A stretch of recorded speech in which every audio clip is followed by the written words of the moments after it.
Hello. How are we all doing today?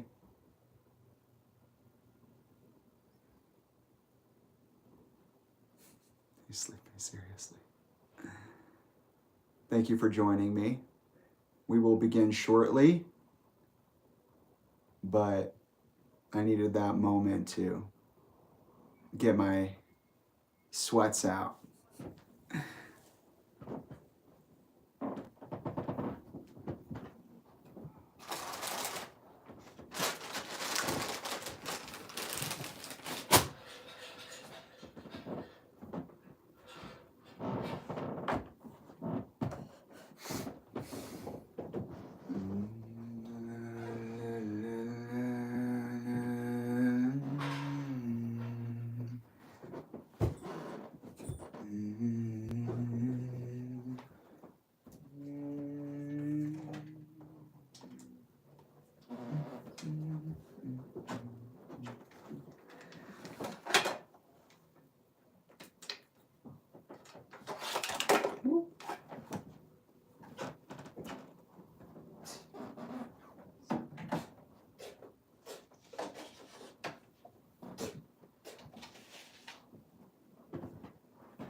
Let's go to the email. Yeah. We're going to be here for a while today, guys. We're doing it all at once, okay? It's going to be a big, fat fucking celebration. Oh, man.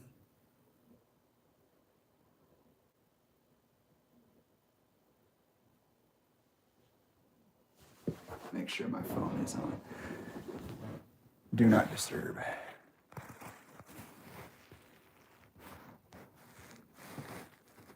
There we go. There we go. Do not disturb. We're busy. Don't bother us.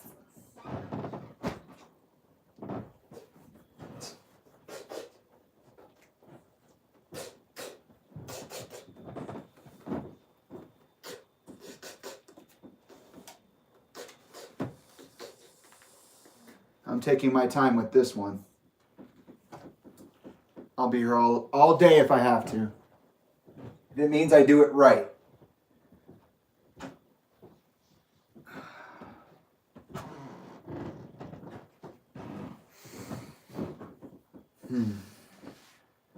All right.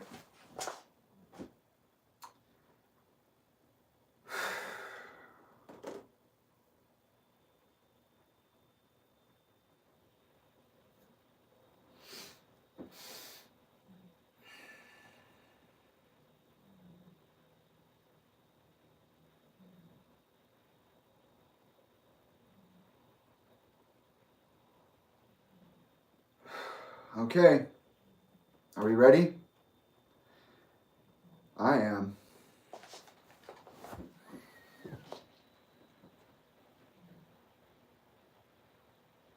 I might. Who knows? I might cry. I might not. I don't know how I feel right now. But I certainly have grounds to cry. There are certainly at least 10 different reasons why I might be crying right now. I'm not yet, but there are reasons that I would.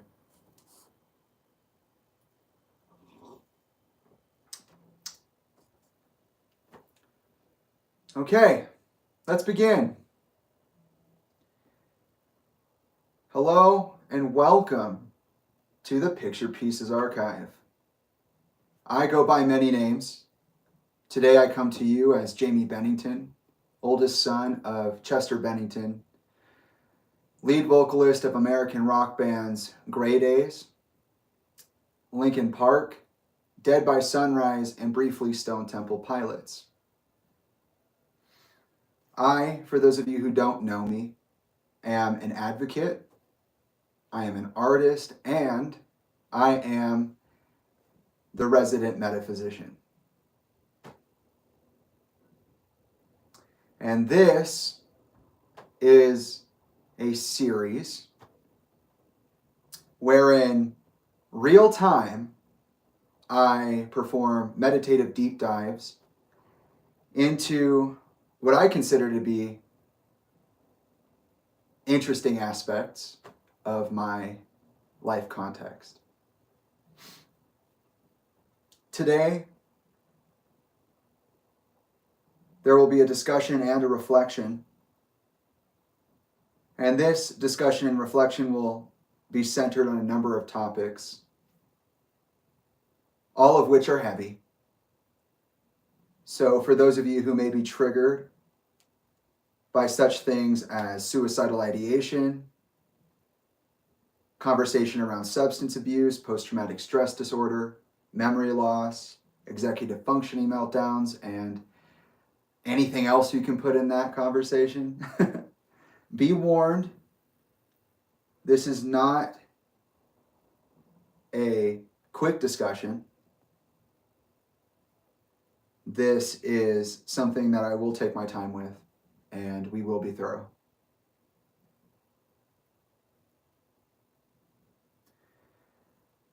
Because of the nature of what I will be talking about today, I will be starting this Let's Talk with a disclaimer. The disclaimer is designed to do the following. The first function of this disclaimer is to define the scope of and perspective through which this discussion and reflection will be taking place. And the second function is to define expected audience behavior with some rules of engagement.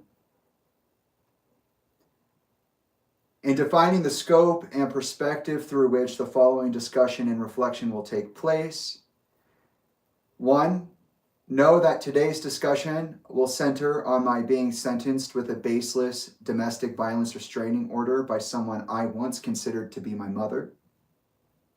How this domestic violence restraining order has impacted me and my personal health as well as my livelihood over the last year. How I worked through those limitations placed on me by this domestic violence restraining order to, how I worked through and around the limitations placed on me by this dvro so that I may stand in my truth in spite of the adversity that I face.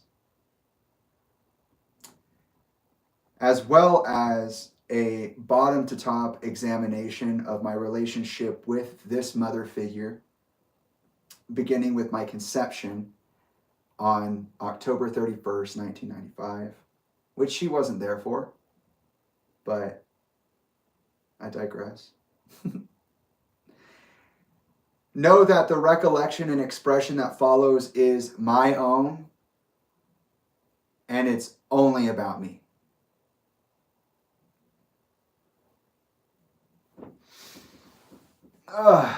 Know that my perspective is not the truth. It is a truth, one of many truths of a much bigger picture. And that I do not intend to speak on the behalf of any other person involved in this situation. They can do that themselves, or choose not to. That is their prerogative.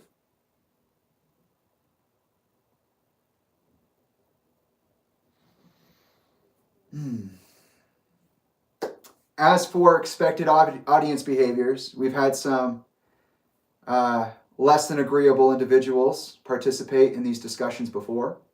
And I'm telling you now, due to the sensitivity and the personal nature of what I'm talking about today, I will not be tolerating a number of things. And if I do see that behavior, which I'm pretty far away from the screen, so I may not see that live chat, if anybody's acting up, feel free to say something repeatedly so I can see it. I'll try to interact as often as I can. You will be kicked out. There is no place for you. And I have a zero tolerance policy for that this time around. Okay? So, as for expected audience behavior, here are a number of rules of engagement for you to follow. 1, for the duration of this discussion/reflection, I will be allowing for the live chat, and I will be allowing for people to interact in the comment section of this video once this video is uploaded. But know that this neutral digital environment of my own creation, I made this, so you listen to me, was designed for the purpose of facilitating not only my needs in communication and expression, but the needs of others, especially when there are not other spaces in which these communications and expressions can occur. In other words, this is a safe place for communication and expression for every single person involved in this situation, regardless of fault. You understand? Whether it be myself or a member of what I used to call my family or otherwise. Right now, in this space, which was designed to do so, we are all equal.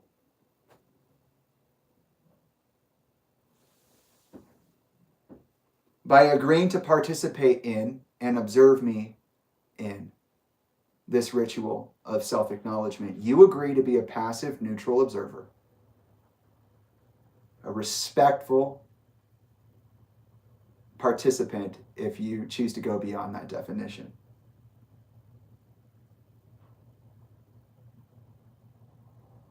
That means, as I said, that there will be no tolerance for misinformation, which a lot of you fakies like to disseminate. Cut that off immediately, and I will correct anyone who decides that they want to start telling lies or making things seem like they aren't. Hate speech, zero tolerance. I don't want to hear a single hateful word out of anybody's mouth. You can say how what I'm saying affects you, of course, you know. I said it's a neutral area for everyone to express and communicate. So, you know, as I'm speaking, it is likely that the things that I say are going to trigger some of you. And if you have something to say about that, feel free to. But no hate speech, no misinformation. No trolling, no willing, weaponized ignorance, or otherwise violent behavior, period. I've said it from the very beginning.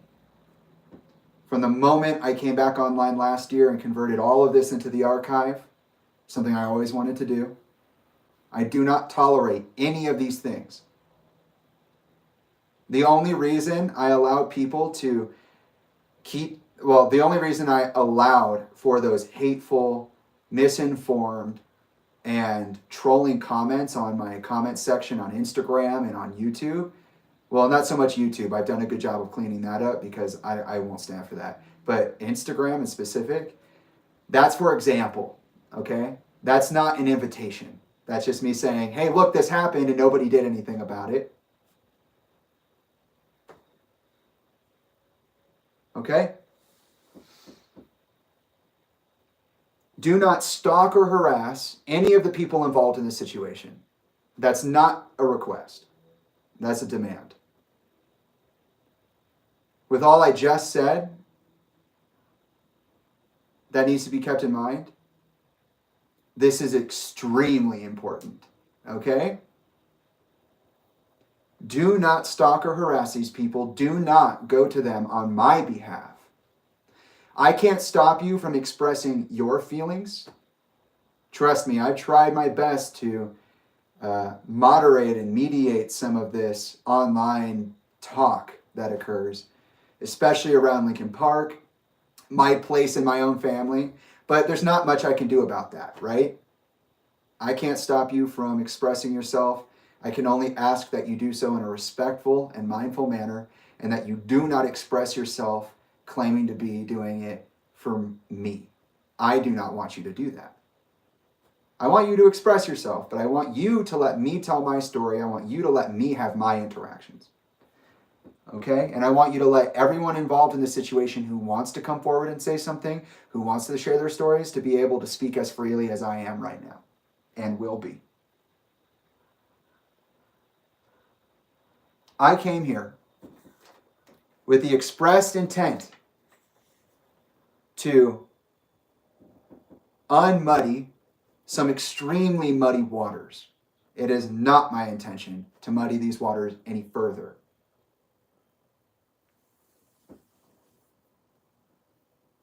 And so, I demand from you, the audience, that you allow the time and space that is necessary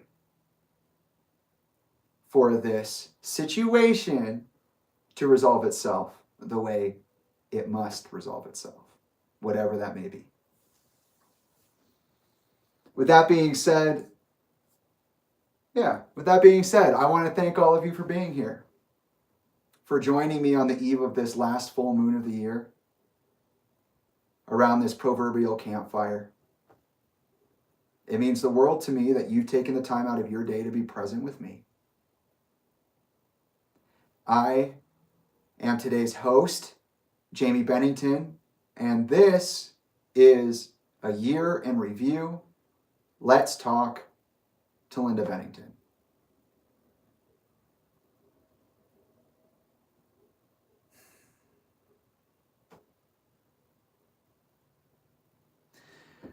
So before I begin talking about how I feel about what's going on and inform you about what happened last year and why I'm able to say anything about it now, I want to offer an apology.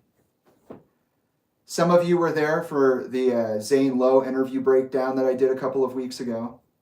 And so you know, if you hadn't already known, which a lot of you must, because we have a good, strong core community here at the Picture Pieces Archive, that I am constantly in a state of self-reflection. I am constantly trying to understand whether or not I am acting in a way that amplifies my greater intention and my greater good. And I had asked myself during the Zane Lowe interview breakdown, was I too hard? Did I do something that I shouldn't have done? Do I owe an apology to anyone? Is there a way I can change? I can be more expressive, but also more accountable. And my decision was no. I had no reason at all to feel any differently about anything that I did, given Lincoln Park's conduct, given the way I've been isolated and discarded by the community I was raised in, the way that they talked about my dad, etc. I said no. In preparing for this discussion on the domestic violence restraining order imposed upon me, I've thought seriously for a year now, constantly. Have I done anything that requires an apology? Is there any way I can be accountable for actions that may or may not have been what I intended them to be? And in reflection, I've decided that yes, there are things I could apologize for. And so I'll start with the apology, because my intention isn't just to talk shit, start fights. It's not to clout chase or attention seek. It's just to be expressive and communicative about my very real, life-threatening experience over the last 7 years. How hard that's been for me. where it came from, who's involved, and whether or not I actually deserved any of it. I don't believe I deserved any of this. I will say, though, that I came out pretty hot last year, right? So for those of you who are unaware, I took some time away from social media. I've been on Instagram for about 10 years. I've been on YouTube for a good portion of that time, and I've been on SoundCloud for almost as long as I've been on Instagram. But it wasn't always this, right? Out of concern for the people who had been and could have been affected by the public discourse surrounding my father, Chester Bennington's career, life, and death, I often chose to stay out of the spotlight, stay out of the conversation space, because I just didn't want anybody to get the wrong idea. I didn't want anybody to misunderstand what I was saying. And also, I just didn't feel like I had something to say at the time. Because I didn't have fully formed ideas or understandings of the world around me, in terms of like the broad scope of the world. I had a very specific understanding of who I was, why I was there, where I was going, and why I was doing things the way I was doing them. But in terms of communicating openly about Chester's career, about my interactions with 320 Changes Direction, and other things, I thought either it's not the time to talk about it and I'll talk about it later, or I have nothing to say about it. The work will speak for itself. The interactions, the relationships, they'll speak for themselves. However, that didn't really work out, did it? I tried to be respectful. I developed my own code speech and everything. I honestly committed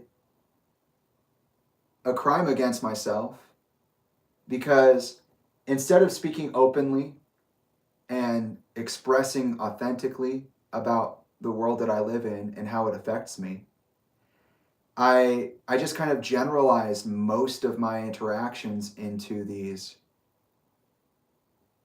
I would say, pretty dishonest representations of context. Like, I don't think before I came back last year I ever truly jumped into my thoughts and feelings. And I feel like if you went back and you watched something like my A Chant short film Q&A or my pre and post show live streams, you can see that I was having a hard time using coherent language, talking about my life in a certain way, holding myself, really.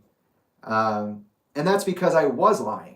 And I was keeping it quiet. And I did that out of, again, the desire to protect vulnerable peoples, but also out of the desire to allow people the space to have conversations about things not only they wanted to have conversations about, but also needed to.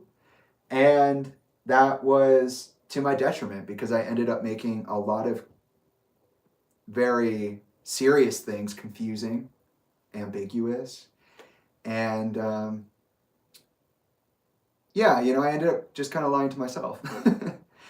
And so when I took my time away from social media and I came back prepared to talk.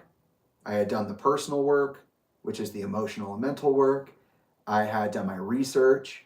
I had really just gone through the trial by fire that was my life leading up until that point. And I had always intended to go differently, like my entire plan, if I had gotten what I wanted, I would have been able to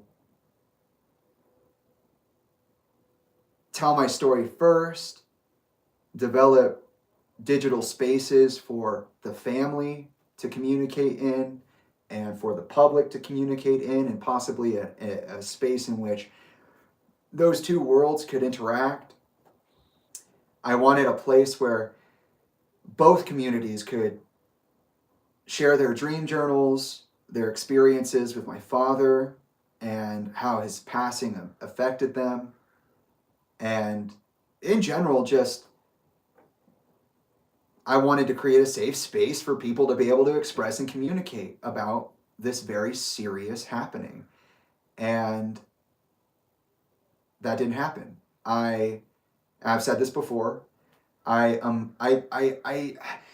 was silenced for so long that even by the time that the DVRO came around, by the time that Tolinda imposed that on me, I hadn't spoken to Tolinda in 2 years. The last time we spoke was in August of 2021. I was served in November of 2023. And that doesn't even account for the time that I was silenced before that. Okay? I've legitimately been silenced for about 5 years now. And that's insane. And part of me wants to say, I don't owe you an apology. I don't need to say sorry. I don't need to be accountable for shit. You did this to me. But as a human being, not as a son who's been wronged, I realize that there are things that I could have done differently.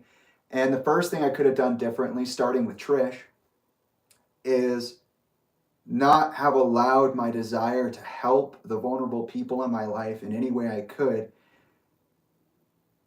I snapped. When I saw them talking about Britney Spears and the conservatorship that is her life, and then to see people continue to call them crazy and say, you don't know shit. They don't even believe that they're haunted by the spirit of my dead father, like literally every day, and well before I even met them, well before Chester even died. It was just too much. And I really felt for myself as a vulnerable person. I felt for people like my brother Tyler as a vulnerable person. I felt for my partner who did not buy into anything that they got. They bought into me, but they didn't buy into this. This is a fucking nightmare. It never ends.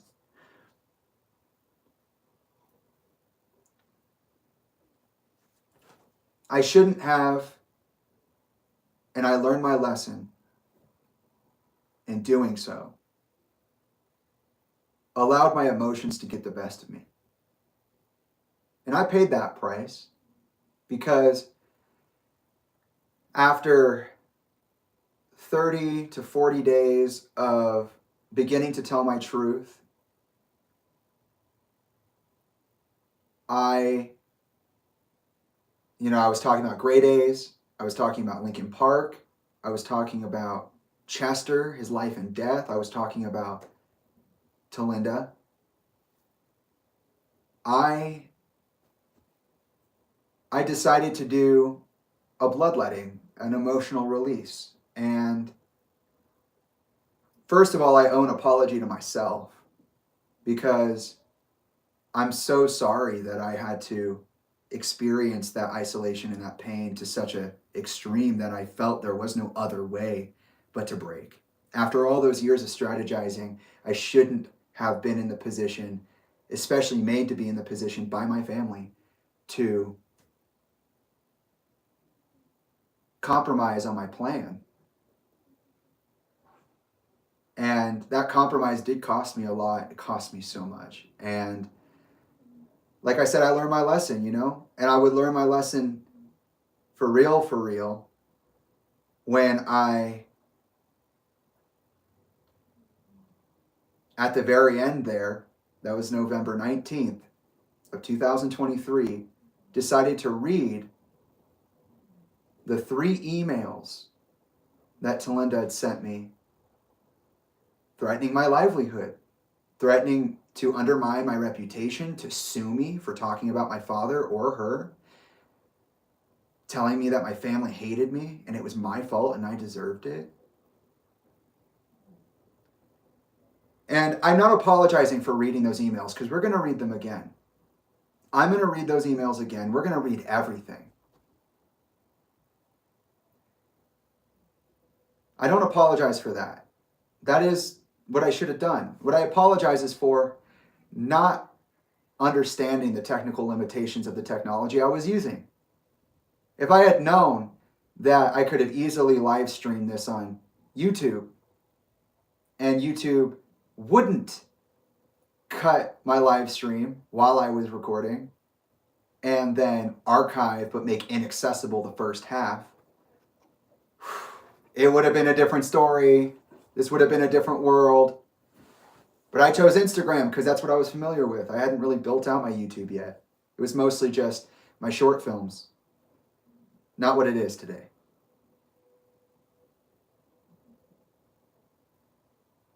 I apologize that I was so traumatized and I felt so severely impacted by what had been done to me that I compromised on my vision in order to protect somebody who didn't really need protecting,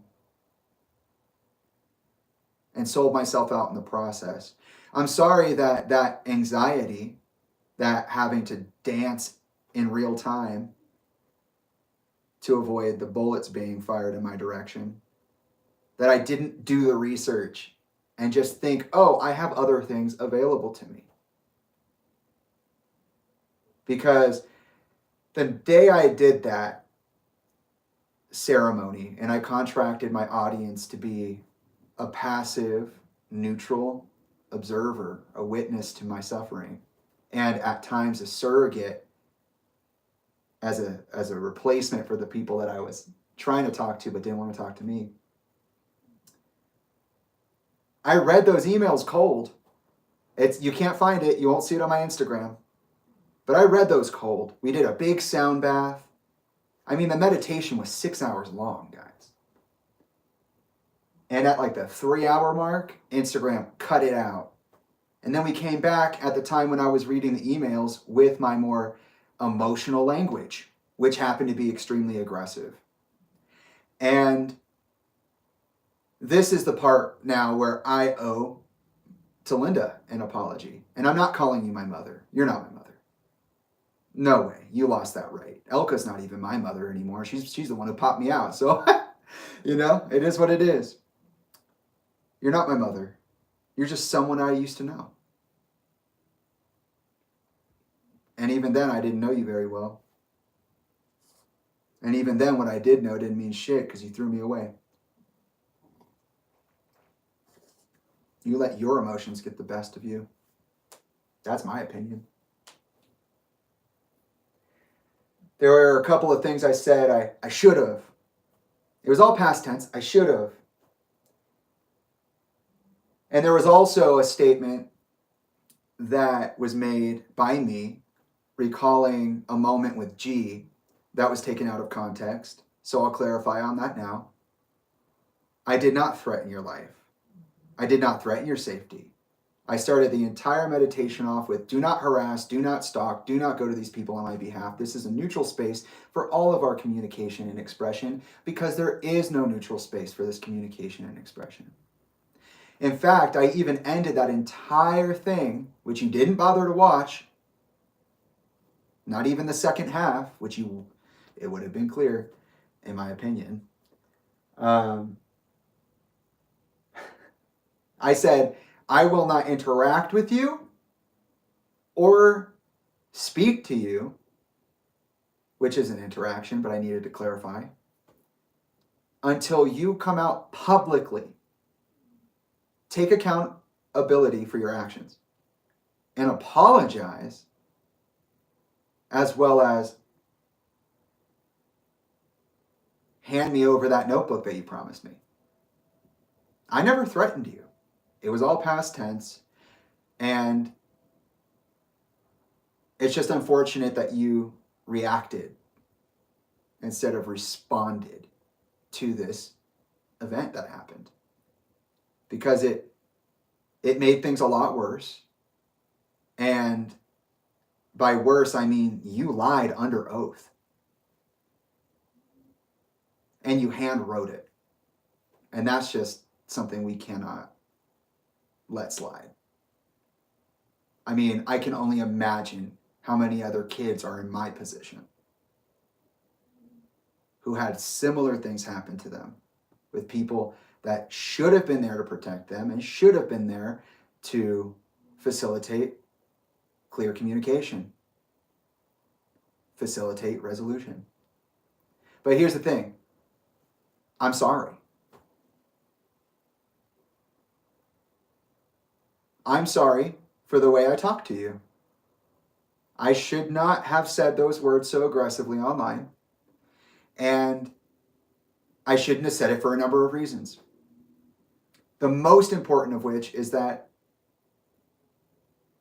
that kind of language is not conducive to a serious conversation. Yes, it was emotional. Yes, I had warned you. Yes, it was 4 or 5 hours in the making. Yes, you didn't watch it. But I digress.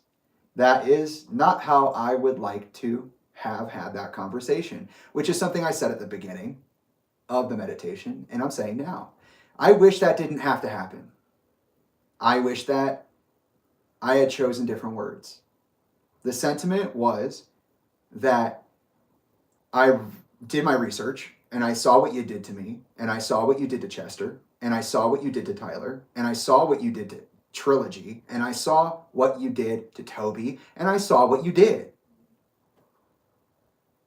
I said, if anybody aggresses against me, I will defend myself. And then I threw in a bunch of other aggressive words. And unfortunately, in my situation, that does mean that family can be aggressors and that you are an aggressor.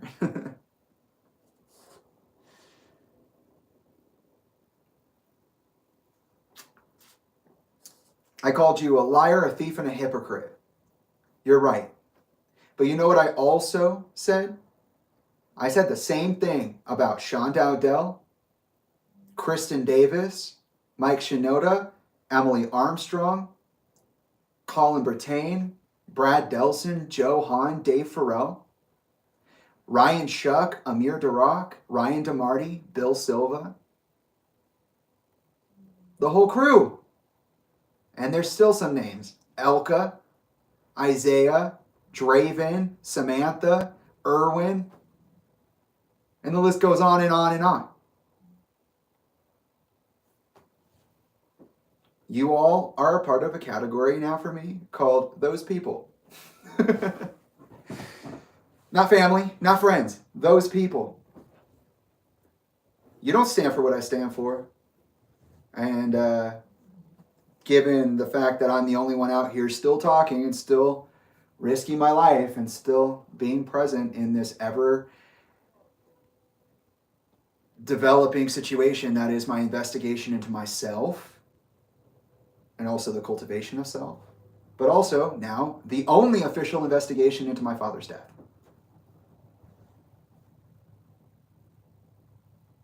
And I got some things to say about how you let that pan out. Because you had a year to apologize. You had a year to make things right.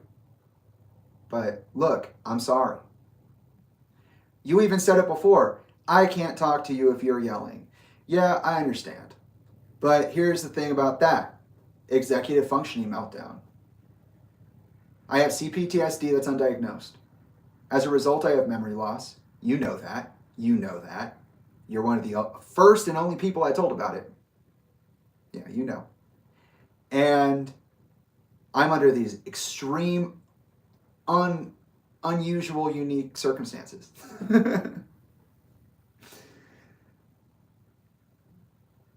You know that all my life I've had a hard time with emotional regulation. You know all my life what I've been through, how I got there, and who was there when that happened. And we're going to go through all of that today. Because not only are we going to be talking about accountability, family, celebrity, social, parasocial dynamics, and all that fun stuff, but we're also going to be looking at our relationship. And I'll be here, like I said, as long as it takes. Because I want to do it right. I want to do it with this energy. I want to do it at this pace. I want to be as expressive and communicative as possible. I want to do it better. And I've been working hard, hundreds of hours online. Hundreds of hours of making playlists and talking to people and helping them through their troubles and keeping my body alive and X, Y, and Z. So that's my apology to you. I'm sorry about the very strong language. Not only because I, as a person, would not want to hold myself that way, given that I wanted to have a very serious conversation and be taken seriously in having that conversation. I'm sorry that I said what I said, given the fact that you have been a victim of parasocial violence. We both have. The second Chester died, people were saying, go fucking kill yourself. What kind of son are you if you didn't see the signs? Guys, I was in college for 4 years. My dad came to visit me 1 time. You know who came to visit me 0 times? Talinda. Yeah, I should have seen the signs, huh? Yeah. Well, little did you know that in February of the year that my father died, only months before, 5-6 months before he died, I told my father I was suicidal. And you know who knew I was suicidal? Tolinda. Because you know who told her? Chester. And she didn't do anything about that. In fact, I think she, if I remember correctly, 320 Changes Direction is all about supporting people in their mental health struggles, correct?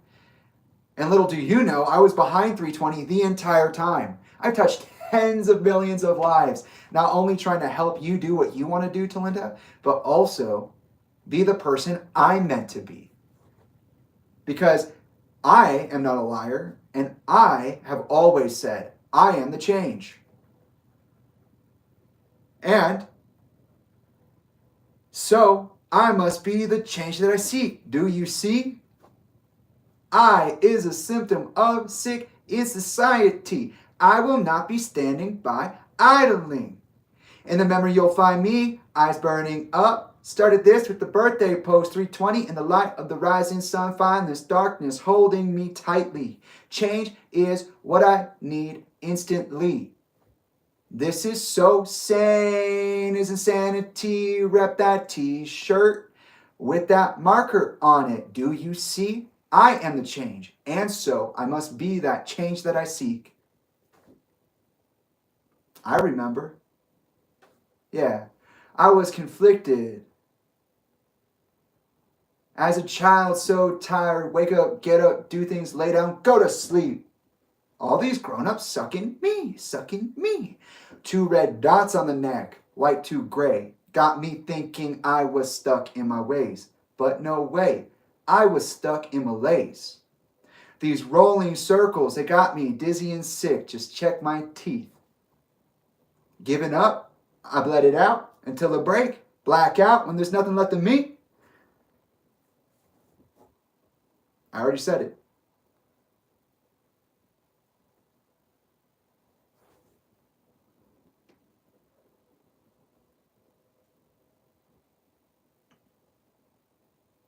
A primary concern of yours when you got this restraining order was that you didn't want what I had to say about what I learned about Chester and my relationship with you to fall back on you in a violent manner. You were scared of stalkers, which you have had experience with. You were scared of parasocial relationships, probably because a lot of your career after Chester's death was, seated, fundamentally rooted in these parasocial relationships.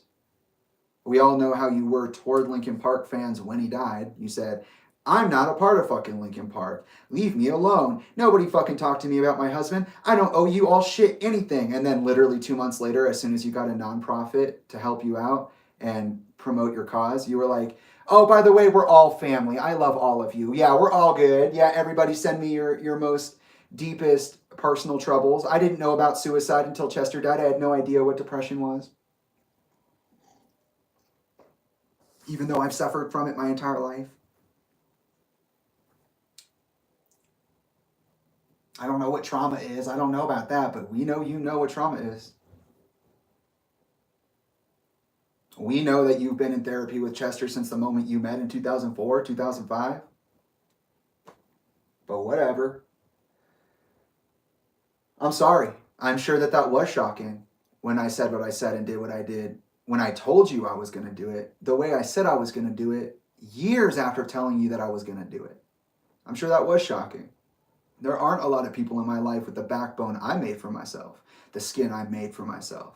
And that includes you, in my opinion. I have not seen anything to suggest that we are of the same materials, that you and I are the same thing. We are not the same thing. Can't you tell this ain't a fucking cartoon? Maybe you're a good guy, or maybe you're the bad guy dressed up in a good guy's costume. Thanks, Oliver. And so I'm sorry for that. I'm sorry for what I said. No, I'm sorry for how I said what I said. I'm sorry for not taking into account the very real violence you've been a victim of, all of your relationship with Chester, and especially after his death. I was not concerned with how upset you might be by what I had to say, because there's just been, you caused so much pain and suffering. You caused so much pain and suffering. And I was being respectful. Like, that's the thing. It's like, I'm not going to apologize for what I said. I'm going to apologize for how I said it, because the sentimentality of what I said is still true. Step on my toes, and I'm going to let you know. Threaten my life, it's going to be a problem. Threaten violence on my life partner, it's going to be a problem. Finding out what you did to my dad is troublesome, and it is something we're going to talk about. But I understand where you're coming from, and I hope that you accept my apology.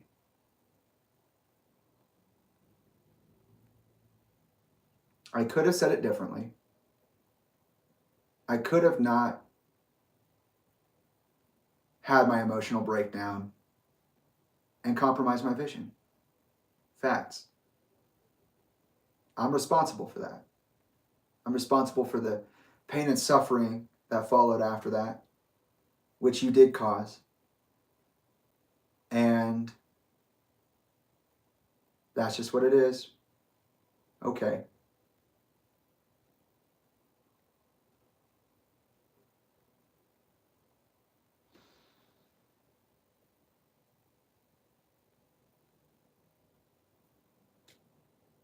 I can't believe you lied the way you lied about what you lied about.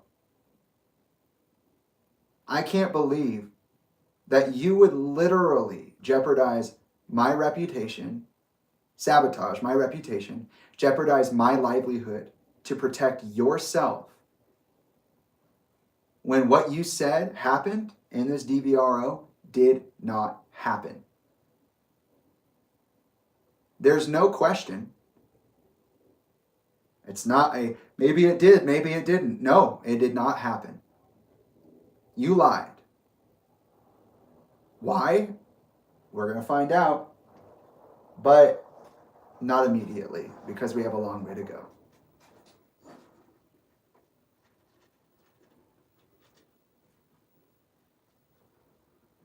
It sounds like maintenance. Hold on. I don't have anybody coming today, but they could be.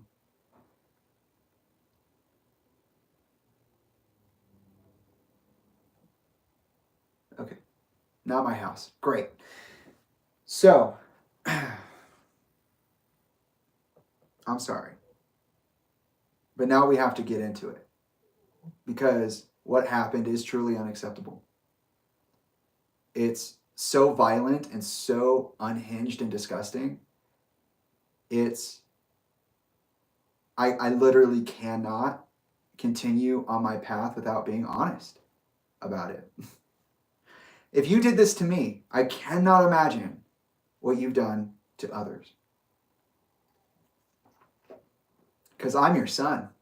I'm your oldest son. And we're going to talk about why that's such a big deal in a second, when I start going through our relationship, because we're going from the bottom to the top. Before we do that, I would like to move forward in the timeline. So like I said, on November 19th, I held my 6-hour meditation. It was cut in half.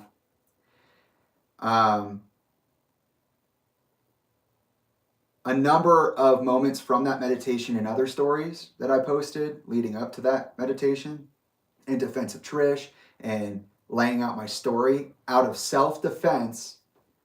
And we're going to be jumping back and forth because I got so much to say. It's like it can't all come out at once in the perfect way. But look, October 25th, Trish came out. They called her crazy. I couldn't take it. I helped her out.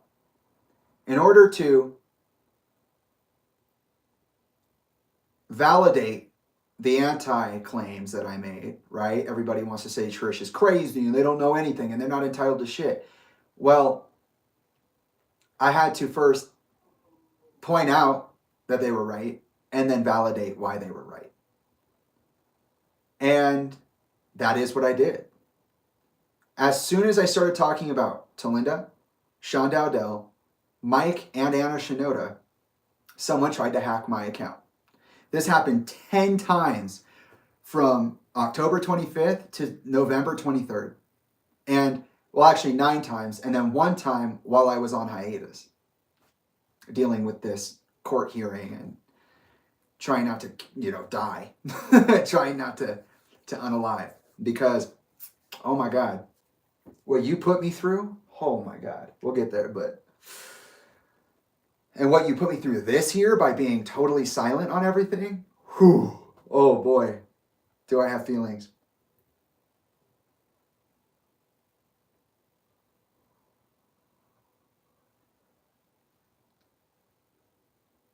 It all culminated, this experience with Trish, this needing to establish my boundaries aggressively and with a sound mind and a sound voice as fast as possible.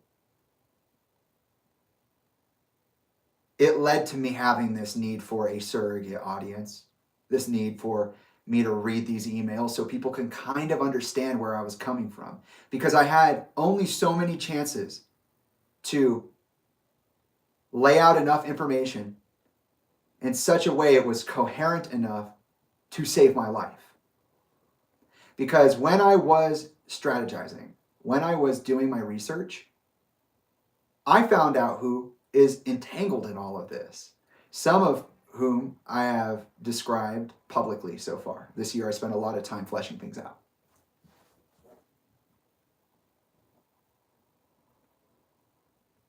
Scientology and the Clintons are some of the biggest entities involved in this situation.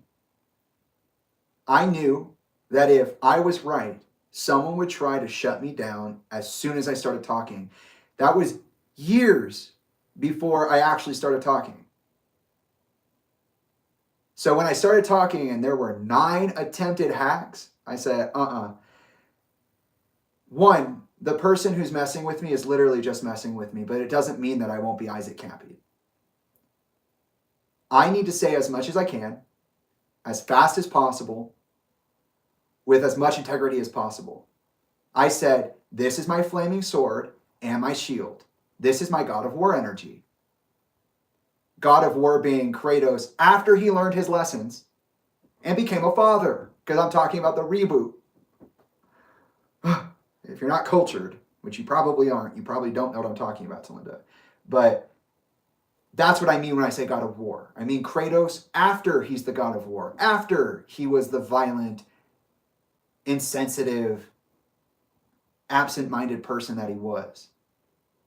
Having learned empathy, having become a father, helping that child along in the world.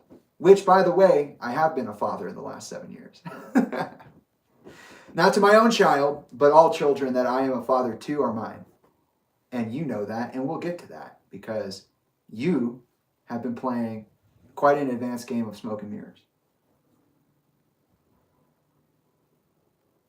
But in reality, it's not because you're any good at it. It's just because you have enough affluence to bury any kind of doubt anybody might have in you. To keep that story on the straight, which isn't very straight at all. Because as Watsky says, looking back on the past from here, the past is looking kind of crooked. And the past is made up of people. So, interesting. it culminated in this need to read the emails, to release that energy. And I did so respectfully, and I did so with a disclaimer. Instagram fucked it up.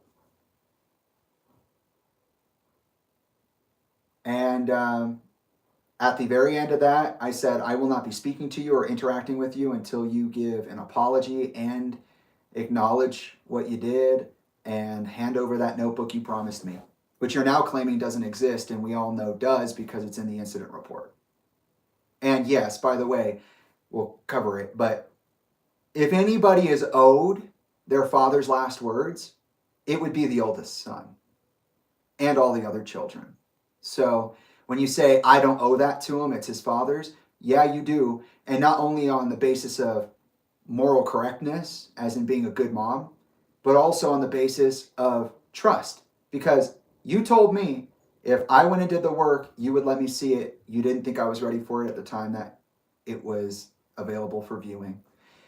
So not only did this thing come to me through a divine measure, but it also is something that I worked hard to be able to observe and participate in and with. And you don't get to sit there and say, oh, it doesn't exist. It does. Oh, I don't owe that to them. Yeah, you do. Because you're not my mother. You're my dad's second wife. And as we will see later, you came to me when I was a child to give me the family and the life you knew I did not have, to release me from the bonds of the traumas that you never treated. Or really any of my parents, it's not just you. And also, real quick, to comment on your eventual statement that I'm fixated, hyper fixated on you. No, you heard the list of peoples I've been talking out about. You know who I've been confronting. This was never just about you. It was never just about you, ever. You made it about you. It was a friendly fade. You should have kept it that way. But no. You went and lied instead, on record, under oath. And that either makes you someone who's hiding something or someone who's extremely fearful of the context that I'm peeling back the layers of. In both cases, no thank you. I didn't appreciate that. It's been an extremely difficult year, and that all starts with being served on the 23rd of November last year, 2023, on my father's favorite holiday. My father's. Mine. My daddy. He's mine. You can't have him. He's mine. Something you would remember if you could think back far enough, because you brought yourself into the situation through his desire to know me. We'll get to that. We'll get to that. Because I'm that original sin.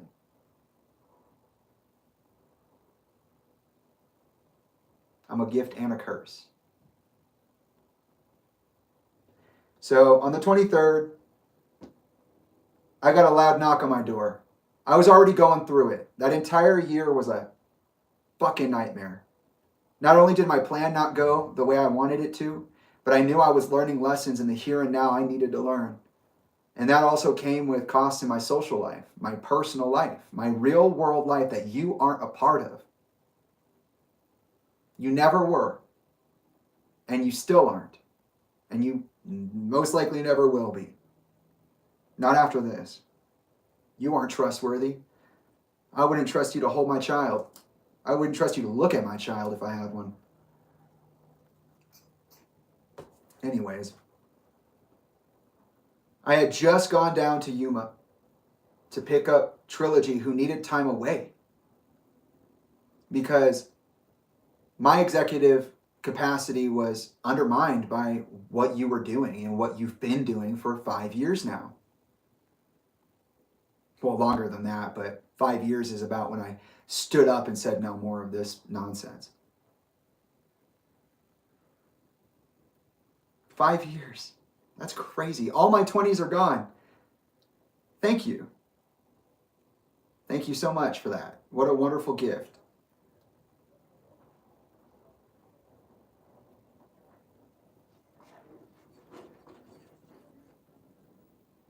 I'm 28 and I'm 23. Shit. God damn.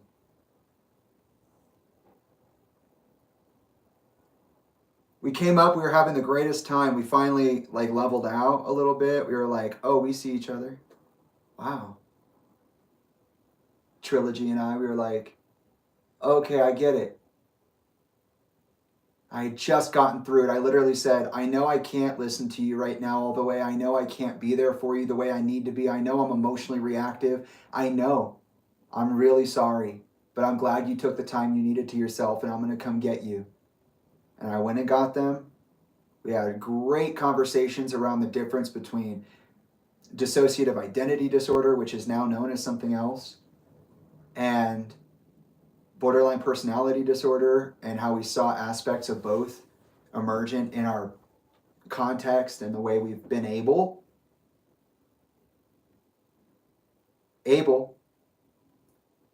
to express or emote.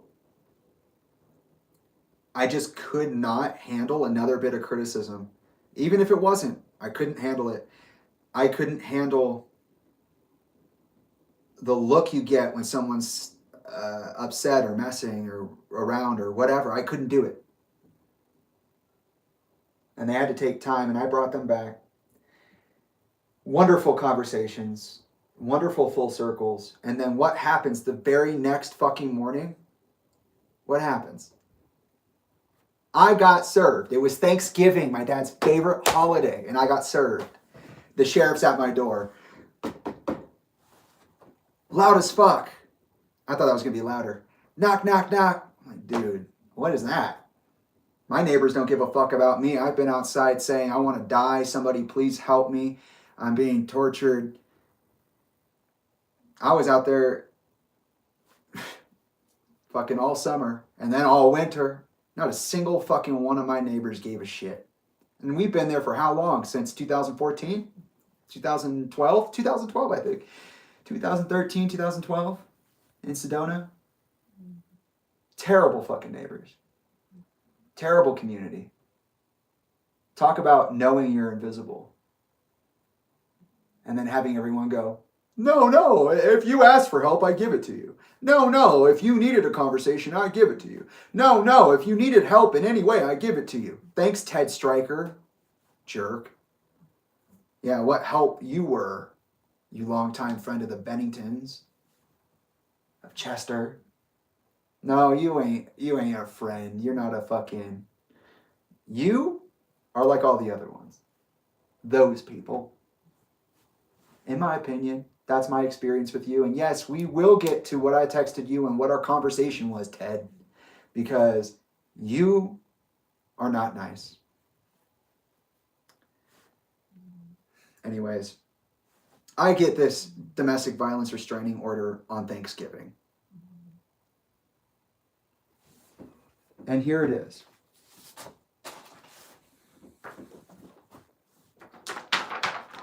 Here it is. I got a notice of court hearing filed the day after my live stream where I read your 3 emails, which I will read again to reiterate today.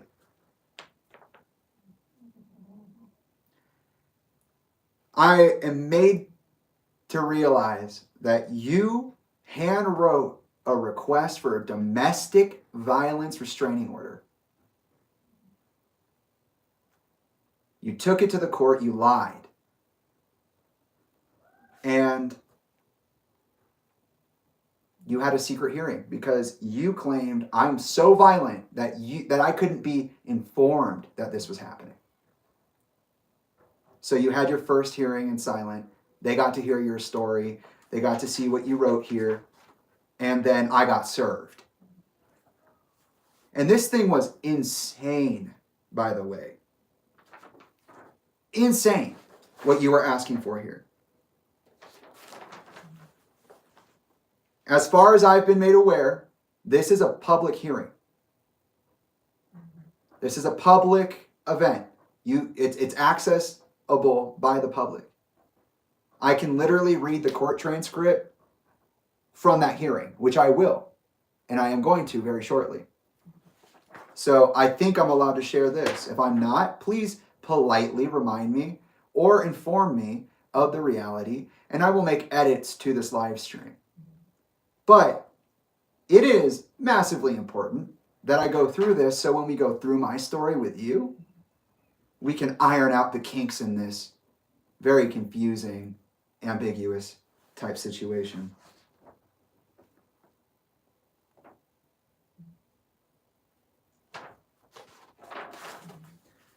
So,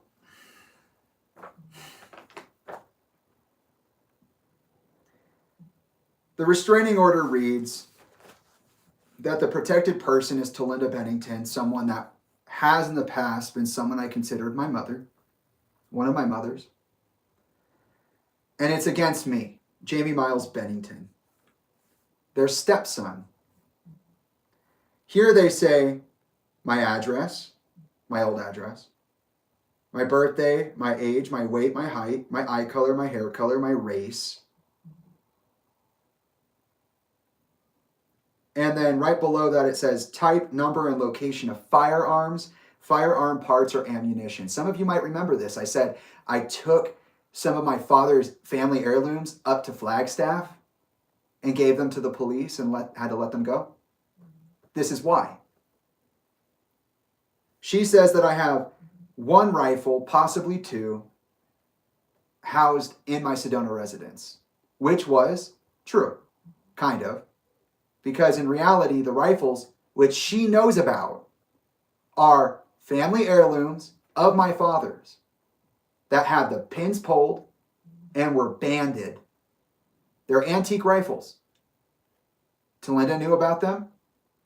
They were in the house when she owned the house. And I had to give those up to the police. And I allowed them to discard them because I don't want them back. Fuck no. I don't need any reason for Tolinda, to say that I'm violent or capable of destruction or murder or whatever. Because I'm not. I've never owned a firearm. The most I own is a pocket knife. And I don't even use it for that. I usually have it on a table somewhere. I forget it all the time. I don't even use it. I have never, ever owned a firearm and would never use it against somebody like that. So for her to state that there is a threat of firearms in a house she is familiar with and of which she is familiar with is ridiculous. And then here she says she wants other protected people.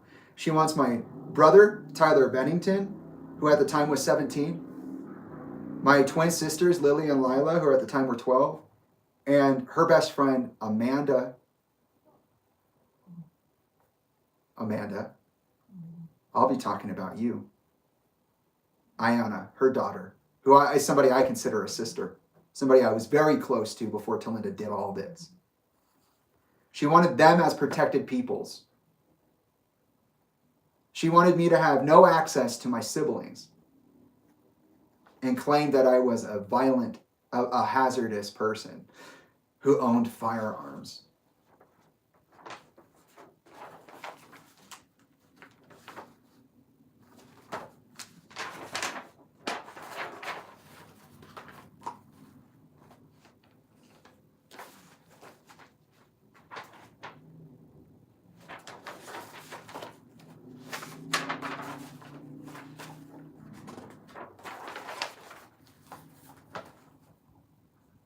At this time, Tolinda was 47 years old, which is crazy.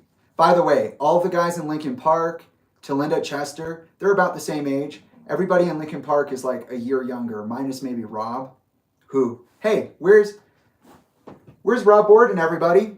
Anybody know where he is? Is he okay? Still asking that question. Gatekeeper Mike says it's not anybody's business and lies about it, but the truth is that there's something fishy going on and we need to know where Rob is.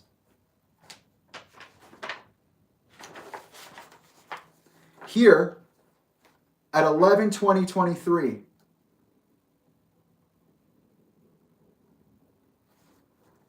Tolinda marks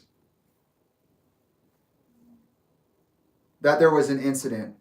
She fears for her safety, and she is emotional. Her witnesses are Amanda Van Roberts and Sean Dowdell. Sean Dowdell. That snaky fuck. You weren't there, buddy. You don't know what's going on. And the fact that you are now a witness to this lying under oath, amongst all the other things that you very, very much so have done, is phenomenal. Thank you for that. Did you know she used you as a witness? Because she did. And you, my friend, we're not friends. That's just a nice formal colloquialism. You, my friend, you've lied a lot yourself. Jamie is posting threats to my personal safety on Instagram. I never threatened you. Anybody who was there and has been there for the last year will back me up. I never threatened you. This is a space in which any violent behaviors are not allowed. Expressions are different, but behaviors of violence are not tolerated. You heard the disclaimer. There's no missing it this time. There's no, oh, I know for a fact they said something, but no, I only watched 30 seconds in total of that 6-hour live stream. So I actually, no, I they didn't watch any of it, by the way, and they claimed to be an expert on it. They wrote, he said, quote unquote, I'm so fucking ugly, it's ridiculous. And then some other of the more aggressive language, which I'm not going to repeat here. But I did use should haves in the past tense, and I did imply aggressive interaction, which, again, I apologize for. I understand why that would be scary for you. Here, they say that, and by the way, they called Trilogy my girlfriend. At this point, Trilogy and I have been life partners since December of 2019. We met in September of 2019.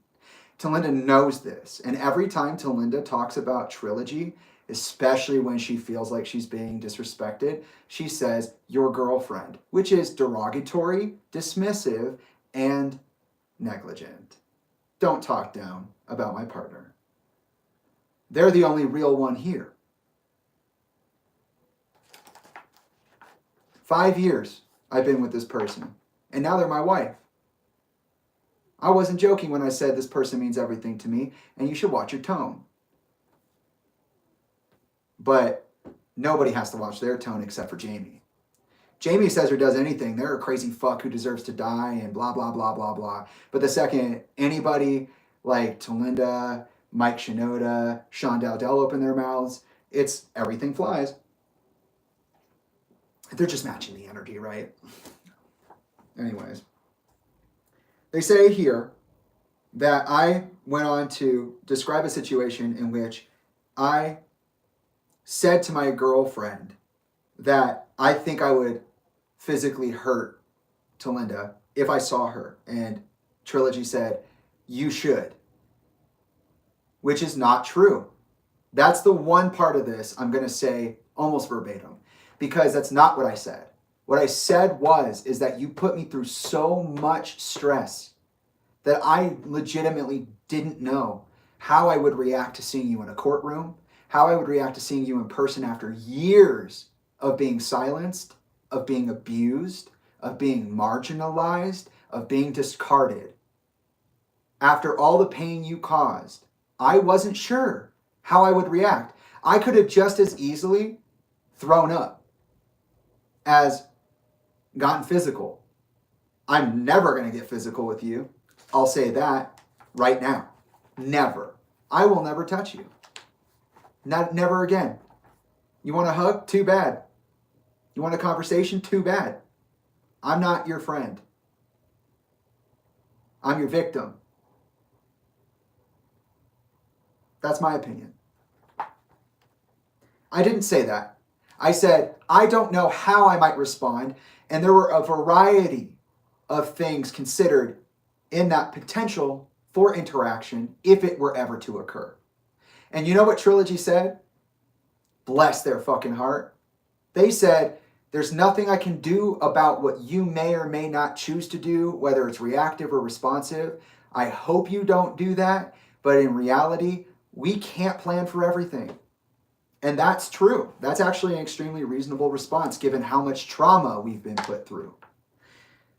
And I even told G, and I said it on the live stream, I do not intend to, and I do not want to interact physically with this person. But given the situation and how strange you've been throughout this entire 7 years, it's really unclear whether or not you would even get physical with me. Because guess what? Elka got physical with me. Elka punched me in the face twice for standing up for G. You said you would never treat me that way, and then you did this after threatening my livelihood with those emails. And I still gave you years of advance notice, and I still took my time. And I still tried to be respectful. So no, this right here is a misquoting. It's an emotionally reactive misquoting. You heard what you wanted to hear. You were looking for anything to shut me up, and you found it. I got a little too heated. Instagram destroyed the first half of that 6-hour live stream, which was probably 3 to 4 hours, and you didn't watch the rest. You just did it. And then here, on October 27th, 2 days after I started talking, standing in for Trish, they said that I was making harassing and threatening Instagram reels and stories. No. You know what happened the 27th? You know what happened the 27th? I got online. You can't see it now because I took it down. You had a whole year to look. In my highlights, I had a highlight from the 27th. And it was me in my car outside of the cabin talking about some of the stuff I was reporting on. And what did I say during that reporting? Oh, what the fuck? I didn't even know this. There's a Chester Bennington merch store, and my siblings have been models for the merch store? Weird. I wonder when that was established. And I went and looked it up. It was established after our final conversation in August of 2023. The same month I had my falling out with Anna Shinoda, and the same over you. And the same month Linkin Park reincorporated and began to plot seriously their big comeback, which was sloppy as fuck. So no, that was very surprising. It wasn't threatening. All I said was that you all were liars, thieves, and hypocrites, gave a little bit of evidence, suffered some attempted hacks, and continued anyways, aggressively laying the boundaries of my space. And I said in there, fucking stop, please. Stop. Stop trying to milk the shit out of my father's dead corpse. You keep raping it, and I don't like it. And I know that's a really hard, strong word, but when you take somebody's entire likeness by force and then continue to milk that shit years after he died, I mean, this is 2023. We're talking about 2021. You're pillaging. You're not respecting. What you're doing with Dead by Sunrise is extremely questionable. The fact that you went to Ryan and that is the reason Ryan ghosted me is because he wanted your deal, not our deal, mine and Ryan's, is insane. That is creative sexual energy that is not yours being harvested and actualized through business against the will of the person who is not alive to stop you from doing so. And you already did what you did.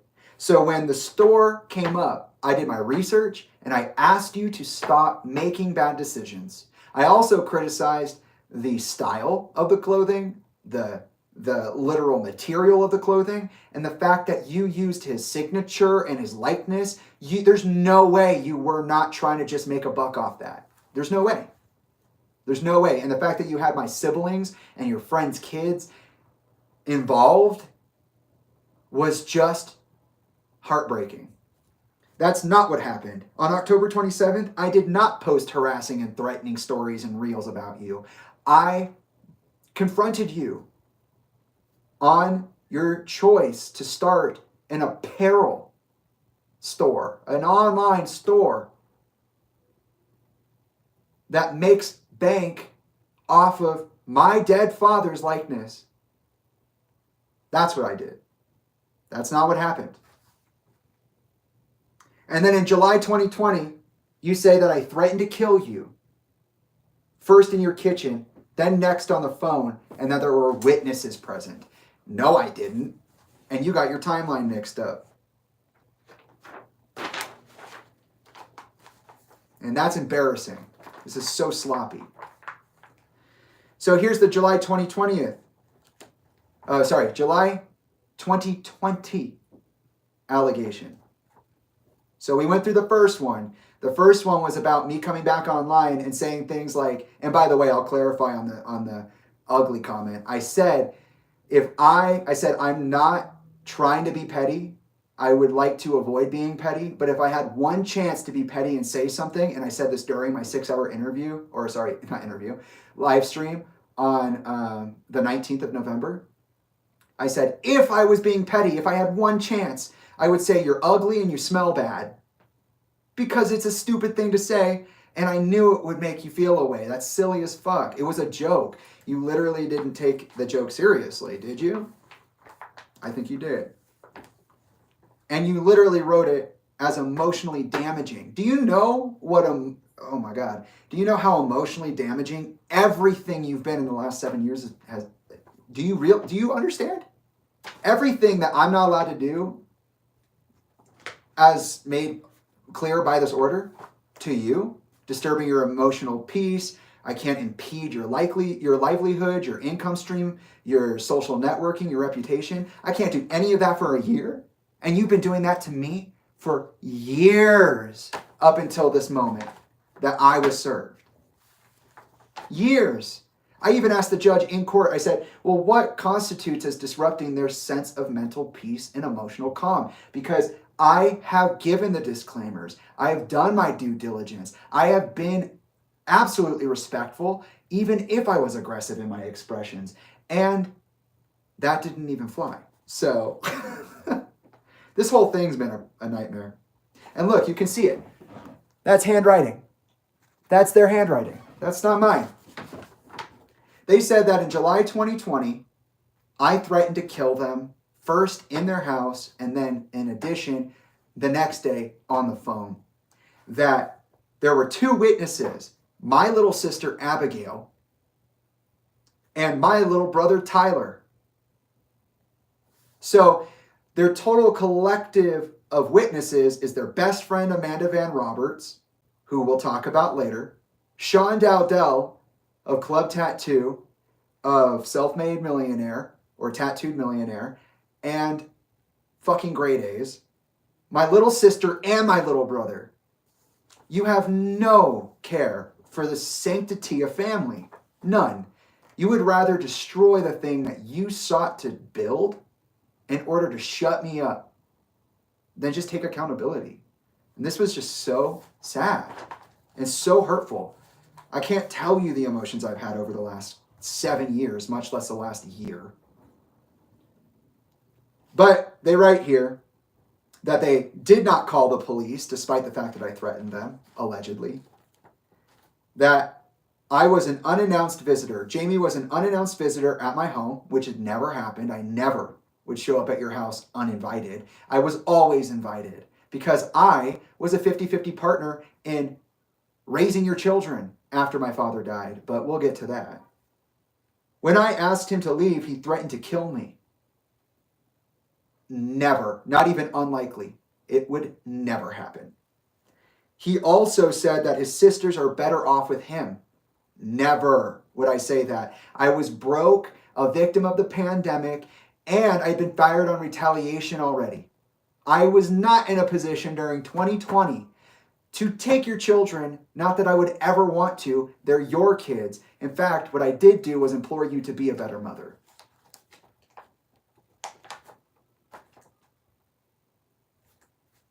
And that he would see to it that I didn't have them. I would never say your girls were better off with me, and that I would do what I could to make sure you couldn't have them anymore. That is, I don't have words for that.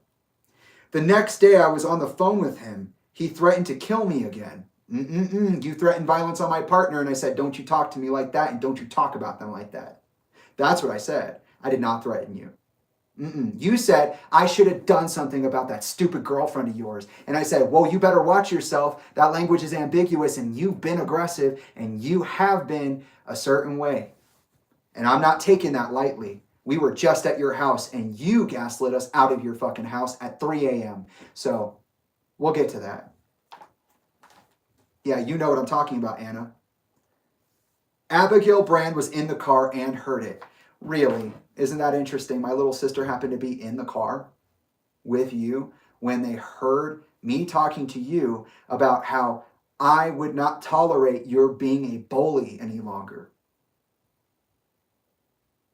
Not that I would threaten your life or threaten your safety or anything.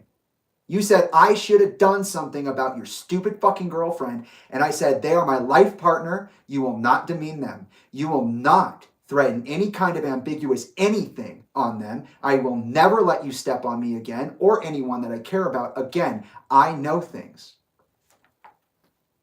That's what I said. And I also sent you a long-ass text message after that, but I bet you didn't read it. And it said, when you're ready to support conversation about what we experienced yesterday, I would love to have that conversation with you. But I will not allow you to speak any which way about anything, and I will not allow you to threaten me or my partner. That's what I said, because I'm respectful, because I actually am that motherfucker. I really am above and below the same fucking person. I don't lie. That's why I got this restraining order. And then right here, they say, how often has this person abused you in that way? 2 to 5 times. They marked 2 to 5 times, but they only mentioned 2 times. And they didn't mention the other 3.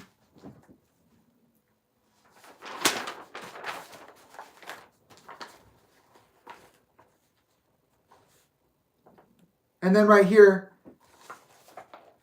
again, they ask for 4 other people to be on the protected order, including my younger brother Tyler, both of my sisters, and Amanda's daughter, who, by the way, I told Tyler and Ayanna what was going on back when I was kicked out of the family initially. I sat both of them down and said, I'm going to have to go away for a while. It's not my choice. If I had a choice, I'd still be here, but they are forcing me out and they are lying, and this is going to get very serious if I don't leave right now. I love you. I would never abandon you. I promise.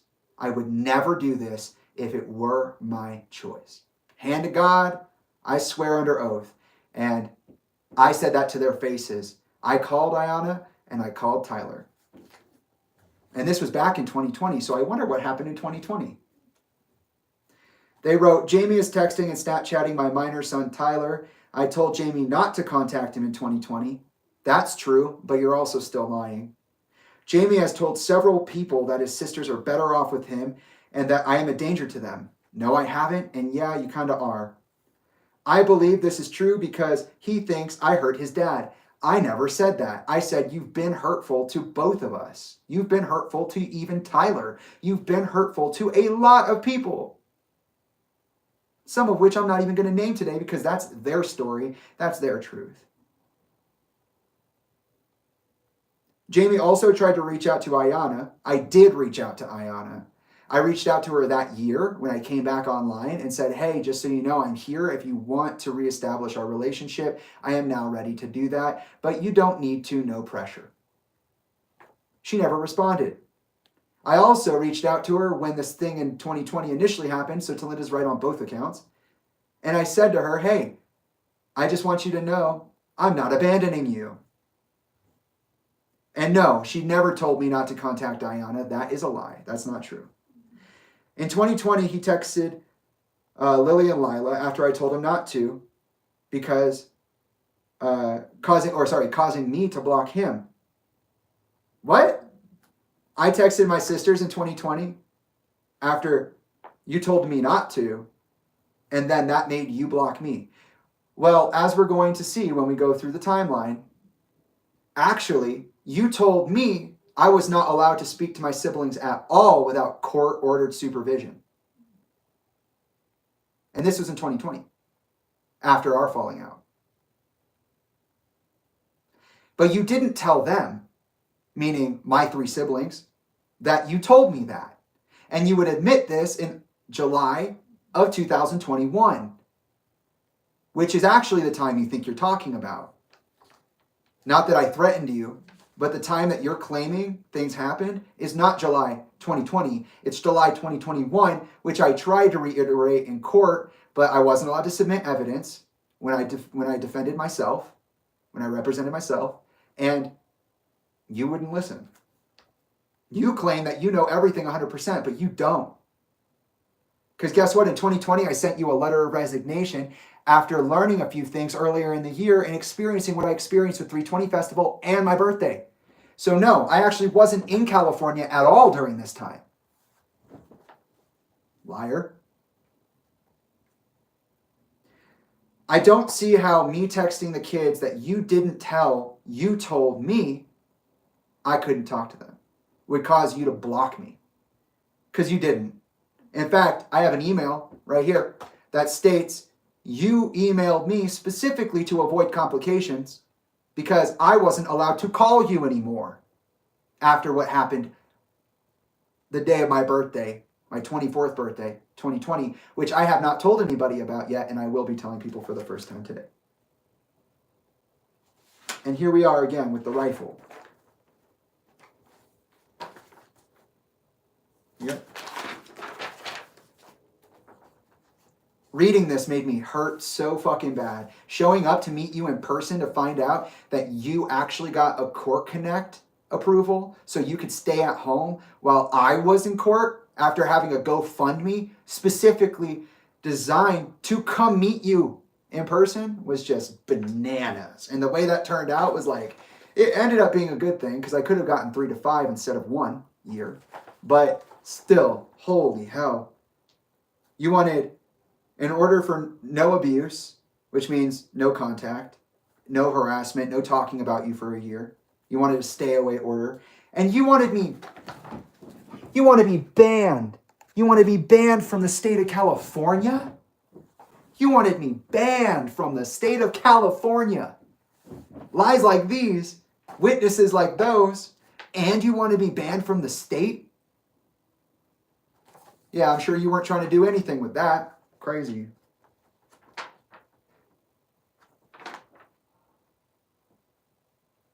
And then right here in the back, other orders, number 14. Describe any additional orders you want the judge to keep your children and other people safe.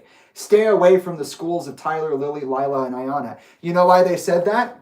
Because they're going to say here in the court transcript that I said I was going to go to their schools and kidnap them. Because they're my kids. That's why you wrote that there. And guess what? You even amended it with your initials. You said, oh wait, you know what? No, I'm just going to say that later. Chester is fucking rolling in his grave, bro. Bruh. I think that's it. Oh, no. That's not it. And then we make it to the DV 101. Describe how the person in 2, which is me, the person they want protection from, how they have abused you or your children. But guess what? Right here, they even cross it out. They say, or children, and they cross out children. So the thing about the school is crossed out and the your children part of the describe the abuse is crossed out. Weird. It's so weird. And then here, they don't have a date. Date of abuse, not available. And then they put, since 2020, Jamie Bennington has been threatening and harassing me. You better hope that's true, man. I'm just saying, like, when we go through this, that has to be true. That has to be true. You wrote it under oath. And you had a year to apologize and make amends, and you didn't. So when you're saying that I've been threatening and harassing you since 2020, ooh, that's a big claim. His father, my husband, was a highly known singer and had a very publicized suicide. Chester Bennington, in parentheses. Since Chester's death, Jamie's mental health has seriously declined. You're not sounding like a mental health advocate or a mental health professional right now. 320 changes direction to Tolinda Bennington. Jamie himself says that he is bipolar. Never said that. And schizophrenic. Never said that. But I did make a short film about a poem. Well, it was an adaptation of a poem called Paranoid Schizophrenia. Paranoid, a chant. It was about paranoid schizophrenia. It was the Stephen King movie I made, which he has nothing to do with. But I did make an adaptation, and he did allow me to do that. He has taken to posting long and baseless rants that I killed his father. Never said that. Or I had him killed. Never said that. What I said was, allow me to introduce myself because I didn't get to. My name is Jamie Bennington. I once was a firm supporter of his suicide, and over the years have come to realize that's not what it looks like, and that he likely was actually pushed into death by those around him or killed. I didn't say you did it. I said, I have come to realize.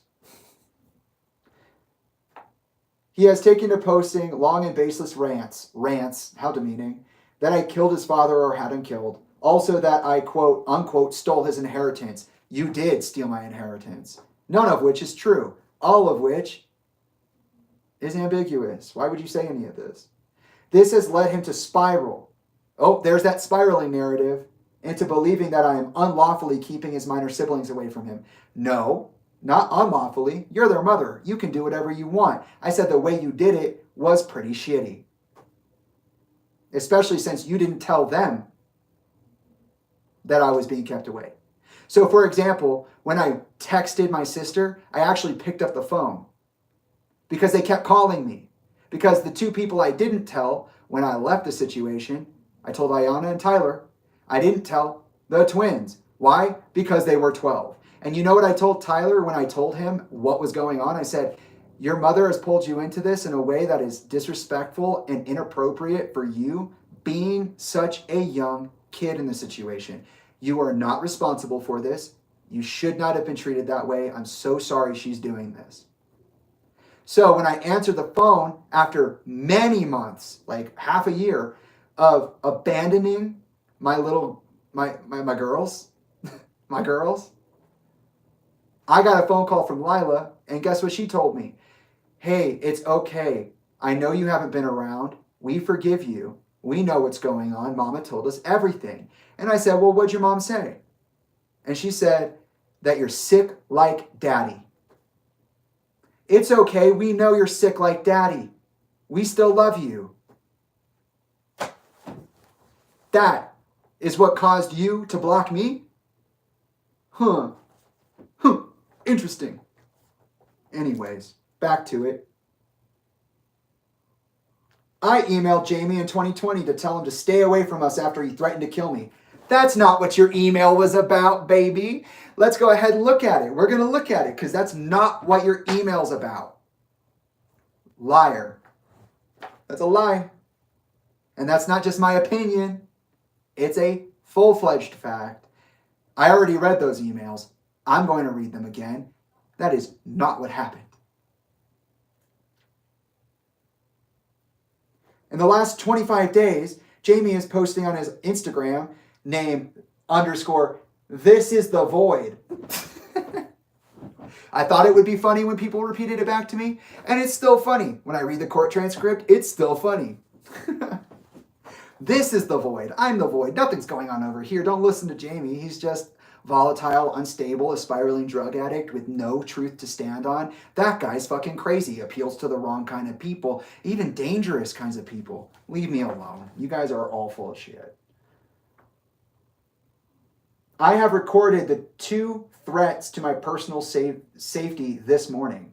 I truly fear for my safety. Were the police called? No.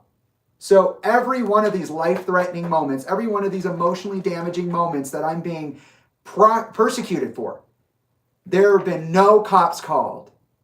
Except for that's not true, and we'll get back to that. Well, you don't like that record? I like that record. I'm going to get back to that for the record.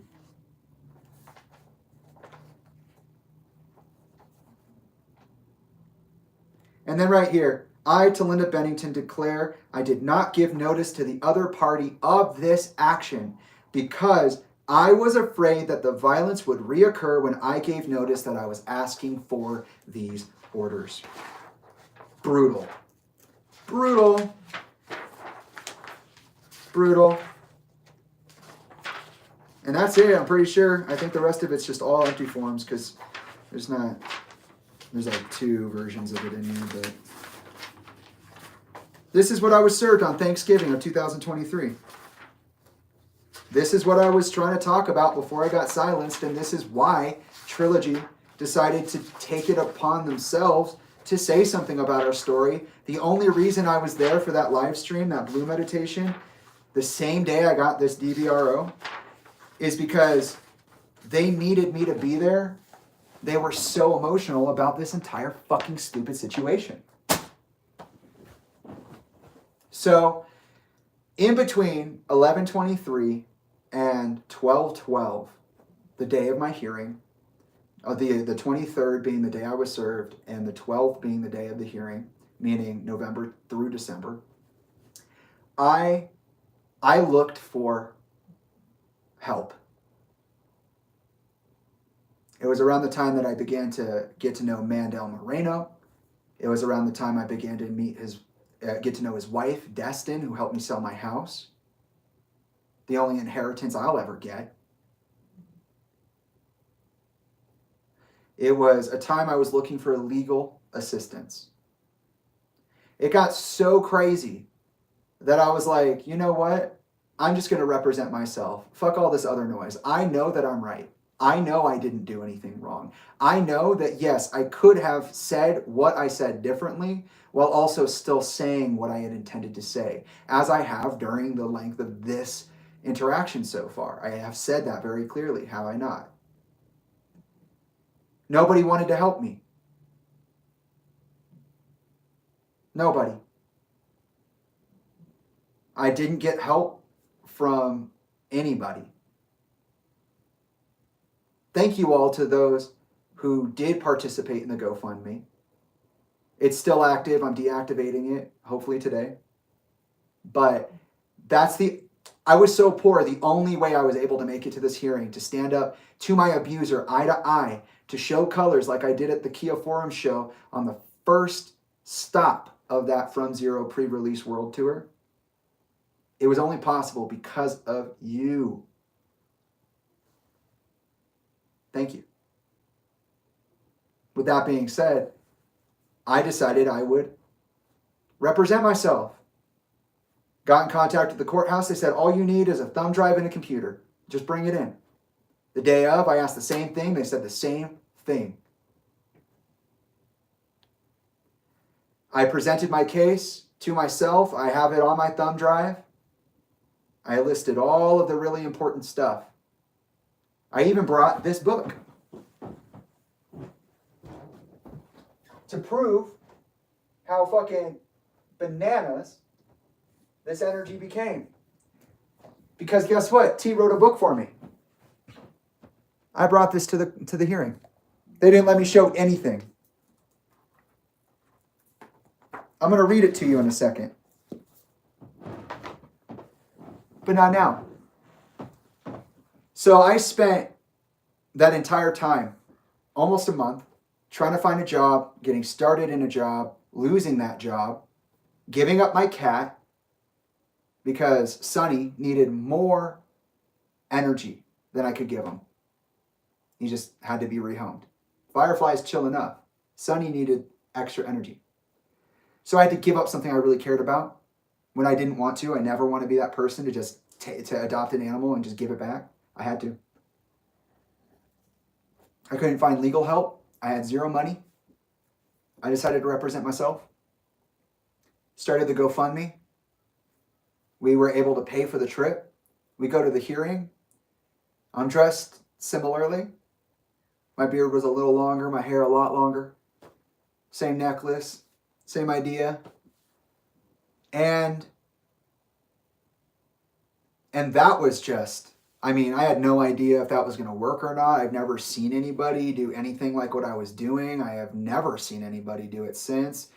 I went in, I was like, you know, if I am truly on the right track, like I think I am, then I'll be able to represent myself. No hiccups, it'll be perfectly fine. And it kind of went that way and it kind of didn't. So we were the 12th case that day, domestic violence cases. There were 12 of them, 12 in the courtroom. I'd been made aware as I was driving to California that Tolinda and her attorney got approval by the court to participate in the hearing via Court Connect, which is basically Zoom. So not only is she saying that she's super scared that I might persist in the violence, which I did not ever threaten and did not enact in any way, and she was able to not show up to the hearing, but telegraph herself from miles down the street. And I'm going to tell you about that entire experience after this pee break, because like I said, we're going to be here for a while and I'm ready to talk about this. So free period. I'll be back in less than 5 minutes.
All right, I'm back.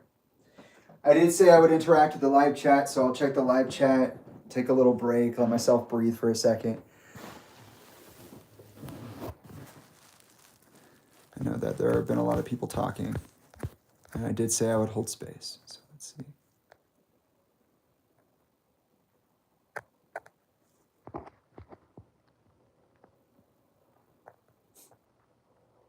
Justice is asking about music. I have a very interesting relationship with music, and yes, I was playing to get the mood settled because I am emotional, definitely. It doesn't make me feel better, but it does help me get the energy out. Oh, G's here. What the fuck? They're working. That's crazy. Thanks, babe.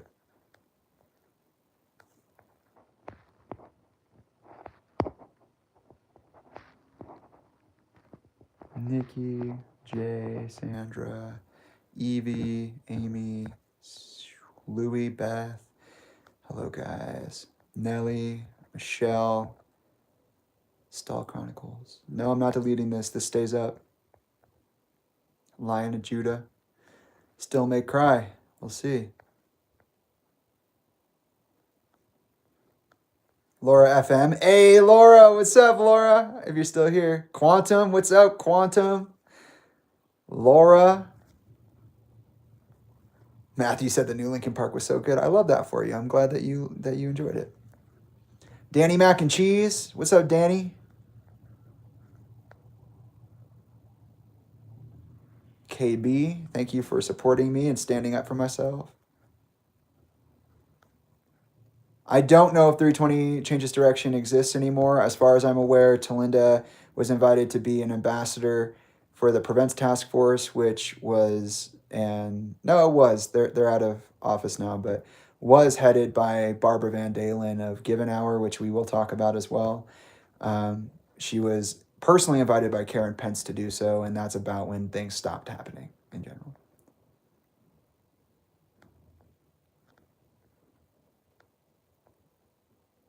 Yeah, we're doing all of it right now. We're starting with what happened last year, going back to reanalyze my relationship with my mom, or someone I considered to be a mother.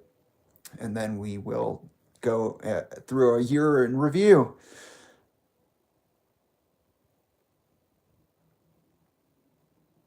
Yeah, Deidre. Yeah. You're saying so everyone is crazy and bad and you are the victim, the entire family and all the bands and all their members are mean and awful to you, but you're the victim. Give me a break. Yeah, actually. Yeah.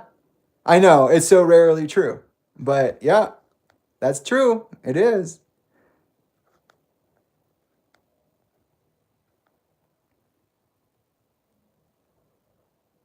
Right, Crystal. Exactly. I agree. And hello, Crystal.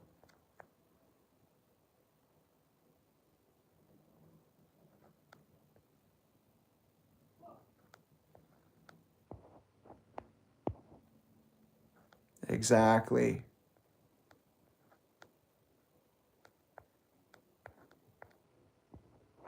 Okay.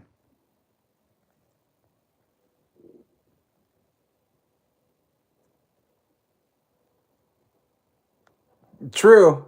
Talinda is a freedman now. She's not a Bennington. And if she's not a freedman or a Bennington, then she's a Bentley.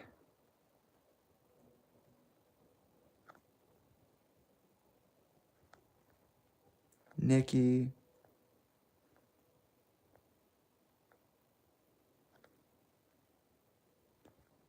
Chris.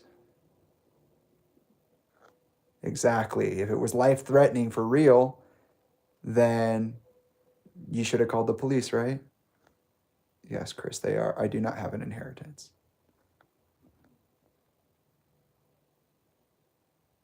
Bruning imagery. Alicia. All right. Thank you all for being here. I appreciate it. So, let's talk about that hearing. Let's take a bite of this friggin' muffin. It's been sitting here for a while.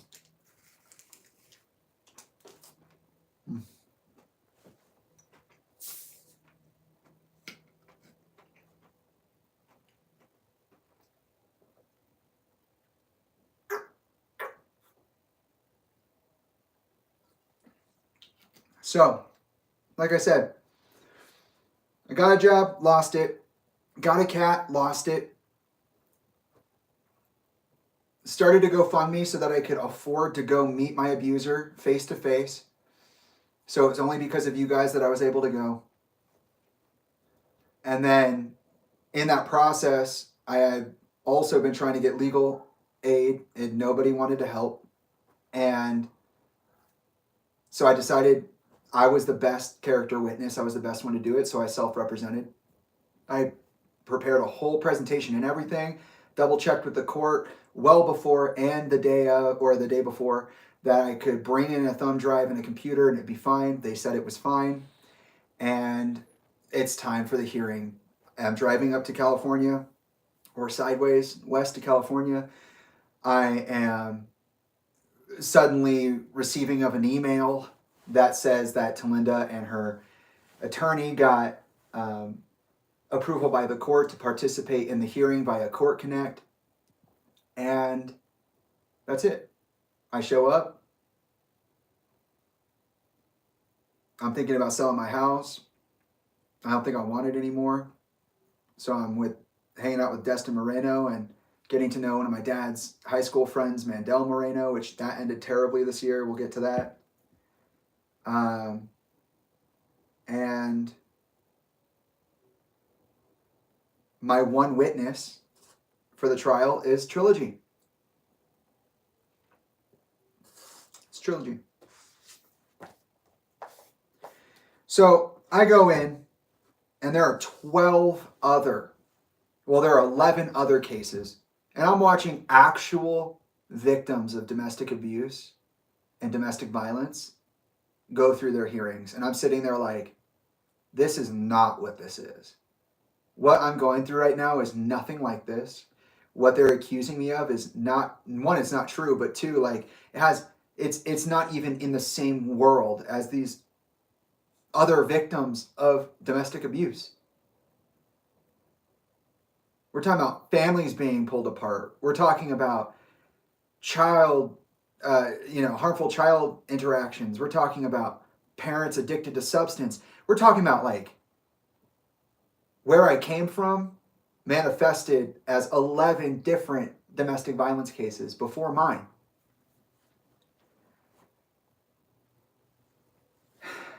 And then it's time. I'm going to pull up the transcript. I'm going to read it to you. This transcript it's a couple of things. One, I would say it's not the most accurate in terms of word to word, but it does get about 90%. I would say like 95% of everything down. This transcript, by the way, it cost me $240. The court did not tell me how to get that. I had to call multiple times over the year to figure out how to do that. And then finally I did get it. Shout out to Paulette. Thank you for your help.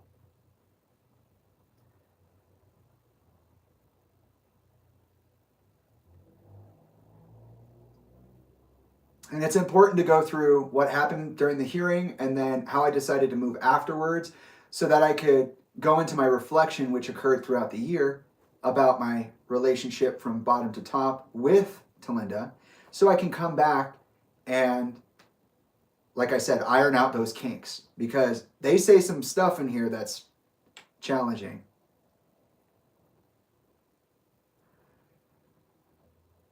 So in total, the transcript is broken into a couple of parts.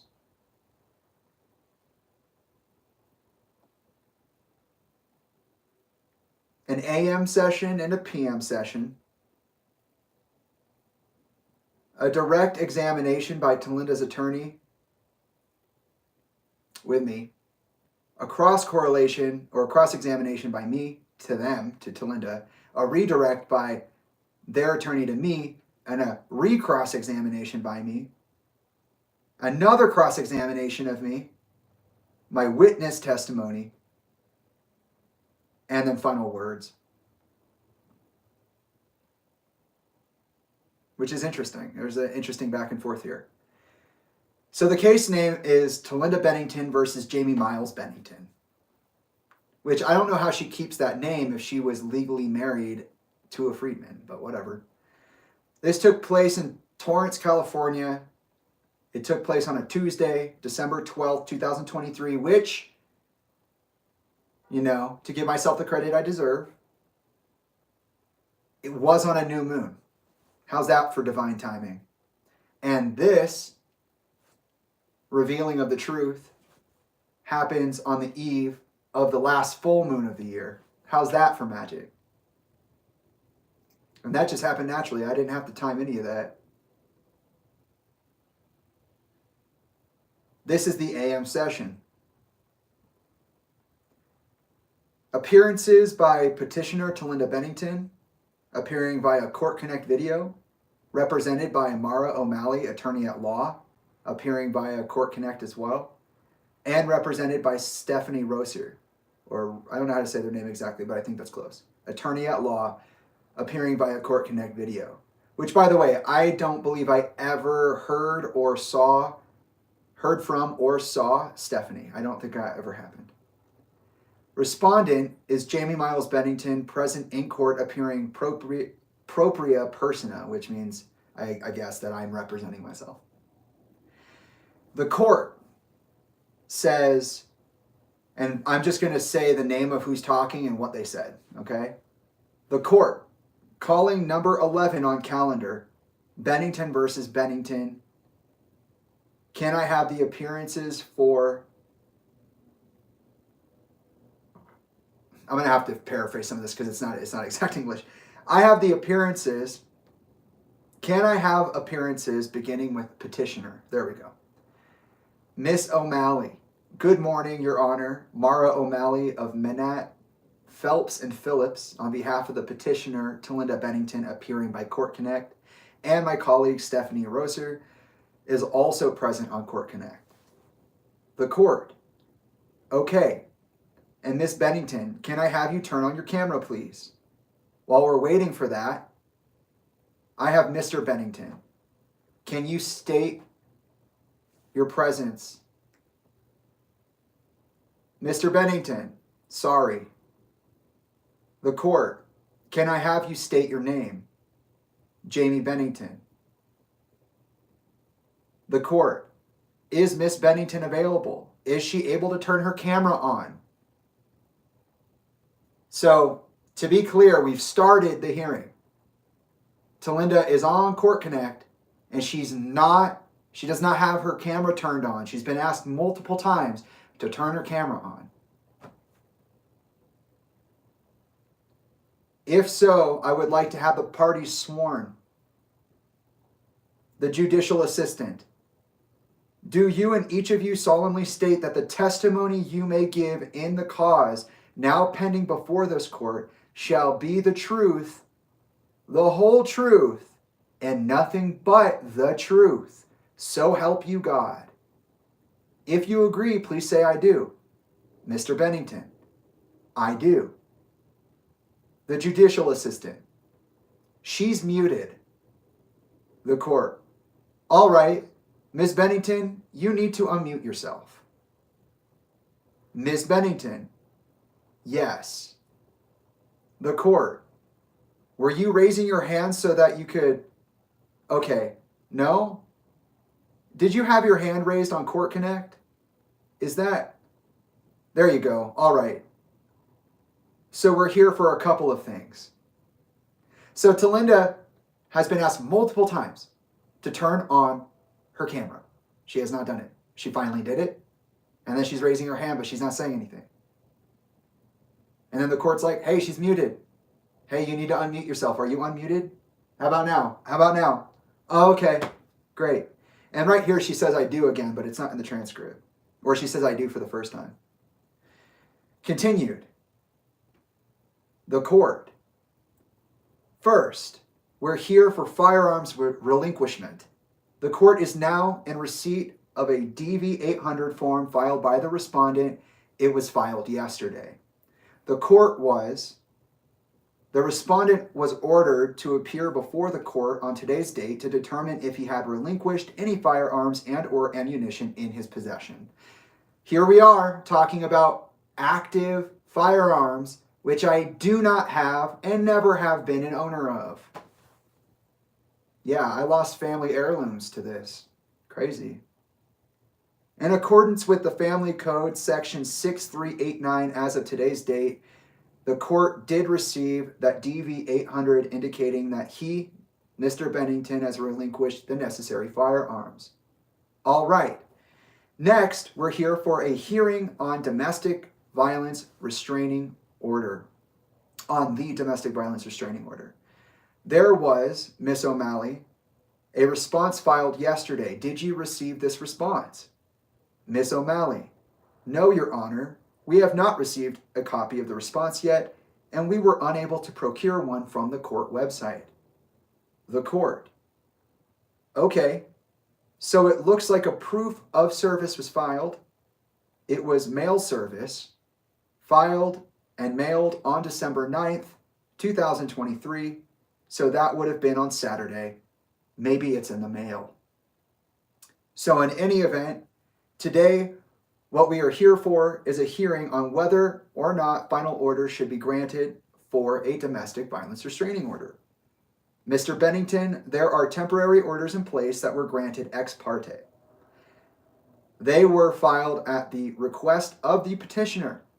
I'm assuming you have all of the documents that have been filed by the petitioner. Mr. Bennington, I assume so, but I am not sure. The court, okay? You have the request and the allegations, the declaration, yes? Mr. Bennington, declaration, question mark? The court. Basically, I then cut the court off and I said, Mr. Bennington says, I have this. This is what I was served. This is all that I am aware of. The court. Miss O'Malley, it does not appear you've been served with everything. It was filed, the court received it. A DV 120 that was filed yesterday, and there's about a 3/4 page declaration denying, in which the respondent denies the allegations. You're saying you have not received that. Miss O'Malley, I'm sorry, Your Honor. I missed some of what you were saying. The connection is not great. Oh, well, maybe you should have shown up for court.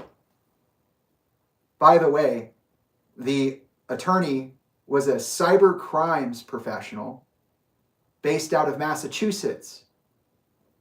Why? I have no idea, because when I heard that, I thought this case was going to be a whole new thing about identity online and pushing the line with expression online and social media, through use of social media. It turned into nothing like that. I always give people the benefit of the doubt of being a lot bigger and smarter than they actually act in real life. As you could tell with my Linkin Park fan theory, which ended up not being true. Well, it might. We have a couple of years to find out, but still. The court. Okay, I was just asking. You have not received the DV 120, correct? Miss O'Malley, have you received the DV 120? Miss O'Malley, if the DV 120 is the response that was filed yesterday, no, I have not received that. The court. All right. So, it's up to you. What would you like to do? Are you ready to proceed with the hearing today? Miss O'Malley, despite the fact that you have not received this DV 120. Let's see if it's in here. I forget.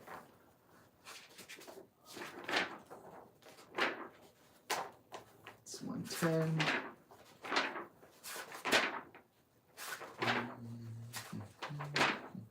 100, 120 info.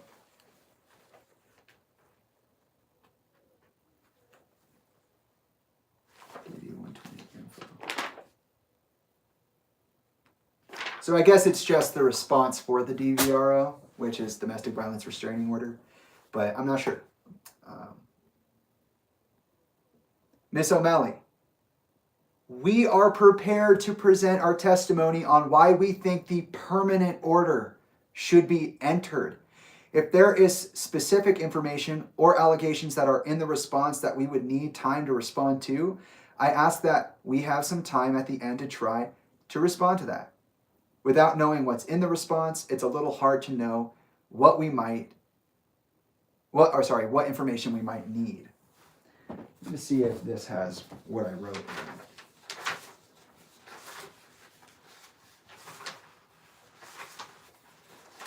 Because in essence, what they're saying is that I offered a response, I wrote it out, denying the allegations. I said that they were based under false testimony, that they have false witnesses that they're using to corroborate this testimony, and that fundamentally, factually, Nothing of what they said is true. And yeah, actually, that is true. We will go through the whole timeline. Don't you worry. 28 years of my life. We're going to get it. So they said they're prepared. They said they're ready to go. Talinda's having a hard time figuring out Court Connect.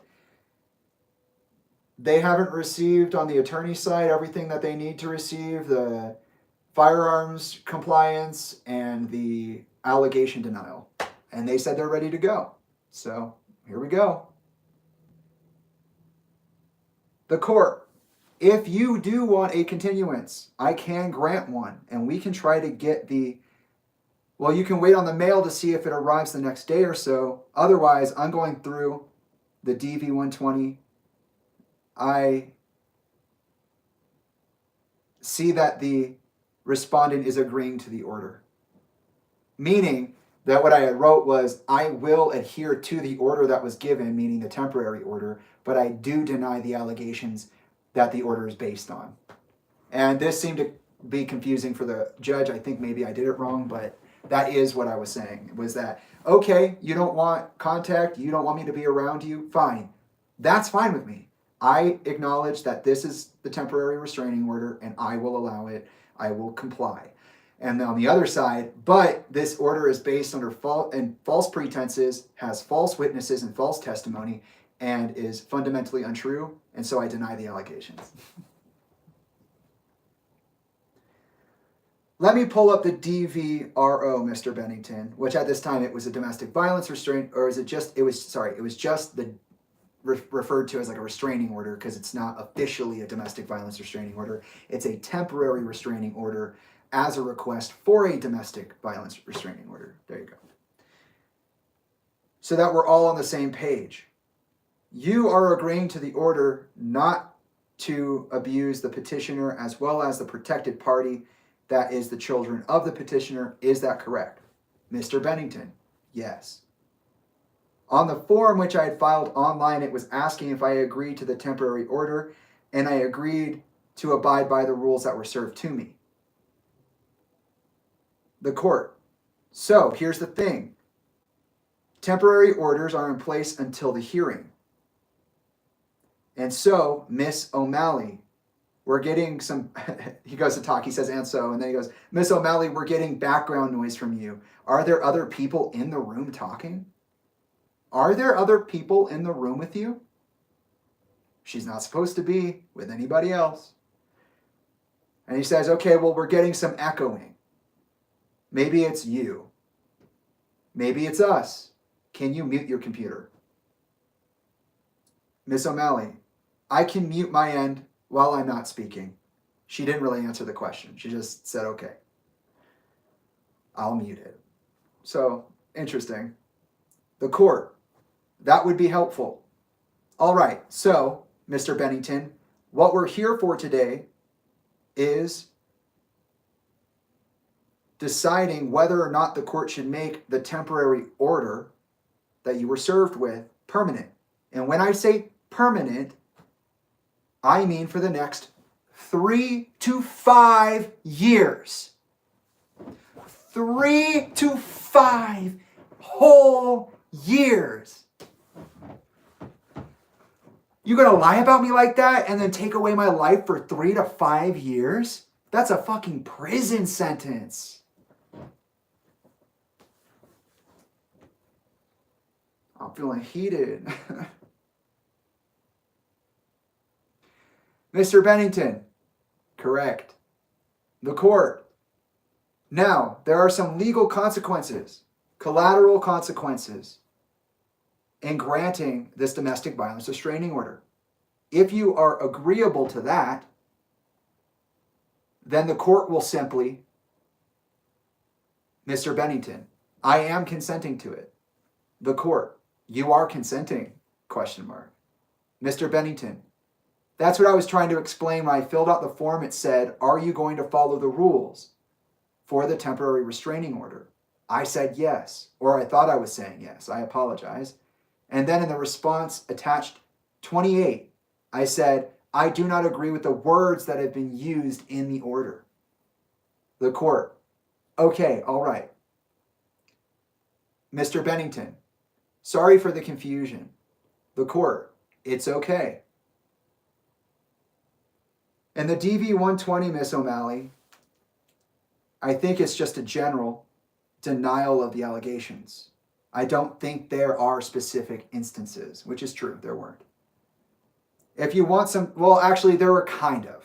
It depends what this judge thinks of as instance, because you'll see soon that they are pretty much just like, tell me what it is and get it over with. And I'm like, it's not this, it's a big other thing. And so I have to tell you about other things. And he didn't really like that, but if you want some more time, we can continue the hearing.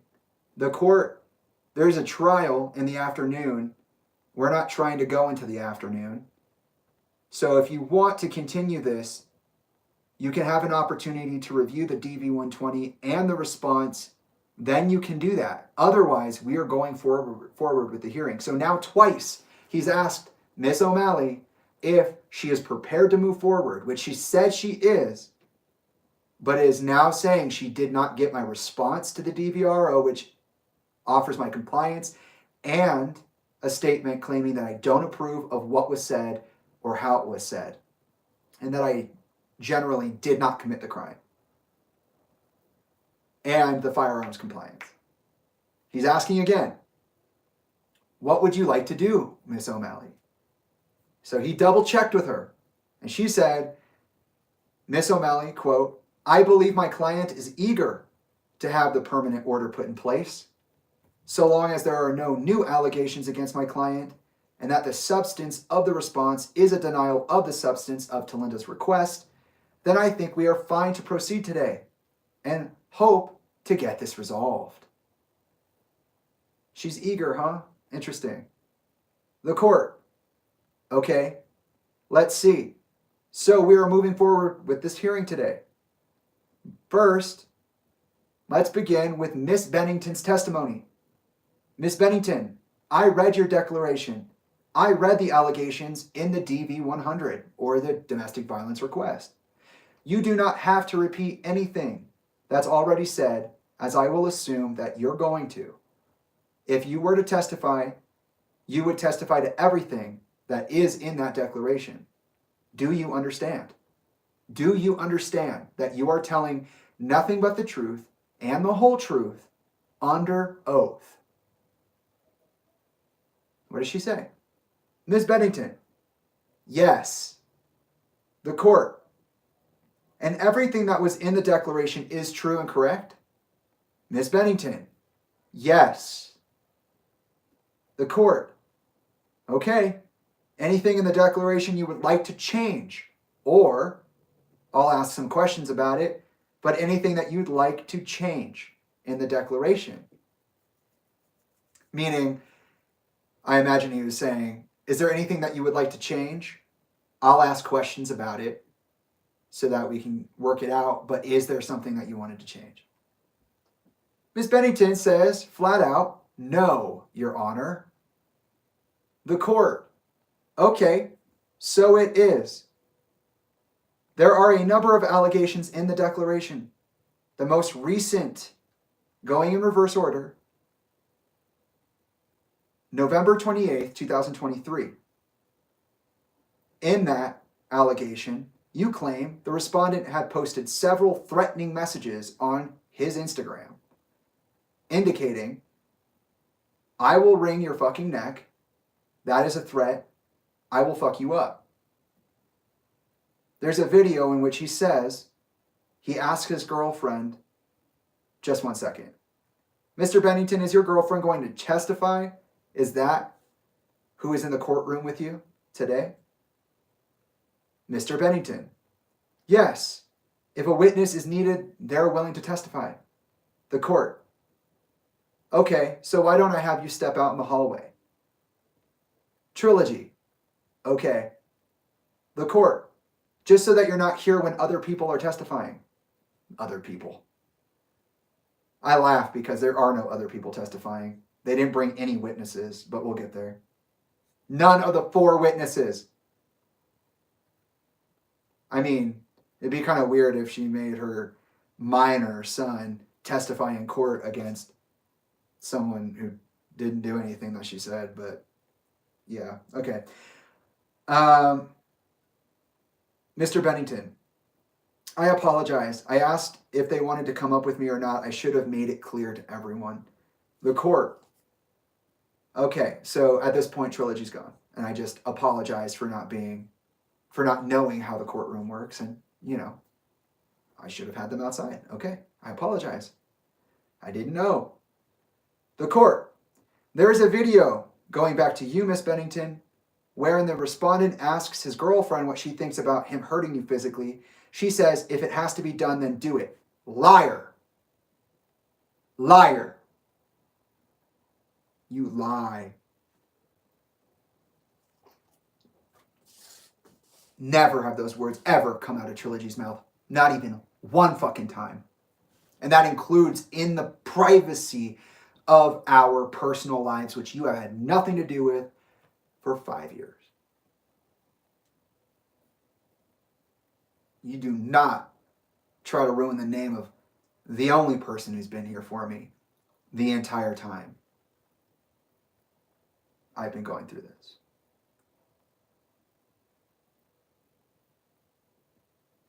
Liar. Is that what you saw on his Instagram page? Ms. Bennington, yes, Your Honor, and it's still up there. Oh, well, guess what? I didn't delete anything. Everything that I posted, minus some of the highlight reels, which I told you all I was going to be indexing and removing from my Instagram to make room for new highlights, is still there. Some of the context is missing, but it's still there. Trilogy never said that.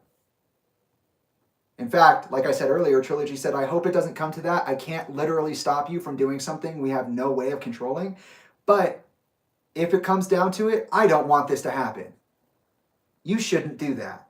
I understand why you feel that way. And I understand the real concern. But no, I don't want that. So you're a liar. You're talking about things you don't know anything about. And you're just literally talking. You're just talking. You don't know. You're just talking. Okay. Do you have any ability to download the videos? I don't have Instagram, so... And that's the judge speaking. The court. Okay. Do you have any ability to download the videos? I don't have Instagram. Ms. O'Malley. Your Honor, if I may, I have a few clips from the videos, and if you would permit us to play those, we think that that might be helpful evidence for you to consider today. Get this. This is comedy gold. The court. Okay. I'm not 100% familiar with the Court Connect, without Court Connect capability. How would you play the videos? Ms. O'Malley, I'm not sure, but if it's possible for you to permit me to share my screen, I'd do that. The court, I don't think we can. Ms. O'Malley, it seems like the court. Before we get there, Mr. Bennington, the attorney is about to play some videos. Are you denying that you made these videos? And this is what got me a DVRO. Nothing else.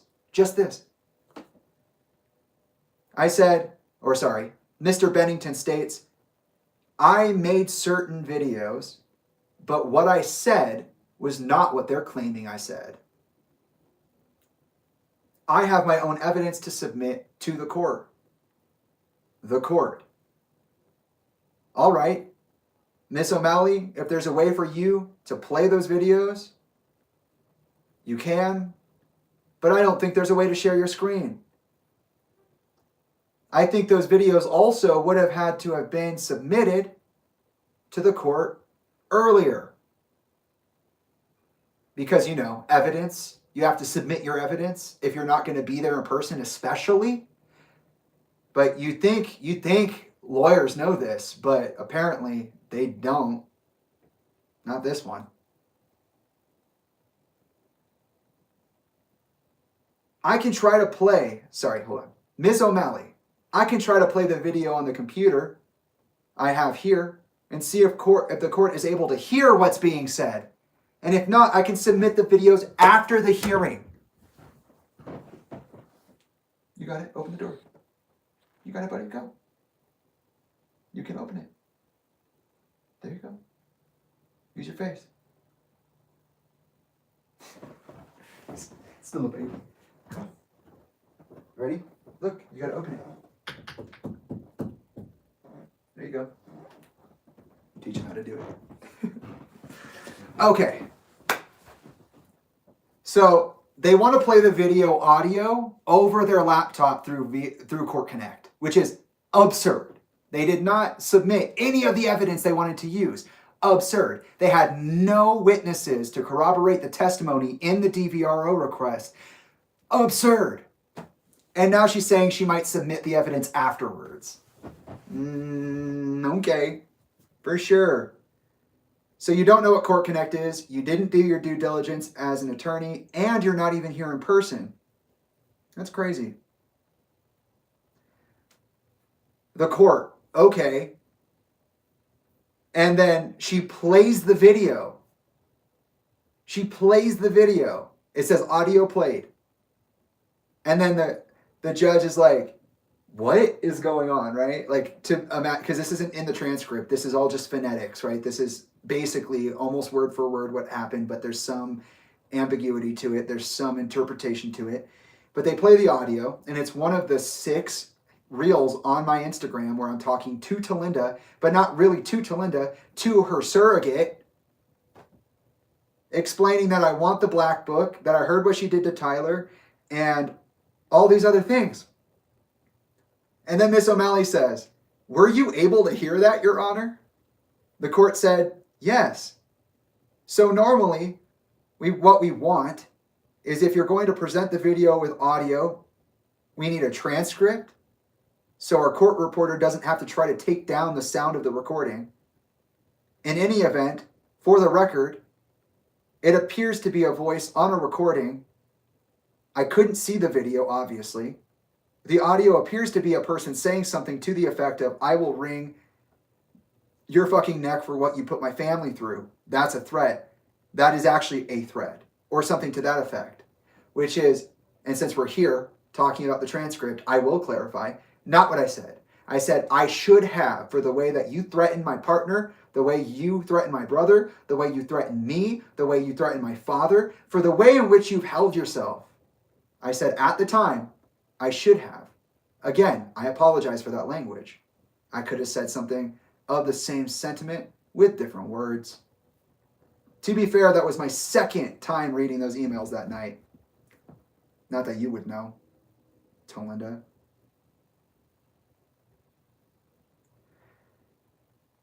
And I said, you said I was threatening. You want a real threat? I'll show you a real threat. It's accountability, and I'm right here.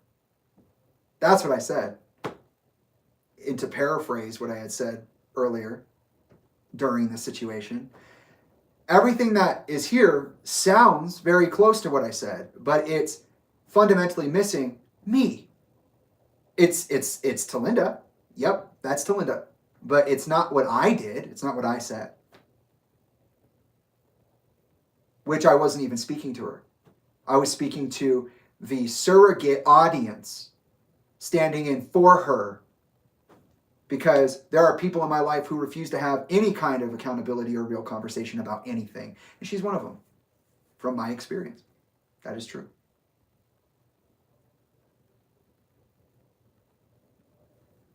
Miss O'Malley, Your Honor, if the court would permit it, I have transcribed a few other passages from these videos. These are based on my review of the videos, my personal review. I transcribed them to the best of my ability. I spoke clearly. There is no point in these clips where I wasn't speaking clearly. So, to the best of her ability is a pretty odd thing to say, considering that you can hear exactly what I said. There's no, oops, I tried. It's just what it is.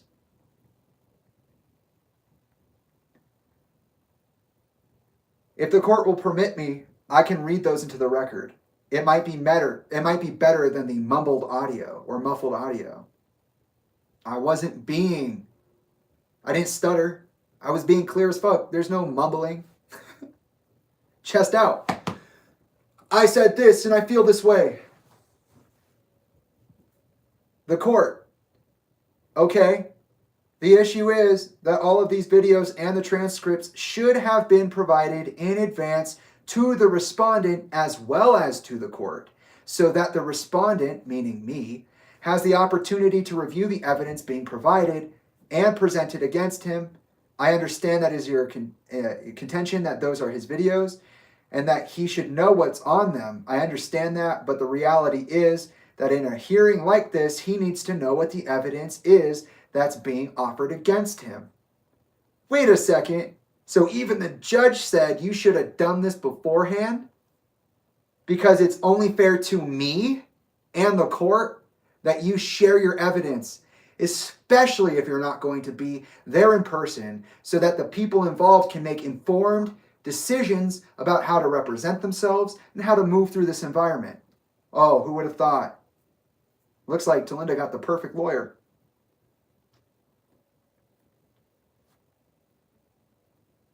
Ms. O'Malley, understood, Your Honor.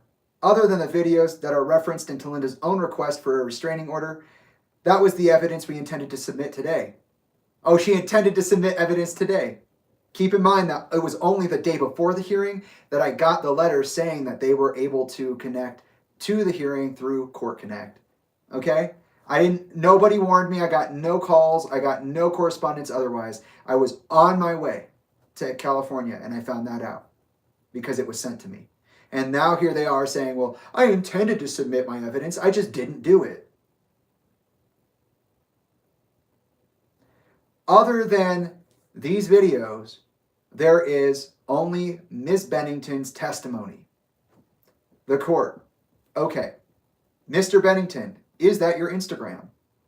Mr. Bennington, that is my Instagram. That is my voice. I did say those things. Those words are largely taken out of context. The entire video was a 6-hour live stream meditation. The court. You can explain that in a moment. Ms. Bennington, are the rest of the statements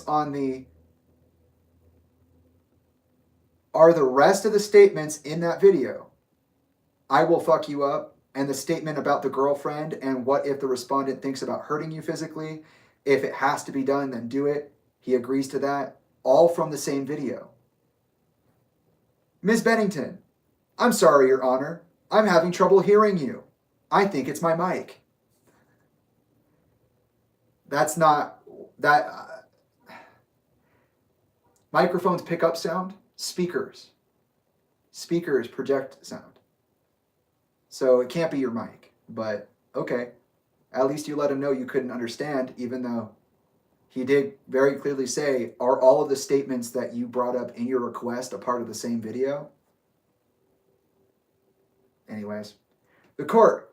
Miss O'Malley, if you would mute your mic when you're not speaking, there's some feedback. Oh, so she didn't.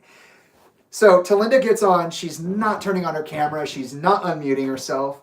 This beginning of the hearing is part of it is getting the attorney to bring up evidence which they didn't submit through any kind of perceivably proper channel. And they're being asked multiple times to mute themselves because they there's some kind of feedback being experienced. And we still don't know whether she's in the room alone or not. Ms. Bennington, could you please repeat the question? The court. Sure. Ms. Bennington, the other statements that are in your declaration about where Mr. Bennington allegedly says, I will fuck you up, about him asking his girlfriend what she thinks about him hurting you physically, and she says, if it has to be done, then do it, and he agrees. Are those statements all from that same video?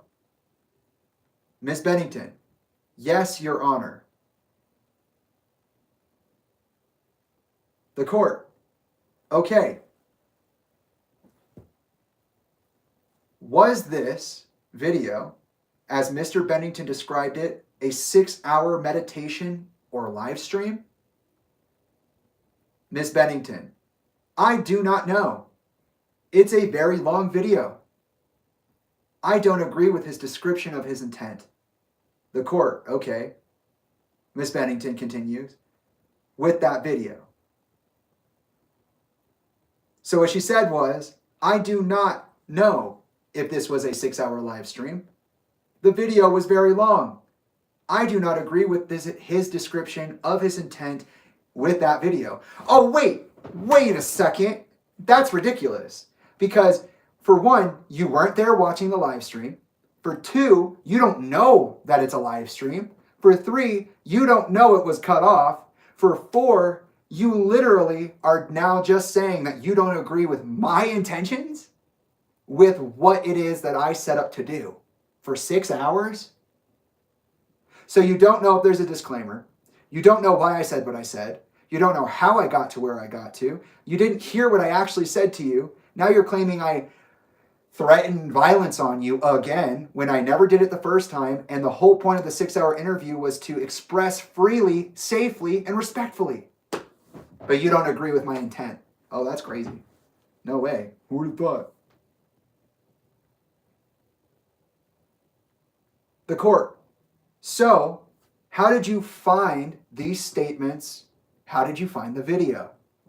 Miss Bennington, I have family friends reaching out to me because on his public Instagram at the end of October, he began posting videos about me. We'll put a pin in that.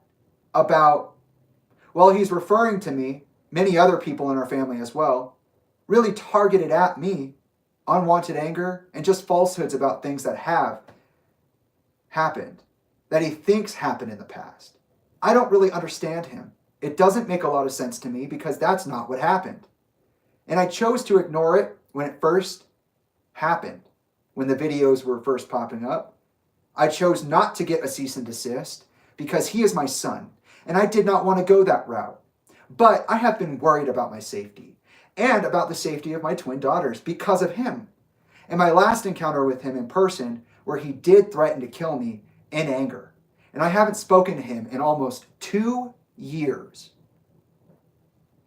And so, for these public videos to pop up out of nowhere, put a pin in it, I don't know I don't understand the point of all of this. But it was 3 weeks long of posts, literally him talking to me in his Instagram posts, and it was escalating. So I knew I had to go down and get the restraining order when he made that post about wringing my neck, about saying that I am an enemy, saying that this is war, saying it's a threat because it has escalated.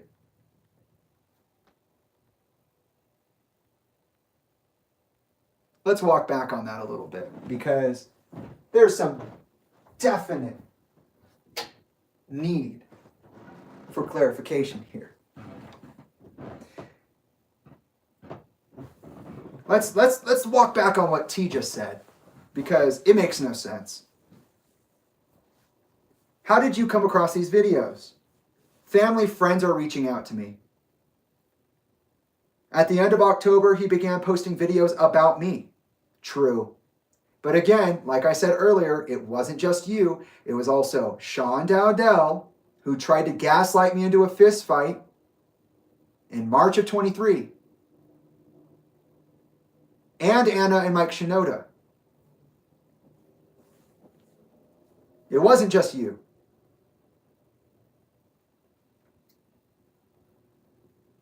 He's referring to me and many other people in our family as well, but it's targeted at me. Yes, the videos I made about you were about you. The rest of them were nothing to do with you, and you were but a fraction of the total conversation. It wasn't about you. It was about me. As I said, when I initially came on, I said, a lot of you think that Talinda and I have this really beautiful relationship, but she did threaten my life. You did. That's what the emails were that I was reading during the 6-hour interview, which got cut off halfway, and now you're saying you don't even know what was going on with it. You don't know if it was a live stream. You don't know how I got there. You don't know what I was saying. You just saw it because people were sending it to you. Whatever the videos are, I don't know. They're targeted at me. Unwanted anger. Oh, unwanted anger. I had unwanted silencing, unwanted abuse. And it didn't start there. And just falsehoods about things that have happened in the past that he perceives to be in the past. I already know, some of these people don't, that you emailed me and said, I do not subscribe to your version of what happened between us. and I will not. So you saying that right here as well is just a double whammy. You know? Look at that. You're victim blaming me. You're going to say, oh, they thought something happened. Whatever they perceived to have happened but didn't. No, you don't. No, that's ridiculous. So you don't agree with my intention. You want a 3 to 5 year prison sentence for me. You want to separate me from my family based on claims that are false, having no understanding of what's going on. All you're looking for is a quick solution. Your attorney is willing to just roll through this without the proper submissions for evidence, without the proper paperwork in front of her, and she can't even mute her mic. Crazy. You just want it over with. You wanted to give me, you were going to give me a cease and desist. You thought not to do it because you were my mom. But now I'm just so crazy. You have no idea. I'm just spiraling. So you got a restraining order based on lies. Okay. And that's on my record forever, unless I get it expunged. But maybe I won't. Maybe I'll let that scar be visible.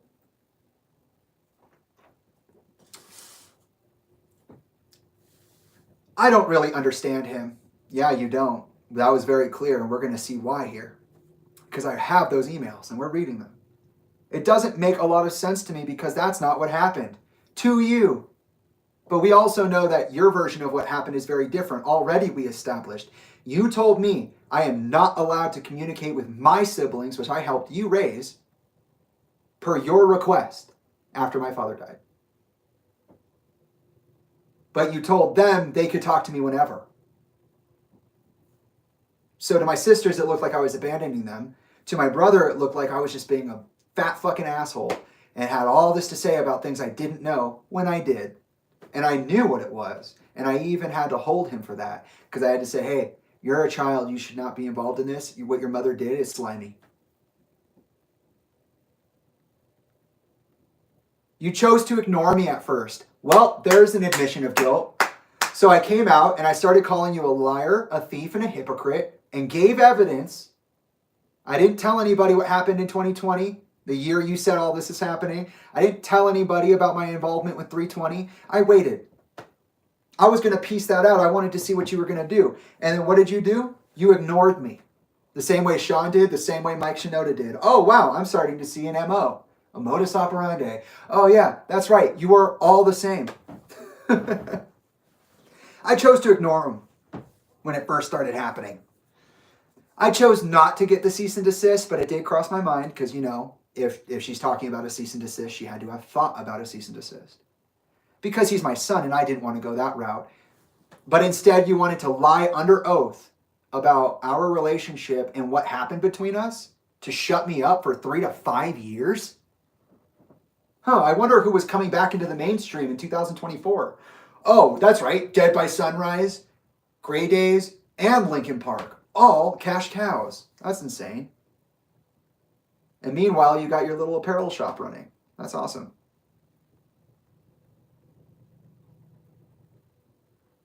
But I have been worried about my safety and the safety of my twin daughters. Because of me. Because of Jamie.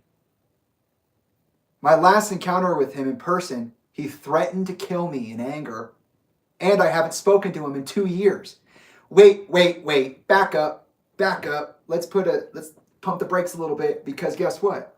Does that make sense?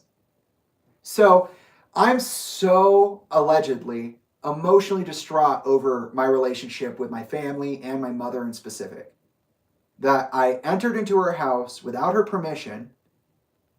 When she asked me to leave, I threatened to kill her. And I was in the house without her permission because I thought the girls were better off with me and I was intending to kidnap them. But it's been 2 years. You haven't heard a word from me. You've been warned what I'm going to be when my time comes. What the Picture Pieces Archive is going to do. But you have not received any communication with me in 2 years? How does that make you valid? Legitimately, that's a real question, Tolinda. You haven't spoken to me in over almost 2 years. August 2023 to November, or I guess at this point, December 2000, sorry, August 2021 to December of 2023. So 2 years, you were so worried about your safety. We had no interaction. Everything was fine for you. But the second I started talking about you and offering evidence to my claims, I'm harassing you, threatening violence on you. You've been so scared, now you need to get the secret hearing for a request for a domestic violence restraining order, which we are deciding the legitimacy of right now. Does that make any sense? And guess what? Both times you didn't call the police. Both times you did not call the police. You said I was violent. You said I was scary. You said that I threatened to kidnap your children, and the police were never involved. That's a real question. Why not? Why weren't the police involved? Oh, because you have your hookup in the police, right? Because you have a police officer in your pocket? Oh yeah, but we'll get to that. Yeah, we'll get to that. You didn't go to the police. You just informed on me and had them fucking stalk me. That's what you said. But we'll get there. We'll get there. And so for these public videos to pop up out of nowhere, not nowhere, since 2020, you knew I was coming up in this bitch just the way I have. You knew it. So did Alyssa. So did Sean. So did Ryan. So did Anna. So did... You all knew. Don't act like you didn't fucking know. You guys all came out planning to ignore the shit out of me. And you thought I'd go away. But stay haunted. They came out of nowhere. I don't know what... I don't understand the point of all of this. Well, you would if you actually listened to what I had to say. Because I said things that were very coherent, very well-shaped, and I said them directly. But you didn't listen. You didn't even know I was doing a 6-hour meditation. It's 3 long weeks of posts. Literally just him talking on Instagram to me. It's escalating and escalating. So I knew I had to go down and get a restraining order. Especially when he made that post about me wringing his neck, saying that I'm the enemy, saying this is war, saying this is a threat, because it is escalating. Excuse me. The escalation was years in the making. I did my research, I did my healing, and I came out, chest out, swinging, because y'all are dangerous, predatory individuals. And I was being hacked, which you didn't care to even educate yourself on. And no, again, it was not dedicated to you. You were a small part of a much bigger picture, but of course you made it about yourself. And I didn't say I would wring your neck. Again, I said I should have. And what I meant was I should have stood on business. I should have protected the vulnerable people in my life instead of giving the benefit of the doubt to people who have a history of being predators. And I'm allowed to say that about Tolinda because she admitted to 10 years of manipulation. And we'll get to that. That was in January of 2020, the month of her wedding. But we'll get back to that. I said the threat is in the consistency of my being. I am here. This is an ego battle to the death. The war is cold. The Cold War never ended. You are my enemy because you are. You are not a friend. You're not an ally. In fact, right now, like I took Ryan's and all of Lincoln Park's and Gray Days's, you are no longer an ally. I revoke your ally card. You do not get to stand there as a mental health advocate and professional and do what you do the way you're doing it. And you just don't get away with it. No, you are not an ally. And to all those people you betrayed who believed in 320, they deserve better. The court. Okay. So you're saying that the Instagram started on October 27th, 2023. That's in your petition. And lasted until November 20th, 2023. Ms. Bennington, yes. That's right, guys. I was only online from October 25th to November 23rd. That's how long it took. That's how long it took. After all my careful planning, it took a month, 3 to 4 straight weeks of posting for me to get silenced. Wow. Ms. Bennington says, yes. And even after he received the restraining order, him and his girlfriend, again a demeaning term, she knows she's being that way on purpose, decided to go on YouTube Live. And actually, Jamie used his girlfriend as a tool to breach the restraining order, to talk about it, to talk about the whole story and his version of it, but through her mouth. Incorrect, but put a pin in it. We'll break this down in a second. So it was that he told me he didn't really care about having to stop. He didn't care about having to stop harassing me. He didn't want to just leave me alone. And most importantly, I wanted him to stay away from me and my children. I don't believe he will without the court being involved. I literally walked away from you and your children. Silly goose. Literally. I can't wait to read my letter of resignation I sent my own family in 2020. July 2020. I'm pretty sure. We'll test it. All right. Let's break that down. Even after I received my restraining order, I decided to let my girlfriend go on my YouTube. I used my girlfriend as a tool to breach the restraining order, to tell people my version of my story through her mouth, and made it clear I didn't care about having to stop harassing her. And so, out of fear for her life and her children's safety, she got the court involved. Let's break that down. First of all, girlfriend is derogatory. We already covered that. You know who she is. You know who they are. And you know what their pronouns are. Don't be rude. And I know you're doing this on purpose because you like to switch it up all the time. You got plenty of codes.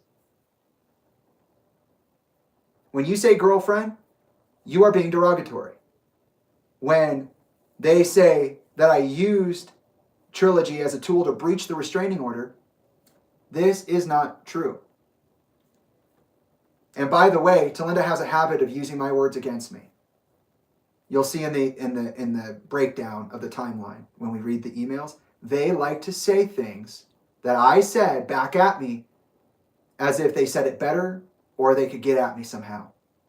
Right here, I repeatedly accused Tolinda of using her children as tools in the emails.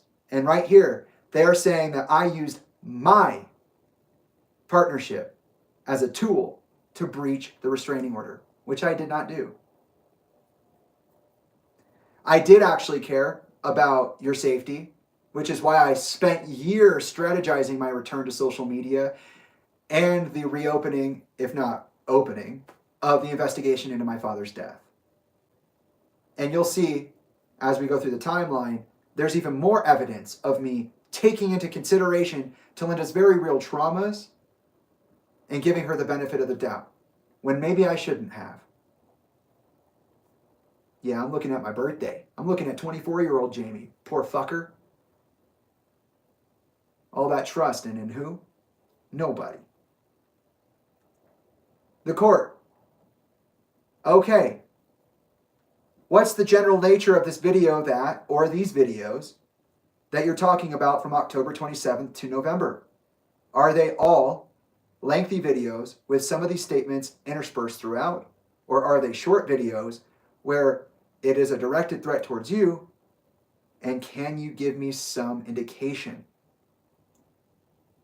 Miss Bennington, there are 6 of them up on his Instagram right now titled with my name. And it is him speaking to me. And there is another longer one where the threats are. But in these videos titled to me, he's asking for notebooks back or something from his father that actually doesn't exist.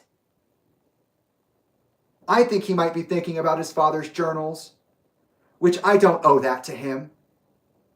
He's actually inciting in the comments people saying that they always knew I had something to do with his father's death. Jamie himself saying that in the past. I never... Pin. When Chester, my husband, passed away, he was quite famous, and his death was very publicized. The court. I am familiar, Miss Bennington. And I received threats to my safety, to the safety of my kids, which I'm one of them, because conspiracy theorists, so to speak, believe there's some big conspiracy of how Chester died and that somehow I'm at fault or have a part in the reason. And now Jamie is adding on to that narrative, which is inciting the people that harassed me before to keep harassing me and my children as well. And I'm afraid they're going to do that and come to my doorstep again, as they did in the past. And Jamie is on the comments talking to them saying, I don't have the notebook back. And liking comments for people that are saying, I'm at fault and that I'm the one doing something wrong, which is really scary for me because especially what I went through in the past, Jamie was actually there in my home when that was happening. So he understands the fear. Again, they know my pronouns, but they're going to keep saying he. We'll break this all down in a second. The court. What I'm trying to get is some clarification on these threats. Are they posted? So you're saying that the 6 videos posted on the Instagram have your name on the title of the video. Miss Bennington, yes, Your Honor. The court. And so these videos, what's the nature of them? Is he talking for like an hour, 2 hours, or is it directed statements? Miss Bennington, there are videos where he's talking. It's 6 videos where he's talking about me. He is directly speaking to me. They're not incredibly long. They're not. You're right. It's a total of 15 minutes. They're not, but he is definitely talking to me, demanding me to go on the internet to, I don't even know what he wants me to say on the internet. He's making demands. He's telling me what I need to do, what I will do, and if I don't do it, all in a very threatening manner. We'll get back to that. And these videos are after the video where he threatens me with physical harm.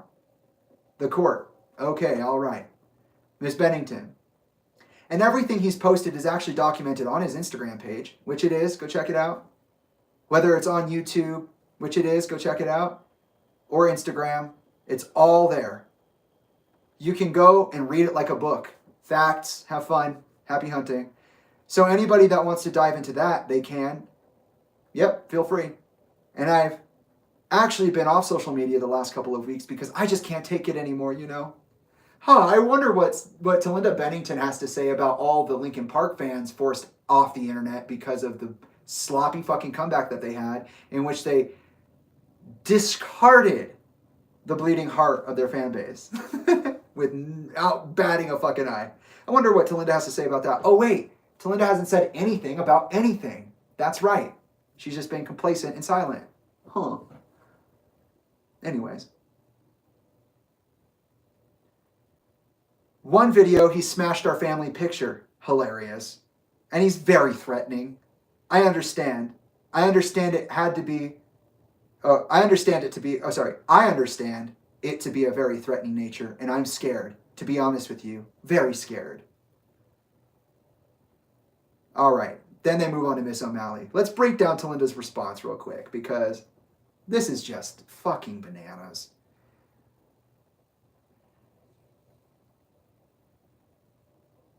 So the judge is basically asking, where are the videos? What are the nature of the videos? How accessible are they? In what manner is Jamie speaking? Is it all threats? Is it lengthy conversations? What is it? Because we can't see the videos. And she says that there are 6 of them on the Instagram page, which, by the way, shows you how uneducated she is, because in reality, there's the reel that is half of the 6-hour meditation. It's like the last 2 hours, so a little less than half.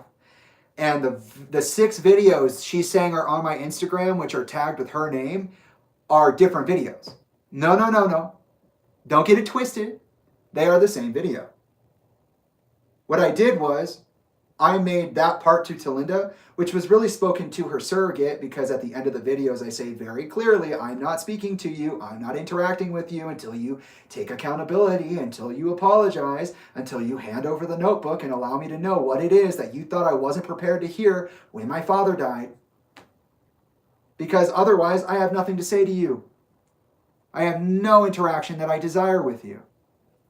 She didn't read those or watch them, apparently. because she doesn't know they're the same video. She doesn't know I spliced it up to make it easier to comprehend. And in fact, most of the people who watched those videos didn't watch them all in order, much less the entirety of the live stream or what's left of it. So they don't know that. They're just going to talk shit to me. But whatever. So it's not 6 separate videos. It's a bunch of stories. It's a single live event. And during that, I read incriminating evidence off of what she actually did do. I'm sure that has nothing to do with why we're here for this ridiculous reason.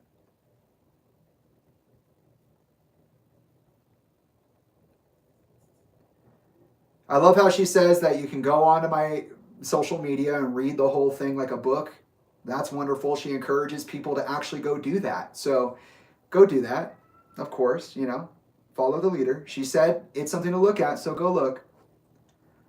Take your time to really understand the materials too, please. I dare you. She says that I was speaking to her, again, surrogate, not her, because I very clearly stated I'm not speaking to her. That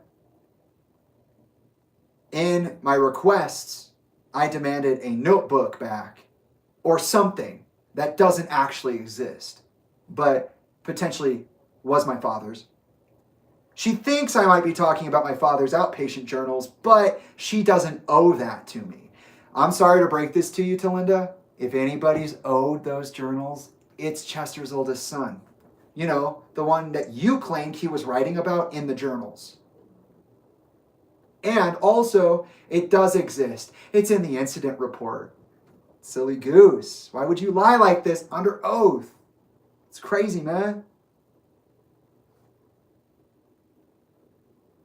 And actually, I did not incite comments about your connection to Chester's death. You know what did? The tweets that you tweeted the night Chester died. I cheated on Chester with Mike Shinoda. I like Mike's cock better. I only love Chester for the money. They were dead before they hanged him. And what's the other one? And guess what? Two hours after Chester died, somebody went on his Twitter, just like they went on yours, and they said, I have enough evidence to put Hillary and her cronies away for good, and then scrubbed that tweet off of his timeline, along with other tweets. So really, who's in control of whose social media, and why are you not being accountable for the things that you did actually tweet? Whether you meant to or not, whether it was somebody pretending to be you, how is it that no official investigation has been launched at all with regards to Chester's death, that people in his life, and how fucking suspicious they are? I mean, even with it starts with one Linkin Park Linkin Park biography, the only official full timeline biography on Linkin Park. I'm not even going to go there yet. That's so fucking annoying. But yeah, you actually did say stuff. You actually did do stuff. You told Linkin Park fans, go fuck yourselves. I don't want to be your fucking friend. Don't fucking ask me questions. Stay the fuck out of my way. You're all conspiracy theory lunatics. And then you turned around and went, oh, you guys are family. Yeah, I'm part of a nonprofit now. I'm a mental health professional. Before Chester died, I didn't even know about that. Depression.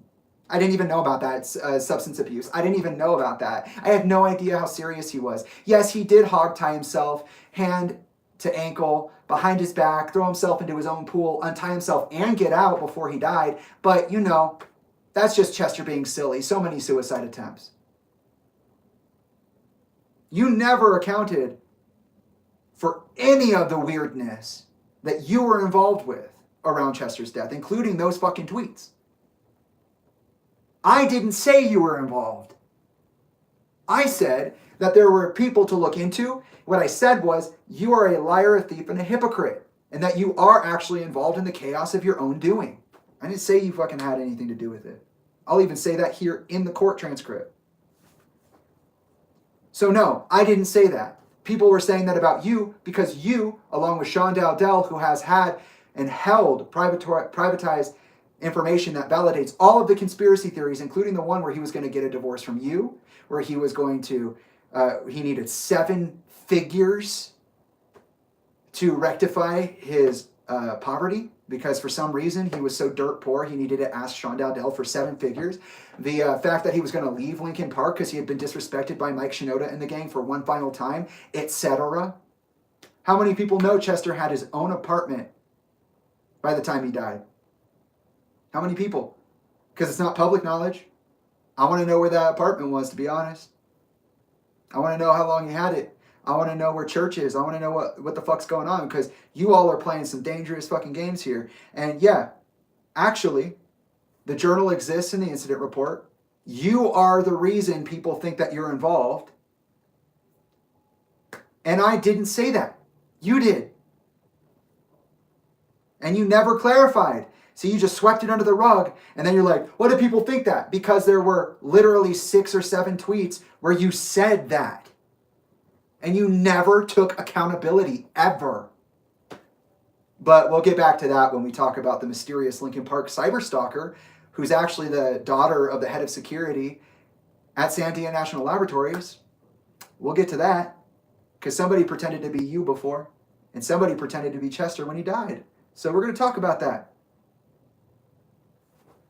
And we're going to take our fucking time doing it. I never said that you were a part of Chester's death in the past. In fact, who was the one walking you down the aisle, holding you, because you compressed your own back to the point you couldn't walk down the aisle to Michael? On one side, I remember it being Isaiah, and on the other side, I remember it being me, because you were late. You couldn't walk. You ignored your doctors, you injured yourself, and you made everybody go to fucking Hawaii. But it's supposed to be romantic. No. No. You're a self-saboteur and a saboteur, if there ever was one. I did not say that. And look at you, when Chester, my husband, died. When Chester, Jamie's father, died, he was quite famous, and it was very publicized. You should have seen the shit Jamie went through on the behalf of Lincoln Park's fan base, which they relived in 2024 when Lincoln Park decided to show their fucking stupid, ugly faces again. I put the kids' safety before my own safety. And when we get to when Chester died and we had that one-to-one conversation where you invited me to be their father as the oldest son of the family, and then you gaslit me out of it and have all these people online believing that I am a fucking psycho, when in reality you lied to me and then made me look like the bad guy because it was better for you than it was for me. I put your kids' safety before my own, and I almost died for it. Multiple times. So you saying, oh, I was scared of my child's safety. I'm sure you were, but it wasn't because of me. It was because of you. Those are your actions. You as a parent put your children in that position, not me. And we'll see what I had to say about all of that when we get to the emails.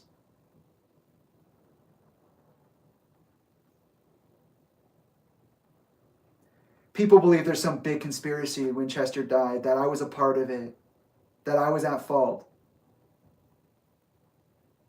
Yeah, you mean all of the people who know what suicide is, genuinely understand it, looking around going, Chester was literally supposed to be the best of his life.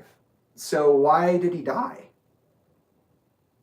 You guys are all fucking crazy. Don't fucking talk to me. Blah, blah, blah, blah, blah. Shit. That's literally what you said to them. You said that to them. I am not your friend. I am not your family. I am not your support. Get out of my fucking face. But when it turned into a business endeavor and it became a matter of controlling the mainstream narrative of Chester's death, it was fine to turn around, not take accountability, not apologize, and just call them family and utilize their emotional connections for your benefit, just like Mike Shinoda did. Yeah, it's fine for you to do that.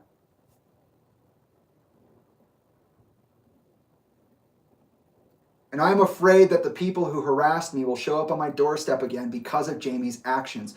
Again, my actions are telling the truth and being steadfast in my truth, learning how to express in real time because my actual life is in danger, which is not something that you actually recognize at all during this situation. You don't know why I'm here. You don't know where it's coming from. You don't know anything about anything, and it's because you chose that. You're weaponizing your ignorance here. You're acting like you don't know when you know a whole lot of shit. Yeah, I wonder if people would be interested in knowing anything about your personal dinners with Jay-Z and Beyonce. I would love to know too.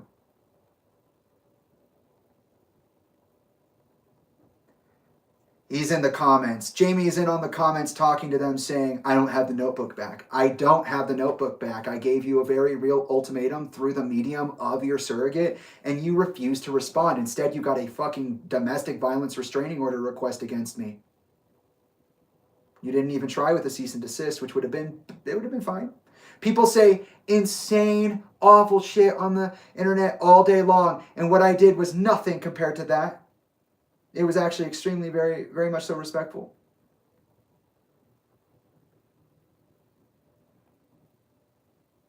Jamie understands my fears because they were there in the past when we went through the threatening life context that we all existed in. They understand because they were there. Oh, really? So where's that understanding on your end that I was there and that I do understand and that I have actually put you first before my own health and safety now that this is happening? That's a good question, right? Okay. So that's interesting. The judge tries to get the clarification again. And then Tolinda says the thing about the 6 videos, which is funny because there's actually one video and then the 6 are reels cut from that bigger video, so they're easy to access.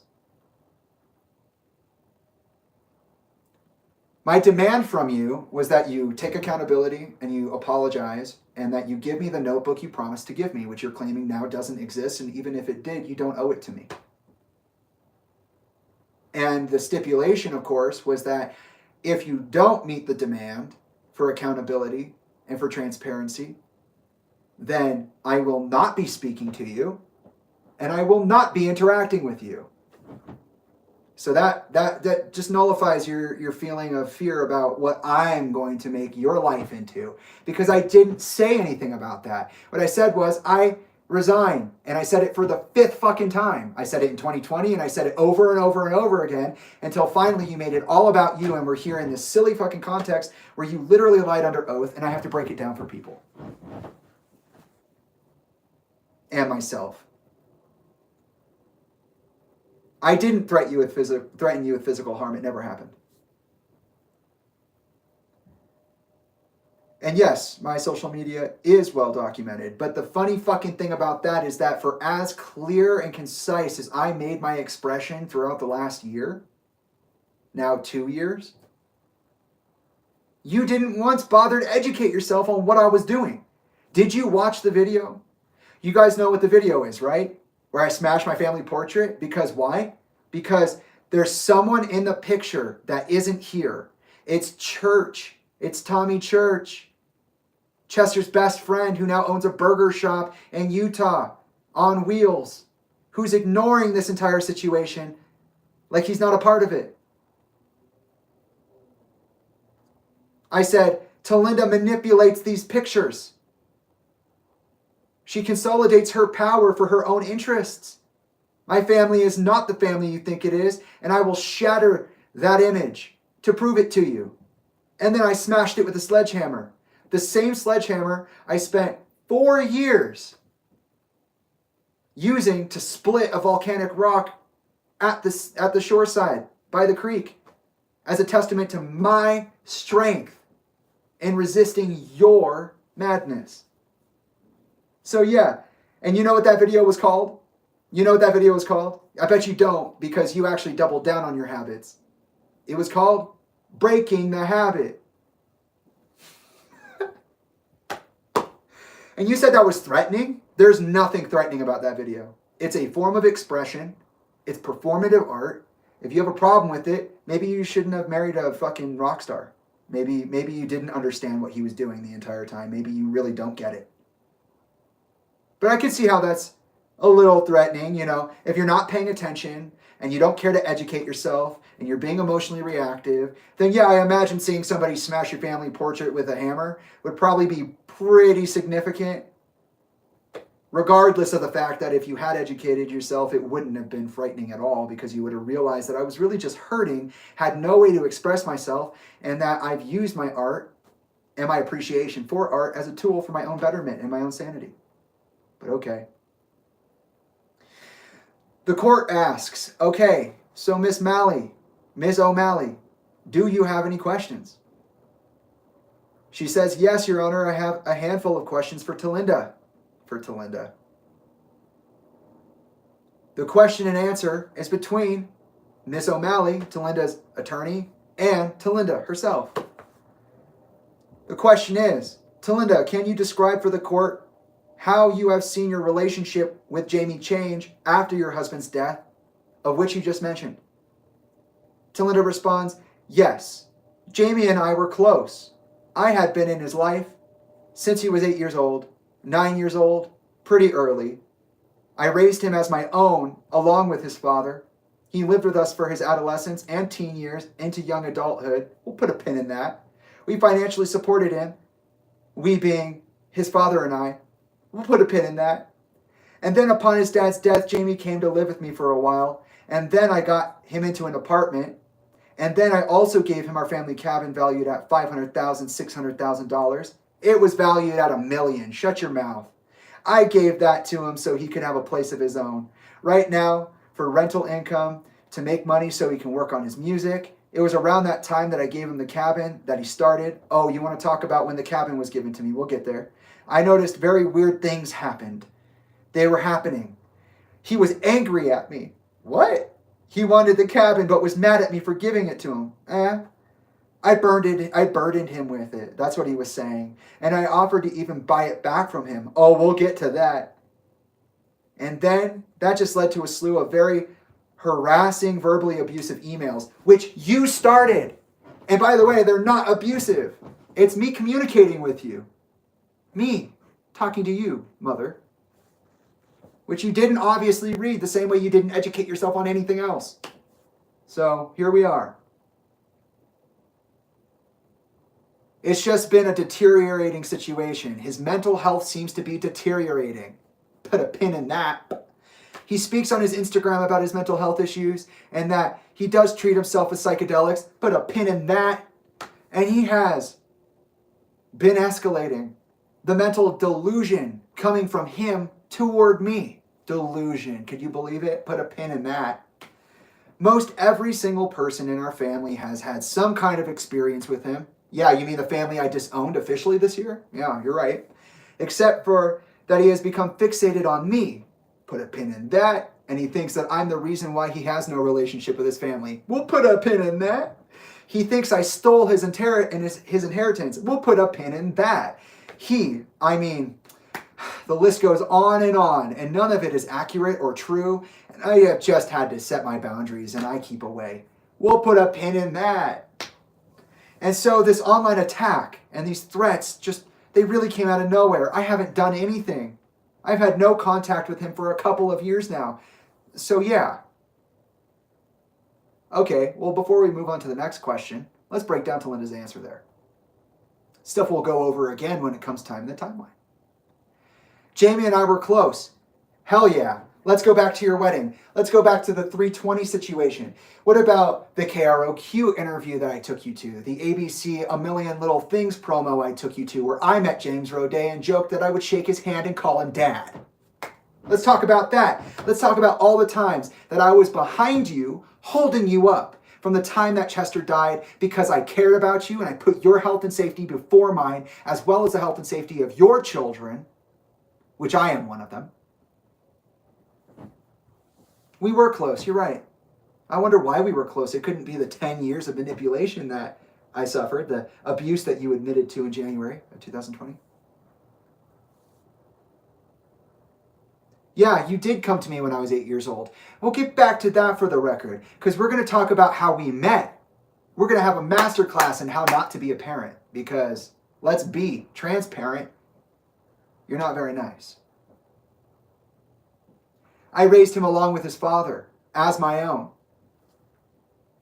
You made that choice. You said you wanted that big-ass family. You said I would be your first son. You said it was your honor and your responsibility to come into my life and give me the family I never got to have, the life I never got to have, to save me from the living fucking hell that both me and my father were going through at the time. And part of which was my father's inability by extrinsic means to be a father to me. After 8 years of me being alive. That's all he wanted. And did he get that? No, Samantha. No, Elka. No, Tolinda. Again, I should have stood firm for what you put my father through. In part, it's not just you. He lived with us through his adolescence and his teen years into young adulthood. Whoa, slow down. Slow the fuck down. We financially supported him. We being his father and I. Hold up. You did not have a job when you were married to my father. You went from being a working class citizen to being the wife of a rock star, and he wasn't even divorced yet. You didn't pay for a single thing that Chester worked for. You need to get your boundaries correct. My father supported me. You married my father, and by that relationship, you had access to his wealth. Does that mean you earned it? No. Does that mean that you own it? Yes, now it does, but no, back then it doesn't. Chester paid for my childhood. Chester paid for my college. You weren't the one sitting me down at the kitchen table in 2016 telling me that he had lost all of his money somehow, Jonathan Schwartz and other people, telling me that he may not be able to finish paying for my college education, which you mandated. You said if you don't get a degree in something, you're not in the family will, which put a timeline on the ability to be within the family will and on the rest of my life, of which I dutifully dedicated myself to, even when you asked me to drop out and help you raise your children when Chester died. So let's correct that. You did not financially support me through my childhood. My father did. In the face of life-threatening physical injuries and life-threatening illness brought on by chronic fatigue, burnout, industry abuse. But let's talk about it. You don't get to use you choosing to be a part of my life, choosing to be my savior, and the wealth and success of your husband as reasons why you are owed something. You made an honor contract with me. You violated it, and you admitted to that with your own mouth. Stuff you don't want me telling people, but we're going to talk about it. You didn't make a single cent until he died. But we'll talk about the alleged multi-million-dollar payouts on behalf of Grade A's and Lincoln Park at a different time.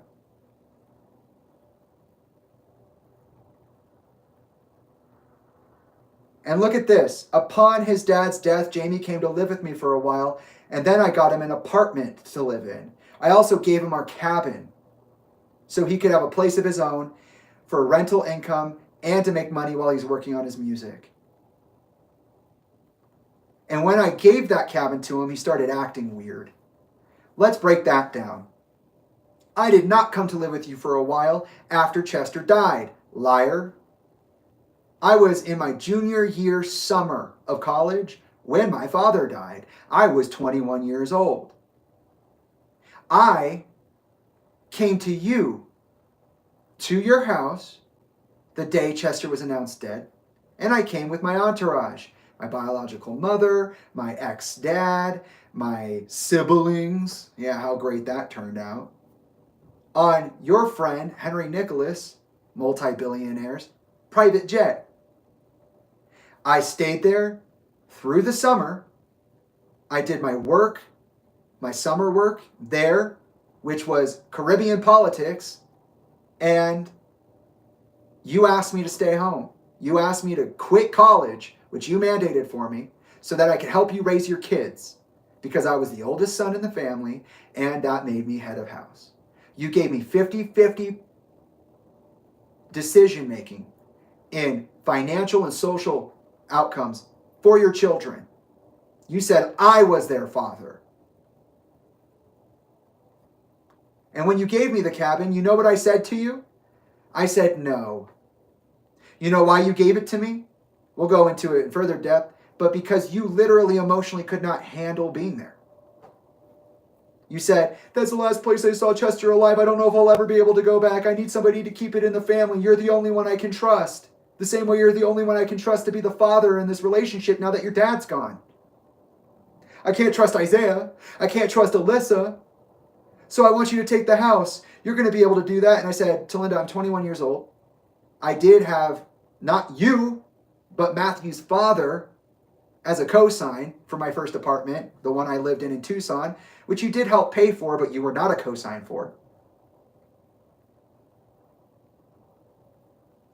By the way, you never visited me during college, not at all in the 4 years. You only helped me pack when it was time for me to move, and you still were a tyrant during my graduation, which I have a picture of on my Instagram if anybody's interested. I said, I just now am learning to live in an apartment. I needed a cosign. I do not have a job. I'm literally financially a slave to you. You pay a little bit of money every month for me to get some groceries and pay my rent so that I can work full time as a college student, make it out of college in 4 years, which is something you agreed to do because I agreed to do student work full time, even though it pushed me to the brink of death, which is something I told Chester in February 2017. I said, I can't go to college. I'm not ready for that. I had spent all of my childhood catching up in school, and I don't think it's right for me to go straight to college. I think I can make it in my own way. And you said, no, it's fucking mandatory. You get a degree or you're not in the will. And guess what? I got my degree. I used that education to better myself and create an environment through which true communication and true expression can occur for everyone in the conversation. And yet I'm still not a part of the inheritance. I'm still not a part of the family will. Wow. It's like you're just pulling me around, fucking with me for the sake of doing it. I said, I'm not responsible enough to be a homeowner. I am trying to leave the state of Arizona, which is where this house is located. I am 3 hours for my enterprise as an artist, trying to make it into the movie and the film and television industry without Nepo powers. I live 3 hours away from the location in Tucson. I will not be able to get there often. And it needs fixing up because Chester was in the middle of renovating the fucking thing when he died. You said you would pay for everything. You said you understood how serious that was, that you would allow for me time to turn it into an Airbnb so that I could potentially make money. And then COVID hit. And then you took everything away. You tried to indenture me with fucking almost 30 grand because I told you something you didn't want to hear on my 24th birthday. But we'll get to that. So no, I did not come to live with you after my father died. And no, you did not help me get that apartment. You helped pay for it. And yes, you did offer me the family cabin. You also said that I would get a cut of the inheritance. It wouldn't be as much because I also got a house. Just to walk back on that, the same way you said I could keep my ring, which I wore to the Strange 80s 3D event, and you took back. I came home that night and you were like, you did so good, Jamie. You did so good performing Strange 80s 3D. Thank you so much. I'm so proud of you. Your dad would be so proud of you. That ring, which is your grandfather's wedding ring, which your dad turned into a wedding ring for us, is yours. And I want you to have it. I'll keep it in my safe and I'll keep it safe for you. And then as soon as we have a falling out on my birthday, you're like, that belongs to my kids. And they get to decide who has it. Like, you didn't talk to me about that years earlier in 2019 when I was a part of the charity event for your mental health movement. Also, it's not valued at $500,000 to $600,000. Even as of last year, the price changed, of course. I sold that bitch for $777. I could have sold it for $1 million, but I gave it to the right people. I don't care about money like that. You tried to undersell me by $500,000 easily. You tried to undersell me by $300,000 to $500,000 because you thought I was dumb enough to take that deal. And we'll get to that email where you offered to buy the cabin. And yeah, I did complain about it being a burden to me because guess what? After I took it, I was the one responsible for going to the last place my father was seen alive, a time during which you all went to the cabin, not for the first time, for like the third or fourth time, when I'm only 3 hours away and didn't invite me. Yes, I found out once again that the day my father died, I wasn't invited to the family event. Again. Yeah. And I didn't want the house for the same reason you didn't want it. I also very clearly was like, I'm not responsible. And so here we are. I had to turn that around. I couldn't be in there alone. Do you know how many panic attacks I had? What about the times that I almost got you to go back to the cabin so I could help you heal? We could do group therapy together. I brought my tools to you. What about that? And you promised, and I showed up, and you didn't show up. You're like, sorry, I can't do it. And I'm like, they're at the house waiting for you. Yeah, I complained about it being a burden because while I was trying to make my short film, while I was trying to make the film festival for 320, which I did do and you cut without even telling me, when I had to grieve, I said, I don't think I can do this on my own. And then you kept saying, have you done it yet? Have you done it yet? Have you done it yet? And I said, stop.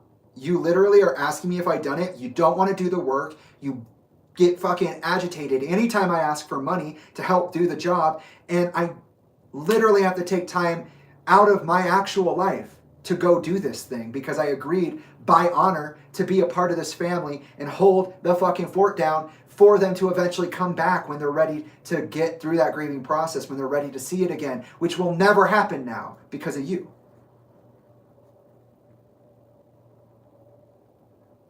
It was always possible. But you prevented this from happening. And by the way, yeah, you're right. We did turn that into an Airbnb. G and I lived in her car for over a year, and it was awesome. We also used that money to help support G's sister and her son, and I was a father for a year. It was fucking awesome. I wouldn't say I was mad. I would say that I was bothered by the fact that you literally discarded your responsibility onto me as a 21-year-old trying to make my way in the world, and that would ultimately come to undermine all of my progress, to impede all of my progress. Yeah. I even offered to buy it back. Yeah, you did. We're not going to talk about that right now. And that just led to a slew of harassing and verbally abusive emails. Yeah, no. I'm going to save that for the emails. Put a pin in it. We'll get back to it in a couple of hours. It's been a deteriorating situation. His mental health seems to have been deteriorating. He speaks on his Instagram about mental health issues and that he does treat himself with psychedelics. I said, I smoke weed. I said, occasionally, I do mushrooms. You're talking to a guy who hasn't even tried acid yet. I haven't done peyote, ayahuasca. I haven't gone anywhere near the extreme some people might with psychedelics, which I support. And in terms of deteriorating headspace, how the hell could you say that? At the time that you're talking about in July of 2020, I was literally abandoned by my best friend in LA. I came to live with Kim in fucking Pelican Hill. I moved back to Arizona, which I didn't want to do after a year in LA because it was a soul-crushing and soul-devouring enterprise, which I have no desire to be a part of. I was working on the 320 fucking festival, which you cut me out of without telling me. And I had the love of my life magically appear into my life. Much of which, all of this that I just said, you weren't even there for. You didn't even fucking donate to my fucking, to my short film crowdfunding campaign. Tolinda did not help me pay for my movie. All the while she's like, have you finished fixing the house yet? Why isn't it there yet? Like literally getting mad at me for not being able to do the work. When I'm working the jobs of not only 10 different people, but a father and a son. Which, by the way, she has no intention of fucking respecting at all. Talinda's the kind of girl that would promise you something, turn around and immediately backstab you, undermine you, and lie to your face about it. As for most every single person in our family having had a similar type situation, you're correct. I've had a falling out with literally every person. When I said that I lost everybody, including my friends and family, I did not lie. You are a menace sometimes. And you know what's crazy is that You literally right here are saying that I'm fixated on you when I wasn't. I literally let you go. I dropped you like a hot pan. Like I thought the burner was off and I went to go grab something to wash it and went, oh, fuck. I almost got blisters. That was scary. That's you and me. I dropped you. I broke up with you. You didn't dump me. Don't you fucking lie to yourself. That's crazy. And that's because you have a back door to every single person we know. Everybody on my bio mom's side, everybody on Dane's side, everybody. You have a narrative built around me that I'm sick like daddy, a volatile, spiraling depressive drug addict with no truth to stand on, who's just absolutely unpredictable and violent, which are all lies. I know, I see Sean perpetuating your silly fucking narrative. I heard it from Elka. I heard it from Isaiah. I heard it from, you guys can go look at that reel right now. Go on to fucking Instagram, look at my Isaiah reel. I know that you are absolutely a part of that. You know why I know? Because I told Isaiah exactly what I'd been through with Tolinda up until that point, and that is why I had that response to him when he called me up to tell me I was a disgrace for going public about any of this. You are both disgraceful. Try that. I didn't attack online, so it's not an online attack. It's not a threat. It didn't come out of nowhere. You knew for at least 4 years before it happened that it was happening. And for somebody who's so scared of their health and safety, 2 years is a long time to not have any interaction with somebody you claim is hyperfixated on you. And also, like, way to take the limelight, like, all these other people who have done bad things. And I'm talking about them, and you're like, fixated on me. It's all about me. I'm so scared. Whatever. Second question. Prior to the videos, are there instances wherein the respondent has made threats against your life? Yes. He came to our house. We were there with some family members. The other family members were not speaking with him, and they didn't really want him there. Fuck off. How dare you say that? Seriously. This is a little anger coming out, because how dare you say that? It was their holiday vacation. So they asked me to ask him to leave, which I did. And he became irate and yelled at me, got into a verbal argument in my kitchen very late at night, 1 in the morning, maybe 2, and threatened to kill me. He said I was a waste of air and space and stormed out. Then the next day on the phone, I was in the car with his sister, Abigail, and it was the same kind of verbiage again, talking to him.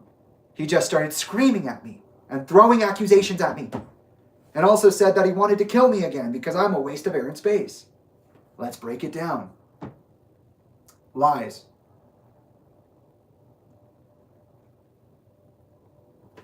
I had planned to go to Talinda's house on July 11th, 2021, because I was able to arrange a olive branch, a reconciliation after multiple tries, following the fallout that occurred in 2020 July, or 2020 May through July, my 24th birthday.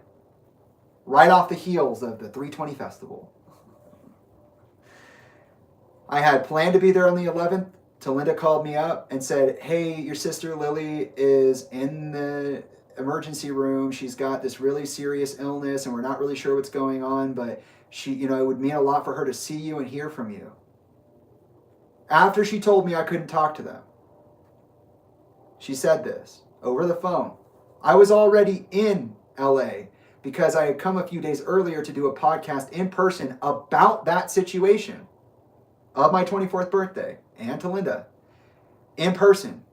A guy named Sonny Von Cleveland, who I did an interview with back in the day. That ended up not coming out, the podcast, which I did on the 4th of July. And I said, oh, well, if you're wanting me to come spend time, I think that actually would be a good thing. My sisters haven't seen me in a while. There's a lot of space between things, and I think ultimately it would help her feel better if we were able to communicate, given that I'm such a big part of their lives. And there was such a immediate and serious falling out between us. And she said, okay, I want you to come over. And I said, okay, I will come over early. So I ended up going on the 5th. Now, she said, well, okay, but Dane and Valerie and Devin and Abby are all over right now, and they're here for their vacation, so you'll actually have to talk to them about it, because I just want to make sure that they're comfortable. So what did I do? First of all, I said, well, actually, it would mean a lot to me if you could work that out with them, seeing as though you're the host and it's your house, and, you know, if you're inviting me, I should be allowed to come if you want me to. And she said, well, I'd rather you work it out with Dane. So I called Dane, my ex-stepdad. And I said, hey, I'm in the area. Tolinda just told me that Lily's super sick. I was supposed to be there on the 11th. Now they're asking me to come tomorrow. Are you guys cool with that? And he said, yeah, no problem at all. Like that. No problem. There's no problem at all. I would love to see you. That would be great. We would all love to see you. And we had a falling out because of Talinda. So that was surprising. We show up and it's bananas. Right away, Talinda tells Trilogy, which you can go corroborate this with Trilogy's 10-hour live stream, that the kids were always allowed to talk to me. She never told them not to.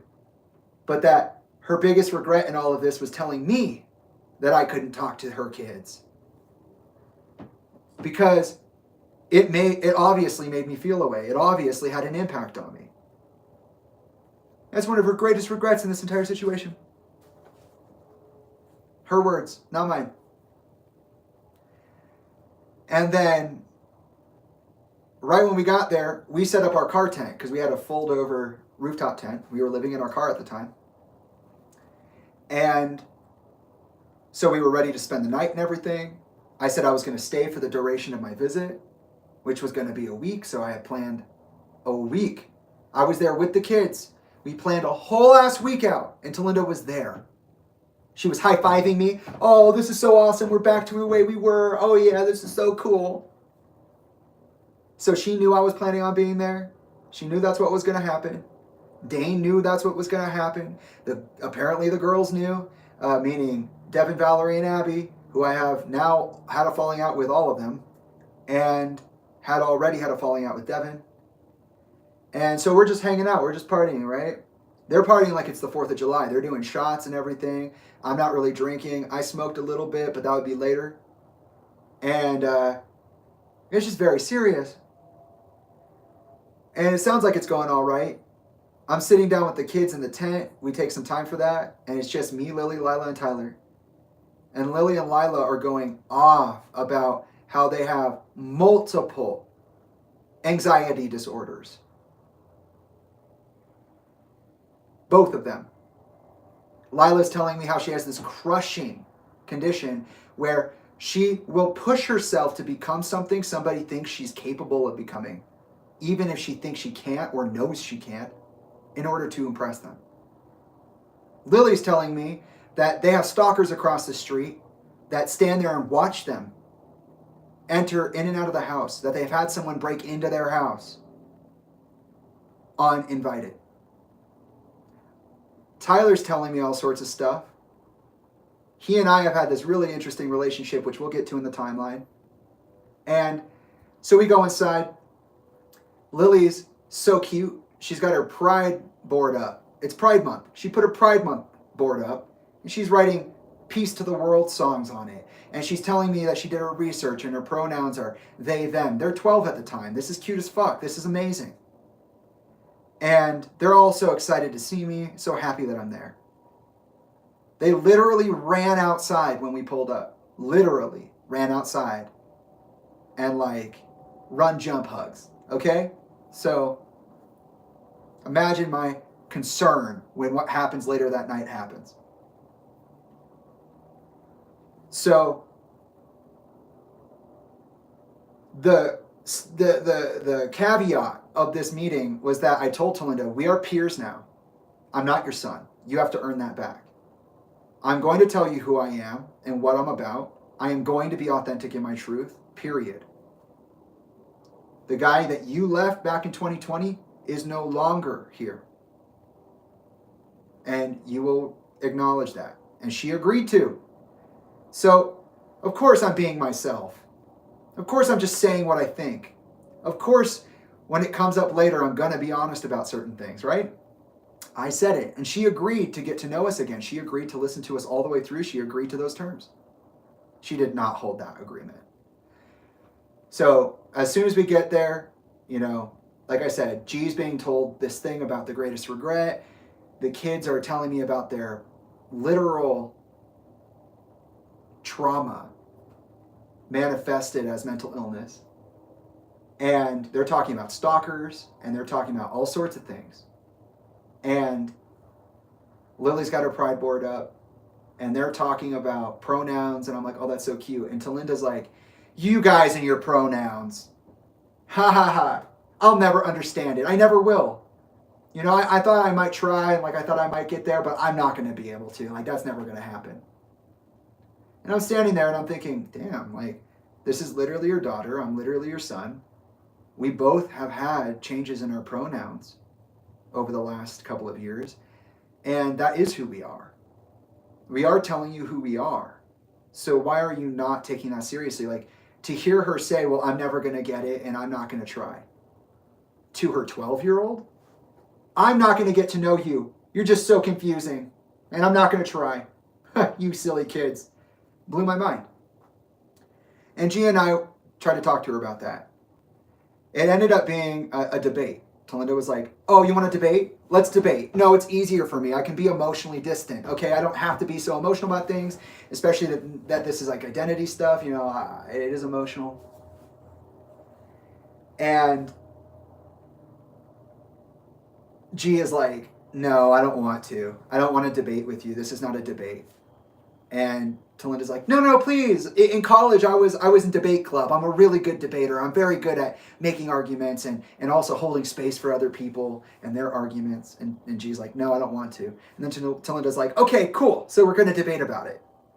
Yeah, forces a debate on my partner. And I come into it thinking that, because this is how it's going, that I walked in on something that must have been going on for a while. Because Talinda's saying over and over again, but I don't understand. And escalating a situation that I didn't think was happening, but apparently was. It gets to the point where Trilogy is like, I don't want to talk to you anymore. You're debating me. I didn't want to debate. You're literally running me in circles on purpose, and I know you are. This is not a conversation. You are trying to control me. I'm leaving. Takes Ella, our pug, to the tent and calls it. And I'm sitting there, I'm like, oh, whoa, that's weird. What just happened? And this is July 5th, 2021. Before my falling out with Anna. Just before Lincoln Park's reincorporation. And I sit down and I'm like, okay, I'm one for making sure that things are easy to access and understand, so let's talk about it. Hey, T, I think that you misunderstood what G was trying to say, so if you don't mind, I would like to try. I know what they were saying, so I know what to talk about. And I started expressing the changes in my worldview and discussing my therapy and just some of the things that have been going on and my understandings of the world since our falling out in May the year before. Something she agreed to. Because that's what they were talking about in relation to pronouns. They were talking about the broad scope of who we are and how we practice and where our beliefs are coming from and how we think that children should be treated and X, Y, and Z. So I'm like, okay, I got this. I can say it in other words. So I say it to him. And then at the very end, Tolinda goes. And by the way, everybody's there. Everybody is standing there. Tyler and his friend, Dane and Valerie and Devin and Abby. And Tyler's sitting on the couch, literally holding on to Tolinda. Every time she starts to get snippy, he starts holding her arm a little tighter. And they're all sitting there quiet, listening. My sister Valerie was drunk because Tolinda got her drunk. And you know when Tolinda got her drunk? It was only after Valerie was the only person out of anyone in my family to flat out apologize to me for what happened to me in the fallout of May 2020, my 24th birthday. She said, I'm sorry that you've been through this alone. I should have been there for you, and I wasn't, but I'm willing to make the change, and I want to be there for you. She said that in front of Tolinda. Famous last words. Tolinda got her drunk as fuck. She ended up having to try to record our communication, mine and Tolinda, so that she could hear it later. So she's sitting at the island recording Snapchats of the conversation, so she can interact with it when she's sober. So there were recordings of this, not anymore.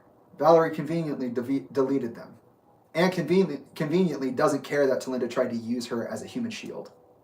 But I digress. We'll get there. And Talinda stops me, and she goes, after me explaining everything all over again, she goes, no, I understand. I do. I get it. I just, listening to you, I feel like I need like a notebook to write things down in. I need like a dictionary. That's how advanced our conversations are. I mean, you've seen them. They are that advanced. She goes, I just, the way you guys talk is so abrasive. It's so what it is, no real accommodation for anybody else involved. And, as your mother, I just want to make sure that, I'm hearing what you have to say and allowing you to understand what I'm hearing so that, you don't end up, having that conversation with somebody else and them not understanding, or people thinking that you're being aggressive or threatening or, whatever. I just, as your mother, wanted to make sure that I was helping you through that process of being understood. That's why I did debate trilogy, even though they asked me not to. I just needed to see how you would respond so that I could help you gauge it, your response. I sat back and I went, first of all, you don't get to call yourself my mother. My mother is not you, because you are the reason we're here. You did what you did to me in January of 2020. You admitted it. You did what you did to me in May of 2020 when I turned 24 years old. You did what you did. A mother never does that to their children. They would never think about it. That would be off limits. The only reason we are here and the way we are right now is because of you. So I'm going to have to ask you to keep that phrase out of your mouth. You are not my mother. You do not have my best interests in mind. I made this reconciliation possible. And just like that, you could see everybody in the room starting to evacuate.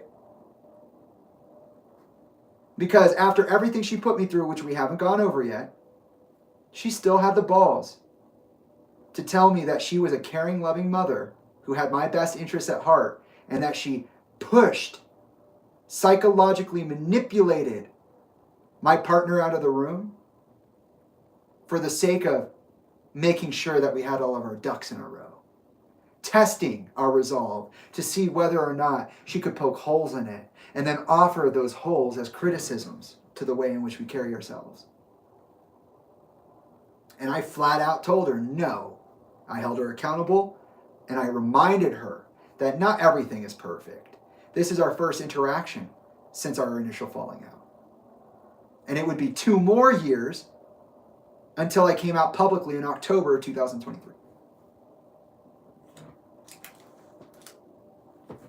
So for her to say right here that there were some family members there and they didn't really want me there and I was just like a bummer, and that they asked her to have me leave, I asked Dane after that. I said, did you really tell her to have me leave after you told me I could stay and it was no problem? And he said, I didn't tell her that at all. We never had that conversation. And I said, well, buddy, it sounds like someone's using you as a scapegoat and lying about your interactions, the same as they're doing with your daughter, Valerie, and you should be someone who cares about that, and you should be someone who says something about that. Take care of yourself. And he said, just like he had when I said it the first time back in May of 2020, no, I'm good. No. In fact, the reason that I had a falling out with Dane is because he told me, you're not allowed to talk to me about Tolinda anymore. I don't want to talk to you about Tolinda anymore. You can talk to me about anything else. I spent a year playing by those rules. He did not talk to me one time. Not even when I was asking him about my dreams. Not even when I was asking him about which entity he prayed worship to, devoted himself to when he was practicing black magic in the early 2000s, late 90s. He wouldn't respond to me. I gave him 7 days. And I gave Devin 7 days. And I told her what I was doing with Dane. And I told Valerie 7 days. I told her what I was doing with Dane. Devin didn't respond. She didn't give a fuck. Dane didn't respond. He didn't give a fuck. That man raised me since I was a baby. He was there at my graduation. My own biological father wasn't at my high school graduation. So, somebody's stories don't add up here. Because Dane says it never happened. He says that he had no problem with me being there. Tolinda says that the family asked me to leave. They didn't want me there in the first place anyways. Not true.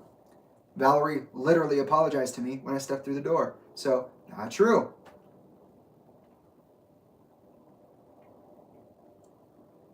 After that conversation with Tolinda, she said, okay, I understand. That's true. She acknowledged that I had put my foot down, brought us back to center on the situation, and that it was not appropriate for her to just fall back into old habits. We are not the same thing. After that, Tolinda and I had a long conversation about my personal beliefs even further. We just stayed up late talking about myself. It was 1 or 2 a.m. But notice how this story takes place in 2021, not 2020. Do you notice that? And so at the end of it, Tolinda goes, oh, I'm tired. I'm going to go to bed. This was such a wonderful conversation. Thank you so much. I'm glad that we could just have a calm interaction and that we could be firm with each other and hold each other accountable and it'd be good. And I was like, yeah, me too. Thank you. I appreciate you holding good on your promise, which I thought at the time was half and half because obviously they tried to manipulate us into a position and then I put my foot down. And then on the other side, they really did let us come over and have that time. So at this time, I think everybody's fine. I think everything's all right. Tolinda's going to bed. I go to my bed. I go to Tyler first, and he's in the garage where I often slept over. And I said, hey, Ty, I know that was a little intense, but I love you, and I'm really happy to be here, and I can't wait to spend time with you. At this point, I had already made my plans with the kids, which I'll get back to Lily in a second. And I said, good night, I'll see you tomorrow. He said, good night, I'll see you tomorrow. He's so excited. He starts watching his show. I go outside on the other side of the garage door and I sit down in my tent and I smoke a bowl. I'm like, okay, I'm out. It's 2 a.m. I'm just out. By the way, they had plans to go to Catalina Island the next day, all of them. They bought tickets for the entire thing, the entire group, minus us because we weren't supposed to be there, which is fine. And they all got so drunk, with the exception of Dane and Devin, who are recovering alcoholics.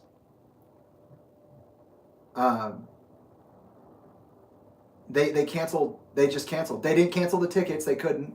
But they all got so wasted they couldn't even go the next day.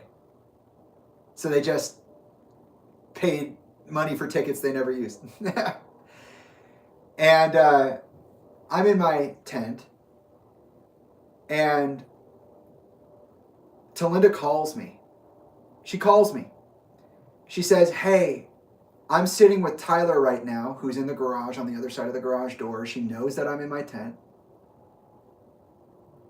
Earlier that morning, we had walked. I had gone into the house. G had gone into the house, and they were watching the security monitor. So they were watching me while I was in the tent with the kids, which is weird. Tolinda claimed that she lost access to her cameras, which is unlikely. And she was just, they were watching me. Well, Tolinda calls me and she's like, hey, are you available to talk? And I said, no, not really. I'm settling down for the night. It's been a long day. I didn't expect to be here. We spent a lot of time with people. I'm just adjusting. Like, I would rather not talk right now, but we can talk tomorrow. And she said, okay, well, and then she continued onward anyways. She just didn't acknowledge the boundary at all. She just moved forward. Like, why ask a question if you have no intention of actually asking it? If you're going to tell me what you're going to do, that's different. But don't ask me what I want and then ignore me and then brutalize me. So I'm in the tent. I just smoked a bowl. I'm like, I can't talk to you. I'm out for the night. I'm doing my thing. Healing from a year of awfulness. And including being told that I was sick like daddy. And she just runs on. She's like, okay, so we're going to go to the beach tomorrow, but like, you know, we were going to go to Catalina. We're just not going to do that. And like, I don't know, are you and G like good with going to the beach? Like, are you guys cool with that? And I was like, yeah, that sounds awesome. What do you mean? Like, G and I would love to go to the beach, and we'd love to go to the beach with you guys. That sounds really cool. And she's like, no, I'm actually, you know, we were talking, you know, and they, you know, this is their vacation and this is their time, and like they, you know, you're kind of crashing their vacation, and like, so we're gonna go to the beach, and I want you to come back like later, like on like the day you were supposed to be here. Like we don't want you to go. You're kind of being a bummer. Like you're really bumming people out. You're having conversations nobody wants to have, and like you're just like we don't want you here. And I said, what do you mean? When I talked to you about being here today, I said I was staying for a week. You said I had to clear it with Dane. I did. Nobody had that conversation with me. And you know I'm going to sleep right now. Like, what am I supposed to do? So you're saying you want me to wake up tomorrow. You want me to cancel my plans with the kids that I abruptly had to abandon a year before because of you, and come back on the 11th when I don't live in California and I made the time to come out here? Like, realistically, that would have been fine if I hadn't been to her house many days earlier, like 6 days earlier than my intended time. But we had just made plans. I had just been secured in those plans with high fives from the adults. I had been told by Dane it would be no problem. By my standard and what I was told when I had literally only minutes ago just ended up with Tolinda, everything was fine. She was going to bed. But here she is sitting with my little brother, telling him this while she's talking to me, because he's obviously hearing everything she's saying. And she's like, no, we don't want you here. You're a problem. And I was like, heartbroken. And I was like, we did not talk about that. Like, you can't redefine the entire boundary. Like, if you want me to leave, that's different. But like, you're gaslighting me right now. And this is like despicable. Like, after everything you put me through, I made this happen, and then you brought me here to what? Do this? So it turned out Lily had swollen lymph nodes from stress. She didn't have what they thought she had, which I don't remember what it was. It was some like incredibly rare, like serious thing. Lily told me, she brought me into her room, and she had this big white blanket, and it was thick, like it was thick. I was like, damn, this is a blanket. And she was like, yeah, it's so thick a knife can't stab me through it. And I said, what are you talking about? Like, what do you mean? And she was like, well, you know, because like there's scary people, like there are people who watch us outside, and like, you know, if they ever come in and they try to stab me with a knife, my blanket will protect me. And I was like, why are you, okay. And I thought that was very concerning. So on top of a lot of the other things that I didn't bring up right now, because it's not about outing my siblings and their very real mental illness and mental health challenges, it's about bringing up how strange the entire environment was when I got there. Lily's literally telling me that she's worried because of past experiences that people are going to come into her house and stab her to death.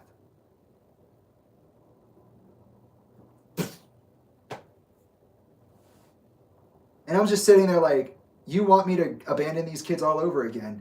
Who knows if I'll even be here on the 11th, even if I did choose to stay and waste my time and money. Like, you are so conniving. I don't even know if you did this on purpose, but this is awful. This is awful. And I had a mental breakdown. Actually, Trilogy had to take the phone. Trilogy came up and said, hey, T, I'm not sure what's going on right now, but you've really affected Jamie, and I need you to like slow down and stop saying what you're saying to them. Like, this is just incredibly backhanded and out of nowhere, and like it's just really affecting. I didn't go into her house and yell at her about shit. You know why? Because I was literally driven insane by my mother. I was literally laying there like I couldn't get up, I couldn't think, just literally I lost control, just sobbing, just tears and snot, and just laying there like, oh, I can't get up. In fact, G was the one who had to go inside. G was the one who saw Valerie at the monitors, still moving about in there, looking at cameras, doing her thing. Valerie said, "Thank you for doing arts and crafts with us. We all really appreciated it. We all had a really great time with you tonight." How confusing is that? I'm being told on the phone that nobody wants me there, and yet Valerie's saying this is awesome after she apologized to me. Weird. Trilogy comes out in a couple of minutes, and suddenly I get this really intense vision while I'm alone that Tolinda has a knife and she wants to kill me, that she wants to stab me with it. I'm not saying that she said this or that this was any kind of action she took toward me. I'm just saying I had this vision, which I've always had visions. I get intuitive flashes of people and their true motives. Whatever was there right there in that moment, whatever she was doing, it was designed to put Tyler in his place if she was actually around Tyler and not just using that as a way to get one up on me. And it was designed to mentally break me down. She literally had just before that debated my partner out of the house, did it with the intention of finding holes in the ways that we are able to hold ourselves so she could offer it up as criticism, and then she weaponized it over a phone call, which she could have just come out to the tent to have that conversation, but she didn't. G cleaned up all of the stuff in the tent. I literally slithered my way into the front seat, down the ladder. They folded up the tent. They zipped it up. And we left.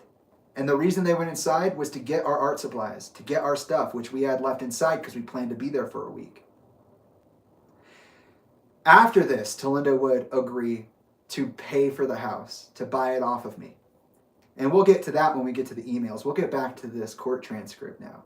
Because what she's saying right here is fundamentally untrue based on two of the three governing perspectives. The three people on family vacation, two of them said, "We want you here." One of them said, "I'm sorry, and thank you for the arts and crafts. We all enjoyed seeing you tonight. It's been a really, it's been a pleasure." I did not get irate and start verbally assaulting her like she said, late night at 1 a.m. in the morning, maybe 2, and threatened to kill her. False. I was in the front seat crying my fucking eyes out because I could not mentally and emotionally withstand one more bit of abuse from you. One more calculated, deceitful, sneaky, slimy ass move like that one. And guess what? It didn't end there, guys. It got worse. She hasn't threatened my life yet, but she's about to. Anyways, I said she was a waste of space and air, and I stormed out of her house. And then on the next day, I said the same thing. You know what we had a phone call about the next day? I was at G's aunt's house because we had nowhere to go in California. We had to drive all the way to San Diego. We had to wake them up and say, "Hey, can we just park out on your front lawn?" And we ended up having a wonderful engagement with G's family. That was really meant to be the one I was supposed to have with my family. And it turned out to be a great time. Everything does happen for a reason. But no, I had nowhere to go. There's no camping in California, not without reservations. There's nowhere to go. So we had to go find someplace to be. And I was crying the whole way. I had no fucking idea. I even drove for a little bit. I had to get my mind off of it. I was just like, dude, this is crazy. So there's no way I was in her kitchen screaming at her, telling her she was a waste of space, that I would kill her, or that I would take her children. No way. 0 ways. And this is without even the full context. That's just July 5th of 2021.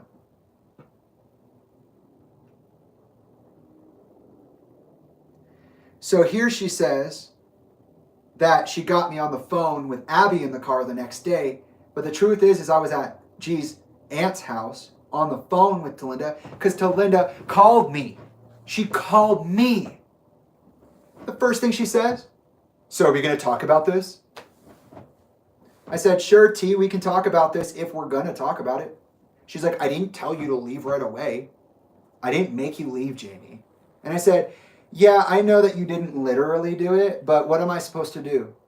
I don't have the energy to tell my siblings, my children, that I won't be there for them for the next week like I planned. Because one, it's just too sad. Two, who knows if I'm even going to make it to the 11th with the way that you change your mind. And I said, and by the way, none of this, oh, well, I didn't know, because you literally admitted to debating us for the purpose of finding out our weaknesses and using them against us. I called you out in front of everybody, and that's what it is. And she said, well, I didn't do it. It's not what it was. Blah, blah, blah. That's the conversation we had. And I said, I'm not talking to you unless you take accountability. And she stepped up, squared up to me, and she said, I should have done something about your stupid fucking girlfriend when I had the chance. And I said, you watch your mouth, because I guarantee you, I'll match your energy. Again, you will not walk on the people who are here for me in perpetuity and are serious about it.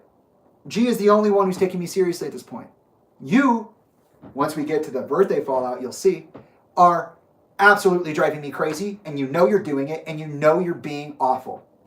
And you've chosen that. And you even said it that night that you did it again for the purpose of doing it. Why? Because we called you out for not taking your child seriously, for not taking the gender conversation seriously, for saying you wouldn't take part in the conversation. You would not choose to try to see who your child is when they tell you who they are, which I lived through and I understand. Okay. So, no, that's not what Abby heard. And I guarantee you that's the reason they didn't bring any testimony. That's the reason they didn't bring any witnesses. Because you think Shondell Dell's going to tell the truth? You think Amanda Van Roberts told the truth? You think that Tyler and Abby are going to tell the truth? These adults run this fucking block. Yeah, right. No, Abby didn't hear that. I didn't say I would kill her. I didn't say I'd physically threaten her. I said, watch your mouth. You are not allowed to talk about Trilogy like that. The angel that they are, legitimately. And that's when I raised my voice, because when she started, she's like, can we talk about this? I just can't talk to you when you raise your voice. And I was like, well, I can't promise you I won't raise my voice, since I suffer executive functioning meltdowns as an undiagnosed autistic and somebody with CPTSD that is primarily designed by you. So I'll try. I'll do my best. Question number 3. Are there any instances where a respondent made threats either to you or to others about your children? Oh boy.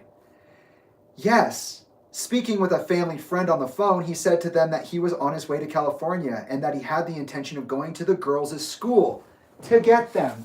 Remember earlier in this conversation, I said that they scratched out "don't go to their schools" and scratched out the abuse by this person was to you and your children, or your children, and she crossed out children. So she's admitting in the DVRO that I'm not abusive towards the kids, that they should have no fear of me, that I've proven very clearly that I'm not abusive or endangering to the children.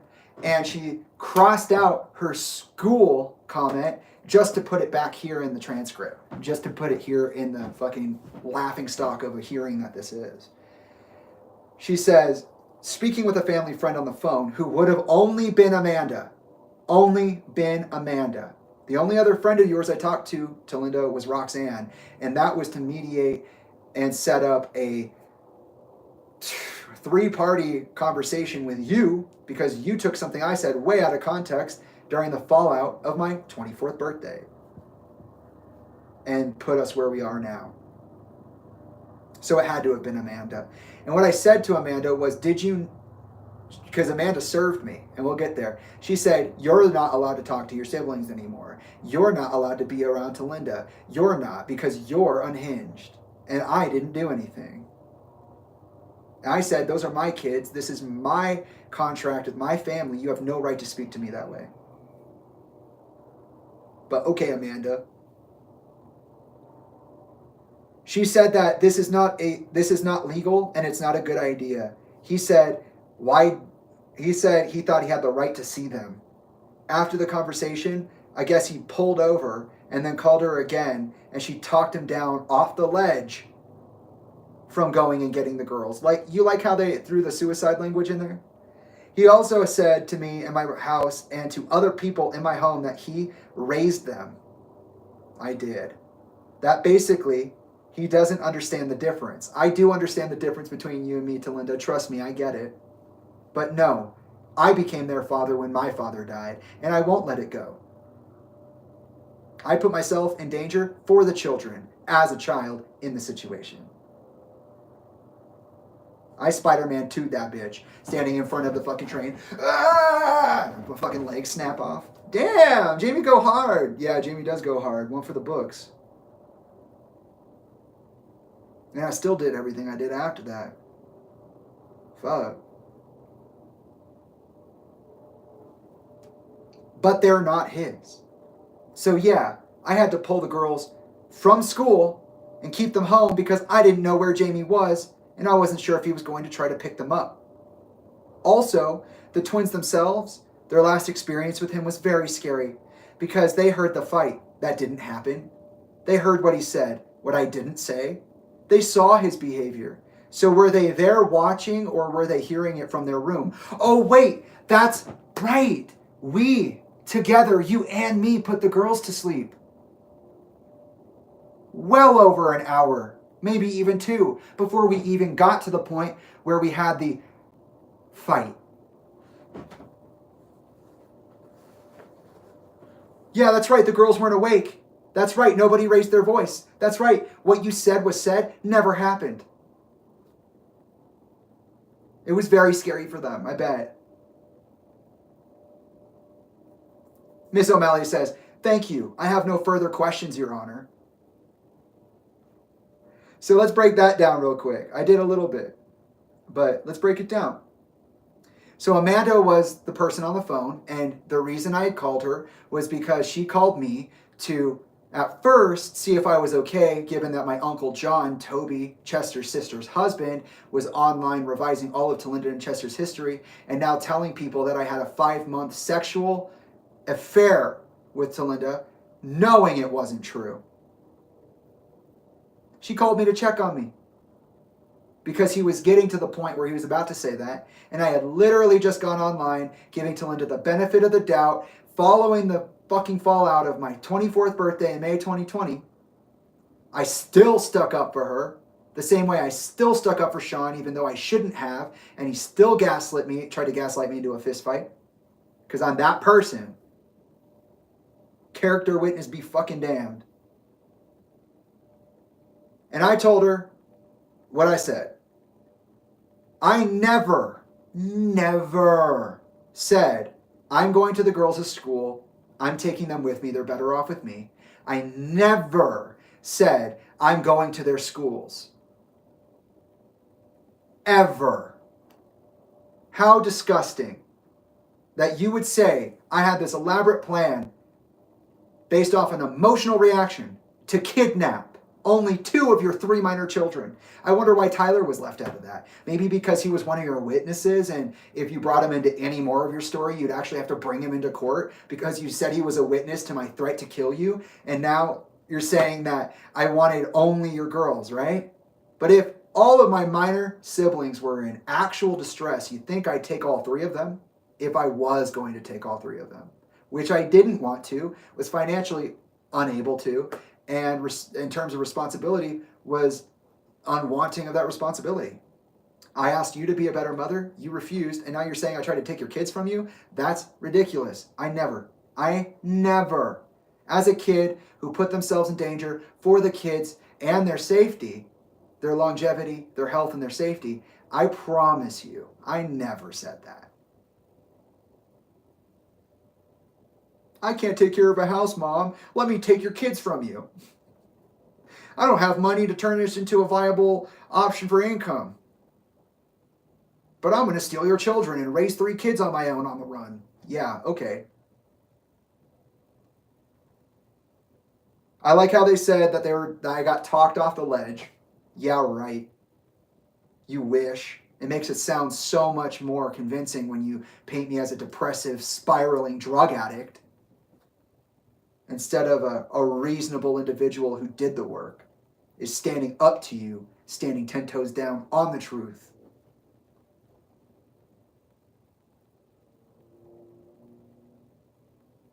I did help you raise those kids. That was by your request, so don't you fucking gaslight me on that. I do understand the difference between the two of us, and I never said that it was unlawful that you kept them from me. I said it was fucked up the way that you chose to handle this situation. That is the problem of my 24th birthday. And for you to say that you pulled the girls out of school because you didn't know where I was is insulting. The fact that you're going to act like I am some fucking deadbeat father who just decided to go on the run with his kids and that I was out there threatening you and I was just this unseen, unaccounted for shadow force that could have kidnapped your children from their schools is ridiculous. I drove those kids to school with you. How many times? Don't even fucking play. And then to say that the twins themselves were very scared, again, why would you only include 2 of your 3 minor children, one of which, Tyler, being someone I have a very strong and complicated relationship with? Again, it wouldn't be because you used him as a false witness, and then by claiming that I also tried to steal him would then have to make him lie about his reality on record during a hearing about how you lied on record about what your son did because you are scared that your son's going to tell the truth on you and you don't want anybody to see you that way. Wow. They didn't see the behavior. They weren't scared of what I said. They didn't hear volume that frightened them. The conversation never happened. The court. Okay, Mr. Bennington, do you have any questions for Ms. Bennington, or would you like to simply tell me your side? Mr. Bennington, can I have a moment to process the information I just listened to? I straight up said, can I have a moment to think about this? Because I just heard some crazy shit. The court, sure. While Mr. Bennington is thinking, are there any witnesses that you have, Miss O'Malley? Miss O'Malley, no, we do not have any other witnesses, Your Honor. The court, okay. Wait a second. Whoa, whoa, whoa. Let's walk back on that language, Ms. O'Malley. You don't have any other witnesses. Wait a second. So your victim is the witness, and that's your only witness? You don't have any of the other credible sources from your credible domestic violence restraining order request? Where's Amanda? She could have said something. Easy. She lives with Tolinda. Totally easy. Shows up for court. Your Honor, Jamie's crazy and psychotic. You would never, would you, Amanda? Because you know what conversations we've had. You know what kind of energy I put into this relationship with Tolinda. You fucking know. Yeah, because we met when Chester died, and you've been there ever since. We know. We didn't forget where you came from, miss. What about Tyler and Abby? Oh, you don't want to get the kids involved, but you do want to use them as your shield. You want to use the human shields, but you don't want them to testify. That would be just ridiculous, right? Anyways. Cross-examination by Mr. Bennington. My question, number 1, was, what date was it that I threatened to kill you in your own house? And who was there and happened to see it? The answer, by Ms. Bennington. Valerie Brand was there and Tyler Bennington. Wait, hold on. Let's walk it back. Let's walk it back real quick. Because just now you said, The twins also heard me. That you were in the kitchen with other people. Not just Valerie and Tyler, but who else? Dane. Let's hear it. Dane. Devin. Tyler's friend. Oh yeah, there were people. That's right. Somehow they forgot who was there because they just contradicted themselves. They had just said the twins were involved. Now they're saying it was just Tyler and Valerie, not even Abby. She continues, and you were in my house. It was July of 2020, I think, which is not true. It was actually July of 21. It was July 5th, 2021. And we were there because I was able to arrange a reconciliation after many attempts with you, of which your house guests agreed to be a part of.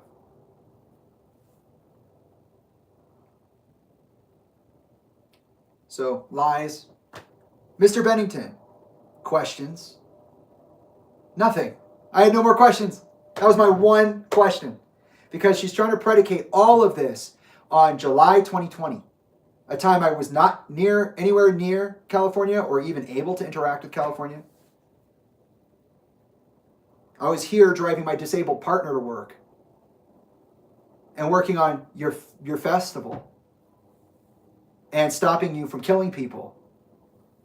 Yeah, you want to talk about Toby? We'll get there. I said I have no further questions.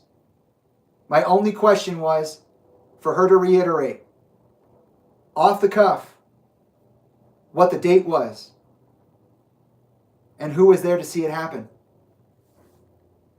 And she gave both wrong answers.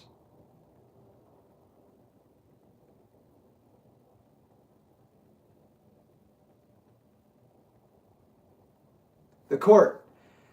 So, Mr. Bennington, I've read your response. Is there anything else you'd like to tell me? Mr. Bennington. Yeah, I have plenty to tell you. I have some evidence here.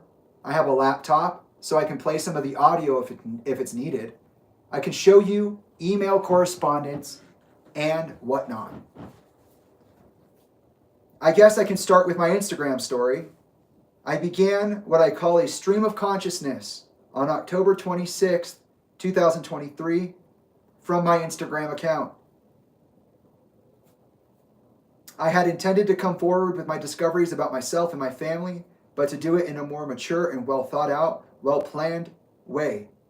My intention was to tell my story in its entirety, including my experience with Miss Bennington, and the idea was to tell my story first so I can get all the preliminaries out of the way, then develop two communities, one for the public to talk about my father and their experiences with his death, and one for the family because it did impact a lot of people. My family has cannibalized itself over the last 6.5 years, and in my opinion, the only way to talk about something is to talk about it. So, I had thought to tell my story first, to create a space for my family to safely witness themselves and each other. That did not happen because I stood up for my friend Trish on October 26th, which is actually the 25th. She posted some information about the Britney Spears conservatorship book, and I made a comment that yes, there were things that I discovered about my dad that Trish had for about 2 years about my dad. Trish and I had developed a relationship over the last couple of years, and she was constantly told during that time that she was a conspiracy theorist, not worth taking seriously, that she was insane, that she had no truth to stand in. As I developed that relationship, I stayed quiet, I continued my research, I continued to look at myself, I continued to move constructively about my environment. And when I saw that she was posting about this, and that nobody was paying attention to her and still treating her the way they were treating her, I did what I typically do. Shout out to Aiden. I stood up for my friend. And I, in order to do that, not only validated the person, but also the circumstances the examples I had given to what I was talking about. I did do that. When I did that, within 2 hours, I experienced an attempted hack on my Instagram account while I was live and posting. At this point, I had called out Ms. Bennington, Sean Dowdell of Grey Days, and business partner of my father's with Club Tattoo. I called out Anna and Mike Shinoda.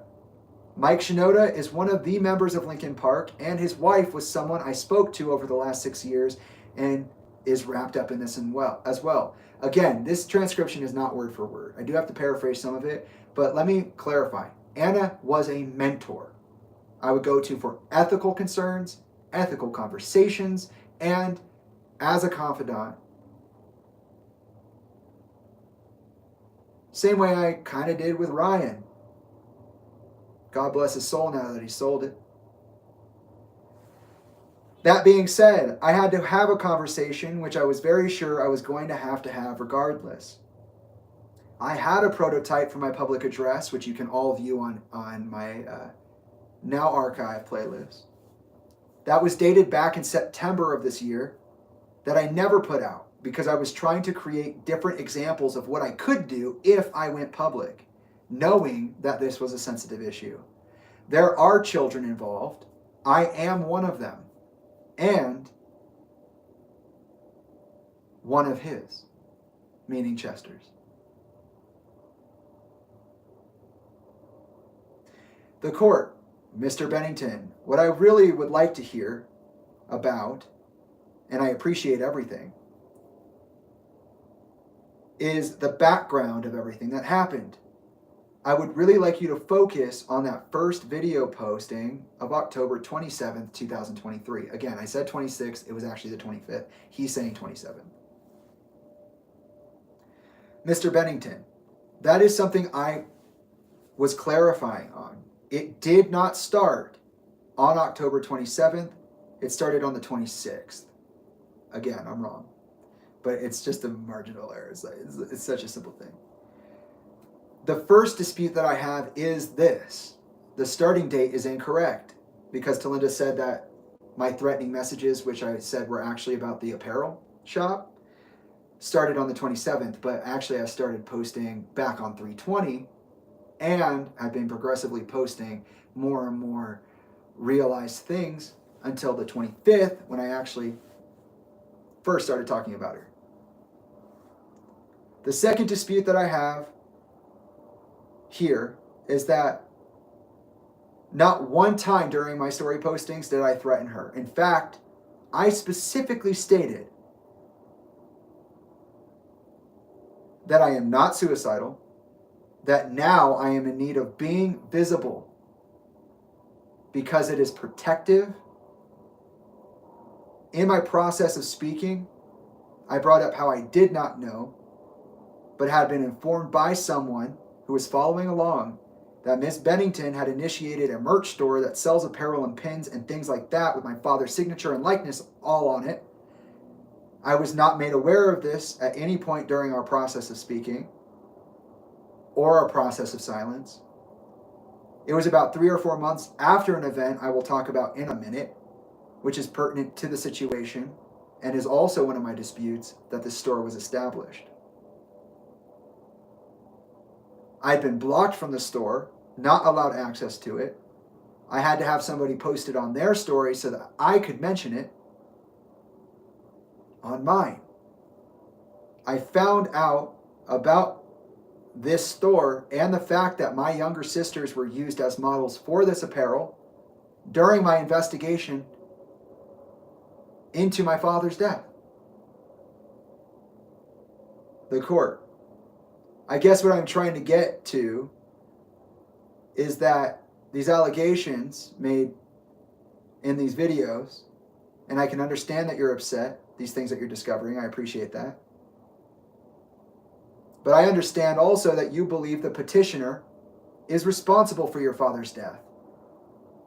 Mr. Bennington, no, not even. I did not say that. That is not what I believe. The court, or that she is capitalizing on his likeness, things of that nature. Mr. Bennington. That is closer. The court. I understand that there are deep-seated issues here that you have with the petitioner, but what I am asking, what I'm trying to address here is, did you make these statements? Mr. Bennington, I did make these statements, but they are out of context, which is why I am building a bigger picture out of these picture pieces. Because really, this is one motion in extension. The reason I am disputing this particular aspect, this thing on the 27th, is because I did not threaten her. That's what she said I did.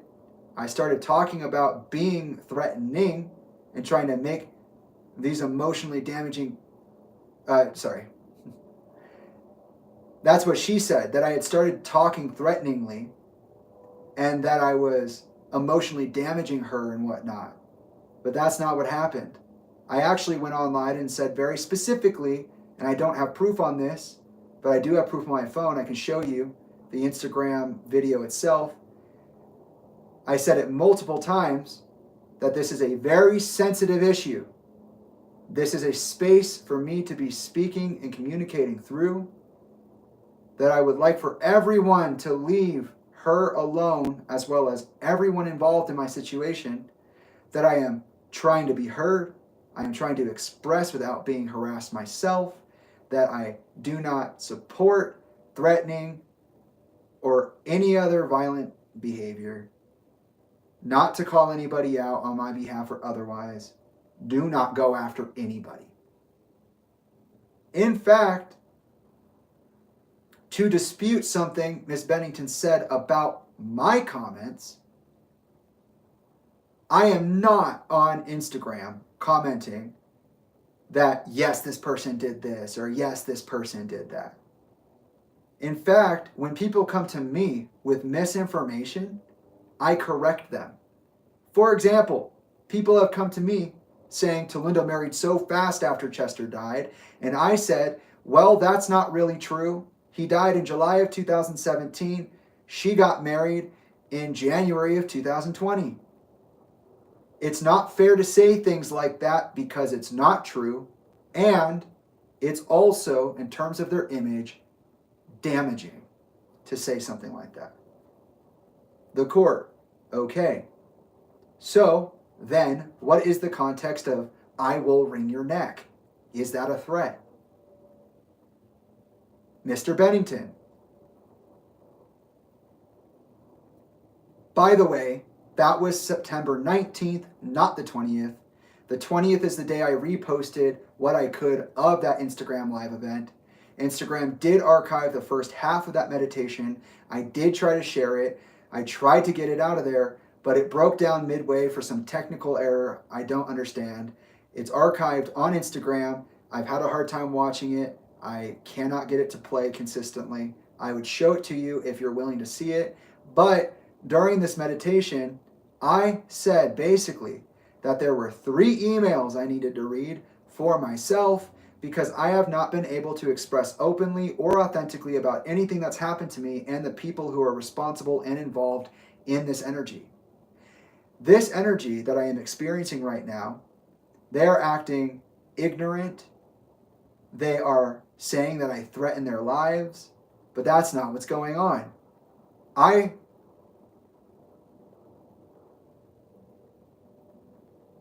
had specifically said that there were people ignoring me, that people had seen me and turned around pretending I wasn't there, like Ryan Shuck, like Anna Shinoda.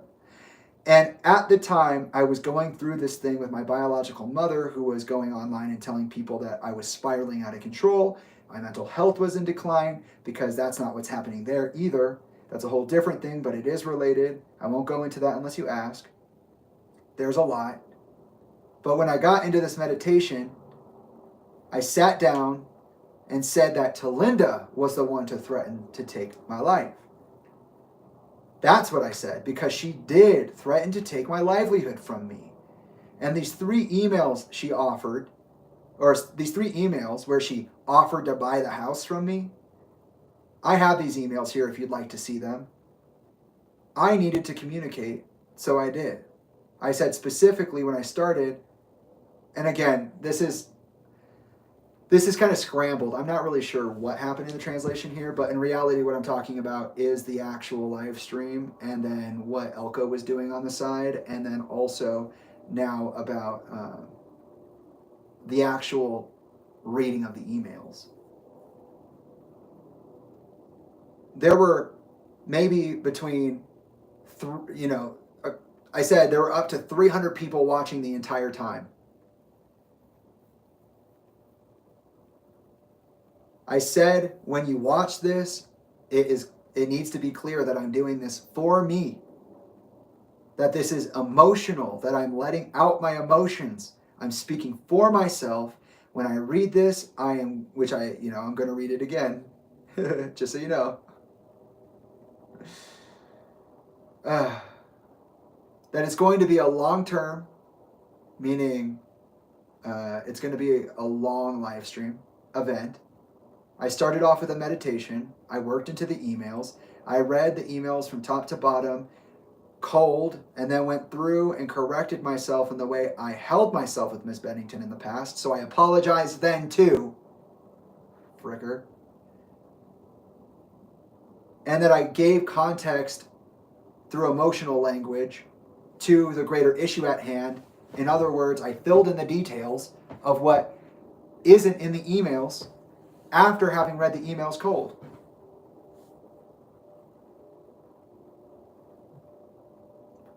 I explained the Trish situation, that I needed to validate the person and the circumstance. I needed to give examples of what I was saying so people didn't think that I was just saying things. I'm not trying to hurt anybody. I'm not trying to be outrageous. The fact is that by this point, November 19th, I had started on October 26th, which is the 25th. I had been on for quite a while, asking for people to engage with me.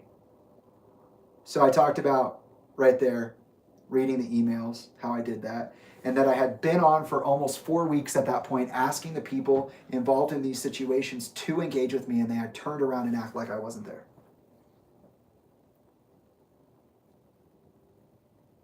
I had been deterring the public from harassment and from violent behaviors. I had needed to express myself, though.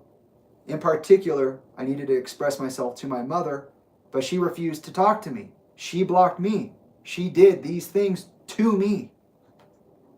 I felt at that time that I needed to sit down and do what I did. I told the audience specifically that they were acting as a conscious passive observer, as a witness to my pain. That if they were going to participate, that they act as part of the solution, not the problem. And that if the time comes and I need it, they would act as a surrogate for me. They would stand in for the people in my life who refused to take me seriously. And that is how I became so emotional. Because after being ignored, I said, I need to do this emotional bloodletting. And then I actually got into my emotions about why I was upset. Crazy. Disclaimers and everything. Maybe it wasn't the most professional thing for me to say, but I said it from the heart space. I made sure to be clear about what I was doing and why I was doing it. For example, I did say that I should have wrung people's necks, that I should have knocked people out. Excuse my language. I said I should have knocked you the fuck out for that. And the reason for that was because my life had been threatened multiple times. Physical violence was involved. Miss Bennington knows about at least one of these events. She actually knows of two of them, of which are from the same person, being my brother Isaiah. But she has also willingly and knowingly pretended that these things didn't happen, even when they did happen. And we'll get to that. 10 years you said you did this to me. They also threatened my life partner with violence, who is here to testify for me. And everything, by the way, in this DVRO is false. The testimony, the dates, the witnesses, the questions.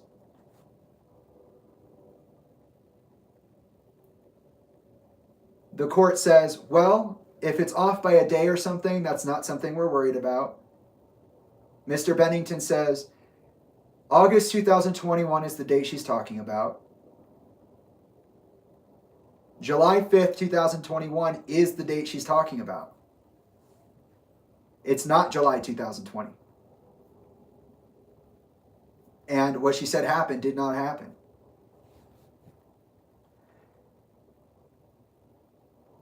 The court, Mr. Bennington, I'm concerned about the big picture. And then there's a question of, oh, is the clock wrong? What time is it? Because we've been here for a while.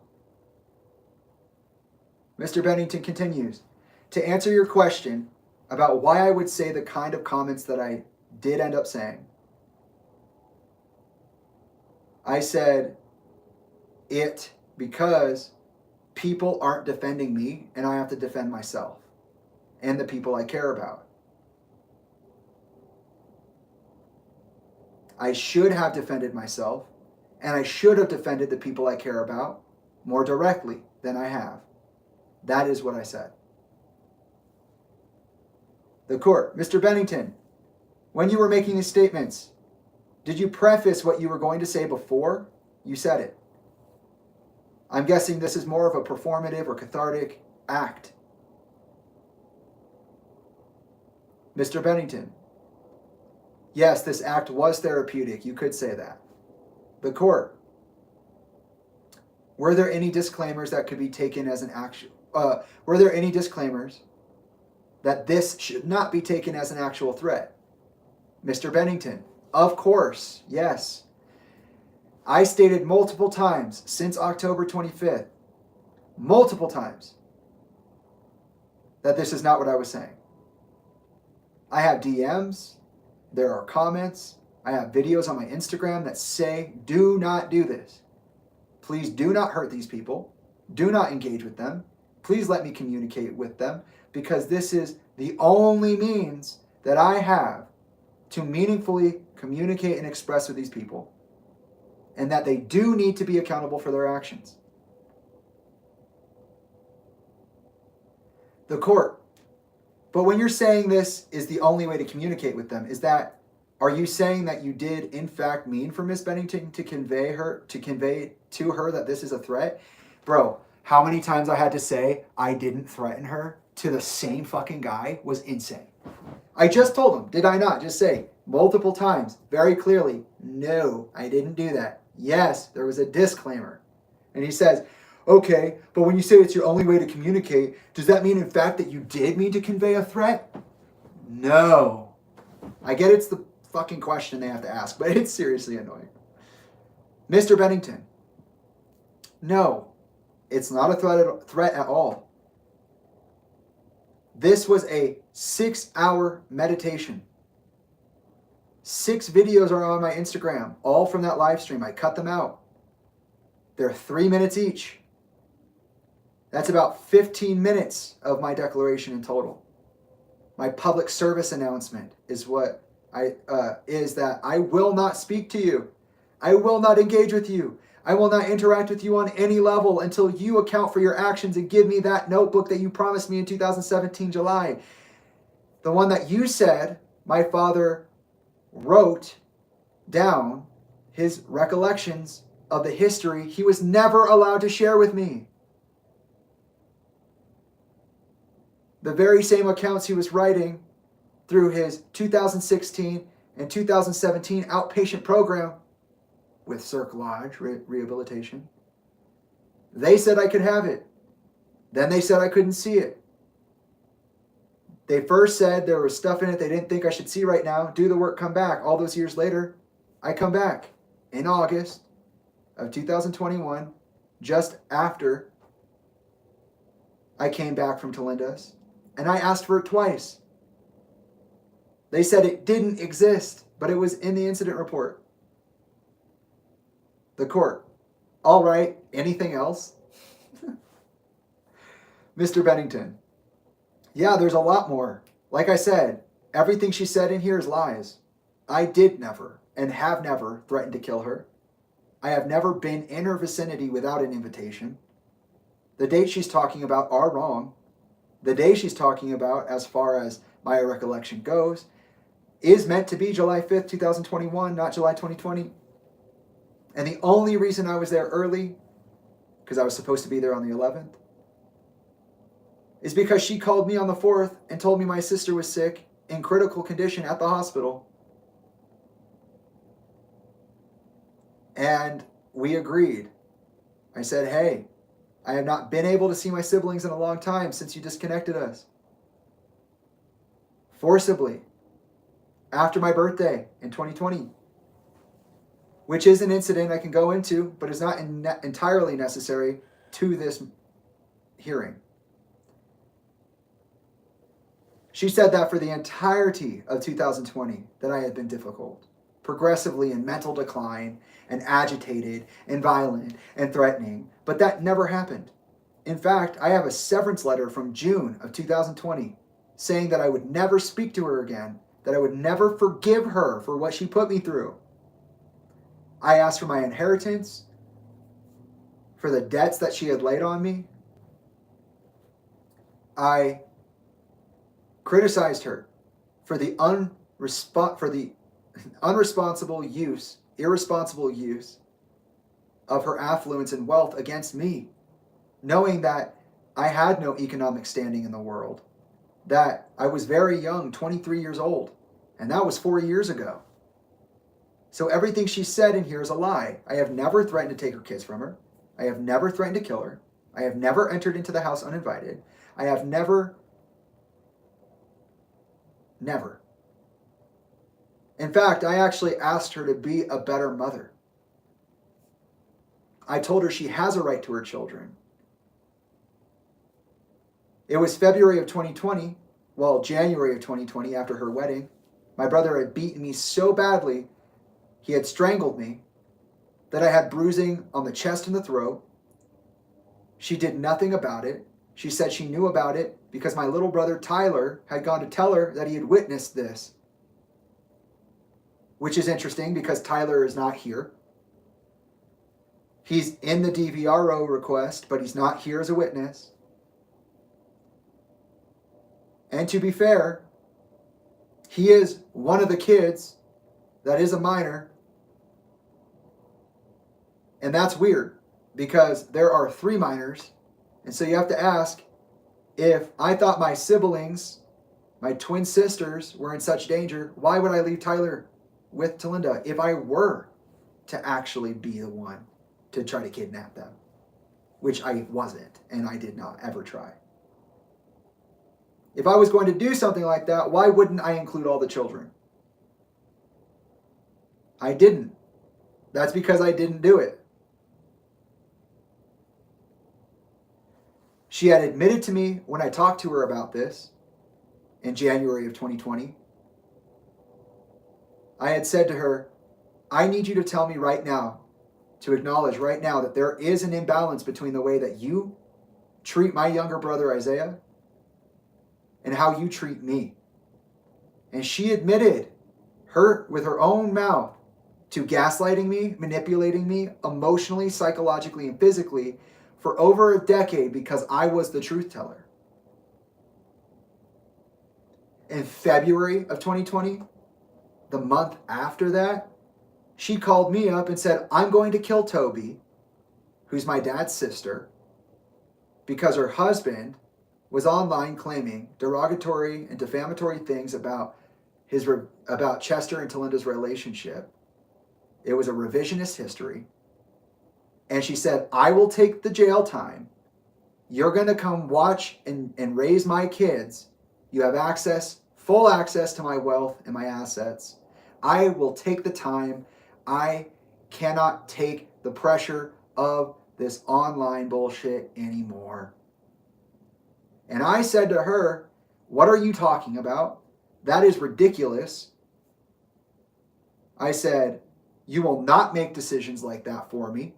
We already talked about this in January when you acknowledged that you gaslit and manipulated me in a very serious way for over a decade in order to avoid interacting with my father and my younger brother, who did beat me on the night of Tolinda's wedding, into a heart arrhythmia, which I had no money to pay for the treatment of. And she ignored until I called her. And he said, the court said, let's try to get back into focus. Oh my God. Yeah, what I'm trying to say here is that in 2020, Talinda very clearly showed signs of mental health deterioration. She acknowledged in January 2020, after her wedding, that she did treat me different than my dad and my brother because they were both hard to deal with. Tried to use my abuse at the hands of my brother the night of her wedding as an example of why she's justified. Admitted, after I asked her, to a decade's worth of emotional manipulation, psychological manipulation, and physical manipulation, because I was the truth teller in the family, but I was also the easiest one because of my CPTSD and potentially my neurodivergence to shut up. If I kept talking, things would persist. But if I was pushed hard enough, if I was gaslit far enough, I would think I was crazy and stop talking about it and then beat myself up about it. And that was just the easiest way to control everything. But he wants to get back into focus, guys. So we're going to get back into focus. And also in February, she did choose to tell me and choose for me the rest of my life when she said that she was going to go kill Toby and John and take the time. And I stopped her from that. I said, no, you're not. And then I called Toby and I cut her off from the family, which is why I had Talinda's back on Twitter when John said, oh, she cut me off from the kids. No, John, I cut you off from the kids. Remember that? I said that on Twitter. Said, no, you coward. I did.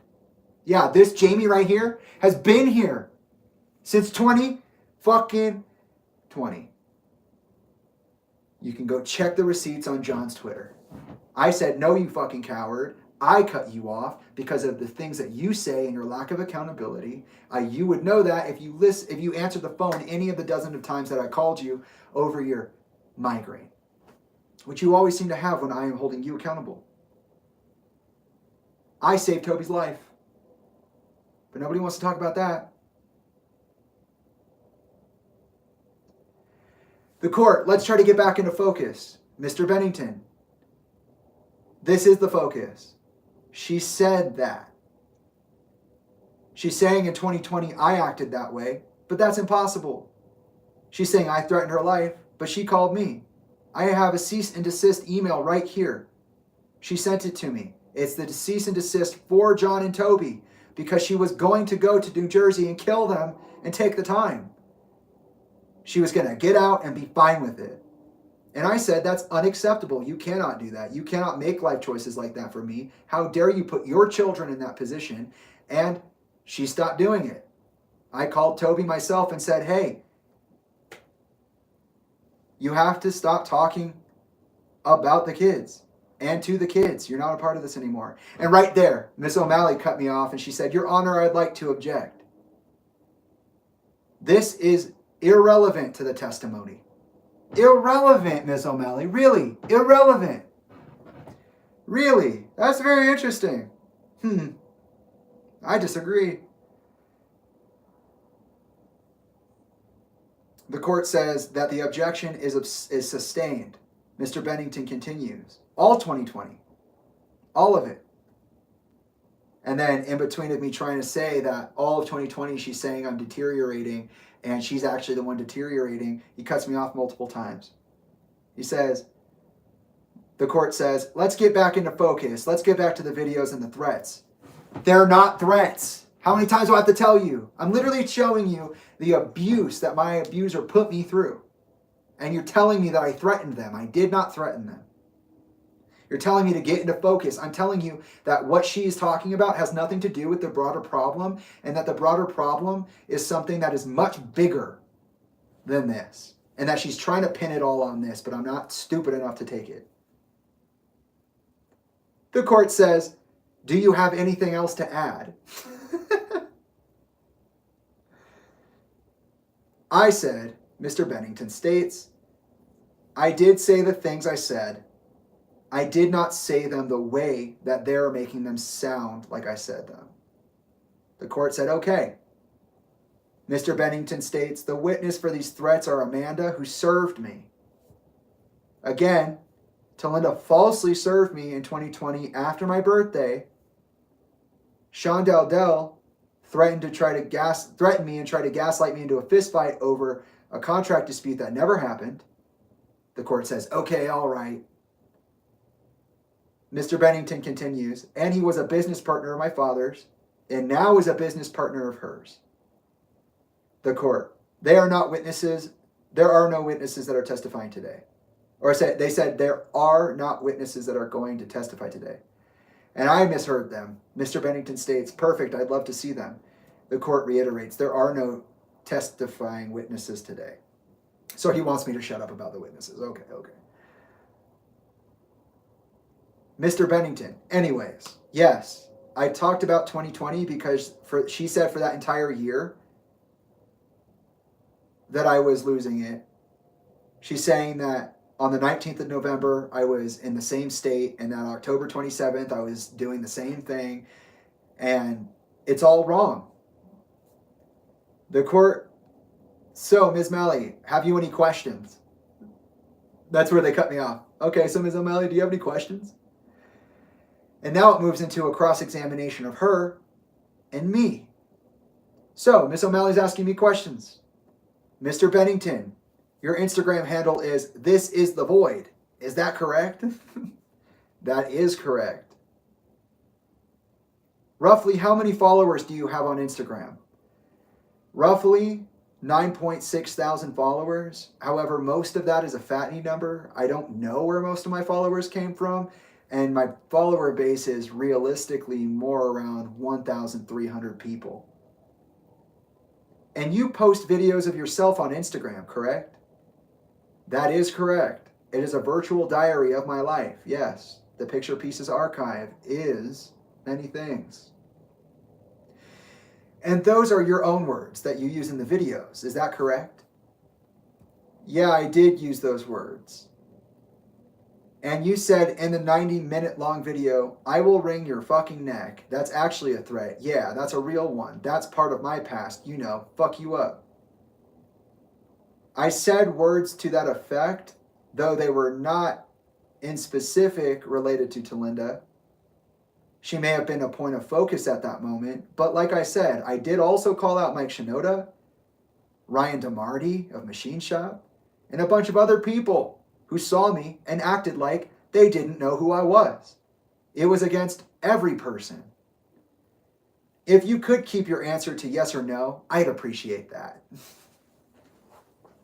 If you could keep your answer to a yes or no? If you could keep focused? Did you threaten her?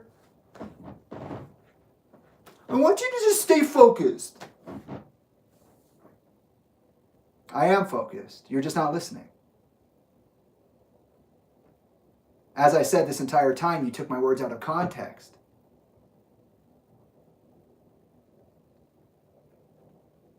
You also said in that video, you touch anyone in my family and I will fuck you up. Yes, I did. You touch my fucking life partner, I'll fuck you up. This is not a game. This is war, correct? That is correct. I said all aggressors will be defended against. And family can actually be an aggressor. So yes. And by the way, to clarify, when I said I will fuck you up, I was talking about the broader population. The same way that Kendrick Lamar goes on in DNA or XXX and says, I'm gonna fuck you up. That's what it means, right? I'm not saying I am, but I'm saying that I will defend my people and my space from aggressors like you. Predatory by nature is what you are. You touch my baby, touch my touch my brother, touch my mother, touch my woman, touch my...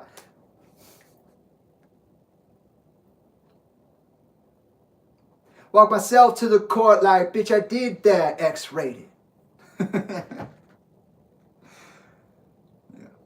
Yeah, Chester Bennington can be like, I'm gonna be that nail in your coffin, saying that I'm softened, I'm gonna fuck up your life forever.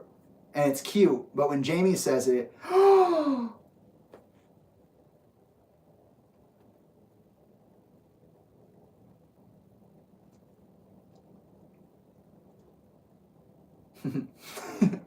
and again, this isn't verbatim, but it's interesting.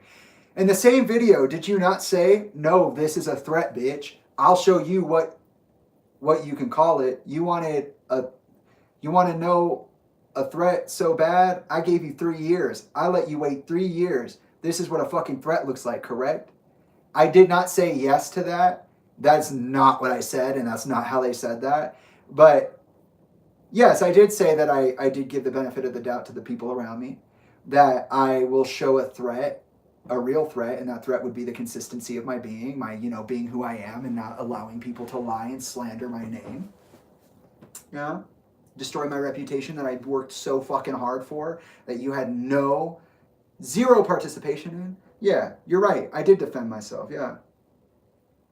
And I did wait 3 years, but that was also in reference to, in context of this longer conversation of me taking the time to do the work and taking the time to research and taking the time to strategize. Wow. This was in a relationship to my to my need to express and communicate. Everybody around me, all the people in my life who knew me, my immediate family members and friends, they all know I've been researching over these last 3 years. I have given Tolinda Miss Bennington a chance to reconcile, to say, you know what, they lied about what they did and did not do. They did not do that. Or I lied about what they did. It's supposed to say I. I lied about what they did and did not do. They did not do that. They blocked me, they separated me, isolated me. Pretty much all of the things in this order they said that I did to them, they did to me. And I had to be quiet about all of that. And the second I spoke about it, they cut me off. The court says, all right, so we're at noon. We're going to take our recess and we will resume at 1:30. Mr. Bennington, if you can return, everybody can log back on at 1. If you can return at 1:30, everybody can log back on at 1:30. And I said, of course, thank you. So that's the AM session. That was the entire AM session of that hearing. Not once did I get to present my evidence. We started off with a bunch of silly technical errors. Tolinda has not only contradicted herself over and over again, but the freaking judge keeps saying, he's trying to get me to say that I threatened her, and I have to keep telling him no. It's ridiculous. Okay, I'm taking a break because I can't.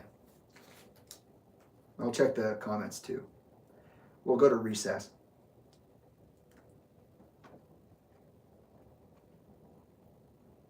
Insane. Oh, and the judge on this, his name was Tony Cho.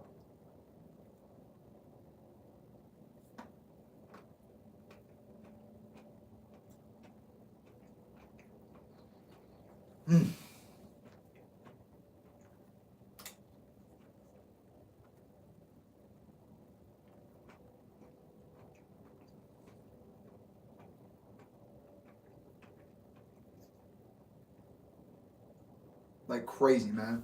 Crazy shit. And for a year, I've had to sit there and let all those fucking bruisers on the internet go, your family fucking hates you so much, they all have a restraining order against you. Even your own dad had a restraining order against you. You fucking child predator. And I'm like over here like, damn, my mom doesn't even care enough to stand up and say that's not true. wrongs be wrong, but like, don't call my kid that. Don't talk to my son like that. Nope, nothing. Mike Shinoda, Uncle Mike, all the guys in the band, all my uncles. Nope, nothing. Sean Dowdell over there talking shit, being a fucking asshole like he usually is. Ryan over there being fucking a jerk and fucking being a big ass fucking tool for Linkin Park because he loves his Warner Music Group hookup. Like, you guys are... The fact that you could say any of this and then let what happened happen to me, Tolinda, is disgusting. The fact that you'd even support Emily Armstrong with no questions and that you let her around my siblings is disgusting. I saw that picture of her and Beth Bowen together, your golden girl. Yeah, fucked up. That's what it is. So let me get this. The people in your life get everything they could ever want, but only if you decide it. So your best friends locked in. Your blood kids locked in. Fuck your fucking promises to me. Fuck your honor-bound contracts to me. You get to do whatever you want.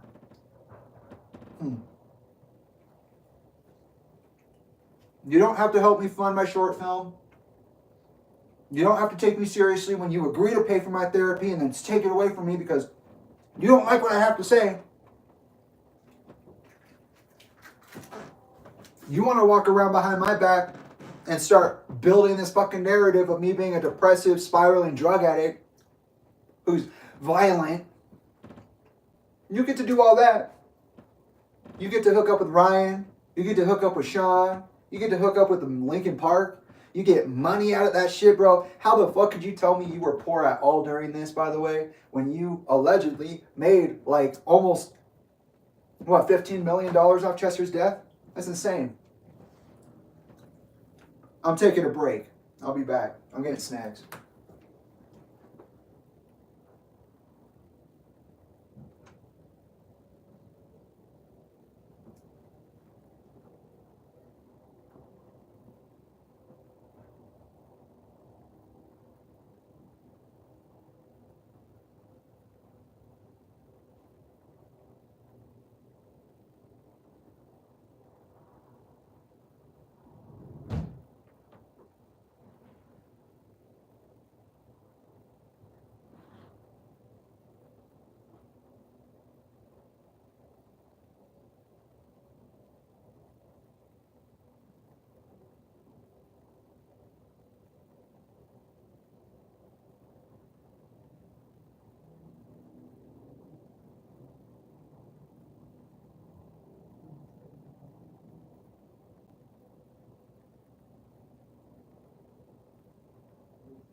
All right.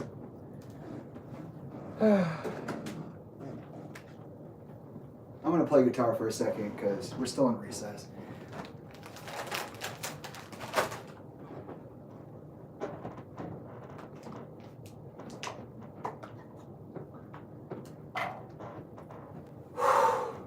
Let's take a look. I'll look at these, I'll do some guitar, we'll come back.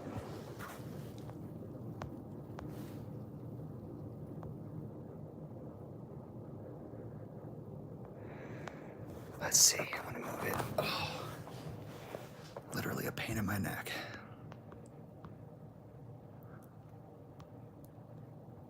Let's see if I can clear up some of these questions real quick.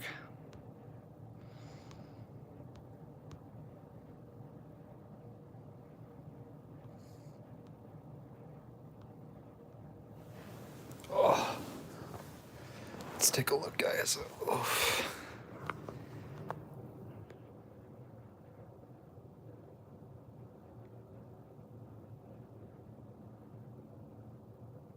Okay, I don't know where these started, so I'm just gonna...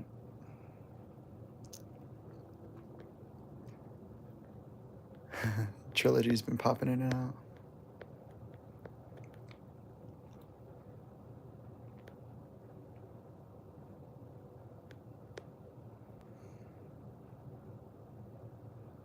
Yeah, Crystal, that's true. There's this like weird floaty space in between me and Tyler. It's not about whether or not church should have been edited. It's about the fact that someone makes edits to their life narrative because it's beneficial to them.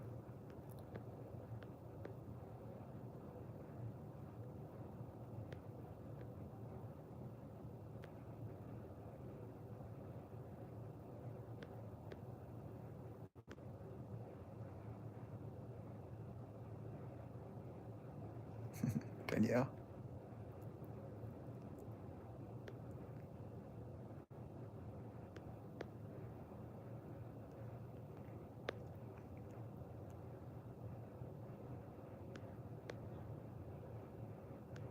I agree. Telling me I wouldn't be a part of the family will unless I went to college is a crazy thing to say.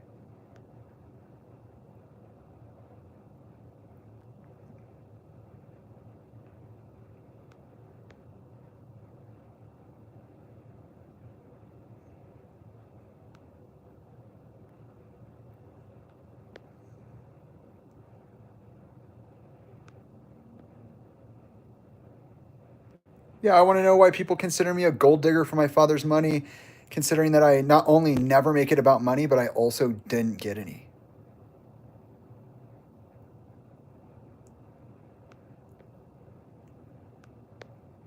Yeah, you would forget about 320. That's exactly what they wanted you to do.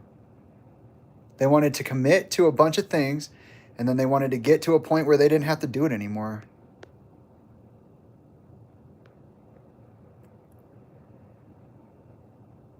Dane was my biological mom's first husband. Good night, Chris.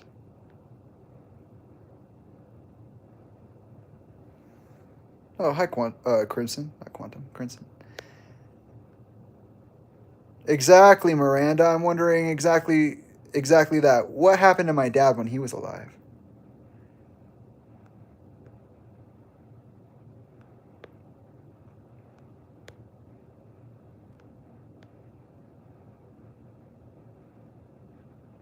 Thank you, Beth. I appreciate you.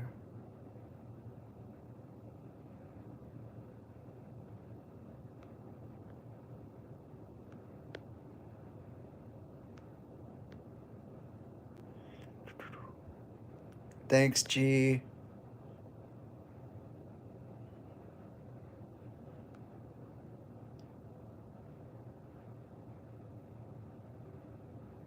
Yeah, G's right. The first thing that Talinda told me when I got to her house on the 5th of July was that I look so much like my dad.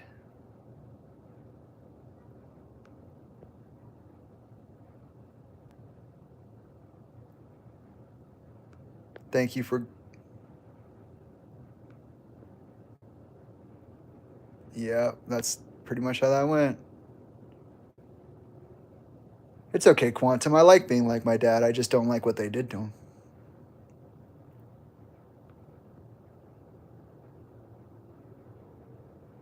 I'm actually not always right. I actually take accountability for me being wrong all the time. And I have multiple times during this live stream, and I did it in the initial 6-hour live stream. I do need a Starbucks break. Okay, great. Ugh. Okay. Whew.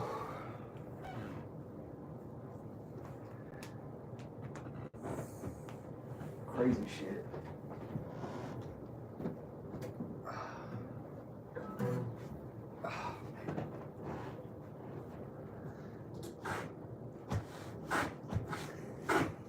This window.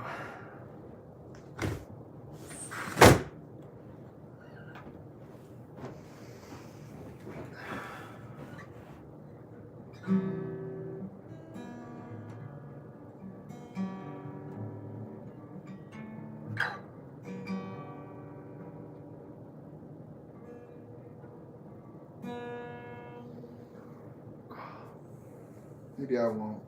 Maybe I'll just keep going.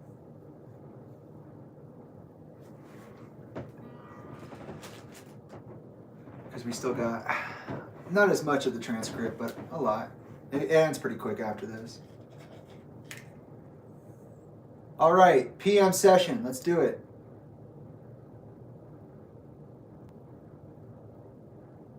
The court. All right. Recalling the matter of Bennington versus Bennington, the petitioner is present via Court Connect counsel. The respondent is present. To our folks here for the afternoon calendar, when the other side gets here, I'm going to ask that parties meet and confer while we finish up this restraining order. We will resume the cross-examination.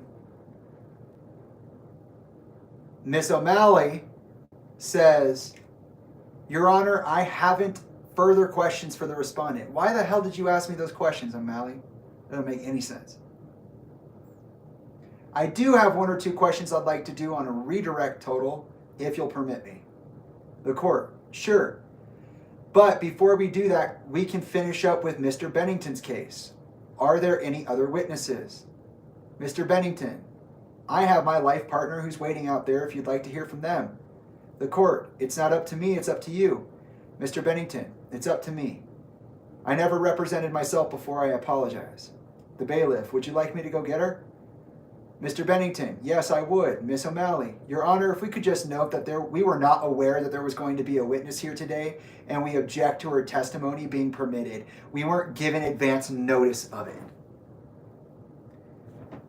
Ms. O'Malley is trying to cut my witness testimony out of my hearing in which I did not get to present my own evidence because she wasn't warned in advance. This is coming from the same lawyer who did not submit their evidence to the court, who is not up to date on the paperwork, and has had technical issues throughout the entire thing. Like, how insulting. You must really think that you're on some special treatment. Mr. Bennington interjects, I wasn't given advance notice of anything that they did. Which, by the way, includes the initial domestic violence order request hearing because she feared for her safety, the ex parte, meaning that they got the go-ahead to show up via Court Connect. But she doesn't want me to have a witness because she didn't know. Okay.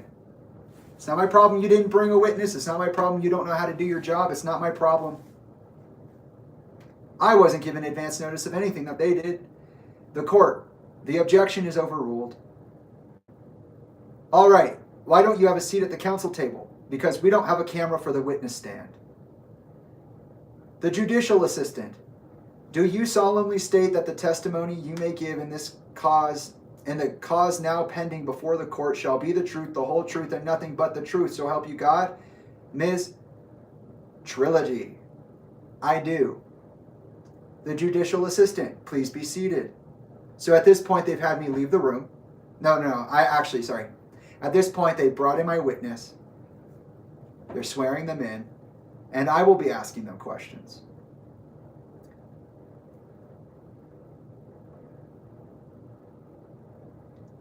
The court, Ms. O'Malley, before we do that, could you mute your microphone? Okay, go ahead. Trilogy. They spell out their name, Isabella Orona. That's a birth name, dead name. The court. Okay, so Mr. Bennington, you can inquire. Mr. Bennington, do I ask one question at a time? I only have two. The court. Yes, ask whatever questions you want and she'll answer. Okay.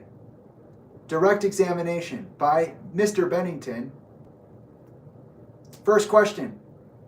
When did your live stream on the 23rd of November, when you did your live stream on the 23rd of November, were you forced to do that or did you choose to do that? How did that come about? Trilogy. I actually asked if you could do it. I actually asked if I could do it because I feared for our safety and ability to be able to speak on the seriousness of the circumstances. I asked Jamie if I could use their platform. I even contemplated whether I should have him there or not because I did not want it to seem like Jamie was having me speak for them. I did, however, need an accommodation for my own emotional ability to be able to speak about this situation because there is so much of a context and it is emotionally distressing. The court. I can see you're nervous. Yes. Take a deep breath. Take your time. Just relax. Answer the questions the best you can. I should say I also have Ms. O'Malley. Your Honor, I apologize. We can't hear the witness on Court Connect. Okay. I'm going to ask you to speak a little louder. Trilogy.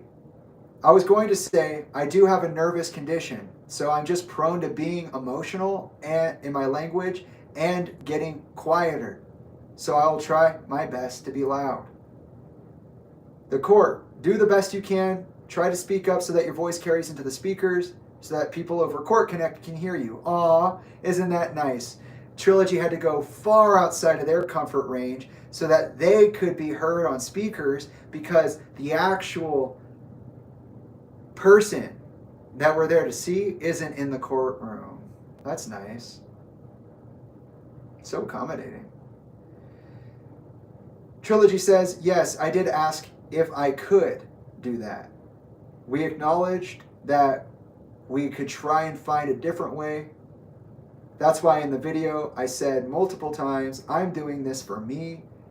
I'm doing this for me. I am also doing this for my partner. I'm doing this so we are heard on the matter. Because we have been threatened with silence for such a long time, and we have taken such a long time to specify what we were saying about and why. I felt that our safety was in my ability to communicate our experience.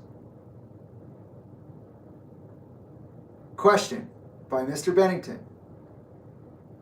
My last question is, do you think that my mental health has declined over the years since we met in September of 2019? That's it. Trilogy. I want to say yes and no. No, because we took the proper channels. We helped ourselves facilitate our own healing. We met under the circumstances that we did. We acknowledged our childhood traumas and everything that goes along with that. And so we were just in the place of being able to acknowledge it and move forward. We put a lot of effort into looking things up, facilitating better behaviors, patterns of language. We were becoming more and more honest about our experiences, more sure about our boundaries, and more sure about what we needed in life so that we could be able to handle this.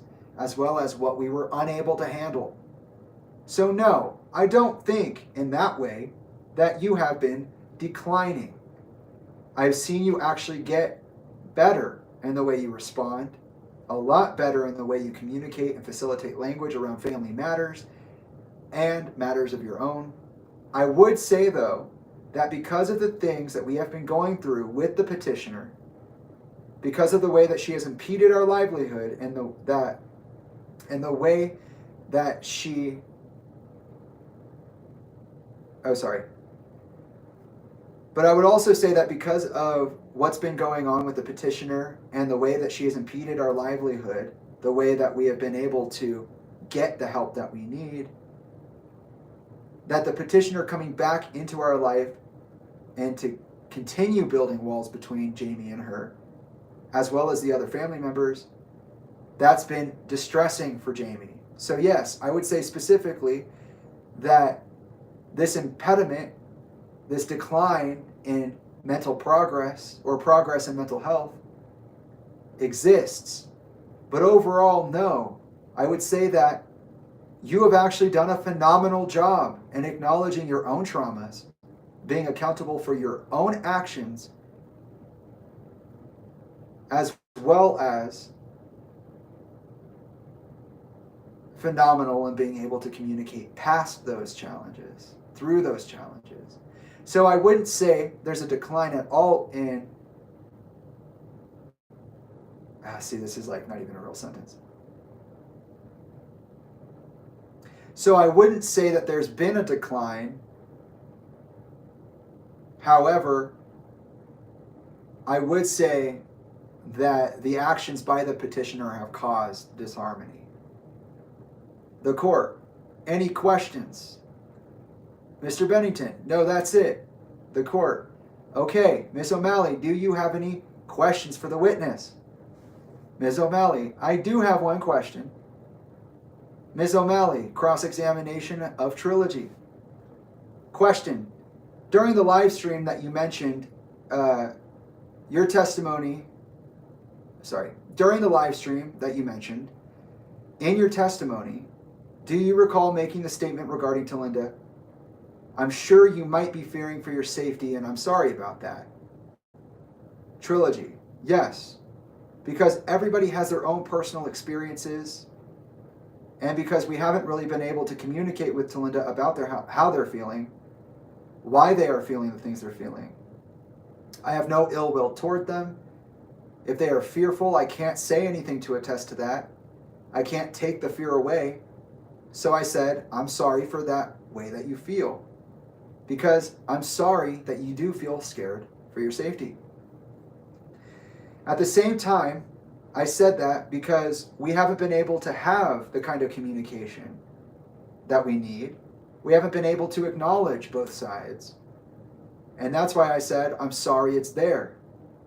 On top of, I'm sorry you feel that way. I was just acknowledging their experience, not trying to invalidate it. The court, okay.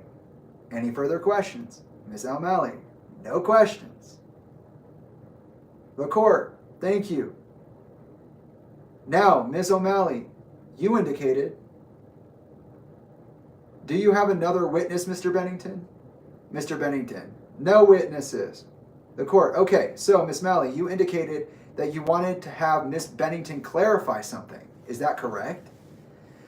Ms. O'Malley, yes. I just have two quick questions based on the testimony that we heard from the respondent while he was presenting his case.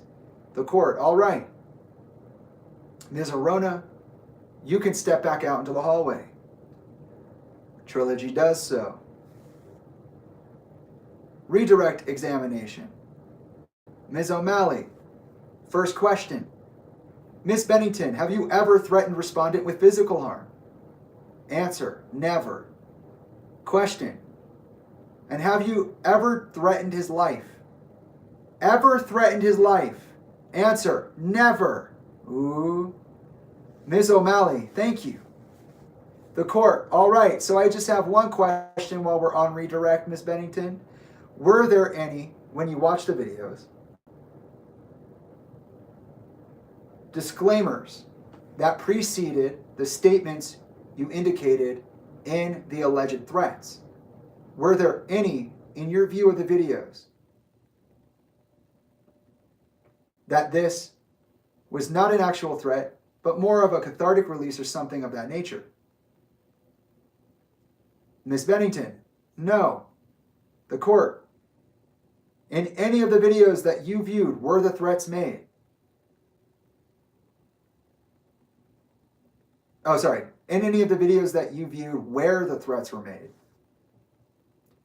Ms. Bennington, no, Your Honor. He was speaking directly to me. He was reading emails that he and I exchanged and speaking to, as though he was speaking to me, he was reading the emails back. The court, okay. Anything else, Ms. O'Malley? Ms. O'Malley, yes, Your Honor. I do want to briefly clarify that the request we're seeking, I want to clarify about the requests we have in seeking the restraining order. The court, before you do that, before you just finish up Ms. Bennington's redirect. Mr. Bennington, do you have any questions on that limited scope that Ms. O'Malley and the court just inquired of Ms. Bennington? Mr. Bennington, could you reiterate the scope? The court. So the only thing I asked about was whether she saw any disclaimer on the video, and Ms. O'Malley had previously asked before the court's questioning whether or not she had threatened you. And so just on that limited scope, do you have any questions? Mr. Bennington, yes.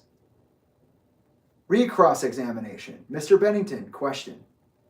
If you did not have the intent to threaten or intimidate me with your correspondence, then why would you tell me that there's nothing left in the inheritance for me? That my siblings don't want me around, they don't like me, they said it themselves, that you took me and all my voicemails, texts, and whatever else you could get your hands on to the Los Angeles Sheriff's Office, or the LASO, and had a private investigator ready, or a cop, to do whatever you needed to do to protect yourself. You put me on a dangerous persons watch list. You threatened to sue me on 2 accounts of defamation if I ever spoke about you or my father again. And on top of that, that I would have 5 attorneys watching everything I did for the rest of my life so that you didn't have to.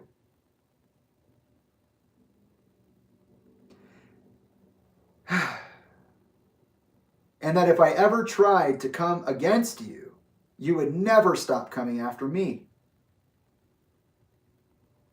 Ms. O'Malley, objection, outside the scope of redirect. And Mr. Bennington, it's not. These are the emails she's talking about.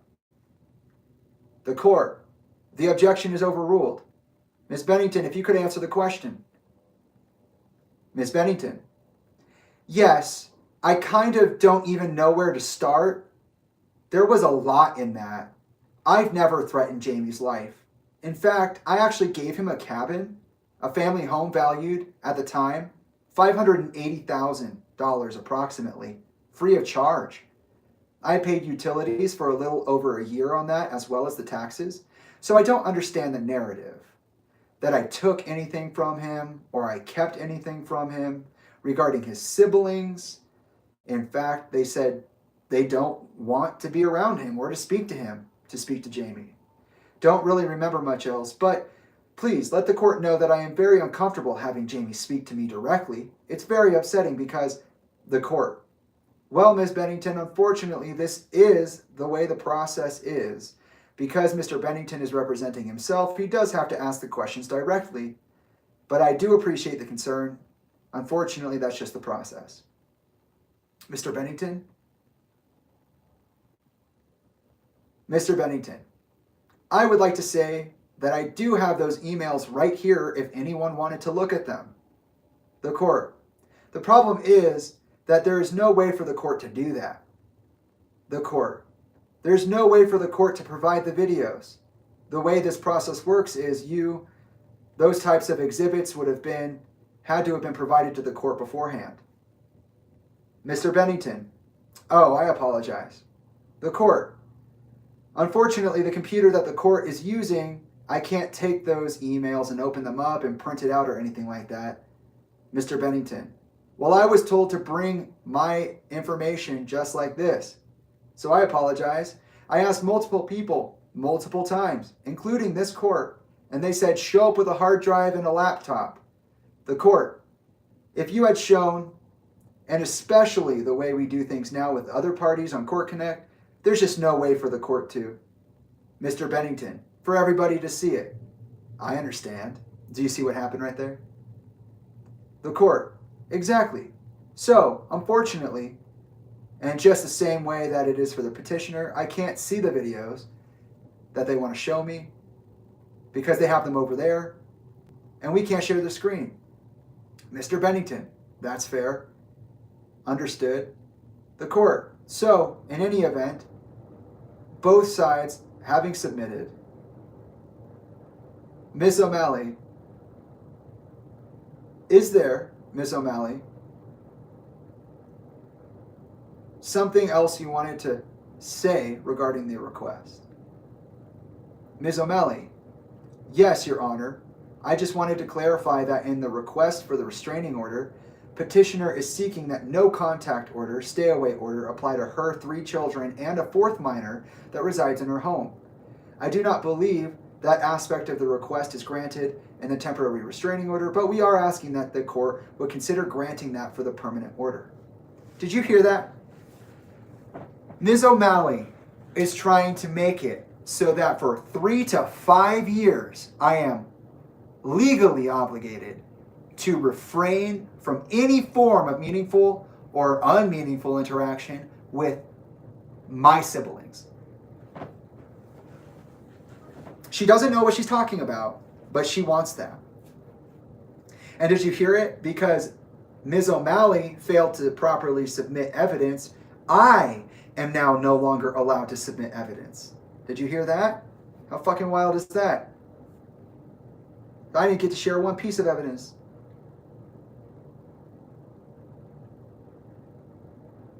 Additionally, I believe the court granted in part the stay-away order, but limited the stay-away distance. We ask that the court consider moving that distance to a reasonable amount, but no less than 300 yards. On the DVRO, the request states 100 yards. 100 yards, sorry. And they're asking for 300 at least, because 300 is reasonable and 100 yards is not. Finally, with respect to the testimony you heard today about Mr. Bennington and his partner doing a live stream where they addressed my client directly, reading the court papers directly, making harassing statements on that, we would just ask that the order be explicit if it's going to be granted, that any conduct that he is restrained from doing, he is also restrained from having any third party do so on his behalf, which we believe is what has been done here. Did you hear that shit? They just tried to they're totally rewriting the story. They just said that Trilogy's 10-hour live stream was harassing. Harassing. I shouldn't have a witness because they weren't made aware of the witness beforehand. I can't present information or evidence for my case because they didn't present evidence for their case. They think it's unreasonable for me to have 100 yards stay away distance given the DVRO, and they think it is reasonable for 300 yards, and likely it is that they think it's totally reasonable for me to be banned from 3 to 5 years from the state of California, and they want the permanent order for 3 to 5 years.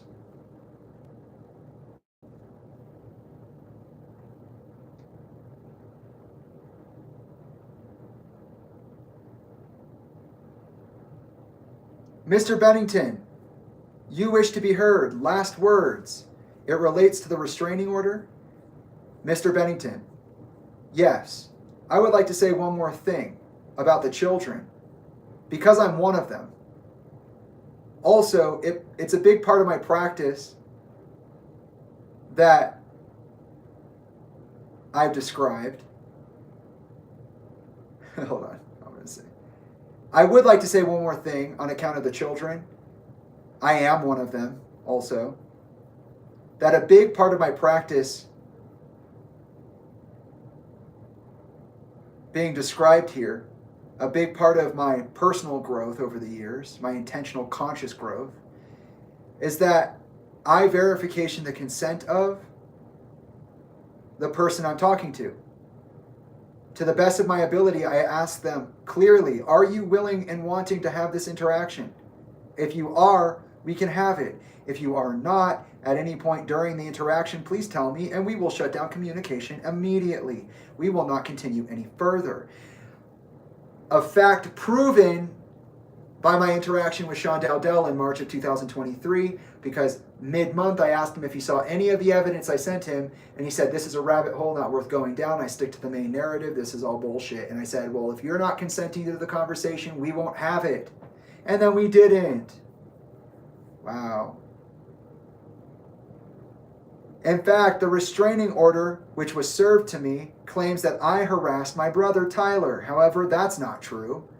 Every time I've spoken to Tyler, I ask him if he consents. Every single time he has either answered with a consent to the conversation or he doesn't respond at all. For example, I can see every time he watches or looks at any of the videos on Snapchat or the messages that I text him are open. I've seen him watch my Snapchat stories. He knows what's going on. He knows everything that's going on right now. I even went to my brother Draven, Isaiah, and I went to my brother Tyler. And I said to them, I want to be the brother I never got to be for you. And that includes me building the platform that I built for myself so they can use it to communicate their own needs if that's what they want to do. Everything I've done here is a precedent for people who might be in my situation or outside of the situation who want to be involved or need a place to speak freely. I have evidence of that as well on this thumb drive. There's a screen cap I took 2 days ago of a message I sent to Tyler before I blocked him. I wasn't sure what constituted as communication between the two of us. I saw that he screen capped it. I didn't mean to reach out to him or anything like that. I have both videos on my hard drive right here. In that message, the last one I sent him, I specifically said, I will give you everything I know. I will reiterate everything I've told you because you deserve it. And only, but only, if you tell me that's what you want. He did not respond. The message was screen capped, meaning that there was a recording taken of it and it was left on read. And meaning that he saw it and did not respond. And that was confusing because in that message, the last one I sent him, I clearly stated, I don't know who this is. I don't know who is watching. I don't know if this is Tyler or if this is Tolinda watching in. I don't know if certain people are trying to take certain evidence. Meaning that Tyler maybe wasn't the one who screen capped that last message. The reason I want to bring this up is because in the emails that I was going to share, Ms. Bennington makes a statement about how me speaking to my younger sister was very important. That was Lila. And that this incident was very painful for me because I had been told in May of 2020 that I was not allowed to see or speak with or be in the proximity of my siblings, who I did help my mother to raise before at her request. They had been told at her request, I had been told I was not allowed to talk to them except for under strict supervision. They told the kids something different, which was that there was nothing wrong, that they could continue to contact me if that's what they wanted. I watched them, meaning Tolinda, collect information on other people through correspondence like that when they had been upset with them. And that was Toby. I watched Tolinda, who had helped Toby set up her social media, log into it and take pictures of her interactions with people, which she thought were private, in which she spoke against the main narrative, and use that to get a cease and desist against Toby. So I thought that Talinda was watching in for good reason, and I had seen her do that to others, okay?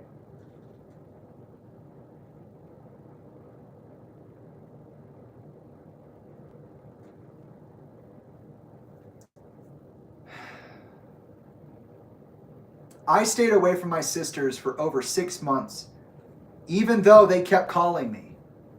It broke my heart. I finally answered, and when Lila talked to me, she was very young. She said, "I forgive you for everything. Mom told me that what was going on." And I said, "Oh, what did she tell you?" And she said basically that I was unstable, violent, aggressive, not safe to be around the family, and that it was okay because she knows that I'm sick like Daddy.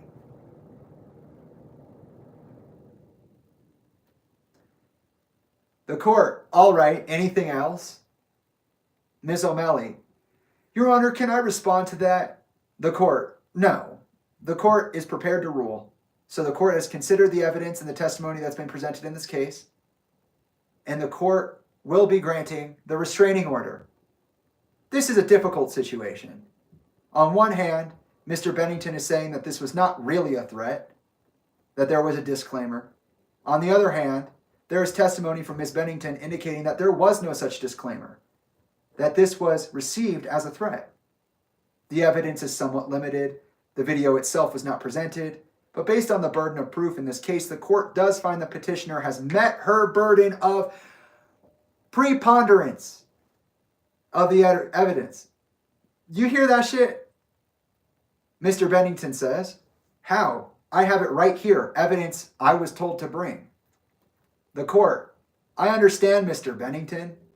Mr. Bennington, your court told me, this court said, bring the flash drive, whatever you need, and they'll be able to use it.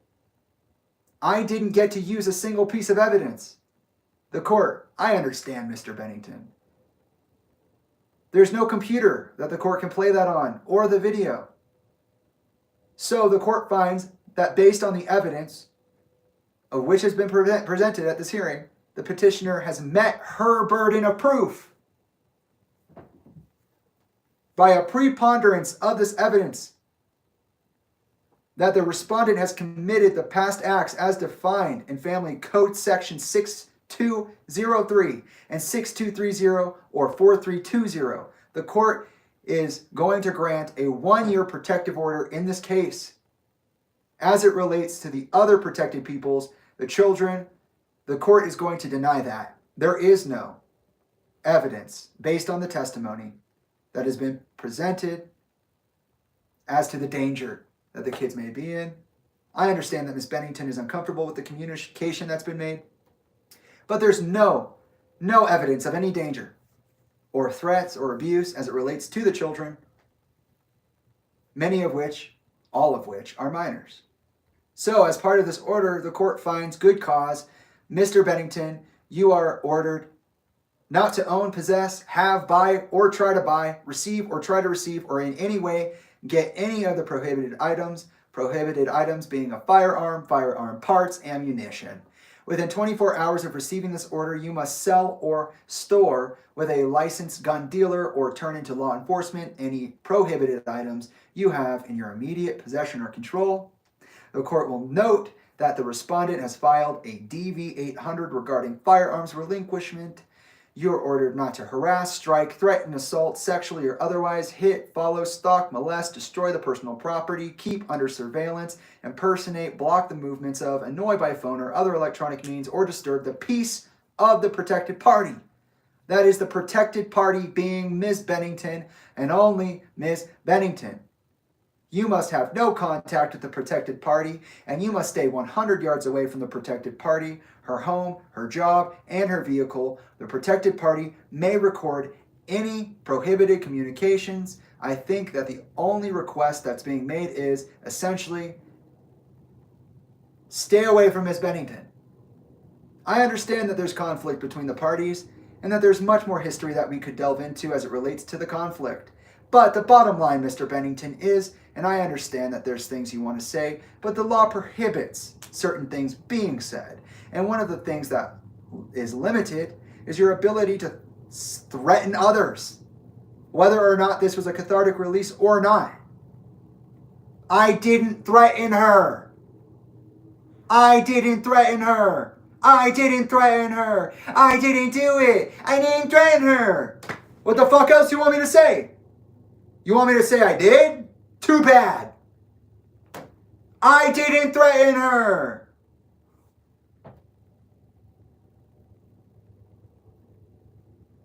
I didn't say what you said I said under the law. And I didn't get to defend myself. And she lied about everything that this was based on, and she couldn't get her story straight when she was asked to get it the fucking straight. So what? Okay. So based on that, the court is going to grant the order, and this will be a 1-year order.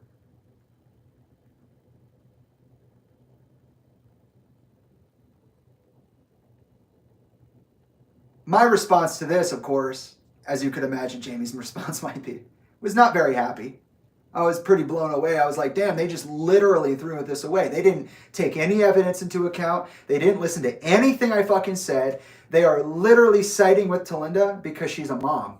That's why she took this to family court. Ta-da! Magic trick. She don't have to do shit. She just has to get me being in my truth, being aggressive, being sassy, telling the truth. And that's it. That's all that she had to do. All she had to do was catch me on my honor.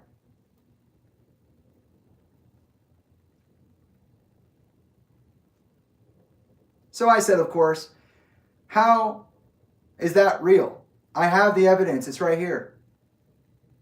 Your court told me to bring the flash drive and whatever else I need, and you guys would make it work.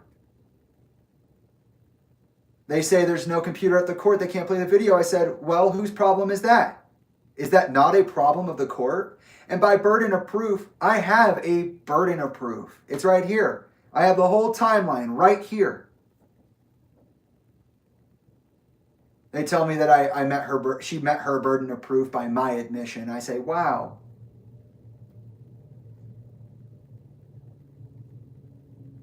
And then, of course, I say,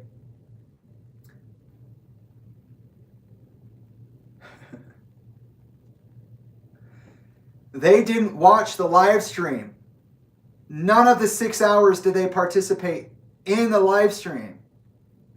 Circumstance or not, I literally disclaimed what I was doing and released myself through consensual interaction with my audience, and she didn't watch the 6-hour live stream or even know what it was.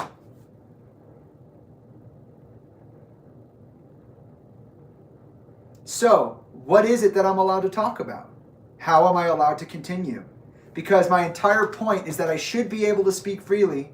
I should be able to communicate. But I can't what? Talk about her? Can you describe what disturbing the peace is? It's her emotional, mental disturbance that brought us here in the first place.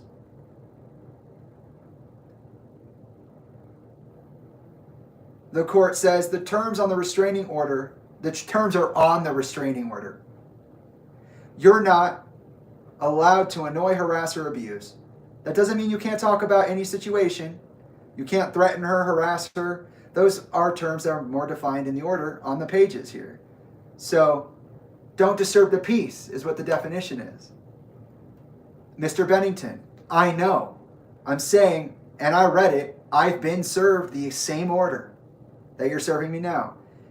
I've read what the limitations of the restraining order are, and that's why I'm asking you, what does it mean that I can't disturb her emotional, mental peace? Because, for example, if I wanted to read the emails, but it may be in a more respectable way, of course, like a respectful way, could I do that? So I could put it out there and people can be aware of what's going on. Because this is serious. Could I do that? The judge says, I'm not here to give you legal advice. If you want, you can go get an attorney.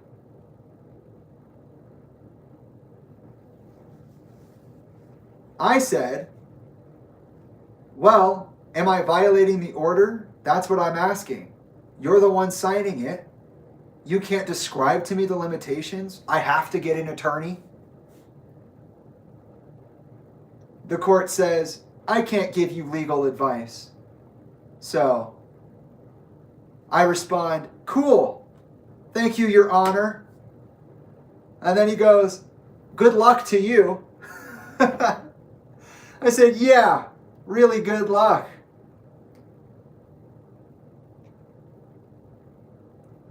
And he says, anything else? Anything else on the petitioner's side? Ms. O'Malley says, one quick question, Your Honor. Does petitioner need to submit a proposed order on form DV-130, or will the court provide that? The court. I just signed it, so Mr. Bennington will be served with a copy of the restraining order before he leaves. So have a seat in the audience and wait for the paperwork, please, Mr. Bennington. I responded, this is hilarious. I guess I'm not supposed to talk about that either, huh? The fact that this all happened. And I said, thank you, Your Honor. Thank you to the court. And thank you to the United States of America. This is the United States justice system. It's so nice. Your abuser can literally abuse the living hell out of you for your entire life. And then when you say something about it, the abuser can go and get a restraining order against you. And you can't even give me advice on how to read the fucking restraining order. Amazing. And that was the end of my hearing. How crazy is that banana shit? That's wild. That's some bullshit. So, to recap, in very precise and small terms, I stood up for my friend Trish. It was an emotional concession. I didn't have to do it. I recognized that this long down the path. I paid the price, obviously in many ways. I did a 6-hour meditation. I did not understand the technological limitations of something like Instagram. I was still experimenting with all of that, which is why we're doing it on YouTube this time.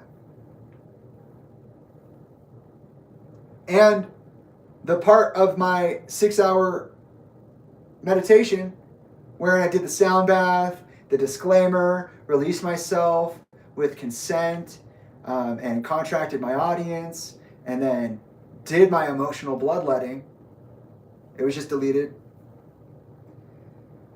Tolinda took literally, 3 moments from an event she had no idea what it was, had no intention of actually participating. She engaged with material she did not educate herself on for any reason at any time. She was able to take me to court for a domestic violence restraining order request that was based under falsities. She lied under oath. I decided to represent myself, got a GoFundMe, and was able to fund my way to the court hearing so that I could actually face my abuser. My abuser was successful because I fulfilled her burden of proof, despite the fact that I came with evidence and I wasn't allowed to share any of it. Not because I was wrong or my evidence wasn't valid, but because she got the court connect order, which meant that because her attorney didn't share her evidence and because they weren't in the courtroom with me, they couldn't properly share my evidence. But because I'm honest and because I took the time to explain myself, I fulfilled her burden of proof. The judge had made his decision when we came back for the PM session, and he was ready to give it to me right away. He just wanted me to get my feelings out. How fucked is that? And he didn't want to explain anything about the restraining order. How fucked up is that? She got to continue her store. She got to continue her lucrative deal with Warner Music Group and Dead by Sunrise, which includes Ryan Shuck and Amir Darak. She is now in support of Lincoln Park and allowed to totally abandon anything she came in with. Just like Lincoln Park came in on lies and now is walking them back, so did Talinda. Wow, who would have thought? Jamie was right? Yeah, I'm a little right, guys. Yeah, I'm a lot of right. And it happens to be that I'm so right that I could talk about it now. Tolinda wrote me a book. So before we dive into my reflection on a relationship before I do my year in review, I want to read it to you. This was for my college graduation. The only time she visited me in 4 years.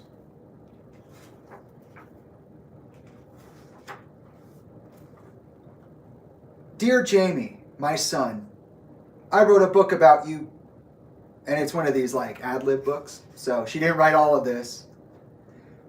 Dear Jamie, my son, I wrote a book about you, but you helped a lot because you're you, which means I obviously had some great material to work with. So it was easy to come up with lots to say about the incredible person you are, the wonderful things you do, and all the things you are completely, ridiculously, perfectly unlike anyone else. And you know what? It turned out to be a pretty good book. And not just because I wrote it. It's good because you are you, and because that in my book is pretty much the best. Your loving mother, Talinda. T-Mom. I put some thought into this, and I just wanted to tell you that honestly, it's kind of crazy how smart, witty, talented, and hairy you are. You don't even have to try. Look, it's an arrow and a target. You are always completely and effortlessly calming to be around.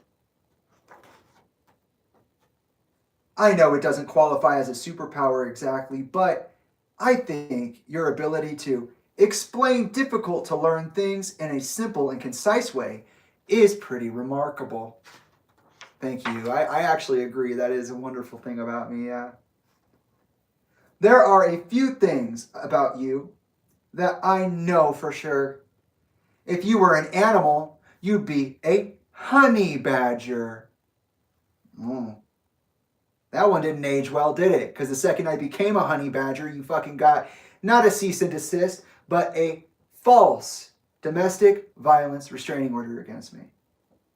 And if you were a color, you'd be pink. I'm with the boys, making some noise.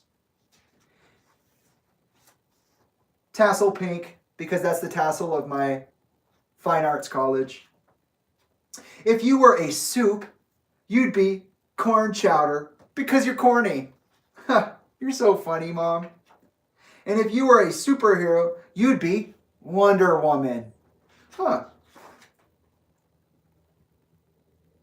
Here's a little celebration of one of my favorite things about you, which of course is your God-given talent for music and film, your dedication and loyalty to your family.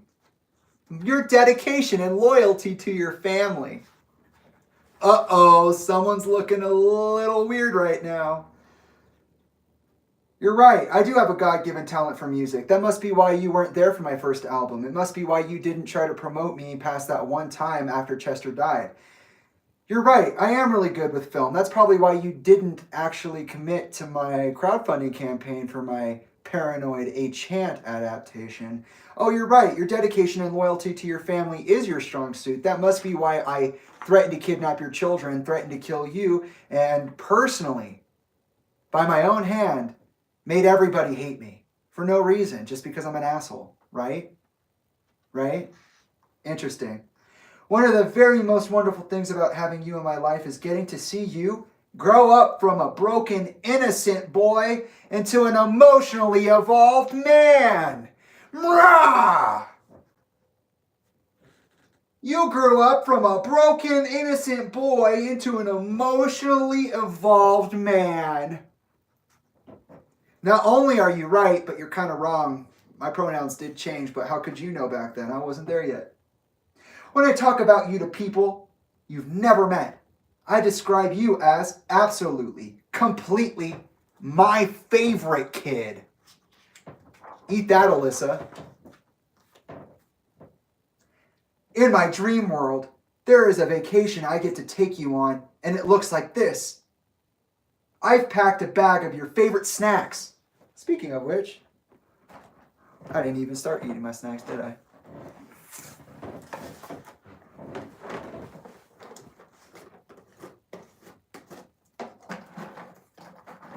I mean, the hypocrisy here. The blatant contradiction.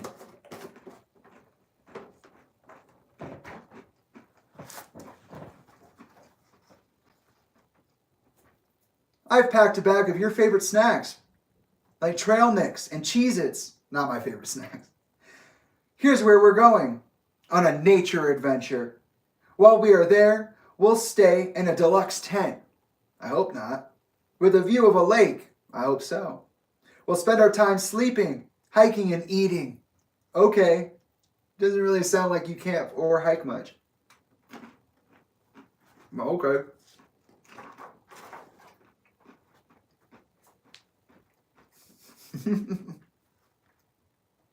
One thing in our present I hope we get to have forever is a long lifetime of smiles and quality time together. Well, you sure shot that one in the foot. One thing in our future I can't wait to make happen. Lots of family dinners, silly holiday traditions, and family vacations. Well, you shot that one in the foot. Whether or not you always let yourself believe it, you really are incredibly smart. Thank you. I know. And I've had to hold on to that knowledge despite the fact that you tried to take it from me, tooth and nail, for your own gratification. You know what never fails to make me smile? Thinking about that one time we were talking on the phone and I said you might be autistic. Sorry, love. Well, let's talk about that for a second, yeah? Because it wasn't just that. Both sides of my family would laugh at me and say, "What, Jamie, are you autistic?" And then punish me for it or brutalize me for it. And they never got me diagnosed. So, It wasn't just one time on the phone, but I appreciate the apology. If I created a sandwich for you, here's what it would be. Dad's ashes. Haha, JK. That's actually really funny. It's a shame that I'll never be able to see the body, and it's a shame that I don't have any of his ashes. If I made you a t-shirt, this is what it would say. I pooped today. If I had to sing a karaoke song for you, and you alone, it would be Living on a Prayer. Oh! Because she's a John Bon Jovi fan. I wonder what living on a prayer actually means, guys. You want to take a look? You want to see what weird Freudian meanings are in that song? Let's take a look real quick. We'll take a break. This is just fun time right now. I want to take the lid off. Oh, living on a prayer. Oh.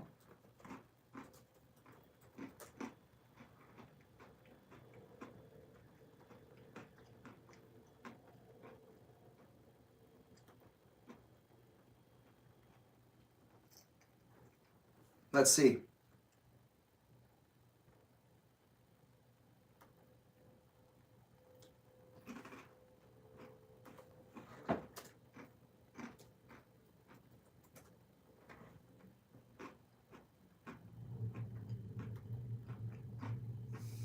What the fuck? Once upon a time, not so long ago, Tommy used to work on the docks. Union's been on strike. He's down on his luck. It's tough, so tough. Gina works the diner all day, working for her man. She brings home her pay for love. For love. She says, we've got to hold on to what we've got. It doesn't make a difference if we make it or not. We got each other, and that's a lot for love. We'll give it a shot. Whoa, we're halfway there. Oh, living on a prayer. Take my hand, we'll make it, I swear. Oh, living on a prayer. I don't think that energy's reciprocated here, to be honest. Tommy's got his 6th string in hock. Now he's holding it holding in what he used to make it talk. So tough, ooh, it's so tough. Gina dreams of running away when she cries in the night. Tommy whispers, baby, it's okay, someday. And then, of course, the chorus. And that's it. The whole song is about relying on each other. Because whether they made it or not, they have love and connection. Well, guess what? Yeah, shot that one in the foot too. Oh. And if I could give you a trophy, it would be for graduating college. You know what? I remember, Talinda, you told me, you said, college is not about going to school. It's about learning how to think. So I used that as motivation when I wanted to die to up my game. We'd be too busy making music to the sun up, right? And yet now you're punishing me for it, my big brain. I, for one, am really grateful that you love me so much. Truly, thank you. After doing extensive research, I'm almost 100% certain of this. You're probably the most emotionally intelligent person I know. Hey, you said it, not me. I'm not the one who's contradicting myself. I won't tell anyone, but I happen to know that you are secretly powered by a combination of 3 things. 1, farts. 2, unicorns, and 3, rainbows. I would say, yeah, that's a pretty good breakdown. And you know what? You're the only person I know who can do this. Write pieces of music tailored to the person you're writing them for. So much love and thoughtfulness. Oh, you mean like the music I wrote for you? Yeah, that's right. You are the only person I know who likes this classical instrumental music. And you are definitely the only person I know who can get away with telling people off. You are definitely the only person I know who can get away with telling people off. Thank you. I would say still that your actions are a bit uneven with your recollections, your admissions, but it's okay. No matter how many millions of people there are in the world, I'm certain of this. No one will ever be able to duplicate your superior genetics and personality. Oh man. I think it would be absolutely impossible for anyone who knows you for any time at all not to notice that you're utterly exceptional at listening. Oh, shot that one in the foot too. I am completely crazy about you, which is why you're cute even when you're complaining. Aw, you have it straight from the horse's mouth. I'm cute. Deal with it. If time travel technology ever gets really good, there are so many moments and places we should go back to. I think some of the first things we'd have to relive would be the day we went to the lake on your 9th birthday, the year after I met you. Wow. The time we laughed about our mutually morbid sense of humor. I know, right? A Dad Ash's sandwich. Get out of here. And when we first snowboarded in Beaver Creek. You're right, simpler times. As far as I know, you never tried it, but I bet you'd be a world-class hot dog eating champion. Whoa, she slid a dick joke in there. That's hilarious. And I would fail. I'm not good at that.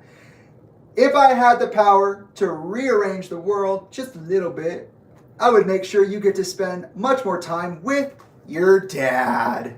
Thanks, guys. Thanks, T, for recognizing that my dad did die before my college graduation. Thank you. And much less time worrying about homework. Oh, really? Because the homework I did was your fault. But all right. You do so much good in so many ways, all day, every day. But if I had to pick just one thing, I'd say your soul, your light, is your greatest gift to the world. You hear that? This, what I'm doing right now, is my greatest goddamn gift to the world. Yeah. So, I think you should know that sometimes there are moments when I'm completely bowled over by how much I love having you in my life. Here's one. We were here in the twins' bedroom. And this was happening. You were so lovingly reading them a bedtime story. And I found myself thinking, we are all so lucky to have you in our lives. You are the best brother and son in the world. Having you in my life has absolutely made me more accountable for my actions and less serious about myself, and just made me whole in general. Wow, that's so sweet. I probably don't tell you this enough, but the one thing I want you to know, always, is that I am honored that you have chosen me as a mom to love. I cherish you as my own son. I will always be here for you. Always is underlined and in caps. My home will always be your home to come back to. I will always do my best to help guide you on the pathway to life, and to do my best to make you proud of me as your mom. I love you more than words can possibly express.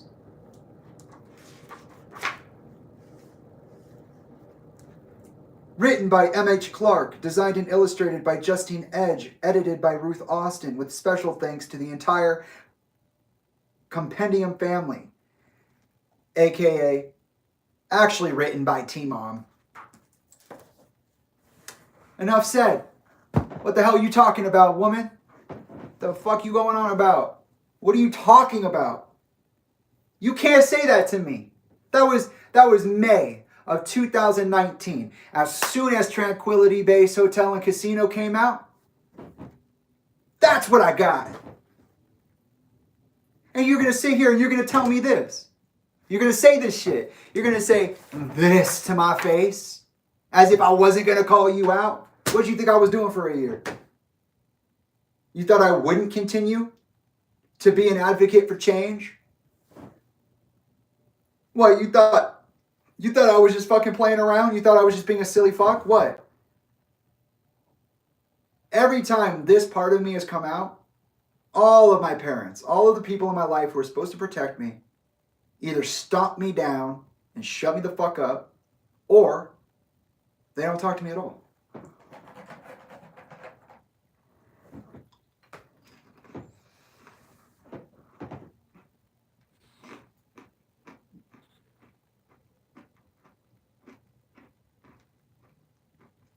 Oh, sorry, you know what? I'm wrong. That's not 2019. That's 2018. May of 2018. Yeah. It was the only time that Tolinda ever came to visit me in college.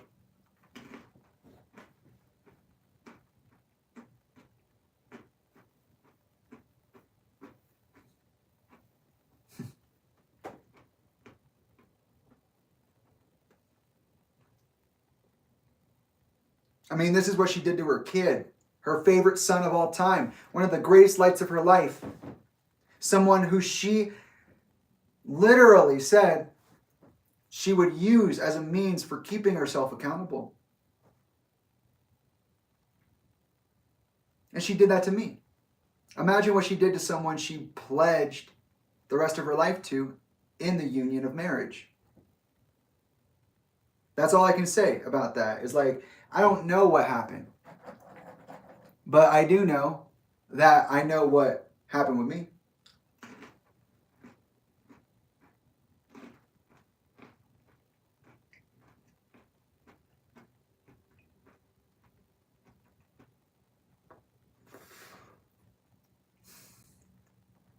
I love my family.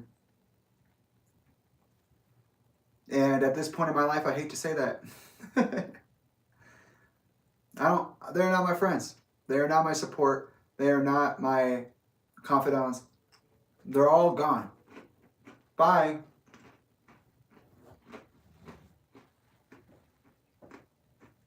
All the work I put in this year and last year means nothing.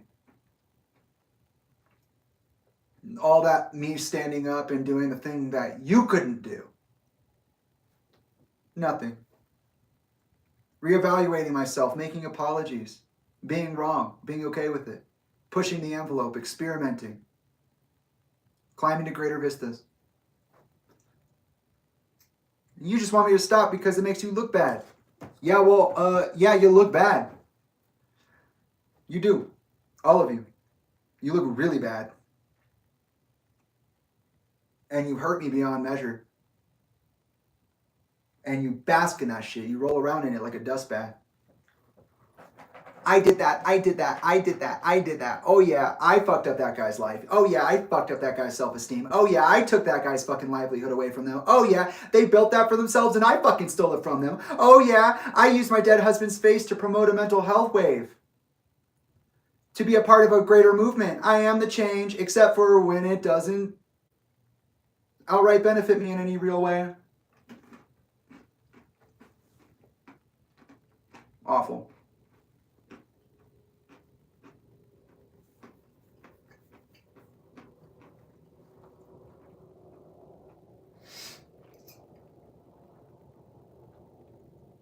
Awful.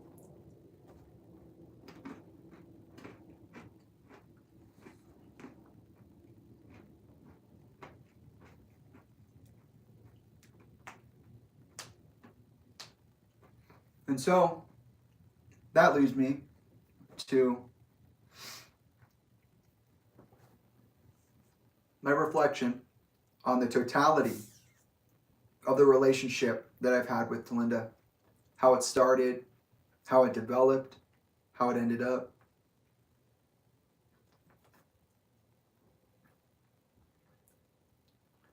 Just like heroin.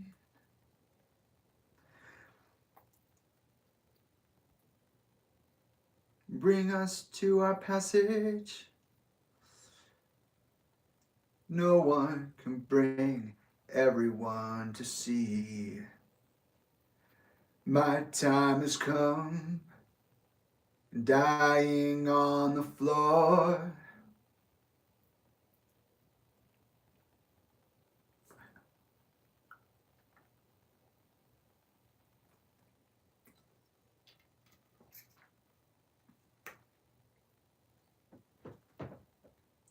I have lost everything. And when I say that, I'm not being silly. I lost my parents. I lost my children. I lost my siblings. I lost my friends. I lost my reputation. I lost the work I put so much effort into. I've touched tens of millions of lives. And nobody believes it because she took that away from me. A large part of the reason Tolinda was able to do any of the 320 stuff is because I helped her get through it, even if it meant that I was hurting myself. And she needed that help. You can't sit there and act like you didn't need that help. So, we're going to jump into the reflection that I've gone over a million times in my head about where I came from and how I got here. Time to open up these timelines. I said I have timelines, and I do. We're going to go year by year.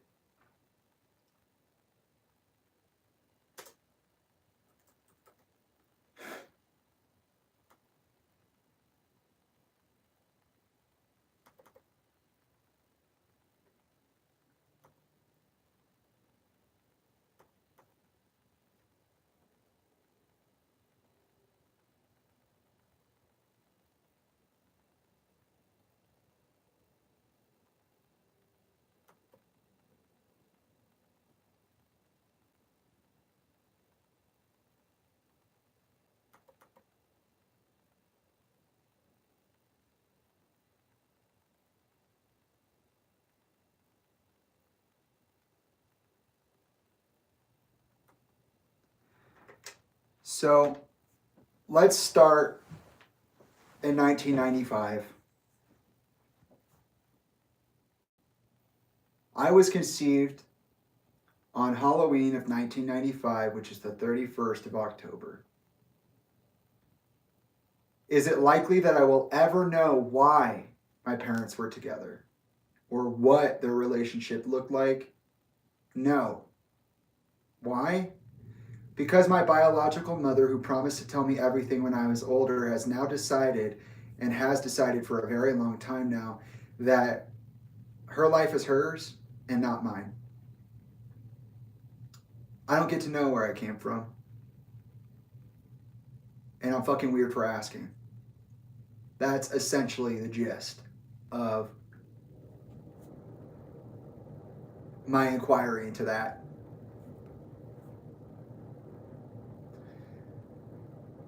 I was born 25 days early with a double hernia and the need for tubes in my ears. I was in and out of the hospital all of my childhood with chronic phantom illness, and it was very serious and very uncomfortable. I have no memories of ever meeting Chester before 2003. My mom raised me and my brother Isaiah, who was born a year after me, in November, not May.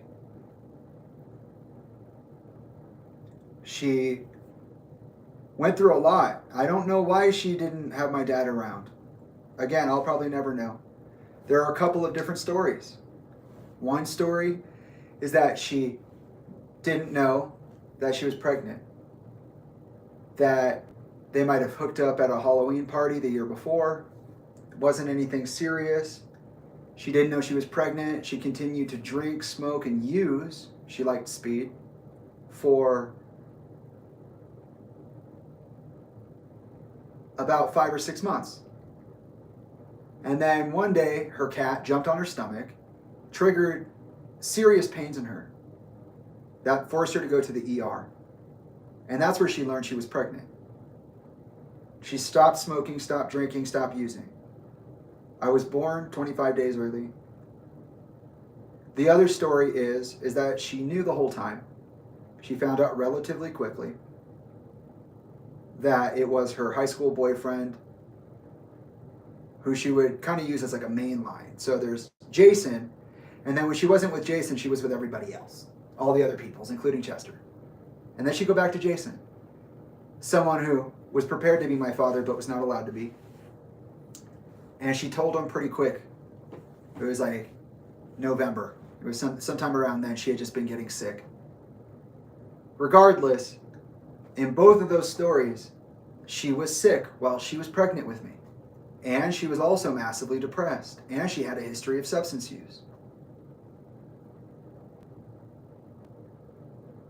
In the case of both stories, she ended up telling one of the guys she was sleeping with, it wasn't really a boyfriend, that she thought the child might be his. This man's name, I believe, was Michael, and he was a self-proclaimed white supremacist. So was his family. Not unusual for Glendale, Arizona. The drugs, not unusual for Glendale, Arizona. He had been a victim of an accident when he was younger that had him thinking he wasn't going to ever have kids. That's what the doctor said. So he initially told her, no, that can't be mine. And then he turned around and said, hey, maybe it is, I don't know. I'll stick around until after he's born. My mother has me early. They get a DNA test right away. And allegedly, this is what happened. Elka was abandoned by that boyfriend because I turned out not to be his kid. Elka, realizing it could only be one other person's kid, well, actually, I guess there are two opportunities here. So in one timeline, Elka realizes, okay, there could only be one person. She goes to Chester's mother, Susan, introduces me to her, and goes, hey, I think this is Chester's son. And Susan says, you should go tell him. She goes and tells Chester, and he says, I never want to see you again. That's not my child. You're both dead to me. The other story is that she had a list of 40 people, including my grandfather, Lee Bennington, my uncle, Chester's brother, Brian Bennington, and Chester Bennington. Lee obviously didn't take the test. Why would he?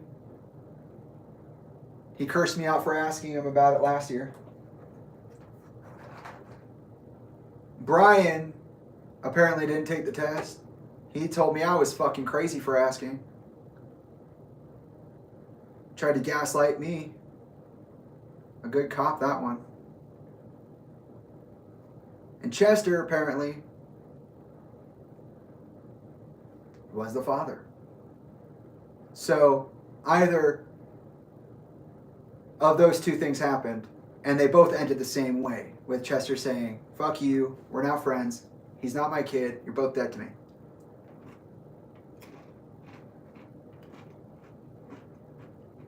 But Elka's really serious about this. So apparently, she goes to their friend group. And apparently, their friend group is infighting. One split on Chester, and one split on Elka. Elka goes to Sean Dowdell for advice. At this time, Chester is dating, and would eventually, very soon, be married to his first wife, Samantha. They get married on Halloween, ironically enough, a year after I was conceived. Having only known each other since February of 1996, they get married on Halloween of 1996. And they stay married for about 8 or 9 years. Now, there's another story. Either Samantha and Chester really didn't want me around and they actively resisted, or Chester tried to hunt me down, but because we moved like 3 or 4 times before I was even 8 years old, he lost track of me and Elka wouldn't return his phone calls. There's also a third opportunity here that says that Elka promised me in adoption to Chester and Samantha, thinking that she couldn't take care of me, and then reneged on the deal after I was born, meaning that she told Chester while she was pregnant. They ended up hanging out every once in a while, and then she offered me up to Samantha and Chester. You see how confusing all of this is? Regardless, from that point on, Chester's not in my life.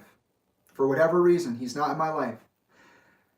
I was told that he paid child support, which he could barely afford, and I was told that he would send me gifts sometimes. But I don't know if the gifts came after he started taking accountability in 2003. Okay? So, my mom, who's not with Chester throughout my childhood, is with a bunch of like random bad role model types, like real serious gnarly guys that are just like not good to have around your kids. Apparently, about, I would say 4 or 5 months after I was born, my mom relapsed on speed.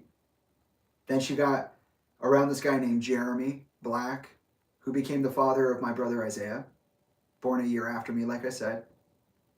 They party, she gets pregnant, she has the baby, it's Isaiah. He hangs around Jeremy because he's Isaiah's father. And then one day, Elka finds out that Jeremy has been sleeping around people all over the city and that he actually has multiple children with multiple people. She gets revenge on him. She hates his guts. He sticks around for a little bit until finally, one fateful day, he beats the living shit out of me and Isaiah. Maybe high on a substance, maybe just a bad attitude. Who knows? But whatever it is, he beat a 4-year-old and a 5-year-old. Black and blue. CPS was called. And that motherfucker jumped town for 10 years.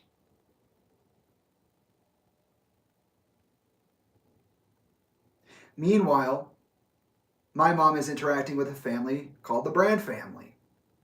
Her boyfriend, Justin, allegedly died by suicide. I say allegedly because nobody will tell me the story. While they were together in high school. And my mom's surrounded by this kind of violence. In her journal, she has recollections of naked men running down the street, tackling a woman, and beating her in public. She has recollections of fights and stopped traffic. Somebody climbs out of the car, punches out a window, pulls the guy out of the car, and beats him unconscious. She has to, very shortly after I'm born, attend a funeral for a friend who was shot in the face. Okay? And this is normal. This is the 90s. I'm born in 1996. That is 5 years after the dissolution of the Soviet bloc and the end of the Cold War. The alleged end of the Cold War. My mom was 19 when she had me. She was 20 when she had my brother. Young, traumatized, depressed, and religious, as well as being a female. That's tough. When she's pregnant with Isaiah, apparently she goes cold turkey again. Withdrawals. But once Isaiah's born, she pretty much just keeps accelerating her drug use. She's a single mom with 2 kids. The deadbeat dad beat both of the kids and disappeared. The older brother of her deceased high school boyfriend, the older brother of the Brand family, Dane, has divorced his wife, and now they are together. And so his kids hang out around us. What's really interesting about that relationship is that my mom used to babysit for Dane and his wife. Dane is a lot older than my mom. But they're together. And I'm just your standard white trash baby from Glendale. Period. There's not really any other way around it. My mom graduates at some point from speed to meth. Starts hanging out with her drug dealers. Starts hanging out with assorted criminal types. Apparently is running a Grand Theft Auto shop out of her garage. And the person she wants to be seemingly is stripped away from me. My mom goes from being like this incredible visual artist to not doing any art at all.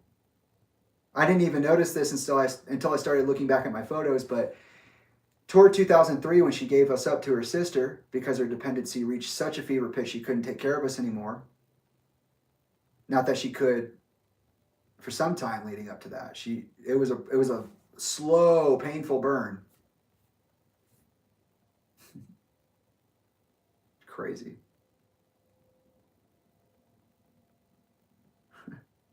But her face changed because of how much meth she was using. After Jeremy, I developed a nail biting habit. I developed sleeping challenges. By the time that I turned 8 years old, I had moved 4 or 5 times. I had no stable father figure. Everyone that my mom hung out with, she used with. She lied to us constantly, left us places constantly, couldn't afford electricity, couldn't afford food, couldn't afford matching clothes. It was a nightmare. My aunt, my uncle, my mom's sister, Sophia, had to step in. She started helping pay for things, taking us out to dinner, making sure we got baths. It was really serious. A little bit before my mom reached the peak of her meth dependency, she accidentally sent Dane to prison for violating his parole because she, high on methamphetamine, told his parole officer that he might be using again. But because the law works the way it does, if there's any inkling that something like that might be going on, especially given a prior record, they just come to your house and fuck it up. So that's what they did. Finally getting used to Dane, who's a drunk, a very vicious drunk, very aggressive, very physical, very verbally aggressive. We're having the greatest time ever. He owns a monster truck. We go out to the desert. We're just monster trucking all over the place to find a derelict beetle. Crush that shit. It was awesome. Best day ever. We come home. We're having a great ass time. And then, bam. Police. Show me your hands. You're under arrest. Oh God, what's going on? My second interaction with CPS before 8 years old. What's going on? Well, Dane has a collection of swords. And because he's not supposed to have weapons, and because Elka tattled on him, he's got like 20-something violations of parole. So he goes to prison for 2 to 3 years. And that's when Elka's use starts getting real serious. At this point, I already have memories of her gaslighting me. I've already been aggressively interacted with. It's very, very serious. My mom is not a nice person. She can be, but she wasn't nice then. All the time. I developed night terrors. We're experiencing home invasions. We got all sorts of random ass people up in our house stealing our money, putting bricks through our windows, walking around on our carpet. Yeah, that's something to see. The whole time, no, nothing's wrong. But the reality is that my mom got into it with some very serious people. And because she doesn't discern the difference between racist and non-racist, she's with everybody. And she thinks that's fine. People can have their own opinions. Yeah, right. Isaiah and I are getting bullied at school. Our clothes don't match. People want to fight us all the time. I'm like 5.5, 6.5 years old, and all of a sudden I realize that, wait, none of these guys are my dad. None of these guys are my dad. So who is my dad? And I ask my mom, hey mom, do I have a dad? What is that? What's a dad? She says, yes, honey, you have a dad. Let me get back to you on that.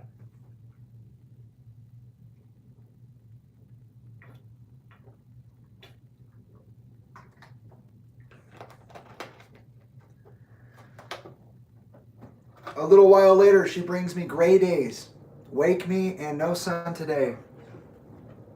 She brings me Linkin Park's Hybrid Theory. She's like, this is your dad. And I'm like, what? She's like, yeah, he's not available right now, so I want to introduce you to him through his music. That was my first introduction to Chester Bennington.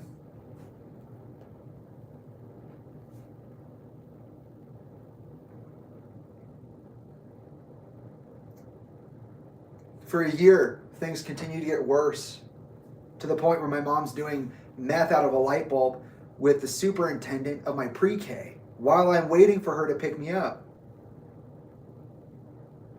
And guess what? The superintendent's the one that taught her that. She's using in and out of the house. I asked her later in life, how did you deal with my night terrors? Jamie, you didn't have night terrors when you were with me. They only started when you went with your aunt. But that's not true because I remember having them. Jamie, I know better because I was up every night. Why? What do you mean you were up every night?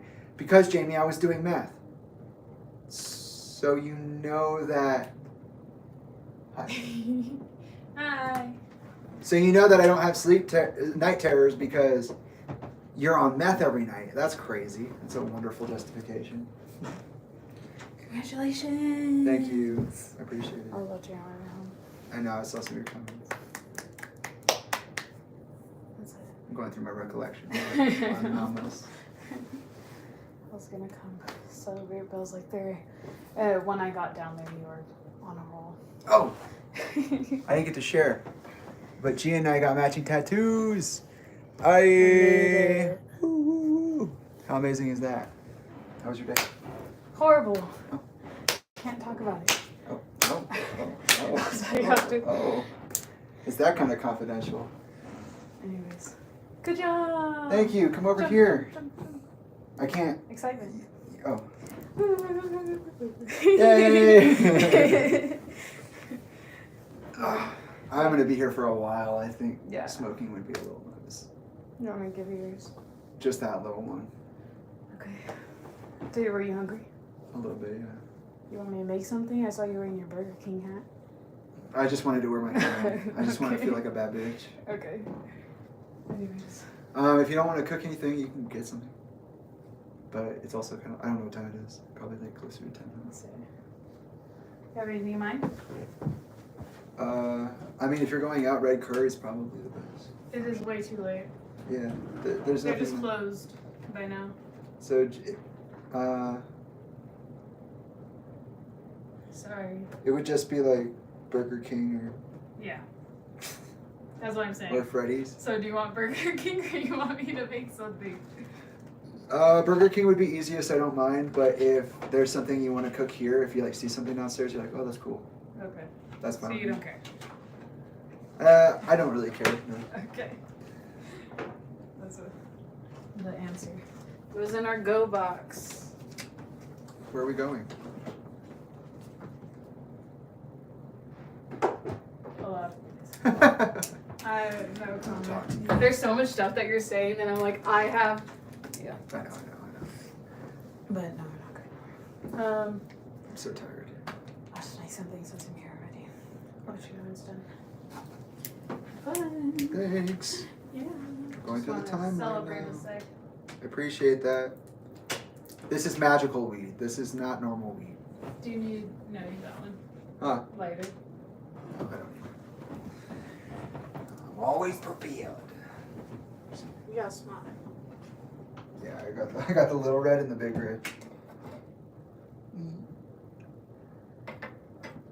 This is fucking exhausting. But it's so good. Fucking, I etched this shit for a year. And I didn't fucking compromise. I still got all of them. Slap, slap, slap, slap. I need to talk about you to be right. I didn't need to talk about you to be good. I just got to be good. You know what I'm saying? The rest falls into place. Shit. Keep making me dance, wave my hand, it won't be no threat. I know you're the boy, but where is the man? Because I ain't seen him yet. Matter of fact, I didn't even bleed him yet. Can I bleed him? Bet.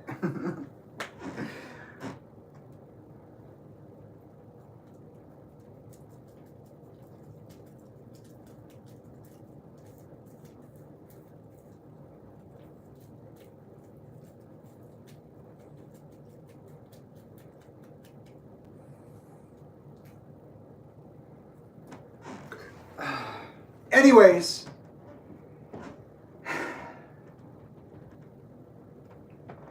my mom had a problem. I get it, okay? I'm not here talking like this because I'm like, oh, fuck my mom and blah, blah, blah. No, no, no. No, no, no. I did my research.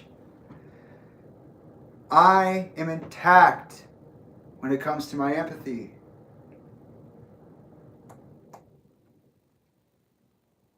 I can only imagine how hard it was to be not only a single mother, but a woman just coming of age in 1990. No matter what part of the fucking decade, that shit was rough. Kurt said so himself. X, Y, and Z. Okay, look, I care. I care about the lives people could or could not live. And I respect it. I respect my mom for doing what she could. Was it safe at the end? No, because she had made different choices. Yeah, absolutely. But here's the thing. I would come to realize throughout my life that that is exactly what my mom is. You know, people are people. And when you know someone is someone, you know they are that person. She didn't want me to think that. She didn't want me to see her for that. But the truth is that Elka is Elka. She will continue to operate the same way for the rest of my life. And that's unfortunate, but it is what it is. It's also really cool because my mom could be a really fucking cool person sometimes. But it's where she doesn't want to be uncool. That's when the problem starts. That's when the lying and the deceiving and the conniving comes in. The manipulations, the gaslighting, the victim blaming. You know how many times I heard throughout my childhood, "You're just playing the victim, Jamie. Just get over it." These sounds are really loud, Mom. My feelings are really big, Mom. I can feel like the fucking neurons, the neural pathways in my fucking head just melting from the executive functioning meltdowns.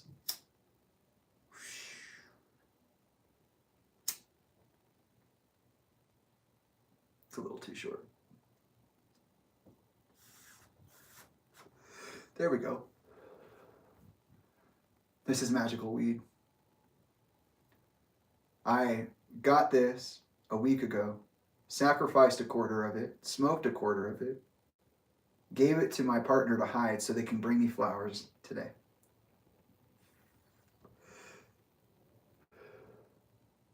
But it's really me giving myself flowers through them. It's cute.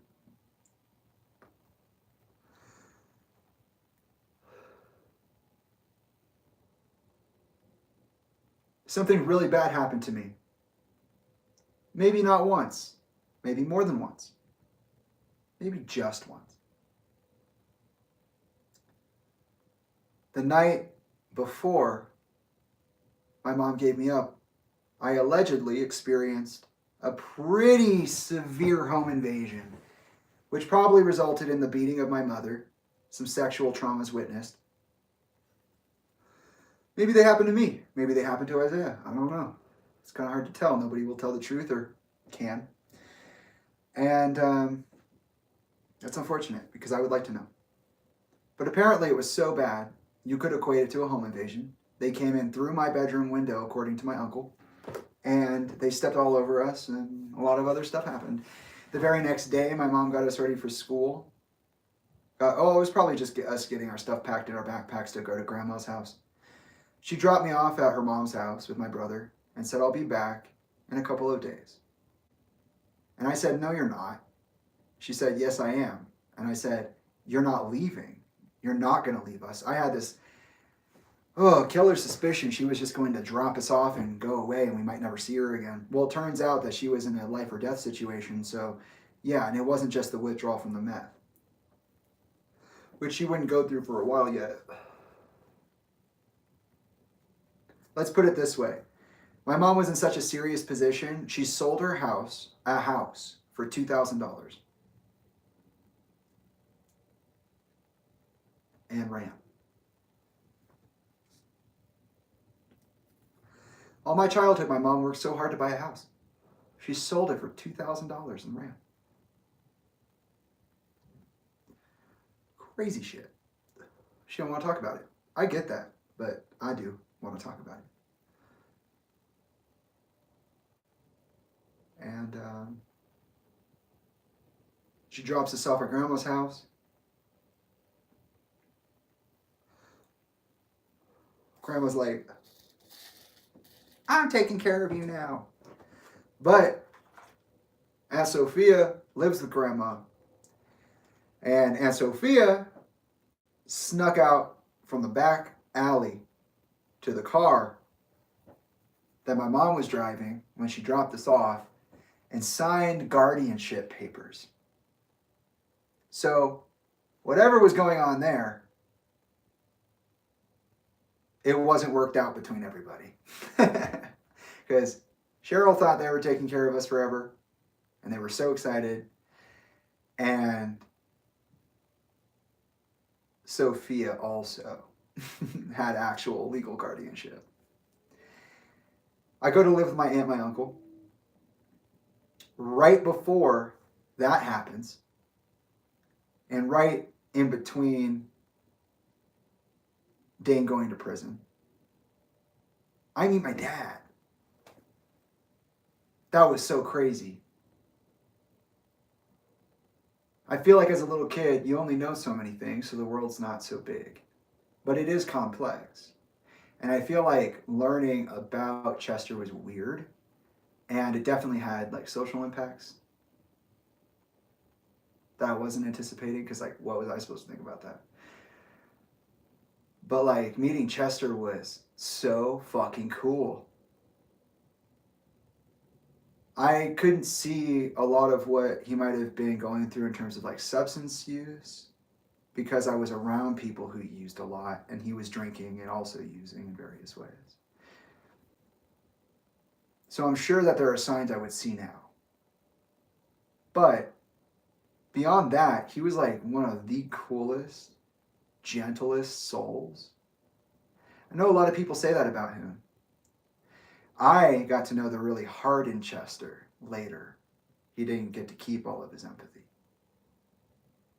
That's what I understand. But back then, when he was like 27, 28, when he was my age, like literally my dad was like 27, 28. Because hybrid theory, I said that when I was doing the Jay-Z breakdown, right? I said that he was 27 for Meteora, I think. So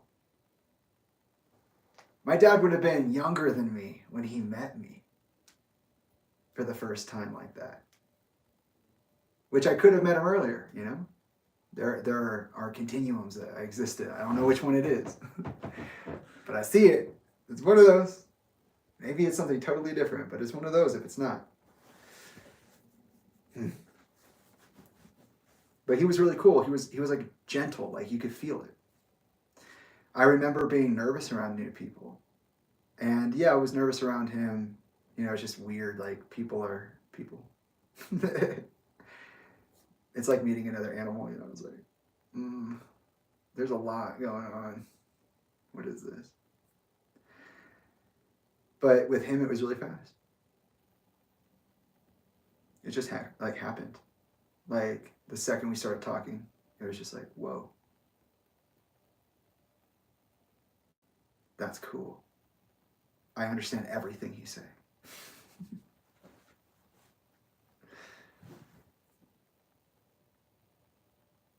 Yeah.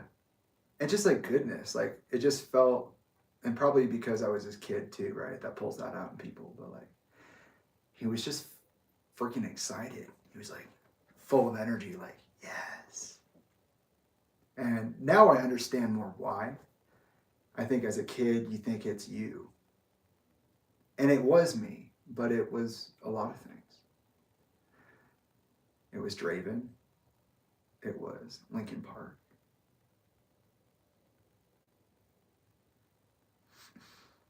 It was dealing with the Bobby Benish benefit for sure. That was on his mind. That would either be, I don't know, before or after. Just before, just after.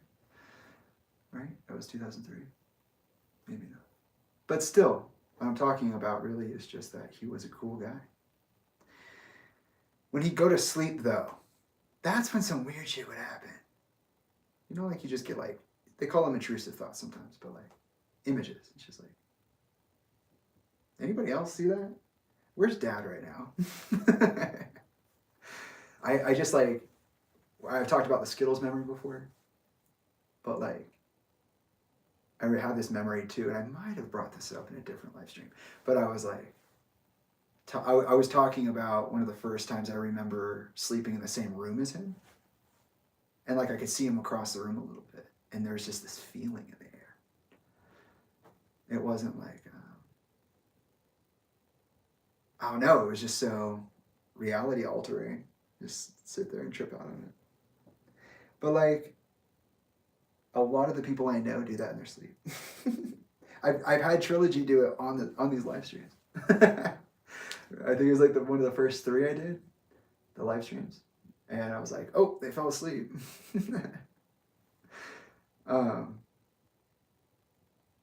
yeah, so I don't know, just like thinking back about, because I see the picture that my mom took of us in the house. And we were like, not wrestling, but he was on all fours.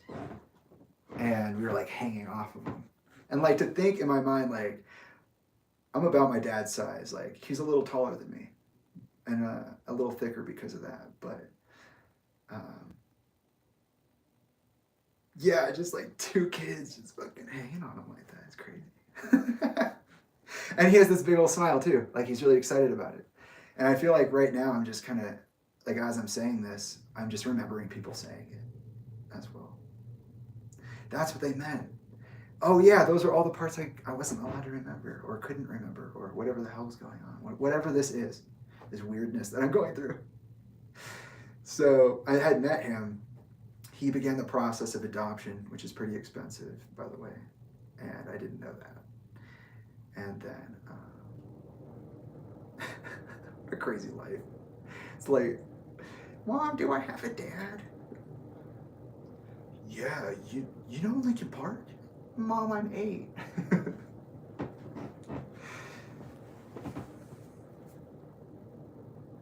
And what role models too. In the end, it doesn't even matter.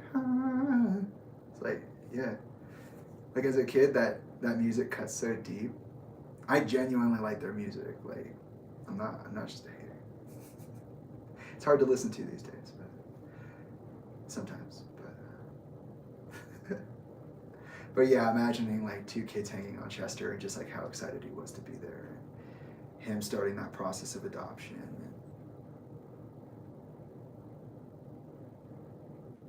It was weird. Like this literal like alien from a different planet just kind of like populated my brain space for a second. And then he'd go away for a long time. And I was like, wow, that's crazy, you know? Like, who would have thought? What are the odds? Like, even as a kid, I think you see that. It's just like, this fucking Chester Bennington. It's crazy. And that's pretty much, like, I think I had, like, for a long time, like, a weird polarizing lens thing going on because with him and, like, the way I remembered him, because he could be such a hard guy. But there's also this like more innocent, playful side, which again sounds like what other people say of him, but like I see it differently. Like the way he presents it is very interesting for other, like when it comes to other people. I don't know. I went from my mom's house into my aunt's house, which is like an apartment, then a house, and then they built a house, and then we went to that house. We were at the house before the house that was built for like a year. That's really strange. And I'll tell you why later. I told you I'm gonna take my time with this. Fuck. We're really gonna push YouTube today. So many good memories. Like I want to go down them, you know, as they pop up. But I'm trying to be focused as well. I don't know. Like this is such a weird headspace to be in right now.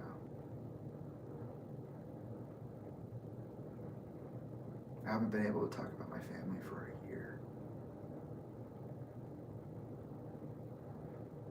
And the whole time I was like talking really politely and also yelling like, I didn't do it.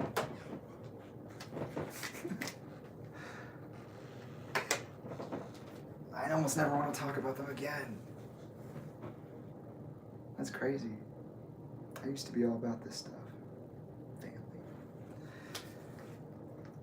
Anyways, there are a lot of really good memories. I don't want to go down them.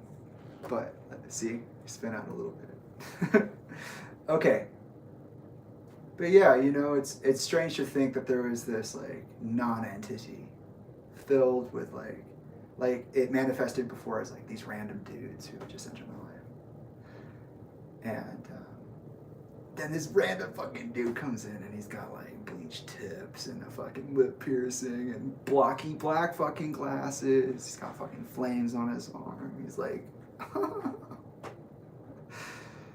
And actually what's funny is I think the last time I saw that picture of him and us during that first day, he didn't have the hair. which was weird. It was very like, whoa, like a Mandela effect type thing. But I remember the hair. I remember listening to the underground releases on like, I never had like a tape, but like CDs, like, you know, just listening to a CD player. The little over the ear headphones, that the ones that kind of have on like airplanes sometimes, but they're expensive type for that day. Like, oh, those are good headphones.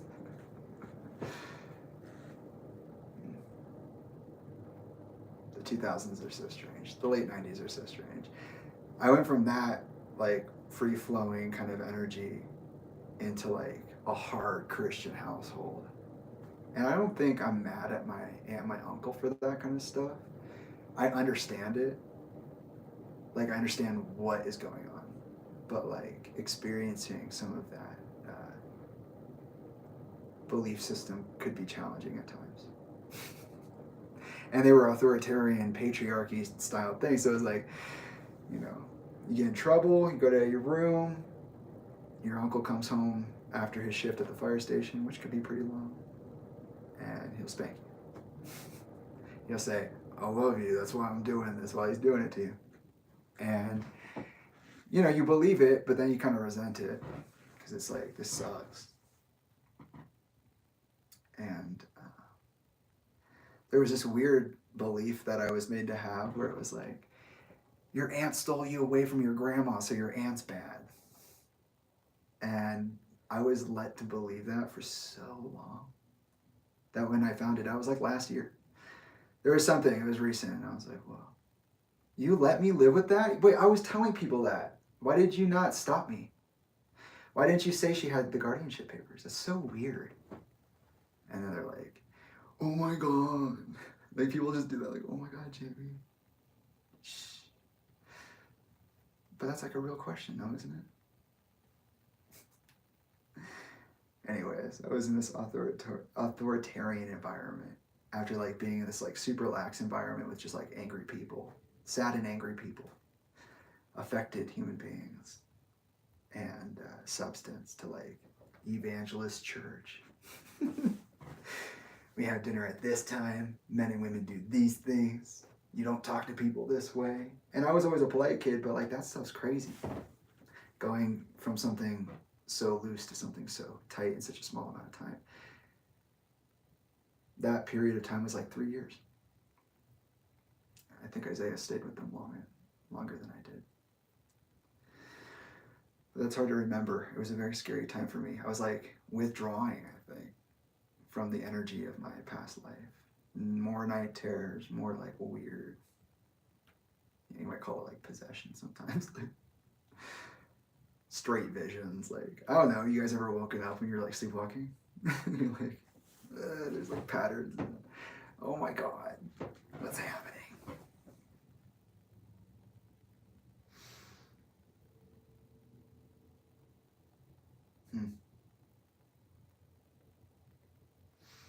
And that didn't end until Elka got sober and I ended up back at her house. So like 3 years. About 3 years? Damn. Yeah. Okay, I see it like that now. So like 3 years I had like really intense night terrors. And bite my nails till they bleed kind of thing. I just like, my dreams were so vivid. It was like being there. If I'm walking in the clouds on a sky with no floor, but it's like, you know, you're walking normally. And there's like rusty nails everywhere and they're going into your feet. That's how that feels. That is what's happening. And that shit was crazy. Seeing from other people's perspectives was crazy. I don't know. I just like, growing up has been so weird. And to see how that happened, like, yeah, that's a tough change.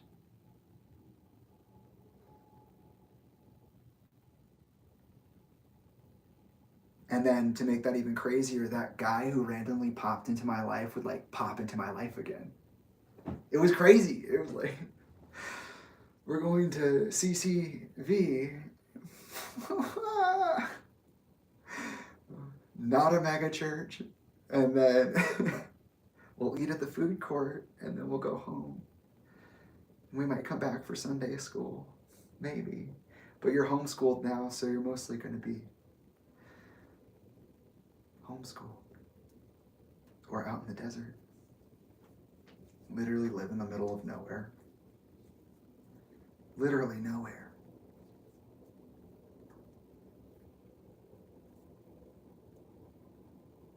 The white tanks. Yeah, that was crazy. I'm just thinking about like, oh, John would say things. He'd be like, your dad is the devil. Holy shit, that was so weird to hear that out loud. Because like, you come from the Christian background. So like when you hear that, you're like, oh, the devil. But yeah, he said that. He's like, your dad is the devil. And he was pissed.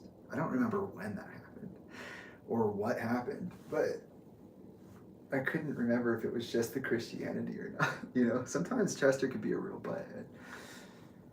A real jerk. Trust me, I know. But like, you go from that to like being in Palo Verde, California. Like being next to the beach, being at surf camp for a second or whatever, Not something I did a lot, but like once. It's crazy. Totally different environment, like Arizona to California.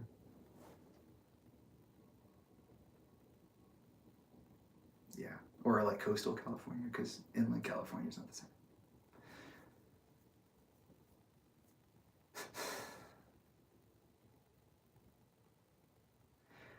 And then when I was with Sam, it was really weird. Like I was with Chester for a while. I remember the bus. I've talked about it before. It was very cool. Very cool experience. And that never happened again. And I understood why. They always talked about it as being like logistical. Like after a while, you just don't want to share a van, like a van or a bus with people. And that makes sense. Especially when you're doing such big tours and things like that. Yeah, I can't. I can see it, but I haven't lived it. I was tangential to it, I guess, is a word I could use maybe. But anyways, so yeah, I go there, and then I'm there for like 3 months, and Sam is strange, man. Like, what a weird thing this far along in the process to be talking about her. Ugh. She has such a potential for kindness. And maybe she can even be kind. But that heart is so one-sided. You're either on the side or not on the side. Not really an in-between, I don't know. And this is important, if I'm telling you my story from the beginning, I have to tell you what these relationships were like. Especially if I'm talking about writing some of the things that Tolinda was saying. Because, no, the last 7 years don't get to be in a vacuum. Fuck that. That's crazy. I'm 28. What about the other 21 years? It does matter.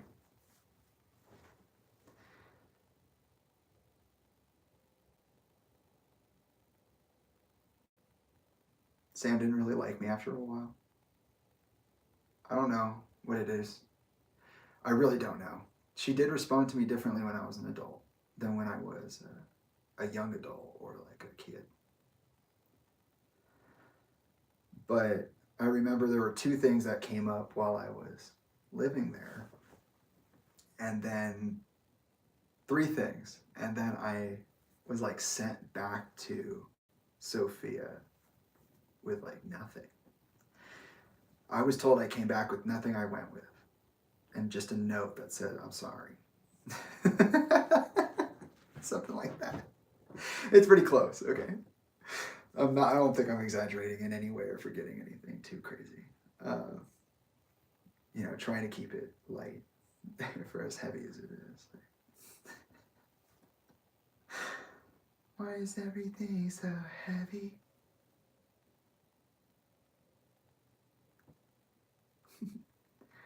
That's cool. He's speaking to me. Oh my God. There was this weird incident where Sam and I were in the pool, and we were like pushing each other. Like, you know, I was a pretty aggressive kid. I like the world. Climbing trees and shit is cool. Riding bicycles is cool. Mountain biking I did for a while, you know. I just hike a mountain. It's cool. I'm just like realizing a little bit right now. I'm realizing that like physicality was always a part of my childhood. I know this, but saying it this way is something I haven't said. This way. I was like raised on wrestling. Me and my brother would always wrestle each other. And then when we were with my uncle and my aunt, we were always wrestling and physical and outside and all that. And that kind of became a problem later when it came to like defining boundaries. I think what's an interesting observation about the people I know is like, do I even have words for that right now? Maybe I have most of them. Okay, I was physical is what I'm going to say. I liked wrestling, and that, you know, I was jumping on Sam and like trying to like play, right? So we had this thing where we were pushing each other. And when Chester died, I brought that up to Susan, Chester's mother. It was me, Toby, and Susan. It was during Chester's wake at the house. And I had brought that memory up because I saw Sam recently, you know, we did the funeral and all these things. So I was like thinking about it and reflecting on it, like if there's anything that could be done different, which I always did with Sam, but I always remembered that things got crazy for some reason, even if I didn't remember what the reason was. Things do get a little crazy.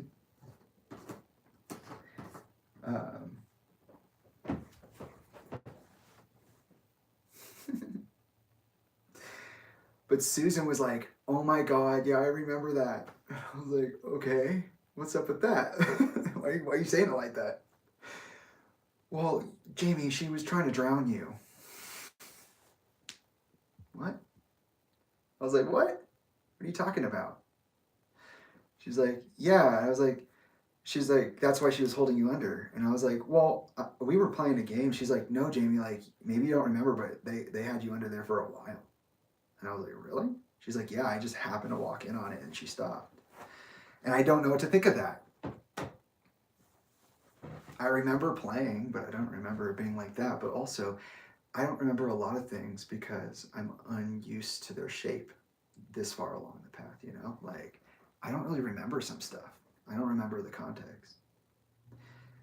So, yeah. The Sam thing was weird. That part was weird. I remember I got my shots when I was with them. That sucked. I screamed and cried so crazy like a full executive functioning meltdown. And I had already been through what I'd been through with Jeremy and whatever else I don't remember.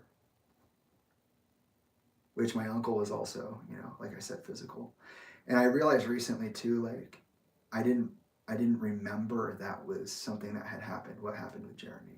When my uncle would discipline us, like by that time, I had totally forgotten.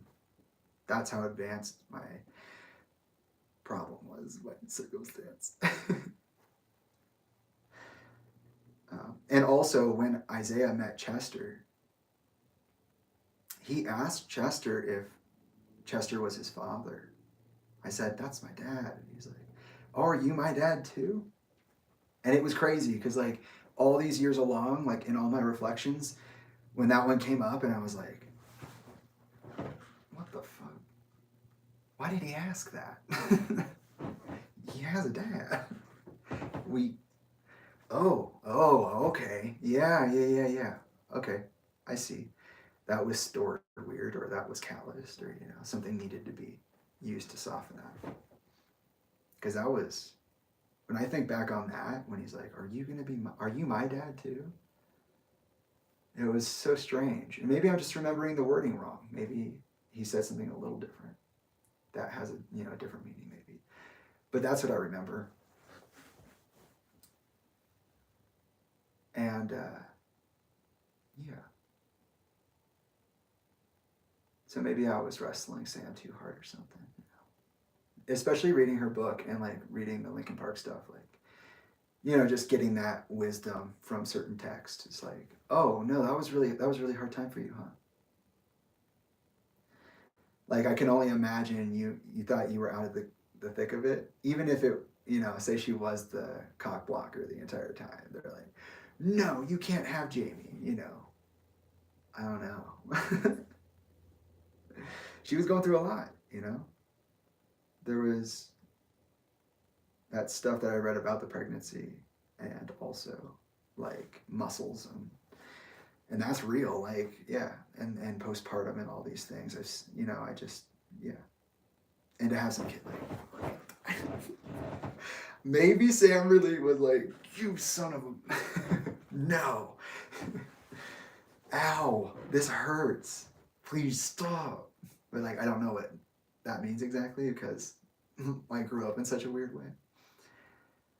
She also, apparently, there's a rumor, I've been told this multiple times, that she had told people that I tried to like strangle my brother in his sleep, which is crazy because maybe I had like a night walking episode and it looked weird, like a night terror thing.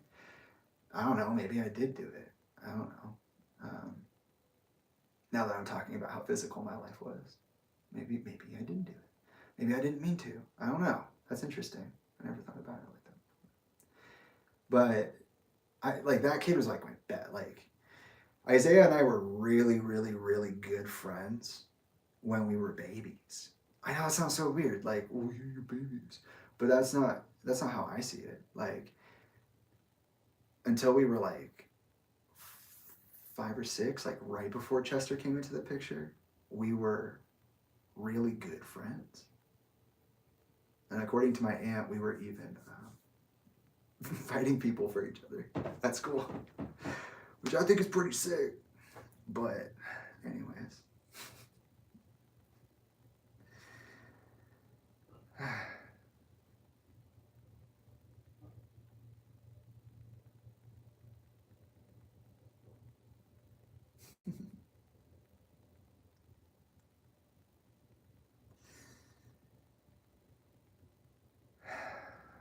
Wow. I can't believe I'm talking about this right now.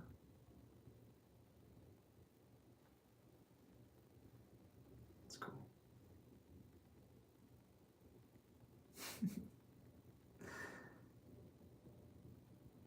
But yeah, Isaiah and I were really good friends until we were like 6 or 7. I was 6 or 7, maybe. Then something happened that really started to shift our dynamic. And going with Sophia and John pretty much killed it. Whatever was there. There was a lot of competition and a lot of like toxic masculinity in that environment. So yeah, there's a lot of weird things going on there. While I was with Samantha, Isaiah would be like with them. And that bothered me because I was always everywhere with him. I was like, dude, this is my bestie. Like, I take care of him. He's my brother, And then at some point, it just stopped being that. Maybe it was after Jeremy, actually. Maybe it was as early as that. But by the time we got to John, that wasn't gonna last very long. That was like, it's all fragile, and then it just smash, smash, smash. Now it's broken. Just because it was fragile doesn't mean it was, weak or something. It just means that something's going on. That's not what fragile means. But yeah, when I went to that environment with Sam, that was always on my mind, and that used to freak me out a lot. And I used to have night terrors. I find myself like awake in the house, in the dark, you know, standing in the living room or something. So maybe it's possible that I walked in somewhere or that she was getting paranoid because of that behavior. But like, I really hope I didn't. I don't see myself doing it. But if I didn't do it, you know, that's kind of messed up that was said about me. I can't see myself doing it.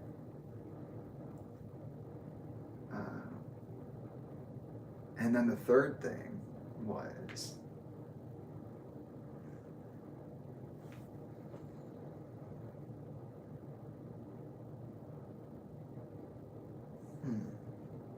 why is that one gone now?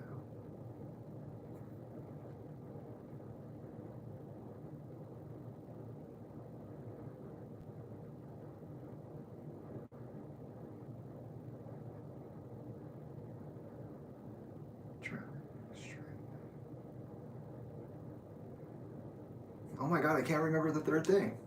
Why? Come on, man. So close. What was it? Oh, I did say all three because I forgot the shots was in there.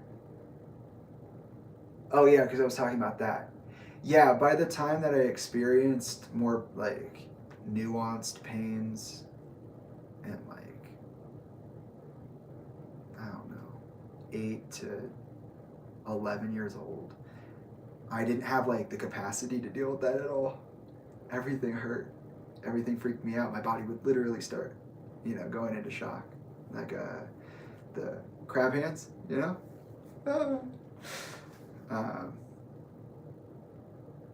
That's so wild that I was at that level back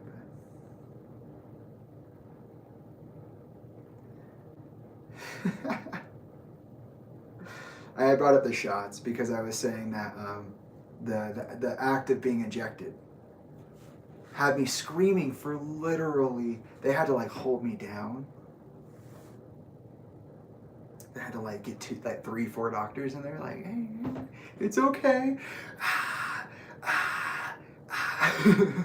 They're giving me like the flu shot.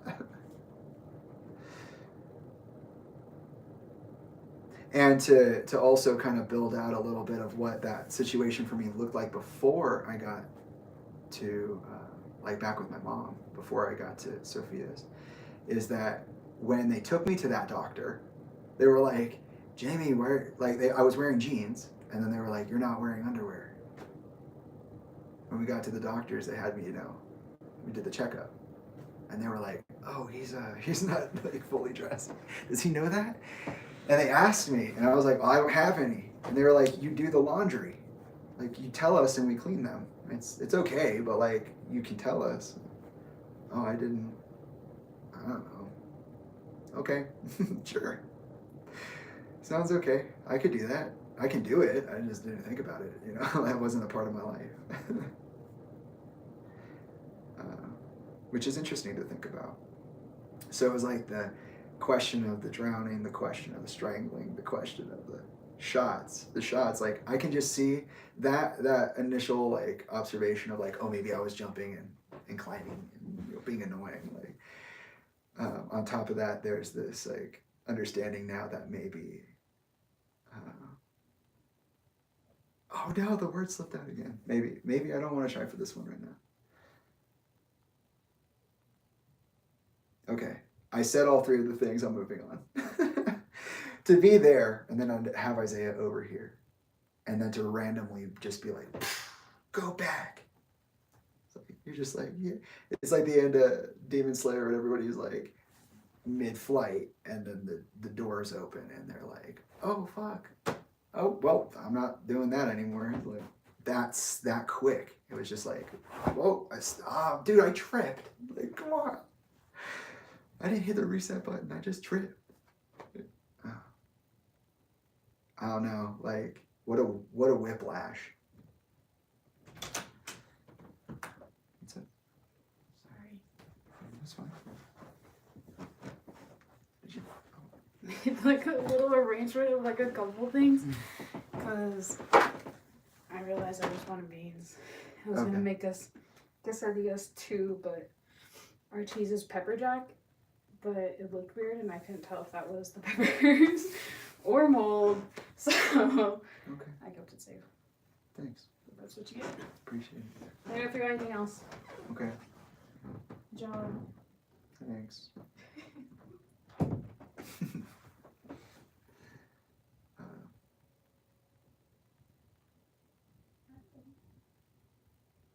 To be up here in like the highest Luciferian life and to be swatted down by the hand of God into middle class America was like, what the fuck? Like I can't even understand it. Like I probably remember it just fine. But like understanding it, the changes, how nuanced it was, how fast it was, what the stops were along the way in between major points, like, I don't know. Is it likely I'll know the answer to that? Probably not. Because the last thing Samantha said to me was, Draven's not your brother, and you suck, you sick fuck, you molested my nephew. And I was like, what? What are you talking about? I did not do that. Why did you say that? Why did you put them in the same text as like almost the same sentence? Actually, you did it reverse. You said, you sick fuck, you did this. And then you said, Draven's not your blood brother. Draven's not your blood brother. Damn, brother. Fuck. Okay. You said you would never do it again twice, but you did it anyways. And guess what? You get to do it. Because why? Nobody's going to tell you no. The people that tell you no aren't around you. I'm not around you. And I say no, so I associate myself that way. Maybe that's not true. All the way. And that's unfair of me to say.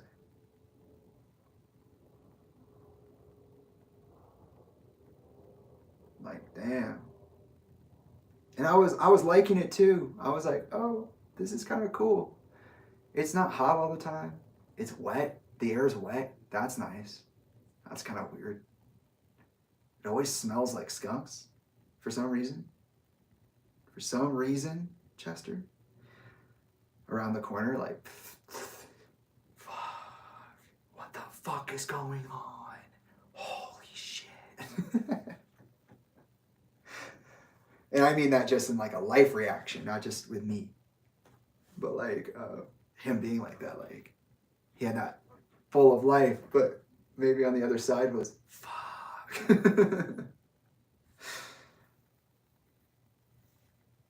He was an extreme athlete, that's for sure.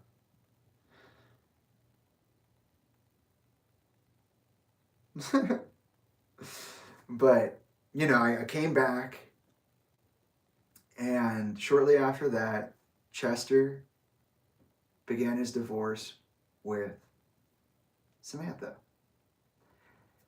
And he met Tolinda through Ryan Shuck and Henry Nicholas. Crazy Uncle Ryan. There he is.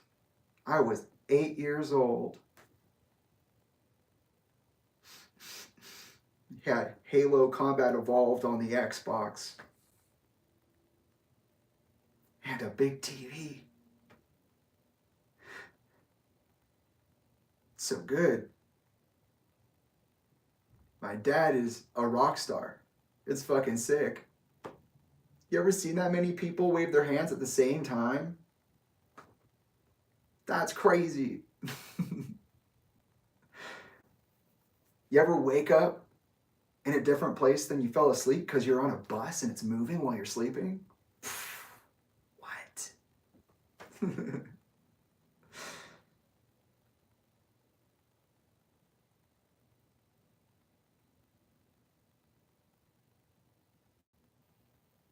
Crazy. Very fun stuff. And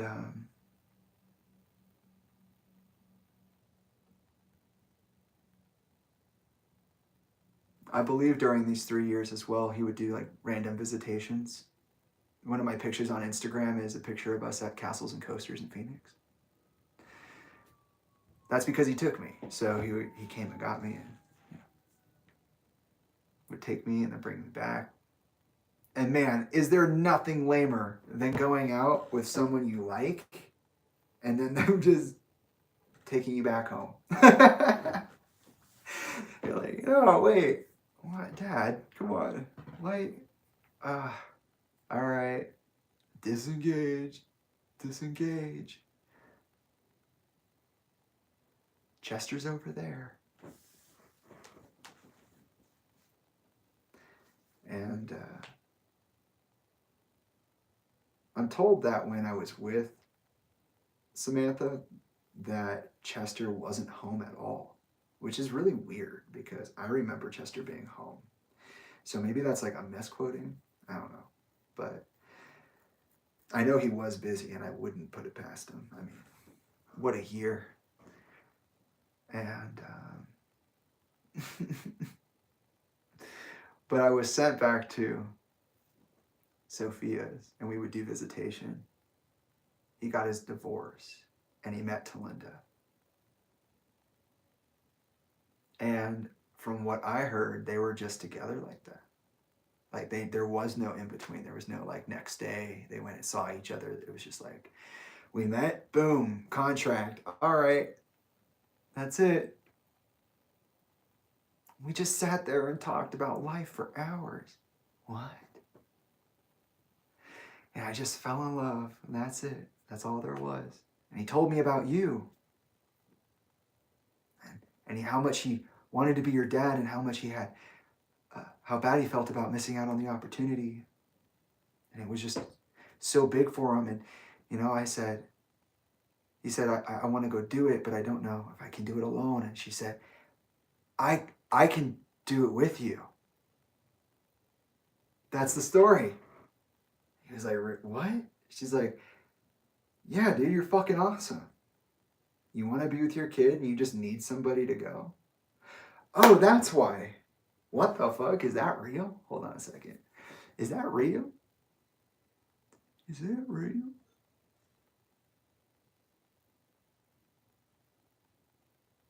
They weren't dating when I met her.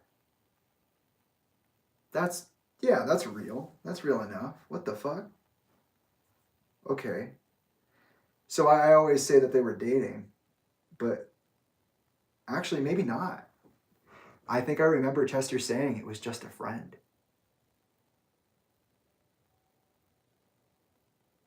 Yeah, because she was like, no, your dad's just doing this. And I said I wanted to be there for him. They weren't together. What? That's crazy. Oh, that's a great memory. Okay, that's great. Yeah, I love that. Okay. That makes sense. From my perspective, that's what I saw. And I can break that down through the language because she didn't say they were together. She said, no, I'm just here with your dad to help him through this. He said he wanted to do it with someone. He wanted to have support. So I'm here supporting him. And that's it.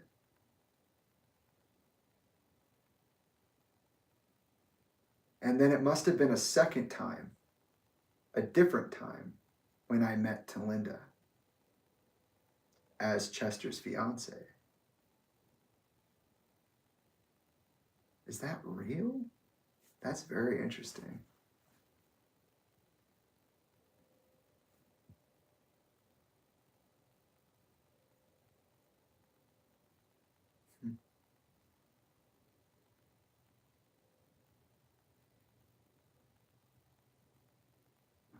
I thought I would never hear from Samantha again.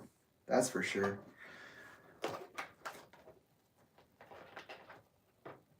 I remember Chester came out before and then with.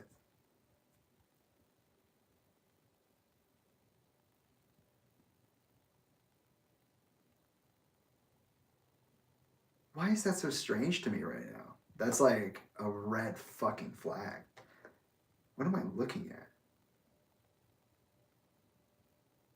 Why did I feel that way? Was that me or was that the situation?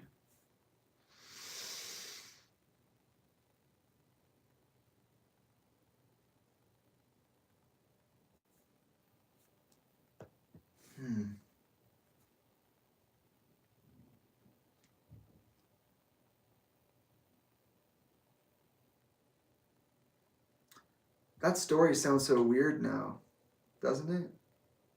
I think it does. Why did I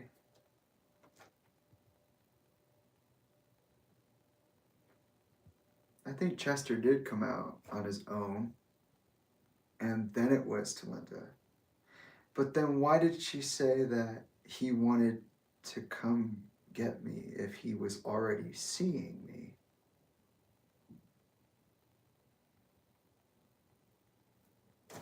Whoa. Okay. Interesting.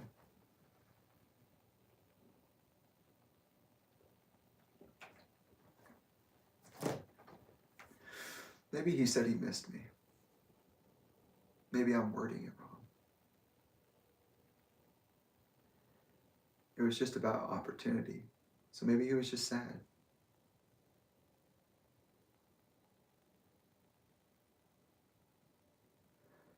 Oh, yeah, totally. Okay.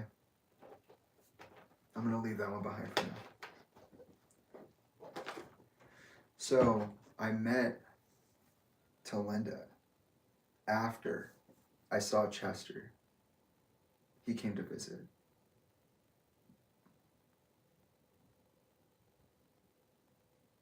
And when I met Tolinda, it was the most bizarre thing ever.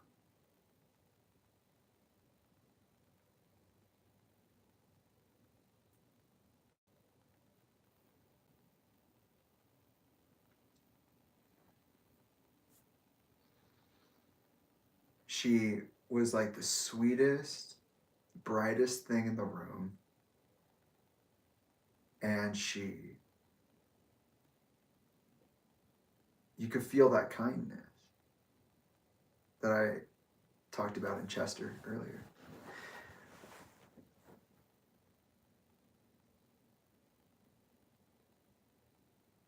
My gut tells me not to question it, but my experience tells me to be wary of that memory. But yeah, she was just like, it was crazy. Like, I feel like he came, I met her, then they came back and they showed the ring and everything, you know what I mean? So that would make sense too.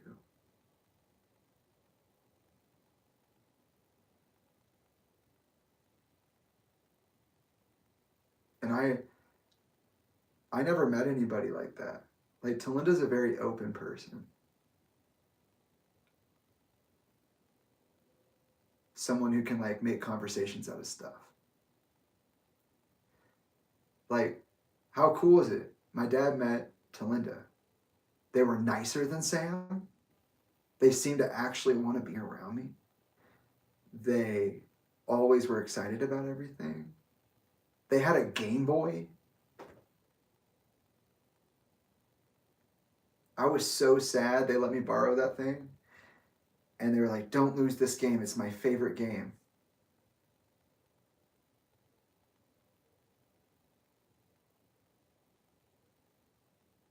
And I lost it. I was like, what the fuck? No. You know, I'm a kid, so I'm not saying it like that. But like, I'm like, oh no, no, no, oh no. No. Oh, that just killed me. They were like, Jamie, it's gone. And I had the sneaking suspicion that it never was lost. But I can't prove it. And my gut's telling me to just trust the memory. So for now, we're going to leave it.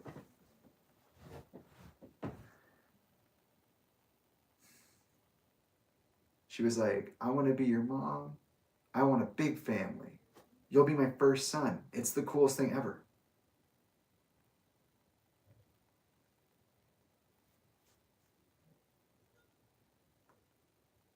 I want to take you from this reality, which I grew up in, we both did, and put you in this one. And I can help him do that too. That's cool. But now I'm left questioning the intention because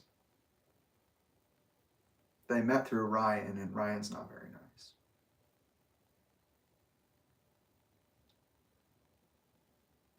And Nick isn't either.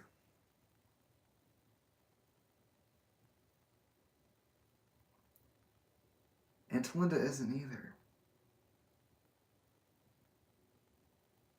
I've been struggling with this dichotomy. Like, okay, was that her or was that her? Was it both, the way I see Chester and Elka? Or is it something else? And that's an odd question for me to ask and to answer. Because it's like, but I can look to moments, you know? I went to live with them in Long Beach after I was sent back to Sophia's. And was still experiencing night terrors and sleepwalking episodes, biting my nails. According to Talinda, who was very upset about this, I was multiple grade levels behind because I had been homeschooled by my aunt. And apparently she did a shit job. Tolinda was never nice about it. It sounded really serious.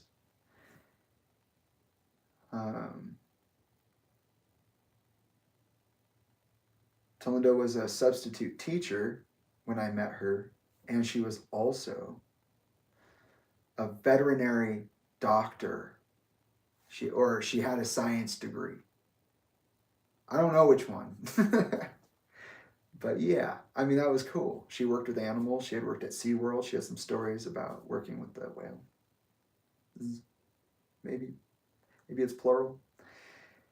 But she left because she didn't like the mistreatment of the whales. Something like that. She taught kids when the teachers couldn't show up. She loved it. And she used that certification to teach me stuff. But it got old really quick. I think I was with them in that place for like 3 or so months. It wasn't very long because they moved to the house in Newport. And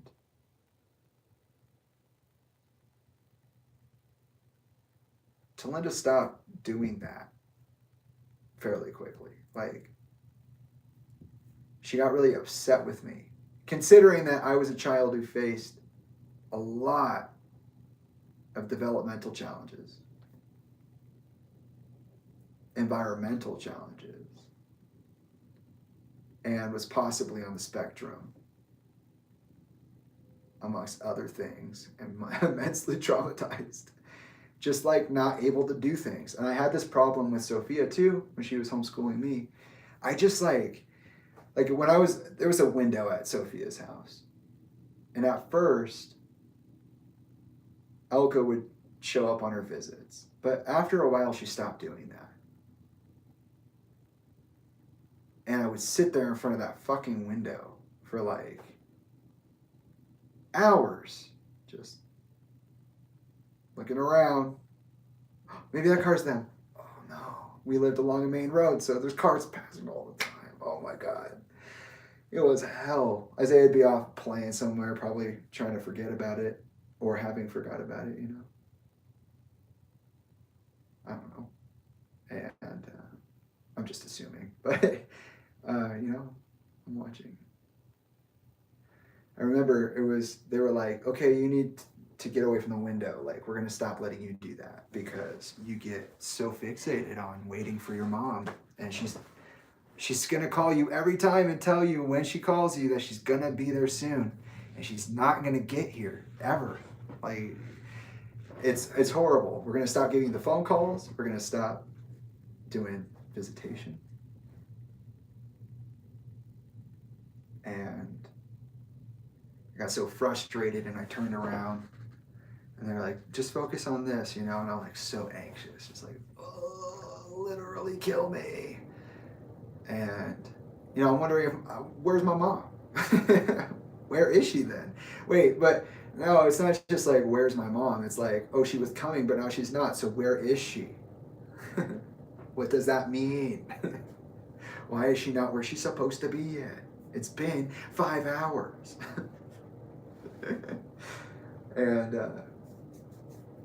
I turned around, and I was looking through a dictionary for some reason. And I was really upset. Oh, no, they didn't ask me to do any work. I got mad. I was like, I picked up a cup.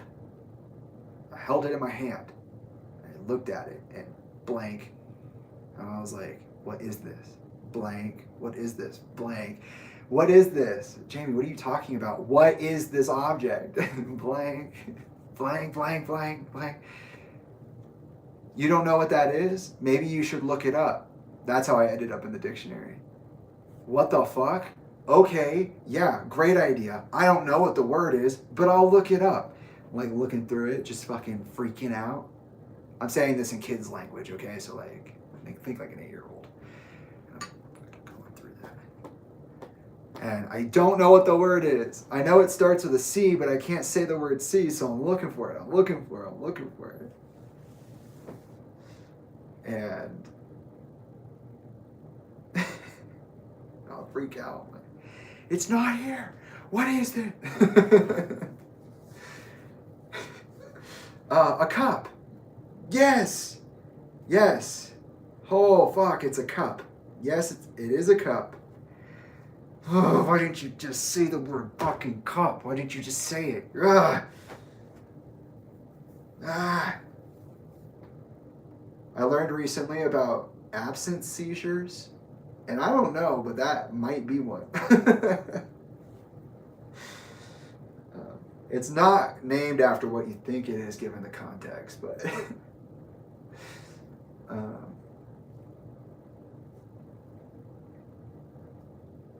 so I was really going through it when I was at the Long Beach penthouse, but it was different. And also the fun thing about Tolinda was that like Tolinda would get you to do crazy shit, like dance or wear onesies, like just be flamboyant with it, and that's really fun. There's a video of me at their wedding, and I'm like, oh shit. Comes up, it's okay. Let's loosen it up. I'm like fucking freaking out. Thanks, Alyssa. Alyssa pushed me on the dance floor. We'll get to that. Scared the shit out of me. There's a video of me literally spazzing out. And Talinda saved me from that. One of the things they did, because I was only allowed to listen to Christian music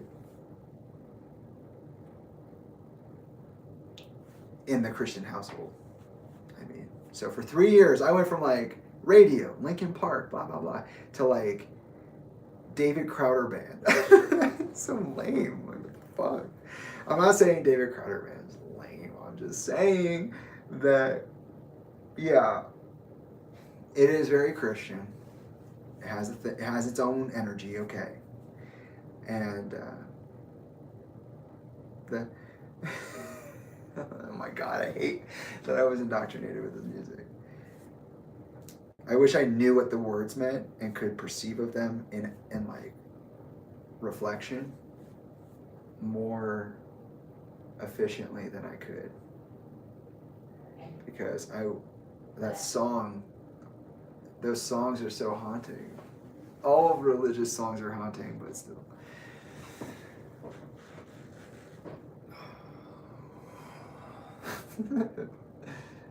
But yeah, Muse, Knights of Sidonia. It was on the radio. I was like, turn it off. I can't listen to that. Stop. I can't. No. Tolinda was like, yeah, you can, and just turned it all the way up.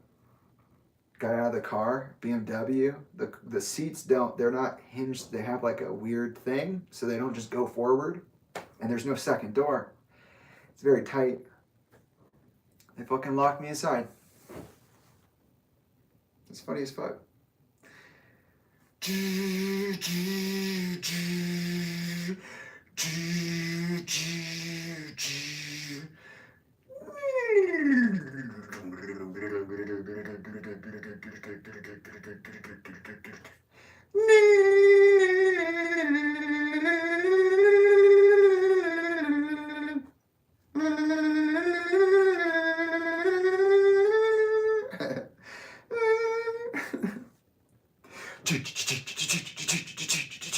Fucking going hard. Just and they locked me in and they blasted that shit and it changed me forever. It was nice. It was nice. It was like being thrown into a cold pool. Not that I ever want that to happen to me. But unless I throw myself in. And well, that sounds like a curse. I'm taking that shit back. That sounded cool in my head, but I'm not saying that out. Erase, erase, erase. It did change me. And a big album from my childhood at that point was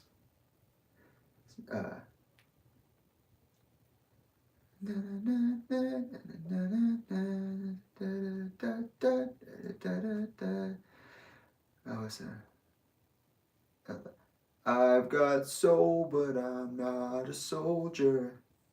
That one? That was a fucking vibe. I'm like 9 years old, like, play it again. Play it again. Play it again. I would literally ride in circles with my dad's personal assistant who was a friend of Talinda's. They would drive me, be playing Pitfall on a handheld cell phone, old like Nokia or something. And they're playing Mr. Brightside. It's crazy. Those songs, they're just Andy, you're a star. It's fun. I fucking love that album. But tell me why Mr. Brightside was the most frightening song ever. There are a lot of reasons that's true. Part of it's in the production, but damn. If I wasn't clairaudient back then, I am now. I was. That was rhetorical. I definitely was.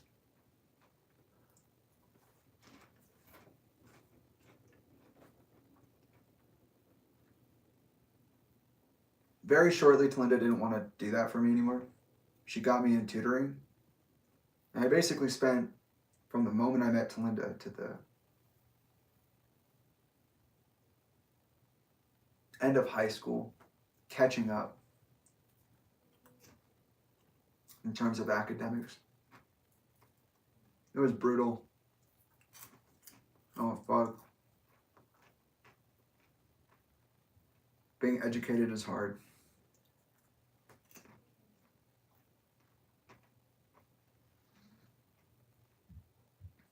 She would like get mad at me for like not being able to solve sentence problems or like tell me I was being ungrateful when she got me a gift and I didn't respond the right way. Get really mad at me. I also had a weird thing where I'd sleep through fucking anything. I'd be up, unconscious, like, "Rrr," and then I'd just be like, out, just fucking nobody's getting through. One night I woke up, Sydney was there, my dad's favoriteest dog, and her tail would be fucking flicking everything. And there would be this big red and blue light. Or, yeah, red and blue. Police. There was a fucking fire alarm going off. I'm sleeping by the front door. out like a light. Crazy shit.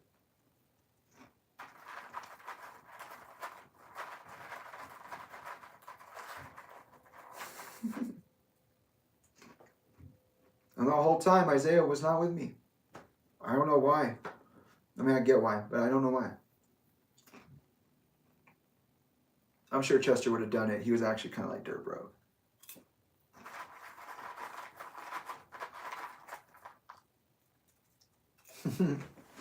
Damn, that was really close too. The Skittles incident was when I went to live with him and Samantha. By the time that this moment happened, he went from being like, you never have to worry about money again, to like, I don't have any money. None. No, my divorce took it. My business stuff took it. I heard that he was that out of money. Maybe I'm wrong. I don't know.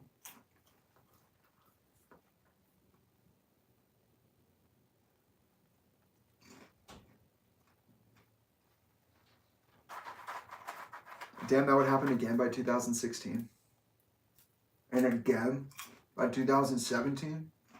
What the fuck is going on? Why do you have so many money problems?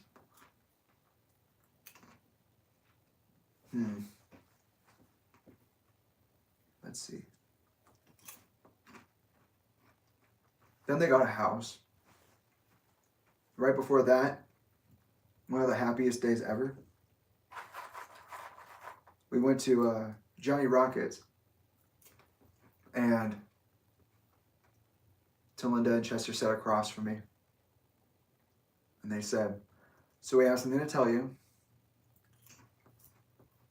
What if we said you were going to be a new brother? You're going to be a big brother again. With another kid. I was like, are you fucking serious right now? Where is he? Huh? Let's see it.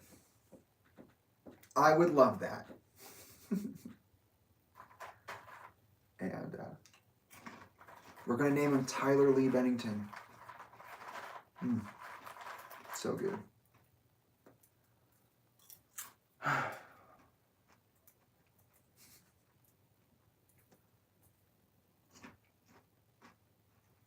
Go to Newport. I do a whole year of school. I got straight A's. I've never done that before. I'm a big boy now. I'm like, I don't know, like 9. I'm a big boy now.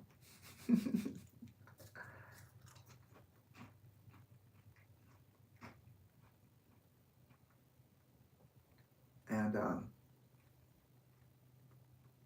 we got Bruiser and Buster. It's not Sally yet. Sally doesn't exist yet. We got Sydney, Toby, that red-haired brat. Such a barky dog. Bark, bark, bark. Chihuahua. I see you.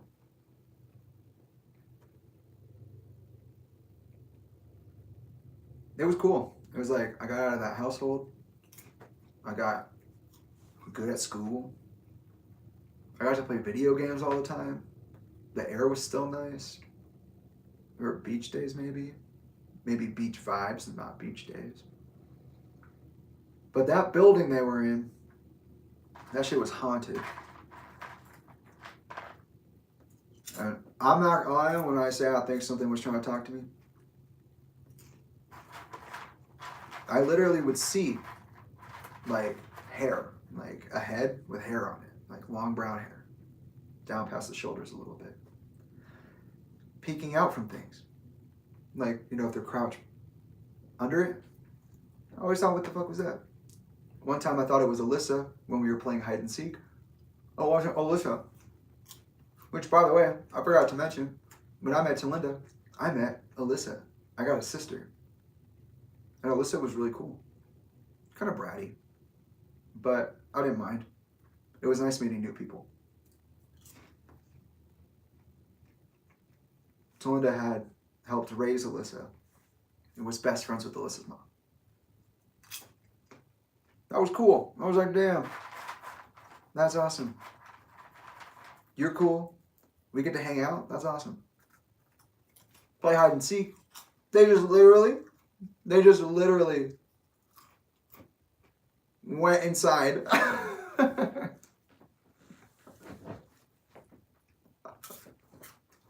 I'm over here like 1, 2, 3, 4.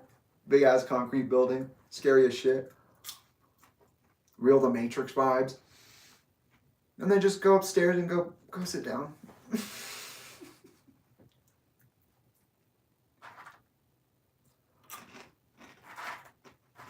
When I find them, they go, "Oh, it took you too long."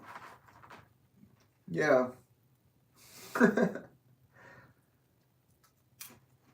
And Alyssa kind of took Isaiah's spot for a second in a way, because I had this like sister closer to my age, a little older than me actually, so it was like the reverse. I was like, oh, cool, I could do that. And but like I said, bratty, there was this kind of like push and pull between us, and it felt like that's the thing we became known for, was our push and pull. Like, oh, that's Alyssa and Jamie, and be like really getting on each other's nerves, and then like being fine with each other afterwards.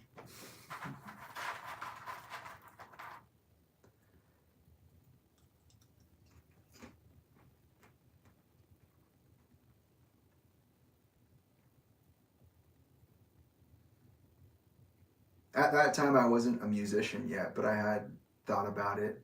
I had liked writing when I was younger, which is weird, right? Like, that's pretty young. I feel like that's pretty young to be writing, like 7 and younger. But it's just something that I used to do every once in a while.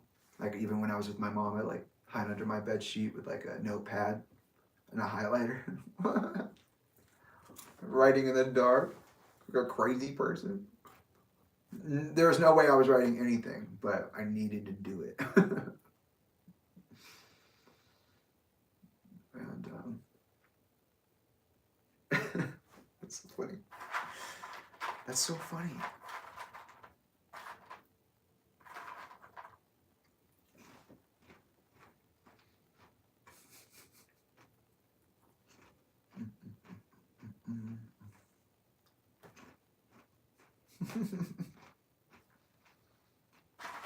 Hold on. Things are trying to get my attention, and I'm trying to stay focused. They're like, look over here. Open this drawer. No. No.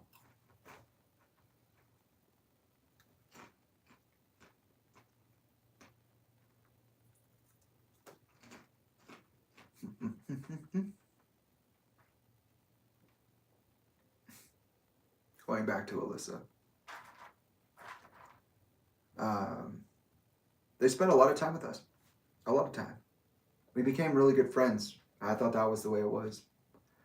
We moved into the Newport beach house, and that's where I spent my year with school. And we got pretty close. We would make like home movies on like tape recorders. Tyler was born during that time. He was pretty cool. Church was around. That had started happening. You know what's crazy is that for most of the time he was, or most of like the early part of his Newport time, he was being fucking stalked by one of the #1 military contractors in the country. Sandia National Laboratories. It was like 2004 to 2007. He was going to rehab.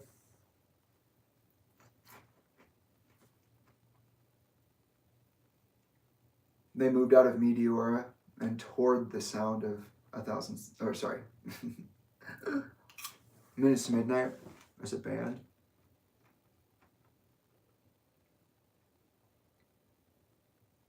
But it was cool.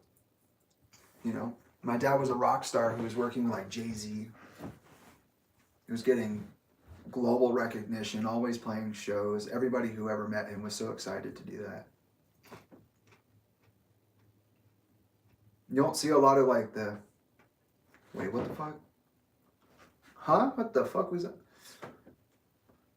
This place is nasty. You know, you don't see that. You don't see that weird interaction with the trade-off or like mocking behaviors or this like energy that comes with the music industry. The spirits that billow out behind these entities.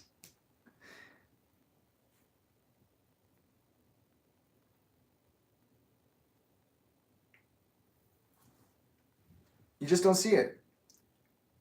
Like, I had a pretty traumatizing 2 Kids' Choice Awards experiences, okay? I don't remember either one of them, and at one point they become fused in my mind. What? What? Why? Why? To being in a showroom full of Nickelodeon's fleshy assets, where I feel so fucking scared, sick, like I'm being devoured alive. Huh.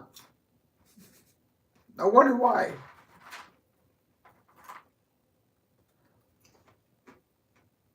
That wouldn't be for a little bit later, more minutes to midnight era, but something good to start seeding as an image. Tolinda was a tough mom. She became tough pretty quick. It wasn't mean or bad or anything. Just like, you have to be up at this time. You have to do this with your time. That was strange because when I met her, she was so relaxed. Sleeping however long you want. Now it's like, pull your weight in society. Oh no, what?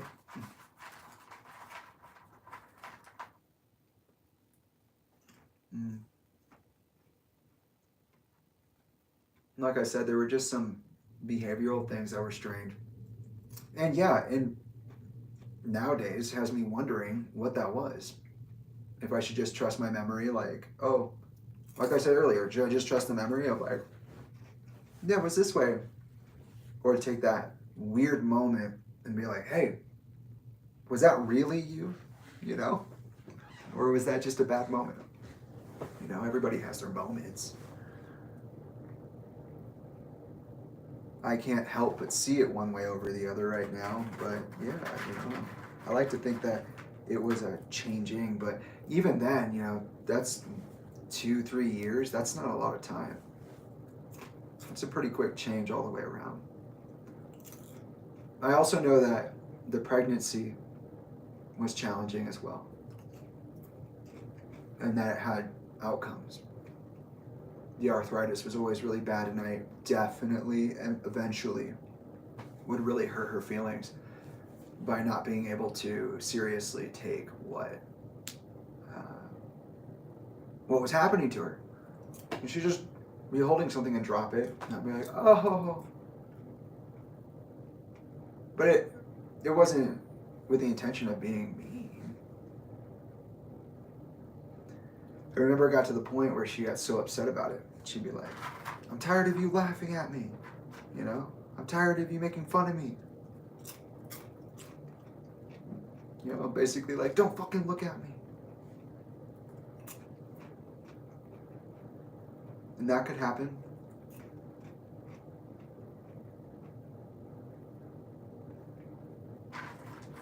And eventually, that would kind of harden over into like the everyday, but it's still some years off. We found out that my mom was sober somehow. I don't know how. Pretty quickly after they found out that Oka was sober, I didn't live with them anymore. Maybe I said I wanted it. If I did, I guarantee you I didn't think it was going to be like that. Because essentially, I would never live with my dad again. ever. I didn't even usually have my own room. Which I'm sure some people in my family would be like, Jeannie, you were literally older. But like, no, with the guy who has a relationship with the parent the way they do, a lot of things were weird by the time that he died. Like, that's so far along the line though, like, I'm so far in the past right now mentally that I just trip myself out by saying that. Oh shit, he's dead? Oh fuck. Wait, what season is that? I haven't seen that yet.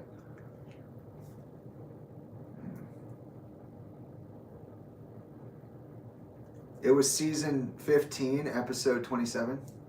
27? Yeah, part of the time it's anime.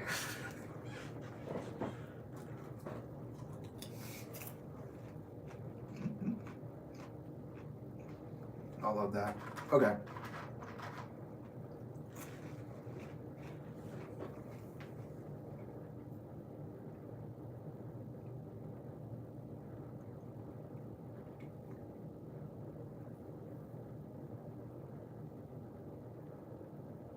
I went back to my mom's and my brother Isaiah was not there right away. According to my mom's sister, my mom did not ask for him back when she asked for me back. And when Sophia found out that Isaiah was able to go home, but she hadn't said anything, she kind of was like, hey, can you do that?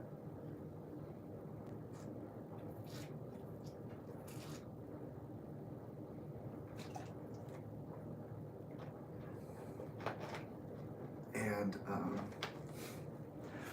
so Isaiah came later than when I got there. At that time, I had almost totally stopped my night terrors and sleepwalking. Like I said, I got A's in school. A couple of things were better and a couple of things weren't.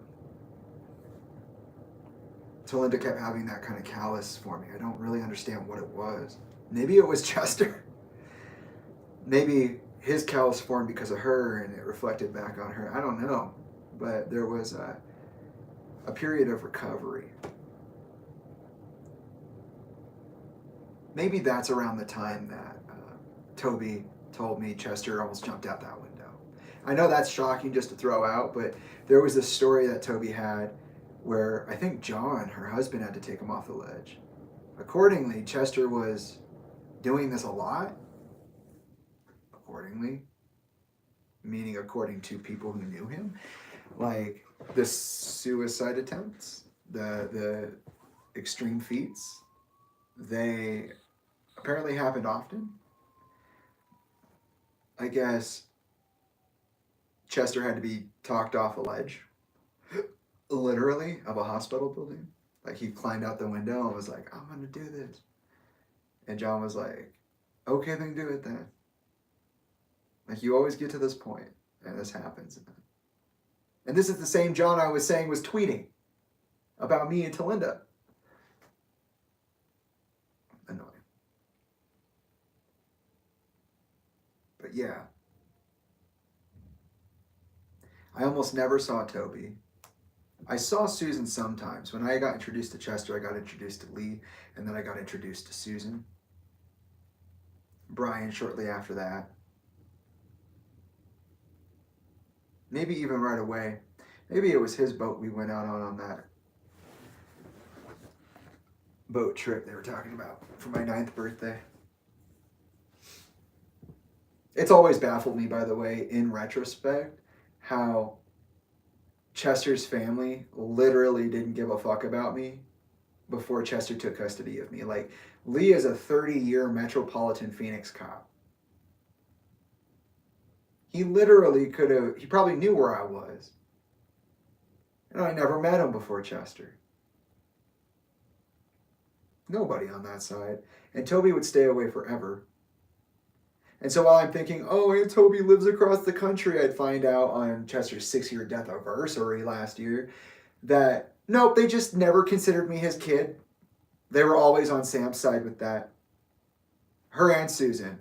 So anytime I interacted with Susan, who I loved interacting with, anytime I interacted with fucking Toby, who I loved writing with, the reality is that they were just like writing me off, like, oh, that's so cute, yeah, and then walking away, and that's it.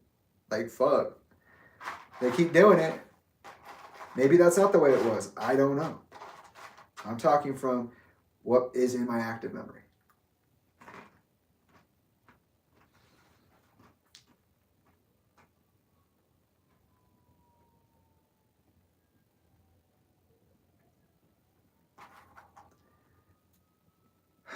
I think that happened around that time.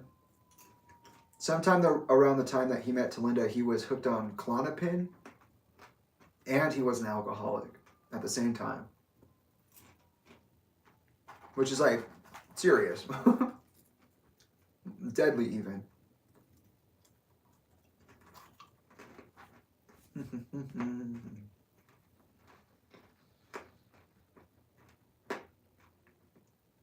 And to be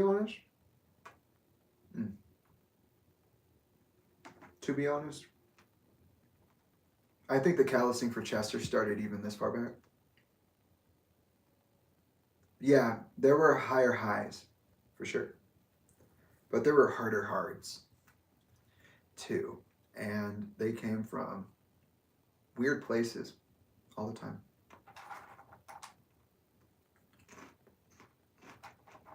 Also, when I met Chester, around that time is also the time, because I went on tour with them for a little bit, that I would have met all the guys in the band. I was like 8.5 years old, okay?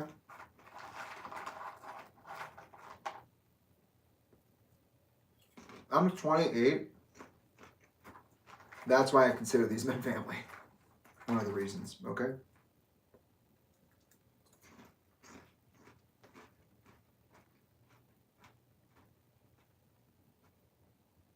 So, I do the 1 year in California. I come back to Arizona. I'm back in Glendale. I'm back where I left.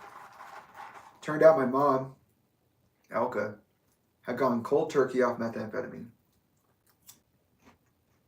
Had an aneurysm. Most likely an aneurysm. And that experience would become her acknowledgement of God.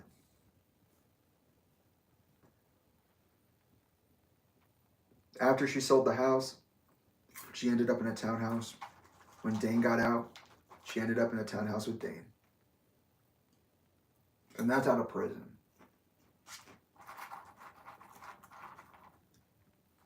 While she was getting sober, she also offered to help take care of Dane's kids. I don't know how successful that was, but some of them were living together at the townhouse. Dane was a serious alcoholic at that point. And my mom got another house.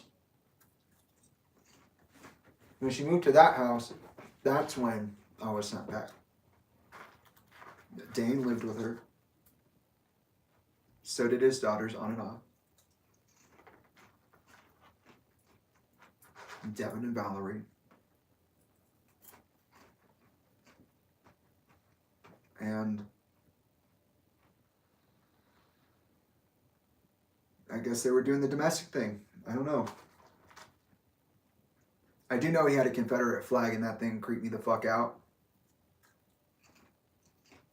But it creeped me out the same way this Kachina doll did. And that house is weird. The house that she sold for $2,000 was a haunted fucking house.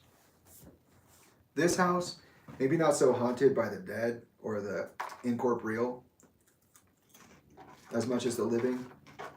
Both Elka and Dane have become like Christians, evangelists, which is fine, but they often used it as a part of their treatment.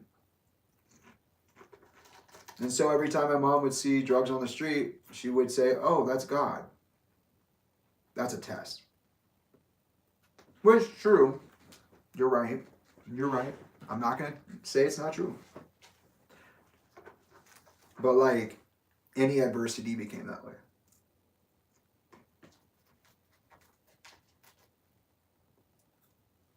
She was also very paranoid,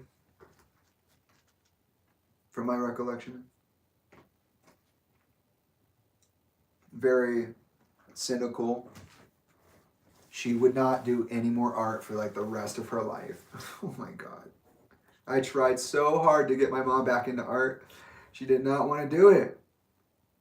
My bro, paint on the canvas with the paintbrush.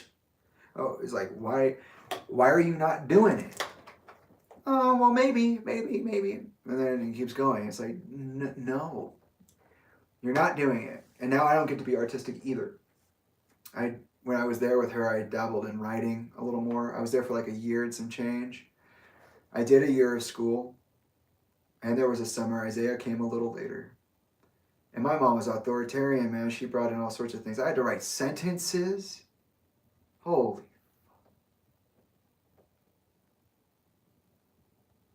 Nothing makes you feel more like you did something wrong than doing 1,000 sentences. And that each sentence being that sentence.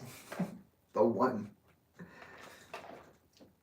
You can't do the fucking columns. You have to do every single line because, you know, I love punishment.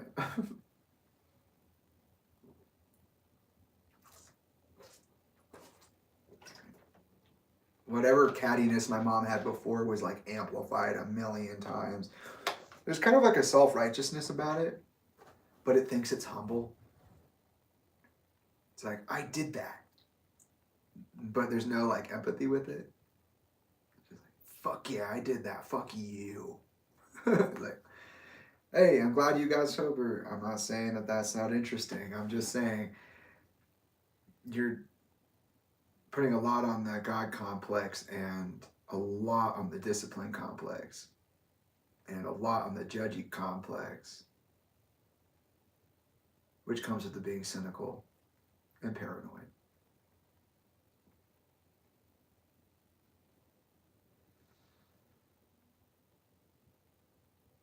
I fell out of a tree in our front yard. It was like taller than the house. I hit every branch on the way down. I was in a skateboarding phase. I skateboarded so much that I actually rubbed the soles of my shoes off. But also, that's not a qualifier. I stop with my feet a lot. Let me clarify. But I had my own custom skateboard and everything. So I had like a little skateboard thing. I was into biking. I actually shattered half of this tooth with a mountain bike that was too big for me. I pushed it up a curb and the suspension dipped really low and smacked me in the face.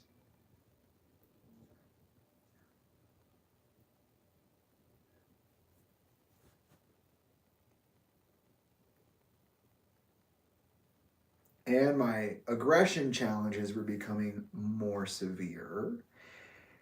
The authoritarian rule wasn't working. It reminded me of John, which reminded me of Jeremy, and also other angry peoples. And it was really hurting me. And my parents never got me therapy. They never took me out like that. I had multiple times received therapy as a child for short periods of time. I don't remember most of it. Like, apparently I did a year with my Aunt Sophia, but I don't even remember any of that.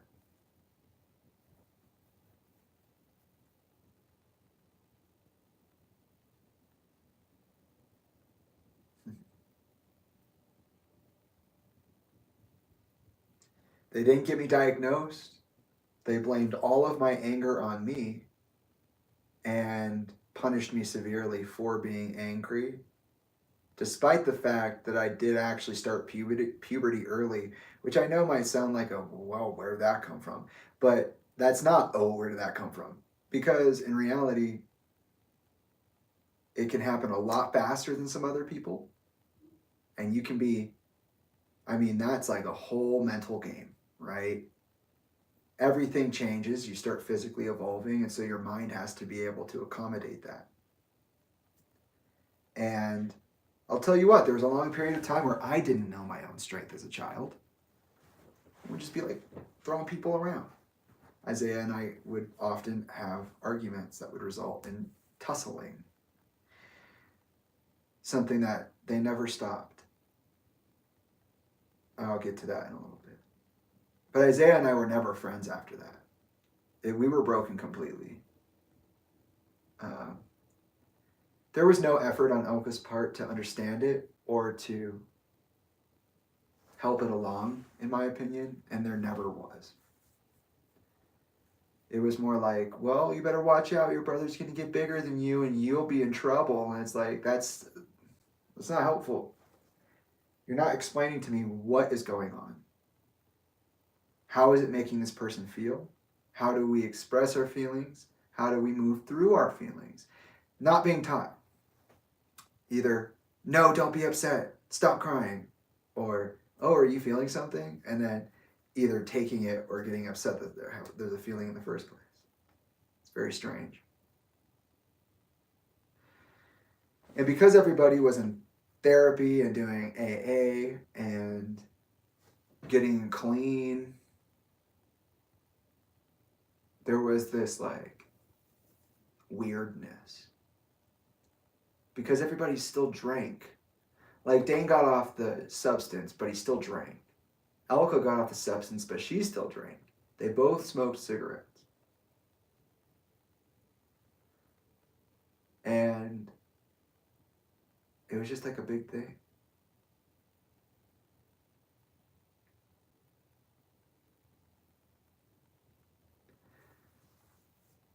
My aggression and issues would flow over to school, but only because of self-defense needs. Not because I was a bully or anything. It's because I had a bully, and his name was Joseph. And he's like this blonde-haired kid. I'm sure he's a totally cool guy now. But we did not vibe very well back then, and I wonder what his life was like, really. Because he was not nice. And I had to fight him. There was no way around it. You know, we got into like 2 fights, and the second one was really severe. Because he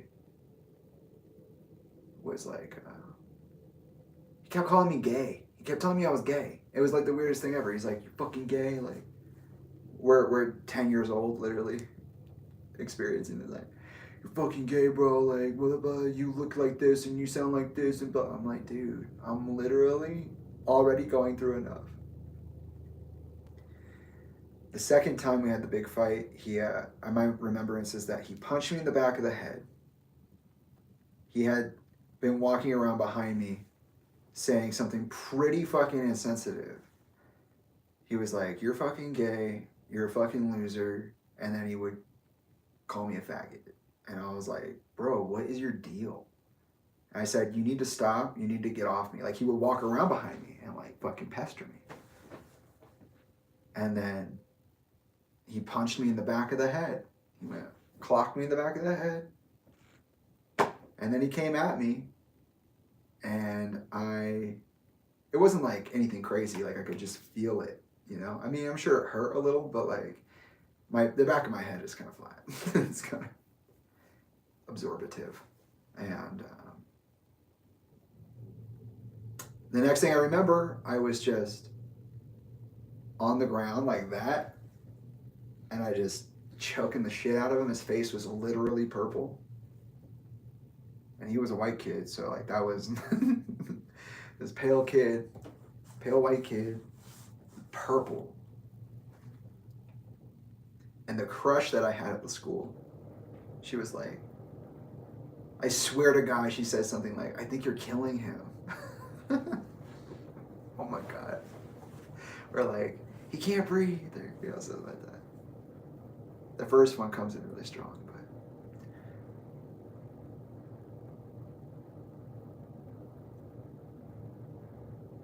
yeah, I don't remember what happened. And I pulled something in his neck. He never messed with me again. I didn't mean to do it like that. I mean, I was fighting, but I didn't mean to like hurt him like that. He never fucked with me again. I had like a weird reputation around the school for a while for being like a ass kicker for some reason.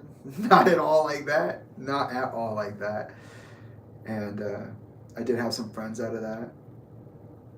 But when I was, I think, freshly 11 years old, in the summer of 2006, I was sent to a military camp for my aggression. I was never treated for anything psychological, never diagnosed. I just was growing fast. Like I was hitting like heavy levels of testosterone and everything. So not only was it this reconditioning period, this, again, another very different change, this puberty and other things, trauma, I was just like pushing through that. Like, oh my God. The tooth was crazy. The falling out of the tree was crazy. The getting into a fight with Joseph was crazy. The weird attitude people had toward me afterwards. Being sent to a military camp within a year of returning to my mom, or within a year and a half, is fucking bananas. But they did send me, and this camp actually was caught out for like serious damages. Like there was some kind of attempt to sue the camp. Reality Ranch Military Camp, which was like a ROTC survival military camp type thing. They prided themselves on family dynamics.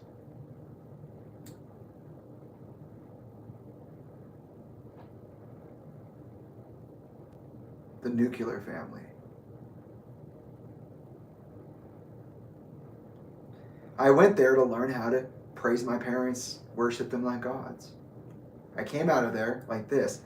I fucking hate you, and I fucking hate you, and I want you to know, especially, look at me, I hate you. You know what I mean? I learned, fuck no. I just got to the point where I was like, I'm not doing this. I'm not doing this. You're gonna tell me I have to live like this? We ain't living like this. Hell no. I had so many problems there at that camp. Oh my God, it was a legitimate holes-tied nightmare. Which is a movie I would watch at Sophia's house. So while all this is going on, I'm having this enmeshed experience of like weird ass displaced memories that don't really belong here and so are mostly formless, but these totally traumatic, contradictory, polarizing experiences at the same time that I can see fully. And it's just like, oh my God, did I just manifest that shit? I hope not. The reason they sent me was because there was a safety handle on the back Arcadia door, a lever. And I tried to get out of there. And they had already been telling me, Jamie, you storm off all crazy, you act this way, that way. I'm like, dude, I am fucking overwhelmed. I can't look at you. I can't talk to you. I can't hold my feelings down. I can't express the feelings. I'm going to hit myself. If I can't hit myself, which you don't want me to, you're going to hit the wall. If I can't hit the wall, then I'm a danger. You'll call the police on me. Walk out the back door. Pull it off. Something I still have trouble with today. It's part of my executive functioning meltdown process. The entire apparatus. And it's gnarly. And I ripped it off, and they were like, you fucking did that on purpose. You're trying to be mean. You're trying to assert your dominance. Turn into a whole fucking big dick contest with everybody. I was like, I am not like that. I did not do it. I didn't do it. And yeah. They were like, you're going to military camp. I was like, okay, fine. I watched Casino Royale beforehand. You know my name. that, I watched it so many times. I was like, this is going to be like Agent Cody Banks meets Casino Royale. They're going to be really impressed with me, and I'm going to do a really good job, and then I'm going to be a super spy, and it's going to be fucking sick. Watch this. And that didn't happen. It was brutal. We were supposed to go to Payson, which was on the brochure, but because there was lightning that struck the camp area, allegedly, a few days before, they said it's too dangerous. So they took us to a dust bowl in what looked like barren Arizona desert, just creosote and cactus. Some grass that doesn't belong there. And they had us set up these massive mess tents, and it was military structured, so you had your whatever the fuck they call themselves. And they would just drill you. We get up every morning, do PT, have a little bit of time to rest, get some food, do something, some kind of adventure. And but it was monsoon season. We were in an uncovered area in a flash flood zone. Dumbasses.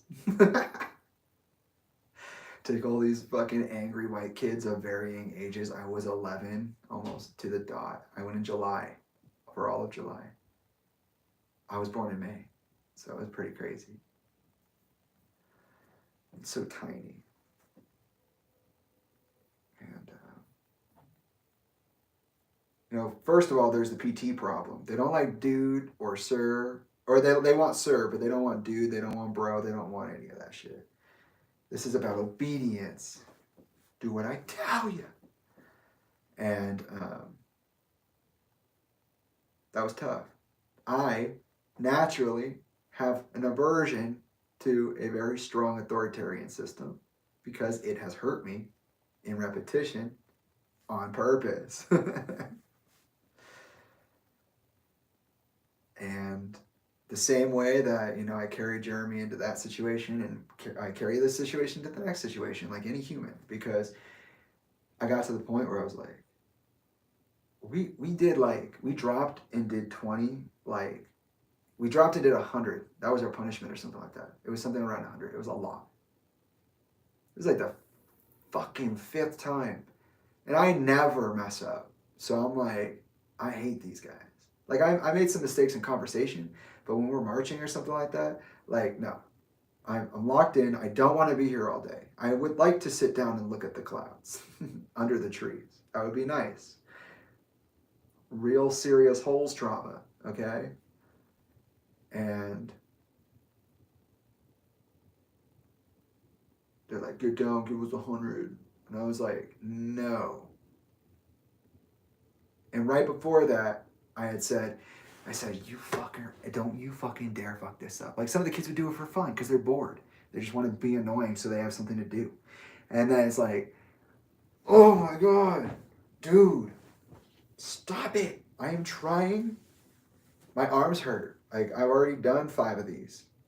I'm not saying 500, but you know what I mean. Like, a large number.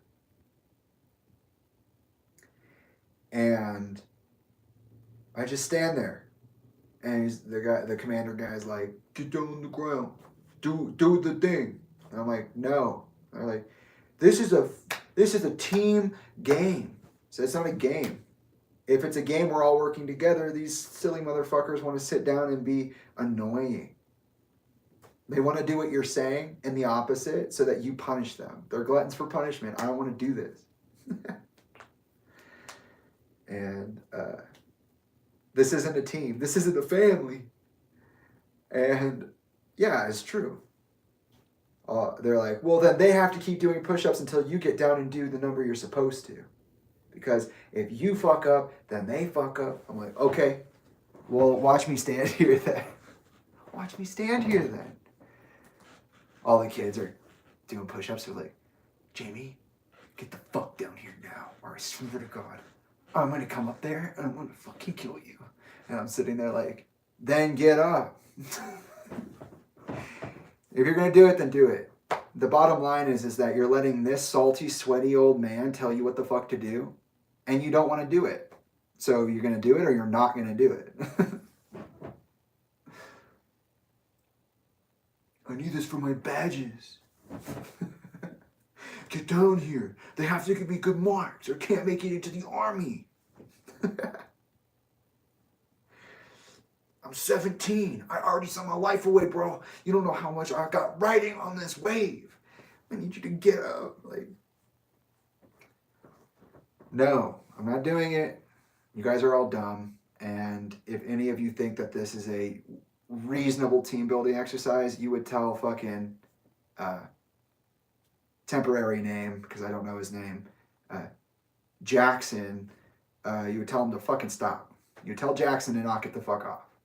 I'm gonna kick your ass later. Okay. And they did. They all jumped me. Yeah. They wanted my chips. It wasn't nice. It sounds funny. I'm being light about it. It wasn't too serious. But they were annoying and scary. Yeah. I got cornered in one of the tents, which is like a long tent. It's very long. It's got bunk beds, one on each side, and you can walk full adult size through it. Okay? Big. And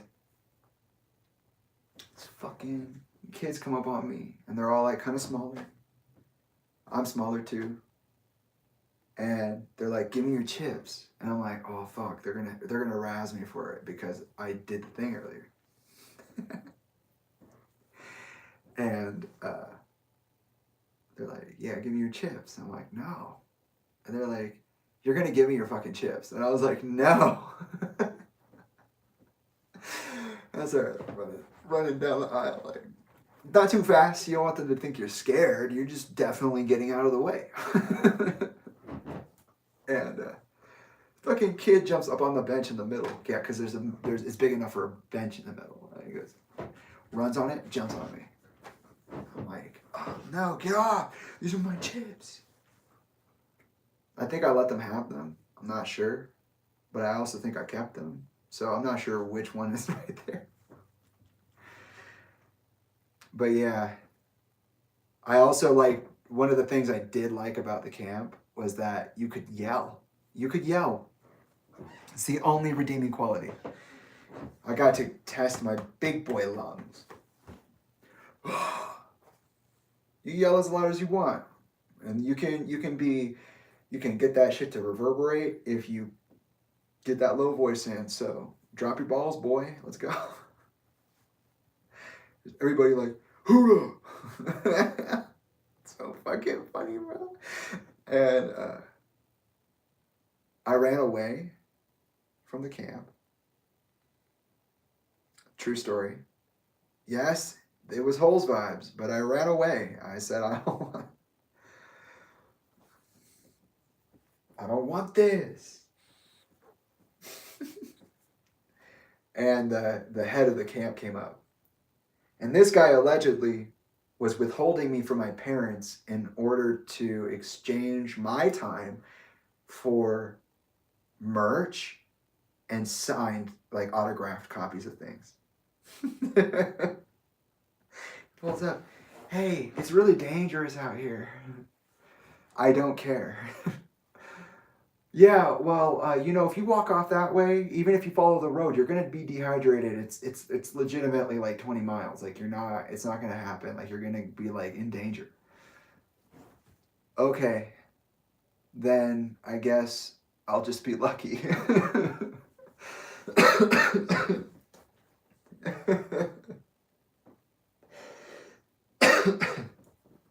But he did it for so long, he's in his vehicle. It's got air conditioning. I'm like, okay, fine. I'm not going to go anywhere. Whatever. I get inside. He's like, come on, man. Just let me give you some water. Oh. Get in. He drives me back. Got some good AC. It's the only AC that, like, literally the entire time I was there, monsoon season, humid as fuck, awful weather eventually. And, oh, my God. It was just so bad. And the only AC is this dude's car. I'm like, oh, my God. I'm so glad I ran away. What a gift. Real Holes drama.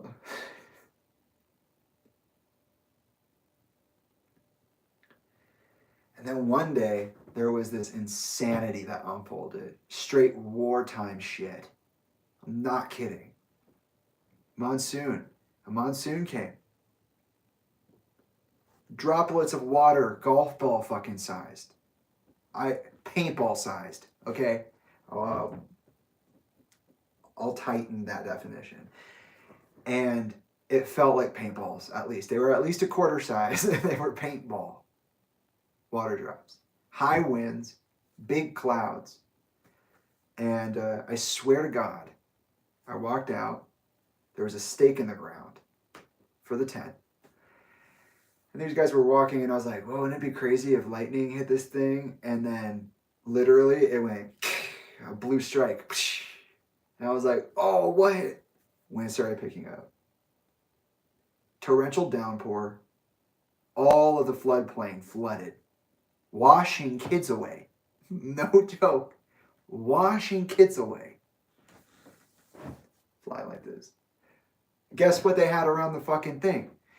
An electric fence. How terrifying is that? You got these kids knocked unconscious in the floodplain, being washed out like a mile into the desert through all sorts of brush. Extremely dangerous. Do not recommend. And it's like torrential downpour, and there's an electric fence. Oh my God. Who the fuck planned this season? Oh, terrible. The tents came down. Everything was soaked. Everything. The beds, everything. I was inside the tent, and some of the kids who jumped me as well were there. And they were all like, "What do we do? What the fuck do we do? We're just kids. What the fuck is this?"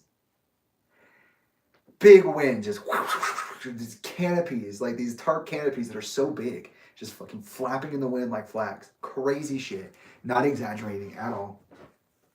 Literally hit just where we were. It's crazy. And all of a sudden, from both sides, you hear tink, tink, tink, tink. That's the fucking sound of the fucking beds falling inwards towards each other like dominoes.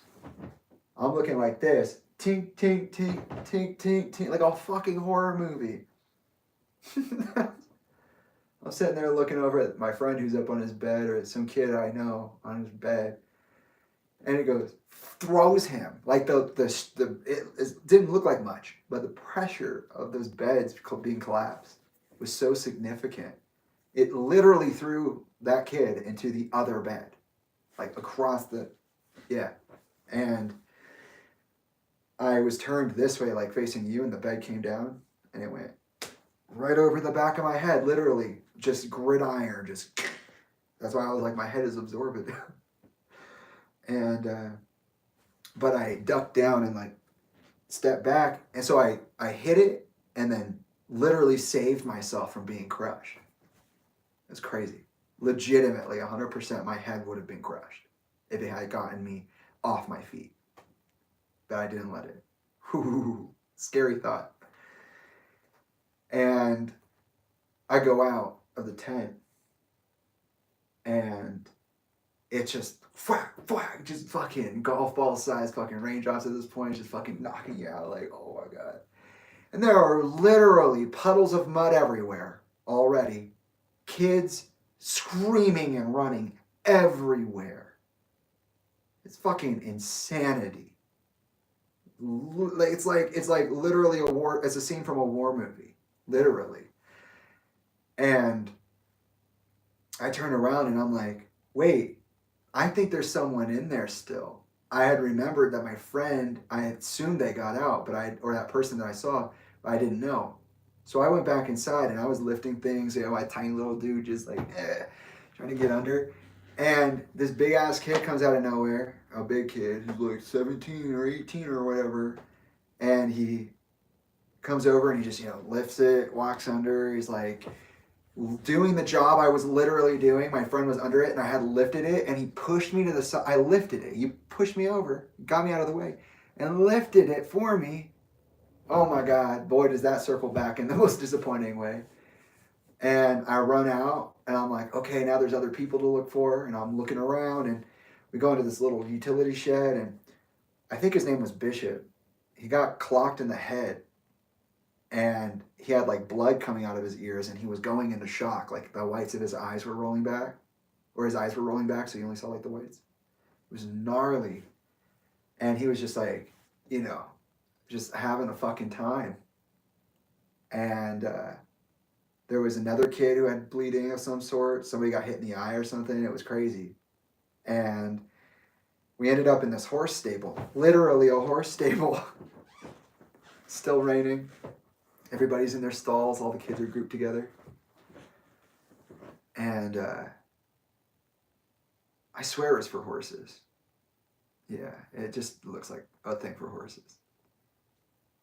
And one of these kids is like, just, what are we going to do? What is this? What that? You know, he's just freaking out. And I'm just sitting there like, okay, crazy. Like, that was fun. But also like, what? Like, talk about wanting an action movie. There you got one. And it's pretty serious. And one of the younger kids started to like get really upset. And Bishop's still over there fucking seizing. And this fucking big kid, like 17, 18 years old, he's like, shut the fuck up. Would you just knock it off already? And I was like, hey, like, this is pretty serious. This is crazy, yeah? Maybe give the guy some fucking slack. He's crying. It's okay. And he's like, shut up. And I was like, you shut up. That's literally what I'm saying, is shut up. He was like, you better shut your fucking mouth, little boy. I'm gonna come over there and shut it for you. I was like, and I know this sounds like I'm just telling a story, but like that's literally what I remember, like the experience being like. And I was like, then fucking shut it for me. Then come get me. Then shut up. If it means you'll shut up, then you can come close my mouth. See, this is why I laugh when people are like, oh my God, Jamie, you changed so much. Yeah, you're right, I did. How did you not tell me? How did you not protect me from that? How did you not bring me back, ho? You were going to let me fucking evaporate? Nah, bitch. I fucking come over here and shut my mouth for me. If it means you shut up, come shut it. And yeah, that was interesting. And he did. Little bastard. He jumped over the wall. He's like, oh, you know. And I'm just sitting there like, whatever. And like a bunch of people just literally grabbed onto him and were like, no, shut the fuck, get the fuck over there, idiot. Come on, man. You know, that's the way I remember it. I could be saying it a little differently, but that is the memory. It's funny as fuck. And I gained another weird reputation there. And then they made us put all that shit back up. They made us put it all back up. They're like, you guys need to take care of your equipment. You never know what kind of conditions you'll be in. Yeah, is it because I went to a survival fucking military camp that my parents don't even know where I am? I'm being held hostage. You're treating us like I don't know what to call it.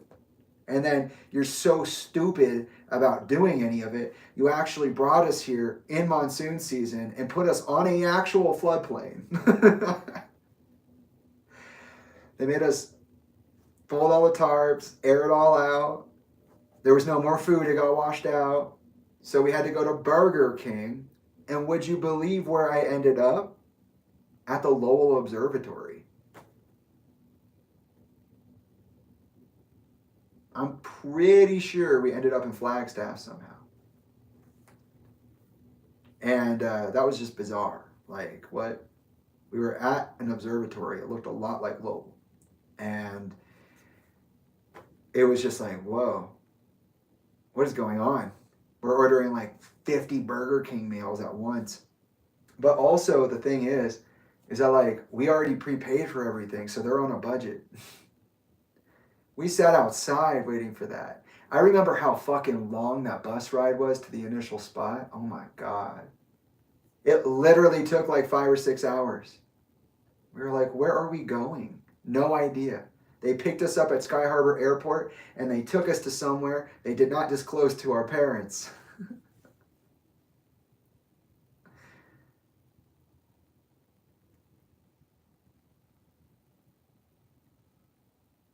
Like that one documentary on Netflix about the survival camp. That's what I'm talking about. Yes, they did. I was 11. Undiagnosed. Everything was my fault. No way around it. Why are you so fucking aggressive, Jamie? I don't know, because I was raised on WWE and Halo Combat Evolved, maybe. You ever think of that?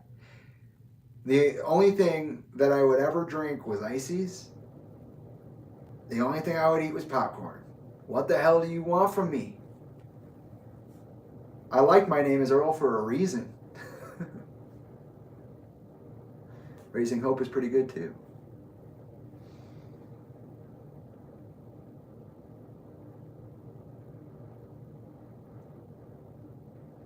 I don't remember how the rest of it ends. I don't know. But those are some really big points from that. And that never was something I talked about with my parents, I don't think. Ever. I don't think I ever told them. I think I was pretty over it. I think when I got back, I said, okay, well, that's just for me and that's not for you.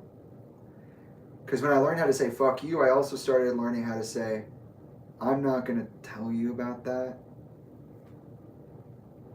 And it would be a year later that I would take that to the next level, and we're getting there. So, a really, really very impactful time. And as soon as I got back,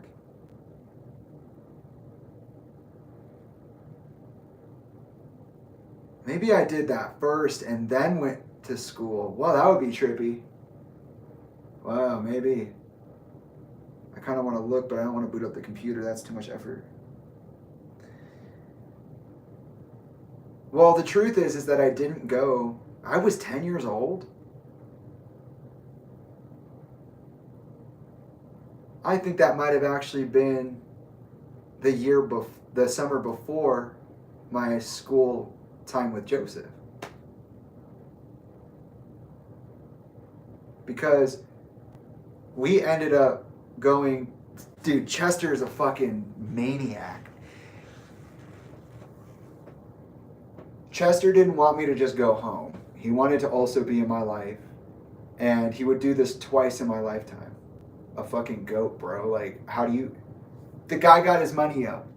All right? He got his value up. He got that back, okay? And then he fucking spent it all. At the same time that the housing bubble collapsed. And Elka, he moved me, my biological mom, Isaiah, who he was in the process of adopting, out to a house down the street from where he lived. In Newport. That's expensive as fuck. So he got his money up and then he lost it. Because we lived in Newport for 3 months. And this was one of the most exciting things of my life. Because I was like, oh my God, wait a second. Isaiah was my best friend. Alyssa was also my best friend. Maybe we could all be friends together. That was one of the biggest mistakes of my life. Isaiah and Alyssa together is like purposely putting a bullet in your mouth and just letting it walk around in there until it bites you. It's that kind of painful. They hate me, I swear it. They hate me, I swear to God. I don't know what I did, but they hate me. You could call it sibling rivalry. I don't know. I don't know what I did.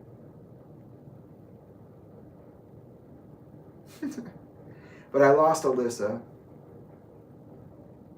to Isaiah. Isaiah didn't want me at all. During that time, the Sandia National Laboratories thing was kind of in its prime. It was just maybe a little past that towards the end.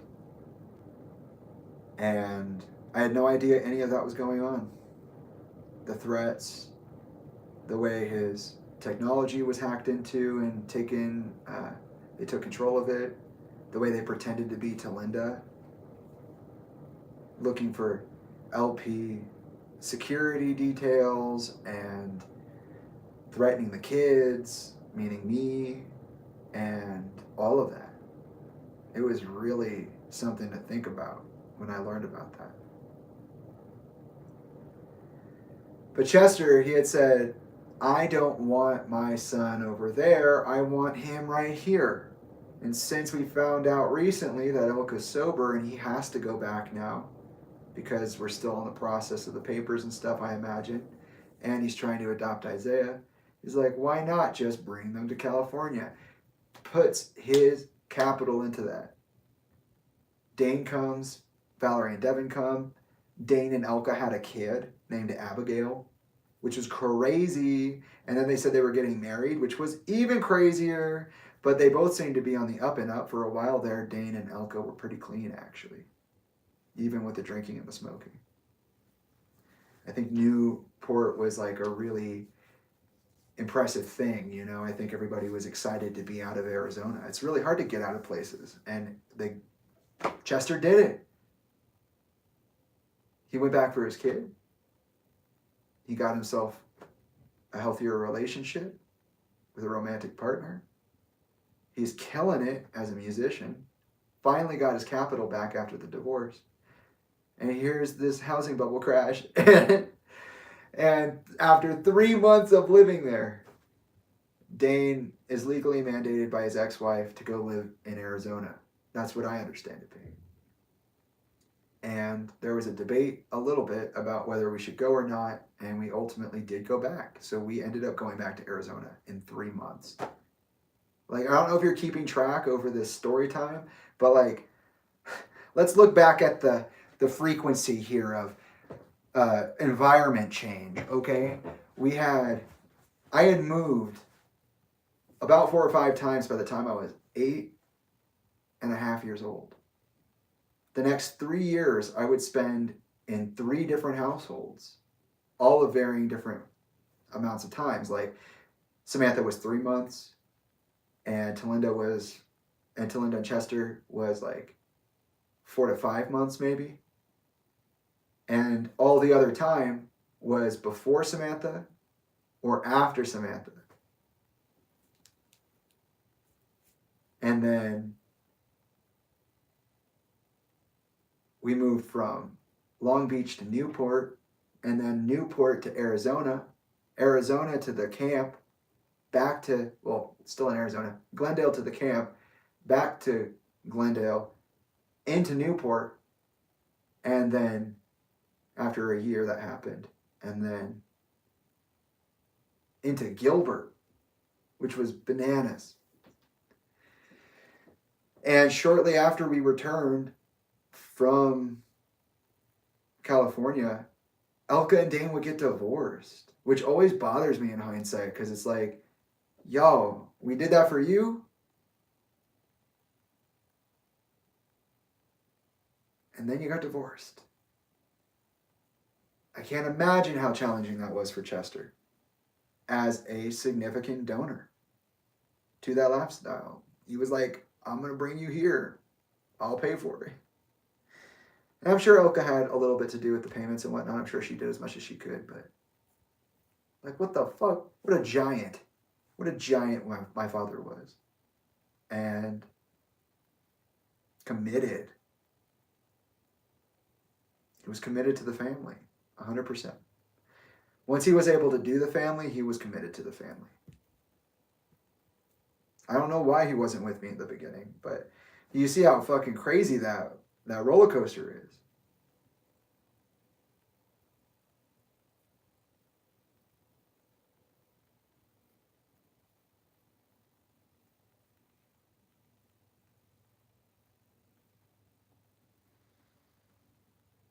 But anyways, before we even moved there was one thing about the camp situation that was weird. At the very end, they held a medals ceremony. And that big kid who lifted the bed, or knocked me out of the way and lifted up the bed himself because he wanted to be the guy to do it, he got a Purple Heart Medal of Honor. And he did it with my credit. I was there. He didn't even think to go back. I went back. He saw me. He followed me. I was doing the job. He pushed me out of the way. He did the job for me. Took all the credit. And it's not really that I want the credit. It's just an interesting story. It's like, damn, I literally did something worthy of a Purple Heart, and I don't even have one. I graduated college, and they never sent me my diploma. And that's a real story. What a weird fucking time, you know? And was so upset, and nobody believed me when I got home. They were like, okay, they don't give medals of honor out like that. Like, you can't just do that. And I was like, it was literally a Purple Heart. Not like a literal heart, but like it was the Purple Heart medal. I don't know where they got it, but they gave it to this motherfucker. And when I came back, I was just like, no. No. And I was an emotional kid. I would cry a lot. I have this memory of Chester being like, stop fucking crying about everything. I can literally see you're crying right now. And I'm not crying yet. And I'm like, oh, but I'm not crying. He's like, yes, you are. And I'm like, no, I'm not. And a lot of weird gaslighting on his side from that. He gaslit me once about Dane. Dane used to be a pretty angry dude. I don't know how or why, but Chester was able to get Dane's record expunged, his criminal record. And also he convinced me that Dane didn't one time throw a shoe at me in anger, which he did. I know it sounds so strange, like especially probably with kids like or families that use throw chocolates. Like it's probably not that strange, but he got really mad, and I think it was before my mom got sober, so it was before she gave us up. I think maybe it was a little after, but he came at me with a shoe, and he pissed, just angry about something, cornered me in my room and just chucked it at me. And like I say that just in reflection, like there's no emotion behind it, but when I was younger, I had emotions about it. I said, I don't want to be around Dane. I don't trust him. Like he is pretty reactive. Like he's mean to me. And I remember Chester saying, no, he didn't do that. That didn't happen. Get over it, basically. And I said, yes, he did. Like Dane did that to me. He said, Dane did not do this. I didn't see anything. It didn't happen. I thought that was so weird. I wonder how many other times you did that to me too, Elka did it to me a lot, but I wonder when he did it, because that was him telling me to look the other way. But that's strange, isn't it?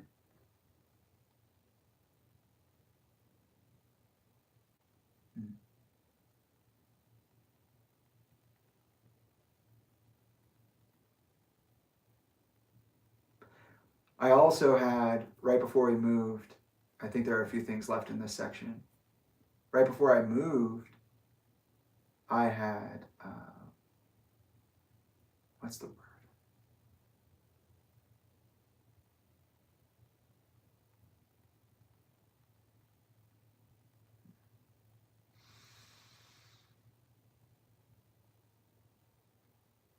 I remember, I think, ooh, my right ear just started ringing like crazy.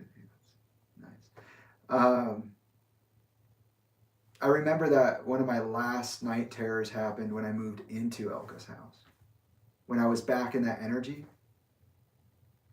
with Dane there and the girls there and Elka there, I was seeing stuff all over the place. Not schizophrenic, bro. It's flashes. You get the sensory image. It's just what it is.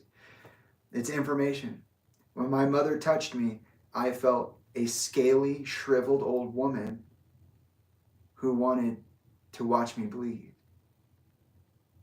I called it a witch. But in reality, I was also responding to not only the energy that cultivated between the times that we'd seen each other, but also the memory of what once was, now that I've reconnected with it.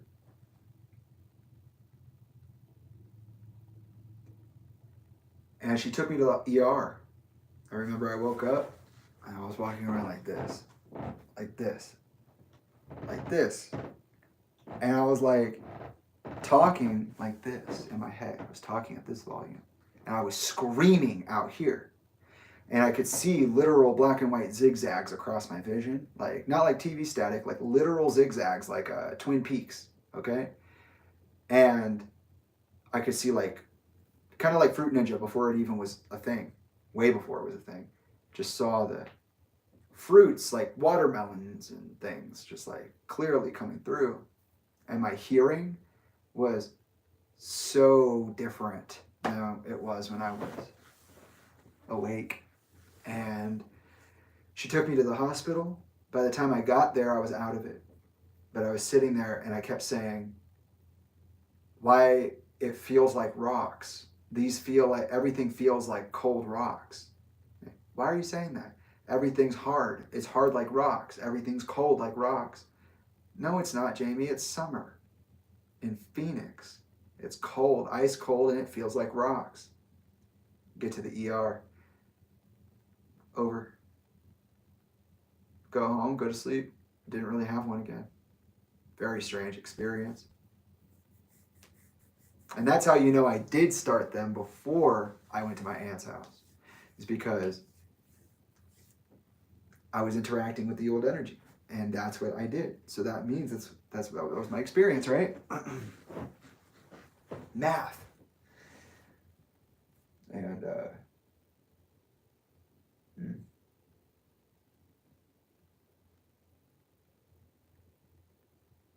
I think by the time we moved to Newport, my anger, my fuck you, was buried.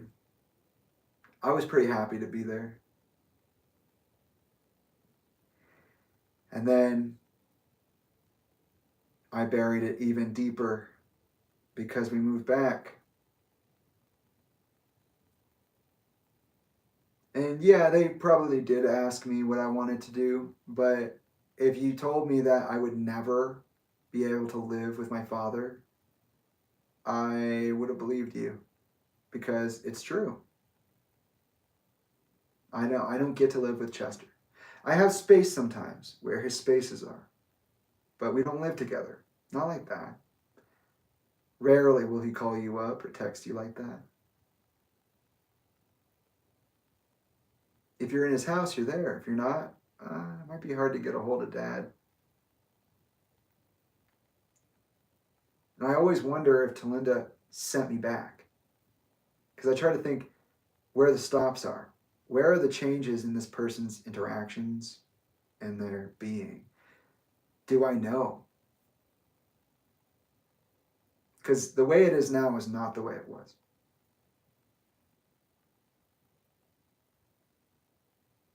I can't believe the whole blended family idea was a lie. You put too much time and effort into that. Was it that broke you? The fact that it didn't work out? Is it the strain of trying to make something work that doesn't want to work?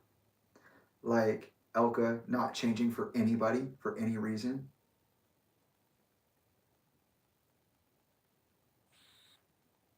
Was it the implicit racism and everything that I lived through? The way we would laugh at jokes of color? Was that too insensitive for them? It sucks because I was a child. I only knew what I knew. But in my research on myself, I kind of gained the suspicion that Talinda doesn't like me. She loves me, but Chester loves me too. And sometimes Chester didn't like me.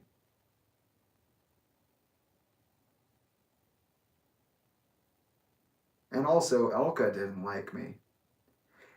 And they would always say that wasn't true, but I know that for me, I can see how challenging my existence is for them. Why, I don't understand. I still don't get it, but I see it.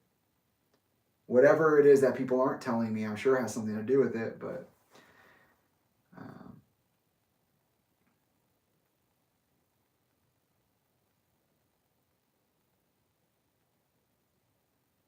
that was about the time of the Kids' Choice Awards too, I believe. One of them. Living in Newport.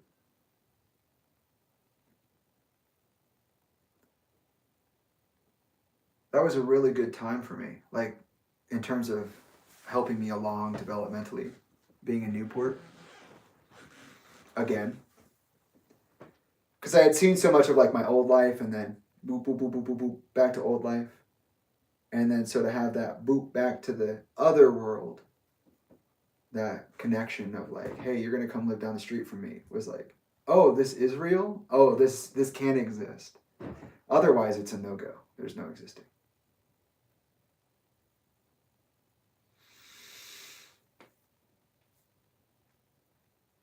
Which is just sad.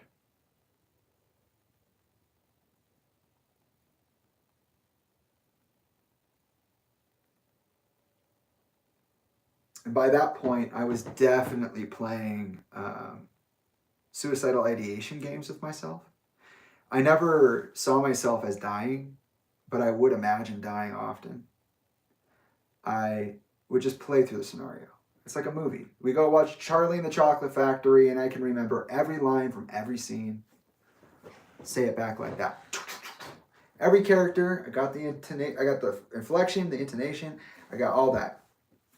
Jamie, that's amazing. How do you do that? Well, Dad, I don't know. I just remember it. Everybody's telling Chester all the time, like, damn, Jamie looks just like you, bro. Babe, Jamie looks just like you. Elka being like, oh my God, you remind me of your dad when he was young. Okay.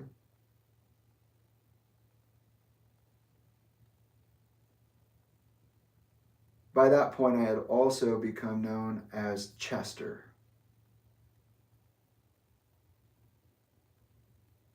There is nothing, I think, more isolating at times than being a celebrity's child. Because they're usually the age of the people around you. Because you're a kid. They know adults. You're a child. Everywhere you go, everything you do is within those circles.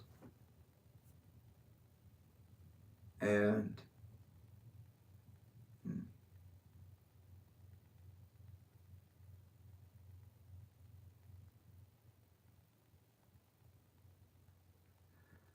I would often, when I go on the plane to go to Chester's house, I would just imagine that I was dead, put my headphones on. Because every time I got on a plane, I would go, well, I could die this time. So, here's to a rebirth, you know? I did that for years. I didn't think anything of it. I thought it was just a visualization exercise, a commitment, an emotional, spiritual thing. But I didn't realize also that I would hit myself when I was in really extreme states. Or I was told that my executive functioning meltdowns were bad. So anytime anything like that happened, I would just think, oh God, no. There's that thing. Oh, they don't want the crying again. Oh, fuck, I said something wrong again. Oh, I didn't get the right grades. Oh, well. And I think at the point of Newport, Newport times 2, I wasn't suicidal, but I definitely was thinking about self-harm like all the time. And so I feel like I kind of pushed something way down. The fuck you, way down. Because in reality, you go, it's like Yellow Jackets. You go out into the fucking island and you go to the military camp, and it's just what that experience is. Yeah, there are restrictions and limitations. There are adults around and whatever. But like, it was a war movie. Yeah, that really happened. And it stayed there, I guess. In a lot of ways. It was just like, okay, well, like I said, that's for me. That's not for you.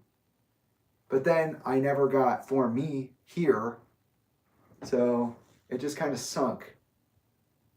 And all my people were like, oh, you're doing so great, Jamie.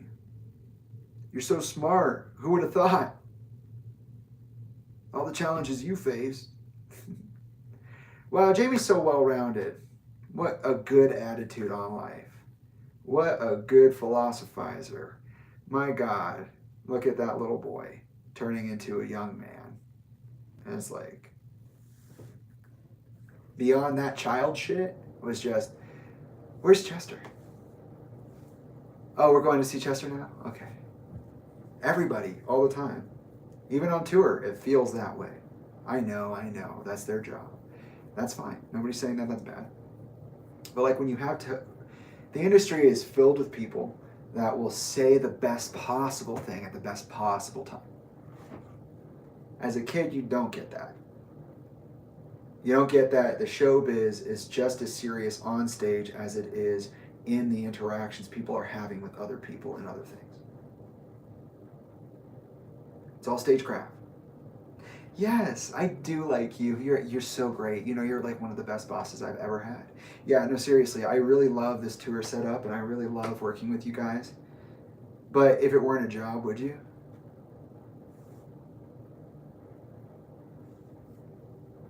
And there was this weird thing with the nanny. There was always a friggin' nanny.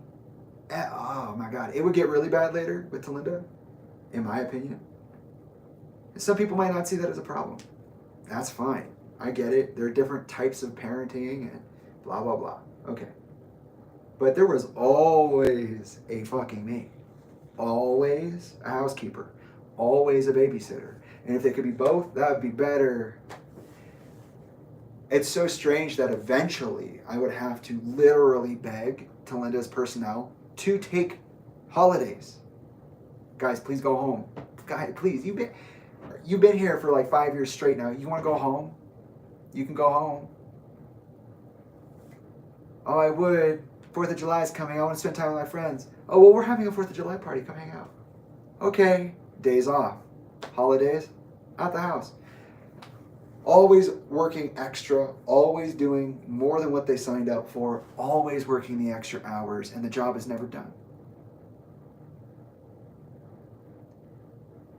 There were very big differences between the way Elka was raising Abby and the way that Tolinda was raising Tyler.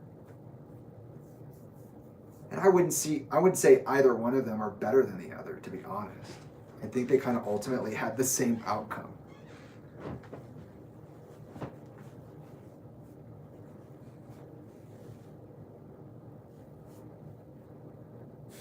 So strange. And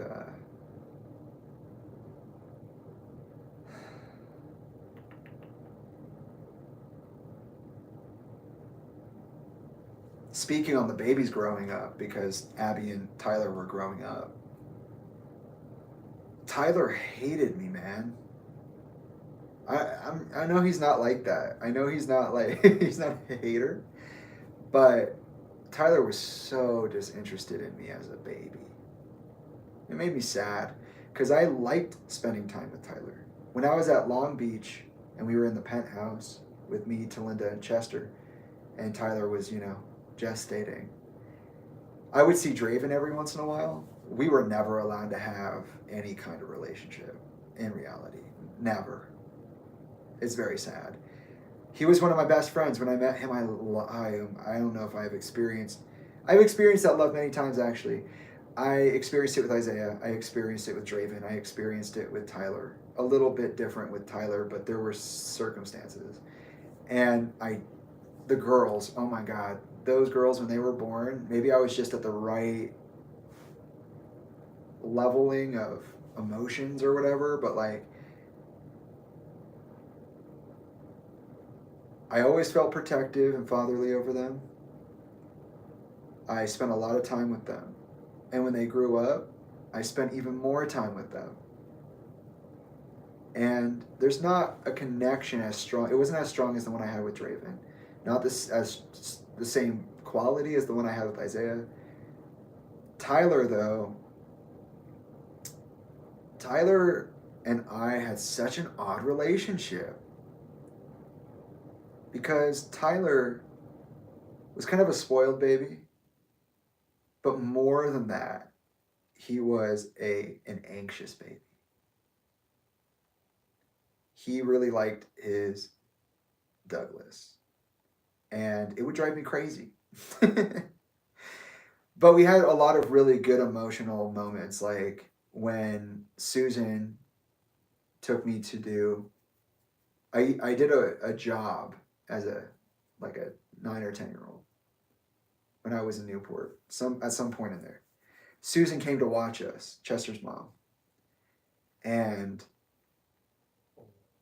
she would take me to work at this snowboard shop, which is Signal Snowboards, one of Church's hookups. And I would help organize the patterns, and then we would press snowboards. And that was like one of my first jobs. So cool. So much anxiety around that, but it was so cool. And so I get up and actually go to work in Newport. So I had like this crazy experience with Newport where I was like this kid catching up in school, going to school full time, going away, coming back. And I also was like I worked. I worked as a person. I had a job. Such a weird array of emotions and feelings. So many experiences. So weird. And on the way, we would scream. We would scream as loud and as hard as possible. Ah! Tyler's little baby. And I had this one interaction with him. You know, Susan would laugh. It would kind of drive her crazy, but it would make her laugh. Sometimes she'd even push us to do it. Just let us get it out. And then one day, Tyler was being annoying. And I said something like, I don't care. I don't care what you want. I don't care. Like just saying it over and over again. Stop it. I don't care what you want. I don't care. Like just getting mad. In hindsight, I realized that's how I was being treated. Whether it was just on Elka's side or not, I don't know. But I was experiencing that. And maybe even from Chester, I've experienced some very hard energies from Chester.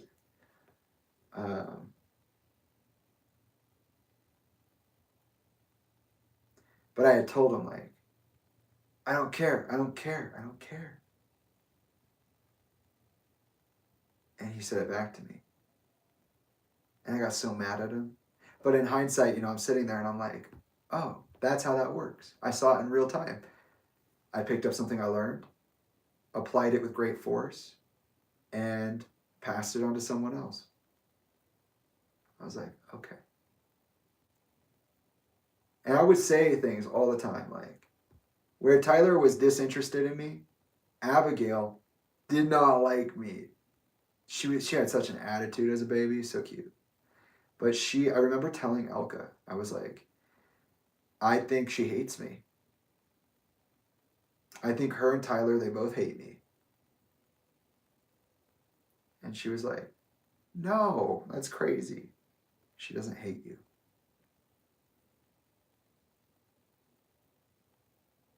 She's just a baby. She hasn't grown up yet. She doesn't know. I know a little better than that nowadays because babies do act the way that their parents do, the same way that pets act the way their owners do. It's a similar process of coming to consciousness, in my experience. And I always felt like Elka fundamentally did not want me. Like at some point, yeah, she had this overwhelming love, and I had an overwhelming childlike love for my mother. Almost irrational. No, extremely irrational. But like, there was something in there. Maybe a flip switched, or maybe I grew up and I was like too special. And it was like, fuck. Oh, I have to do this forever.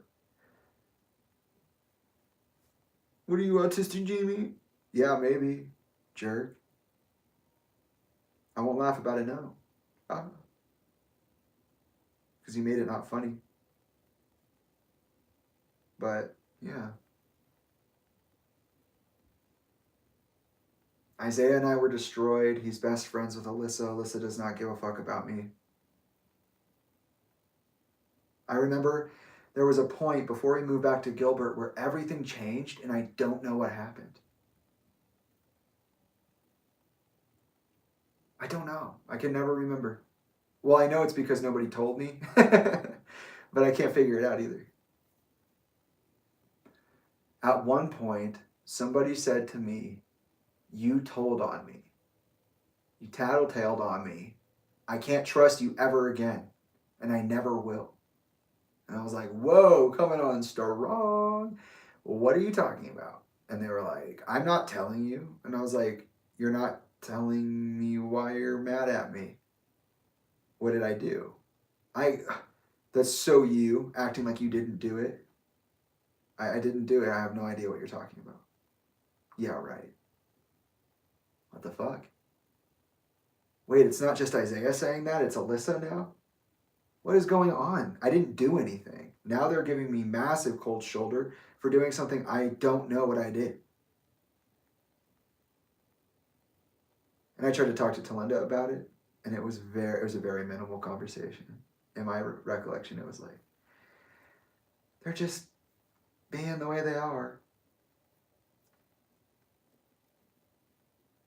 Who knows what they're talking about? I don't know what they're talking about. Don't tell on them. I didn't tell on them. I don't even know what they're talking about. How could I tell on them? Why are you telling me to look up the word cup in the dictionary when you won't tell me the word cup first? I don't know what the fucking thing is called. I don't know what it's called.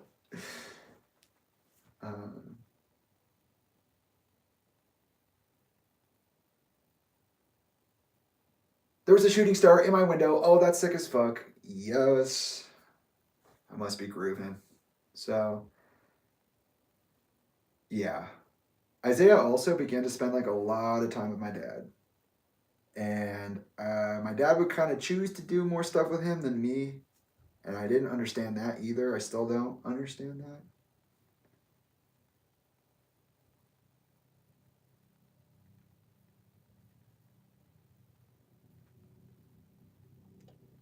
It was a pretty rough time. A lot of people disappeared. Like, just, "Oh, are you there?" "No." "Bye." "Oh, wait. Are they still here?" "No, they left." Never see them again. Oh, damn. Well, I thought we were hanging out. Yeah, actually, it turned out that your dad's personal assistant wasn't actually a personal assistant. It was just somebody he convinced to be a personal assistant, and they said they didn't want to be a babysitter. And now they're a babysitter. So they quit, even though you spent all your time with them. Mr. Brightside. Brutal.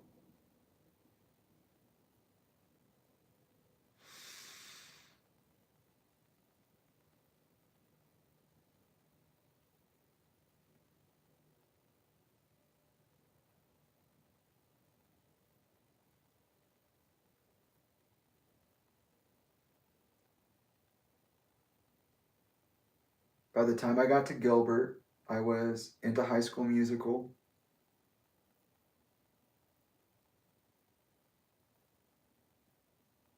I was pretty sure I liked music, but I wasn't sure I wanted to do it. I knew I'd have to start making big kid decisions about what I was going to do with the rest of my life. Because that's what adults do, and they sure as fuck don't let you not do it.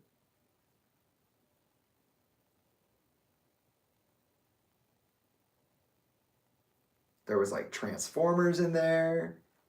There was like New Divide, Linkin Park Success, 1,000 Suns was on its way, but we're still at like Minutes to Midnight era.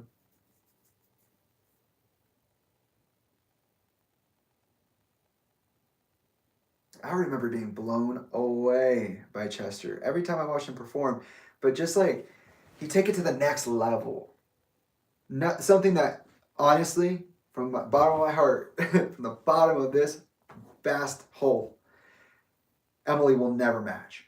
And I know she's not trying to do a Chester thing, but I'm just saying the reason that Linkin Park has Chester is not because he isn't an extreme athlete, okay? The guy likes doing stunts. The guy likes pushing it. Maybe more than anyone else. And the way he brought those vocals on that album, just like you can hear the whistle tone and it's just fucking incredible. And then he'd do that shit live. And then he'd just go into the other stuff. It's like, oh my God. This guy might be like even fucking cooler than he originally was. new tattoos, new cars. We moved back to Gilbert and he's like, I'll be there in a little bit, but I can't come right away. I will move out to Arizona for you to be next to you because I care about you. So to all of you naysaying motherfuckers out there who want to be like, your dad had a restraining order against you, shut your fucking mouth. You idiot. You're a fucking slave to your mentality. Knock it off. That's not, one, something for you to decide. And two, it's not even factual, idiot. My dad moved me out to Newport, and then he moved his ass back to Arizona, the last place in hell he ever wanted to be. Because he wanted me, bitch. Fuck you.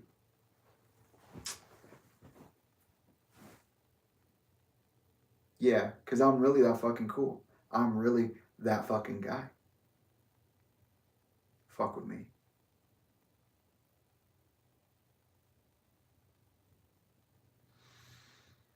I spent a year there in Gilbert before he came. And we couldn't go back to Glendale at that point. It was basically like, we're never going back. If we move back to Arizona, we're definitely going to a richer part. We're not doing Glendale anymore. It was when we moved back to Gilbert that my ability to regulate my emotions kind of snapped more than I expected it to. I picked up writing again. I started thinking about piano. I haven't learned it yet, but we're getting there. So we're at like 11 to 12. And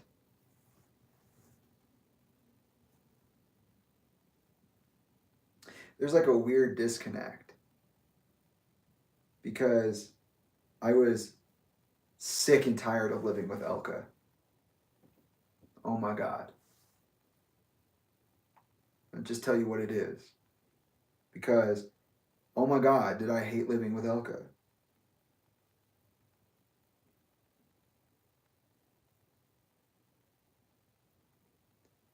She fucking would always make a big deal about everything. There was an instance when Chester lived in Newport where he promised he would take me to see Harry Potter and the Goblet of Fire. And, or maybe it was Azkaban. Maybe it was back then. I don't remember. The new Harry Potter came out. And I was like, I want to see that. And he was like, I'll take you. I said it later. I was like, Dad, when are we going to go see it? When are we going to go see it? Getting really excited. It's out. What are we going to do? And Elka said, what? And I was like, what? And she's like, you're not seeing Harry Potter. Mom. Yes. No. Who said you can see Harry Potter? Dad. Dad, tell her you literally said you were going to take me. I never said that. No, I never said that. I know. No, I would never say that. No. Me standing there like,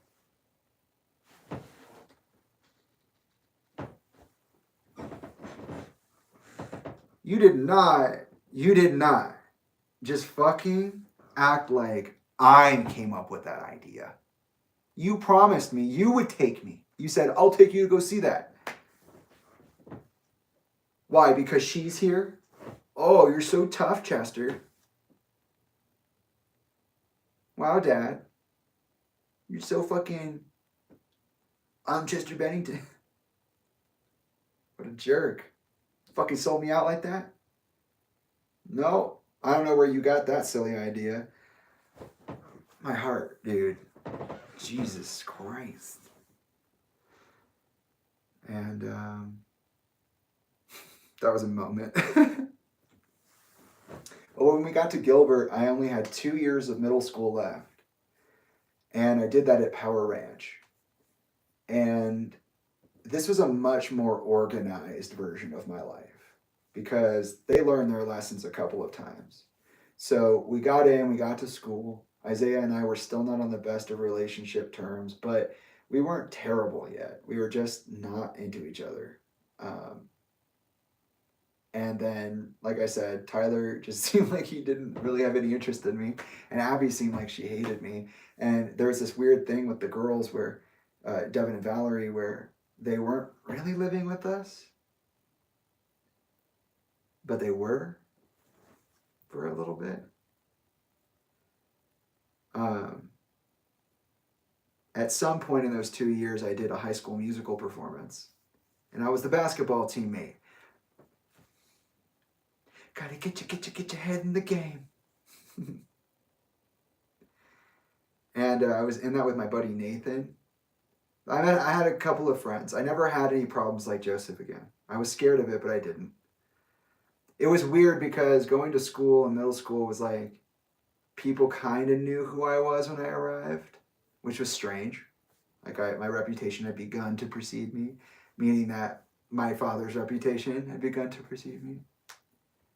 And that was brutal. Like I said, I had pretty quickly just become Chester.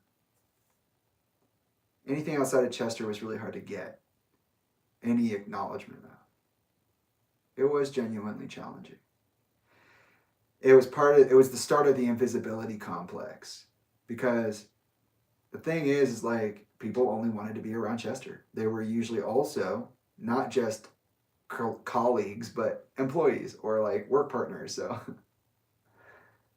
there was a nicety always going on. And I'm sure there are people who genuinely like Chester, but I'm also sure that a lot of you motherfuckers lied to his face. I'm pretty sure of it.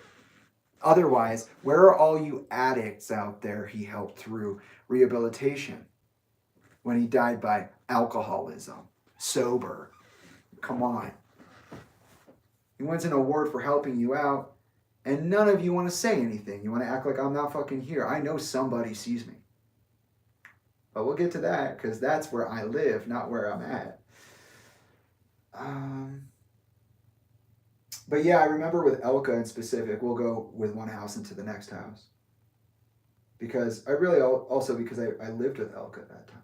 That's where I lived. I lived with Elka. I never lived with Chester anywhere close to full time ever again.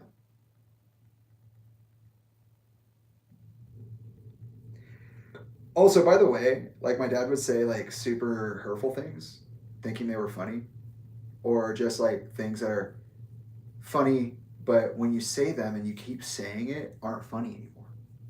Like, he would say all the time, like, I'd be like, oh, I don't want to do this. I don't want to do the chore. Like I just literally want to sleep. Like, what? You know, it'd be like, but that's why you have kids, you know, so they can do things for you. After you hear that about 100 times and a lot of not great things happen in the middle, it's not really funny anymore. It just kind of sounds like you're using me to do the chores you don't want to do. And I'm also a person of my own making, and I need to do things that I enjoy. But I can't, because you want me to go pick up the dog shit. That's not a child's job, by the way. For all you parents out there who are like, my kid needs to learn self-respect and they need to do real chores. Okay. Yes, there is something about learning how to respect your space and respecting yourself and knowing what you need and what you don't need, why you need it when you don't need it. That's true. But like,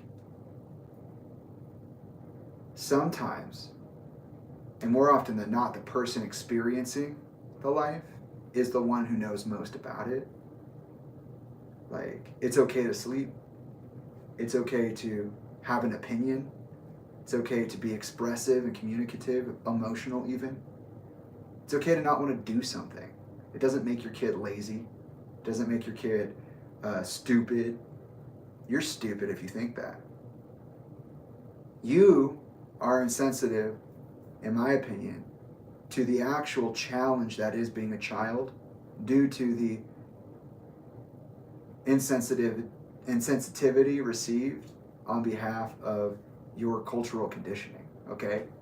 You don't remember because you can't remember how much you needed to sleep, how little you wanted to do certain things, and how much you wanted to do other things. Like, maybe I don't want to watch a movie right now, but I need to play that video game for 6 hours. Why do you think that you know why that's important to me, or if it's good for me in a certain way? Maybe I need that to decompress in a certain way, right? Maybe I know what my body needs. And then other times, of course, like, yeah, no, you do need to lift this, you do need to go throw out the trash, you do need to go pick up this stinky ass shit that your animals leave behind, and your parents won't pick up ever because you're a child and you get to pick up poop. Okay. Okay. And there was this kind of war, I suppose. I guess we're not at Gilbert fully yet, because there was this kind of weird war between, like, okay, are we going to be an authoritarian blended family, or are we going to be a gentle parenting kind of thing? And, you know, I've had my stuff taken away, I've been isolated, I've been made to be punished, I've been, you know, X, Y, and Z. And it did change over time. But also, I remember a weird flip. Like, sometimes the parents would get confused. Like, Chester would be like, Tolinda, let the kids sleep. And then other times, Chester would be like, you need to get up a little bit earlier, or you need to do this. And then Tolinda would be like, let them sleep. There's like this weird back and forth. Same thing with Elka and Dane. But like, the thing I think that maybe this is what is coming up is like the thing that seemed to kind of, the energy that seemed to pool by household was that, in comparison, the Elka household was evangelist, conservative Christian, authoritarian. Not patriarchal, but authoritarian. Okay? It's about discipline. It's about repeated ideal outcomes. And Chester was much more hands-off in certain ways. Be like, devote yourself to what you want to do, but do something. That's kind of what it felt like. And yeah, of course, there's always school involved, and, you know, so homework and assignments and things like that. And Chester won't even be in Arizona for another year, but still, like, some of these things were happening. You know, they were emergent in the environment. There's this kind of power debate of like, how do I use my power now that we've sent Jamie to military camp?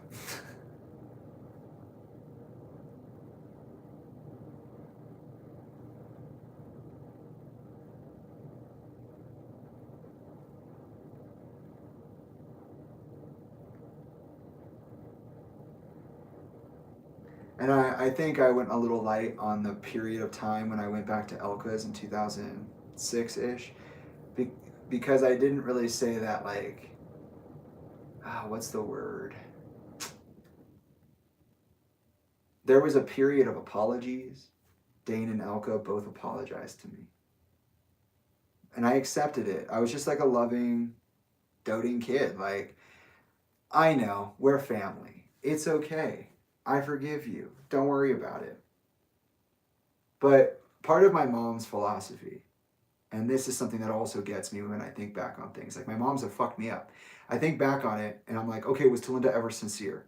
Maybe. I look back on Elka and I'm like, okay, so, you know, to get back to that talk about it being cynical and paranoid, like, that just got worse and worse as I got older, as she perceived my value as a person was growing and Chester's influence was expanding. So it was like this weird thing where, like, I was never allowed to participate in the excesses of life. And I wasn't allowed to complain about it. I was often the victim. Elka had apologized, but I seemed to figure out pretty quickly, like, it was after one too many, I'm only humans, that I was like, oh, she's still doing it. Oh. And then it happened so much that, like, time passed, and then I was like, why am I upset about that? But it really bothers me. This self-righteousness, this aggression, this anger, this bitchiness. I had such an undying love. And all I wanted was to see my parents, like, together. Like, I loved seeing the way we could be blended. I was willing to put certain parts of people's pasts away to give them the benefit of the doubt that they had changed and they were good people. And with my mom, it just kind of feels like she leans into the shortcomings of her being as a justification for her actions. Like, oh, I just don't have a good memory, so she doesn't remember anything.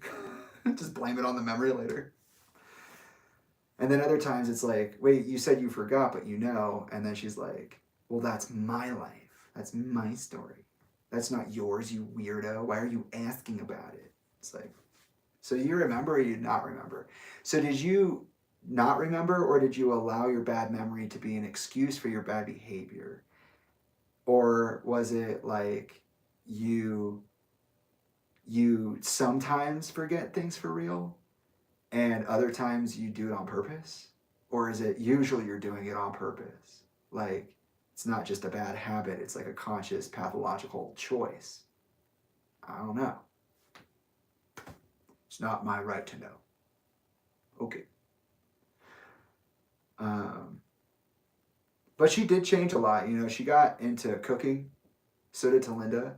When I lived in Newport, Tolinda got me really into cooking. She'd be like, go to the store and get anything you want. Make whatever you want. Oh, listen, I would make cool shit. We made this like Oreo dessert once. It was really cool. It's like a cake, the whole thing. Oreos and cream and stuff. It was cool. And we would do that, and that was a lot of fun. With Elka, she'd more cook for us. Tolinda would cook for us too, but Tolinda encouraged me to cook more.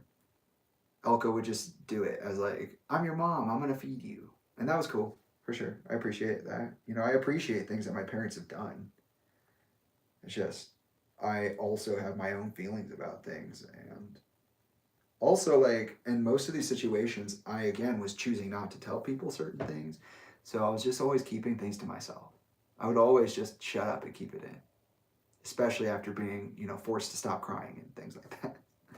So, oh, fuck yeah, there's hummus. That's awesome. 5 hours later, I eat the food that's put in front of me. Oh, these tortillas are... Oh, this one's still so good. But, yeah, it's just bizarre. There are very serious similarities between each house. And there are very serious differences. But something that really started to develop in the early Gilbert times was the sense of paranoia that I would get and the overwhelming anxiety of social interactions. I just had like a shock nervous system that was never treated. And then it just got crazier and crazier as I got older. And going through like normal stages of life with all of that on top of it was just like annihilating. There's no... Brutal. Mm-hmm.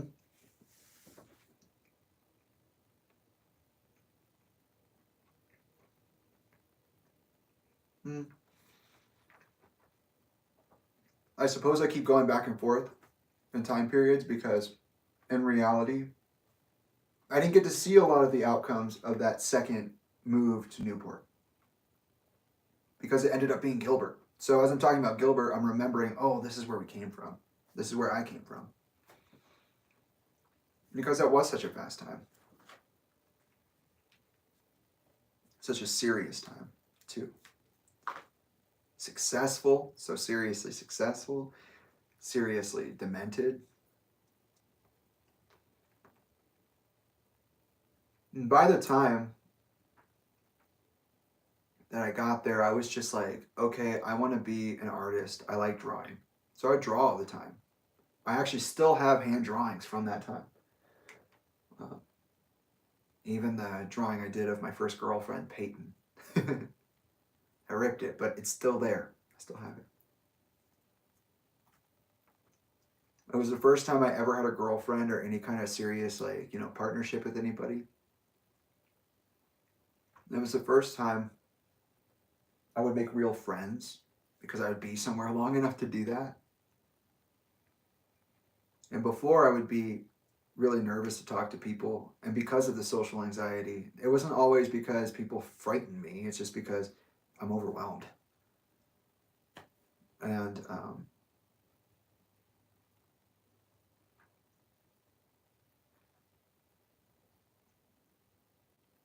yeah, it was just a lot. And I remember Chester went to my field day at Kachina when I went, and did that 1 year of schooling when I lived with Elka.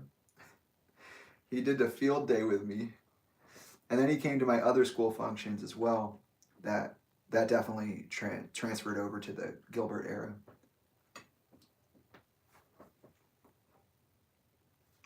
But there was a division growing, for real.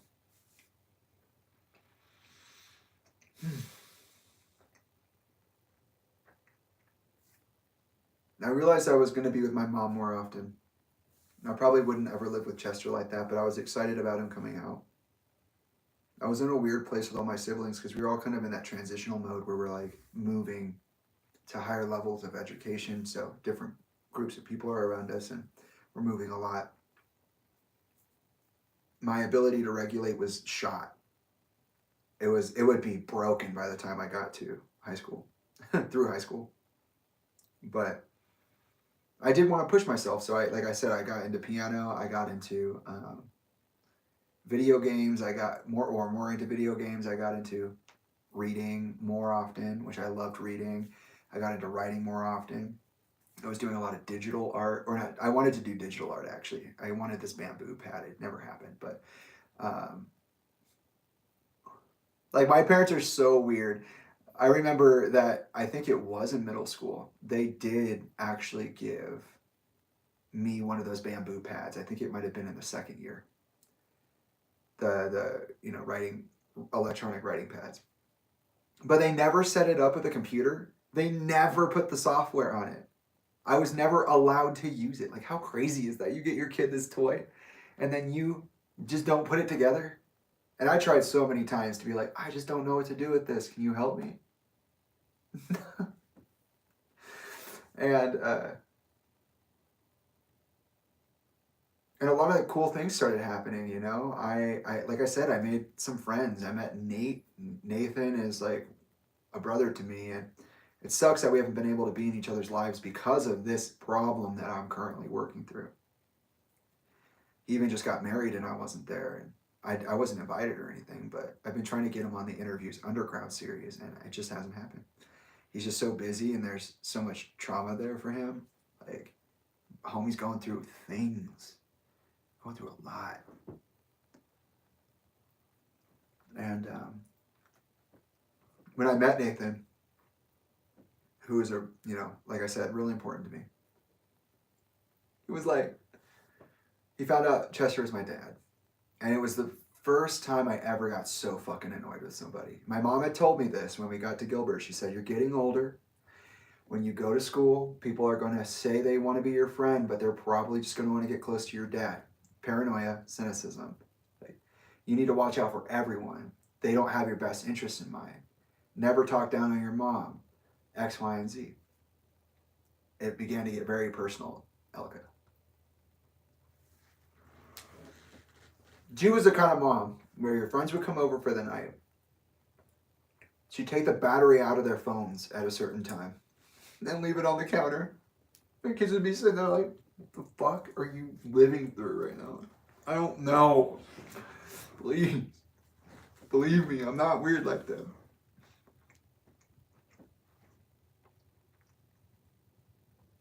And Nathan was like, oh my God, your dad's Chester Bennington, your dad's, oh my God. You're just freaking out for real. I was like, in my mind, I was like, I hate this guy. Why is he like this? Now, Nate and I would have a lot in common. It was just the interaction that I was having with Chester's shadow that was bothering me, right? But we became like fucking best friends all the way through high school. I brought him to Tempe with me. We would go to school in the same car in the morning. Fuck yeah.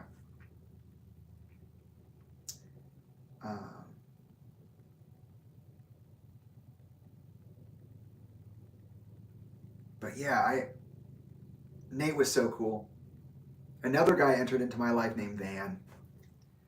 And Van was somebody I did not like at first. You know, with Nathan, I liked Nathan, but then Nathan had that interaction and made me feel weird. With Van, so Dane became friends with Van's dad while he was married to Elka. They hadn't been divorced yet. They just got to Power Ranch. And Patrick was his name. Patrick comes up, and I'm on the side of the house, of my mom's house. And he's like, hey, so I heard you and Van go to school together. That's super cool. This is Van's dad. And he's like, how do you like my son? Like, what do you think of him? And I was like, I don't like him. I just said it flat out. I don't like your son. Oh, why? Really? Like, why do you not like him? And I said something about, like, arrogance. Like, he just has that, like, I'm hot shit vibe. I just didn't like it. We weren't friends. We were just people who knew each other because our parents knew each other. And I'm sure that also comes with its own energy, right? But I told him flat out I didn't like him. His son. And he told my mom. And Elka was like, Jamie, you can't talk to people about that. You can't talk like that. And I was like, why? He asked me. What do you think of my son? And I said, this is how I feel. And Van and I would have such a weird relationship. It really would go through middle school and some of high school. But I guess all of high school maybe. At some point he had to go, he decided to go off and do his own thing, or he was made to, I'm not sure. We were all children back then. And, but there was something really weird about Elka that happened when we got to Gilbert. She started like adopting all of everybody. And it felt so weird because she would like let her kids who she adopted, who weren't her kids, like Van, do whatever they wanted. But she would crack the fuck down on me. And it would be so confusing and so anxiety inducing. Oh my God. She'd be like, well, he does live with us, but also... Just like anybody, though. She would do that with anybody. She does that with everybody. It's very interesting.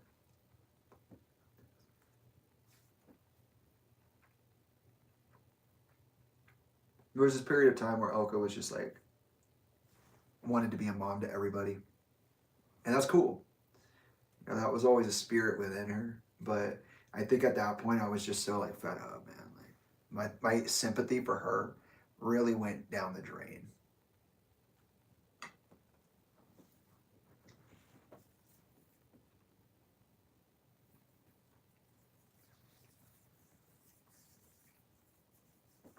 I don't know who decided to send me to military camp. Some people say it was Elka. Some people say it was Chester.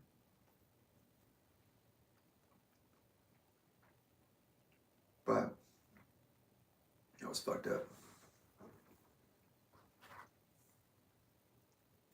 And we never talked about things. Like, literally, my entire life, we like move on to the next area or a conversation or growth period, whatever. And we just stopped talking about things. We just wouldn't be talking about things anymore. Things literally would just start disappearing from memory. The community did not keep it alive. And it wasn't everything, but like I said, there was a big change developing. Because by the time that we left Newport, I was actually throwing down with Tolinda. Like,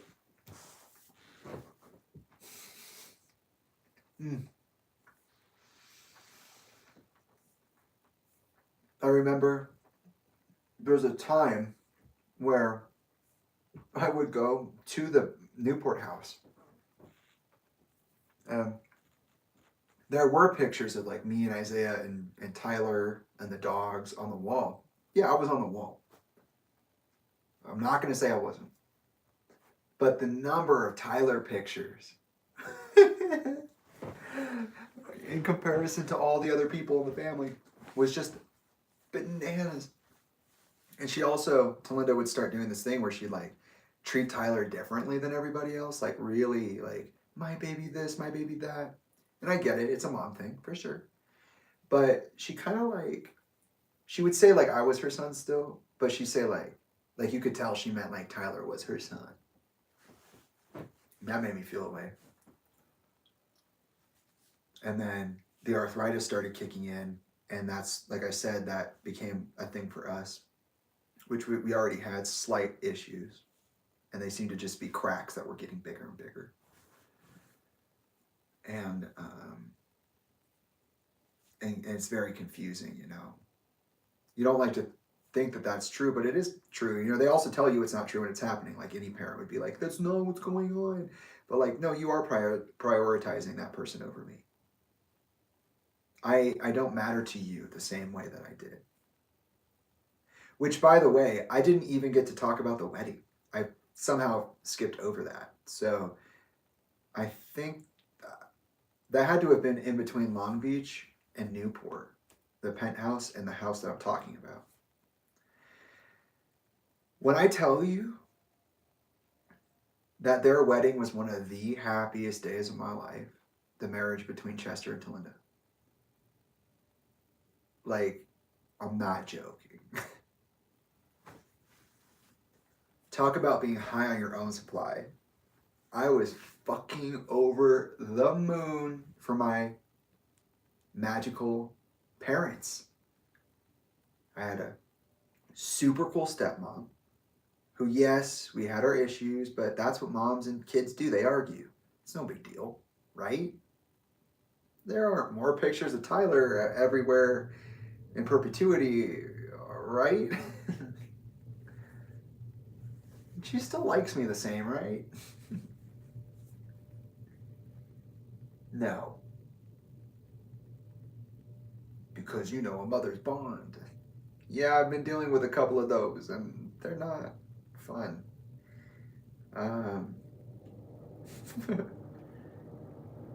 remember there was this one instance where Tyler lost his Douglas at a hotel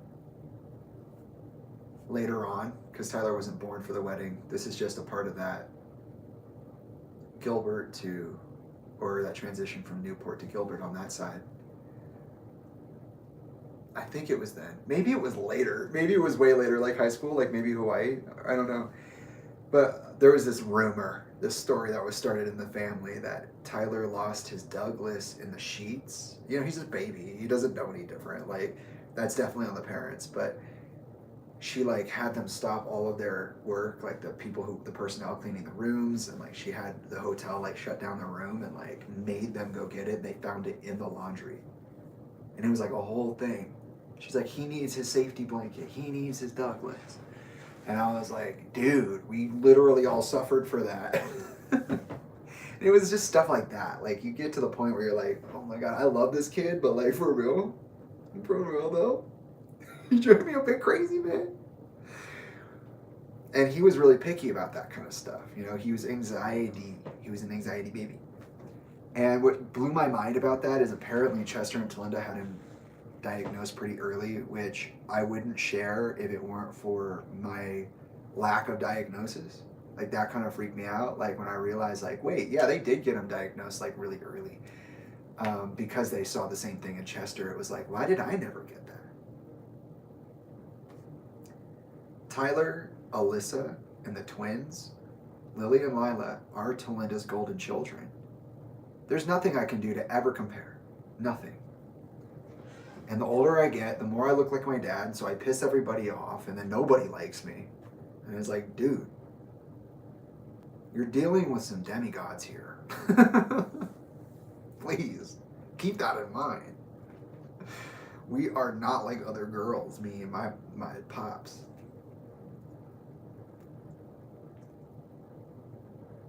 Might be the tism, I don't know.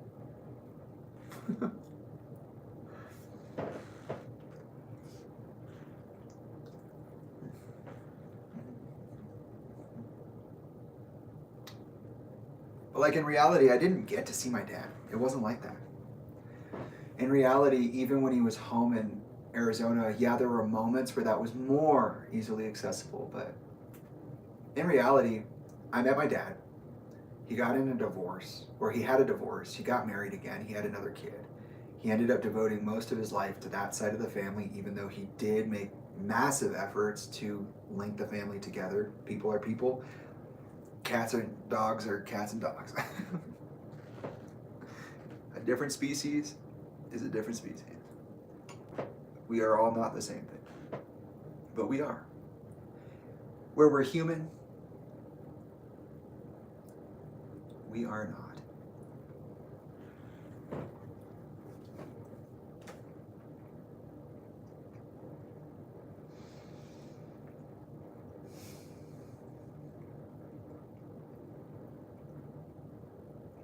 And I could sense that.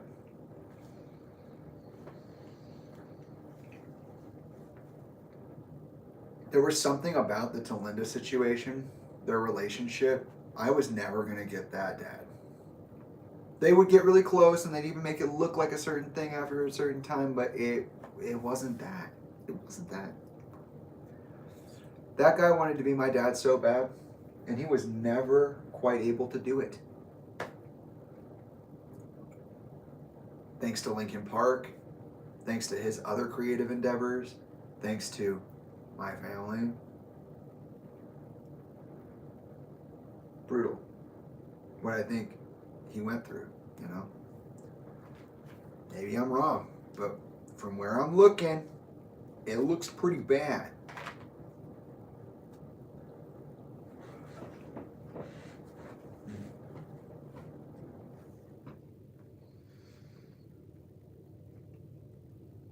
So we would go back and forth with that, you know, from Arizona to California and back until Chester finally moved out.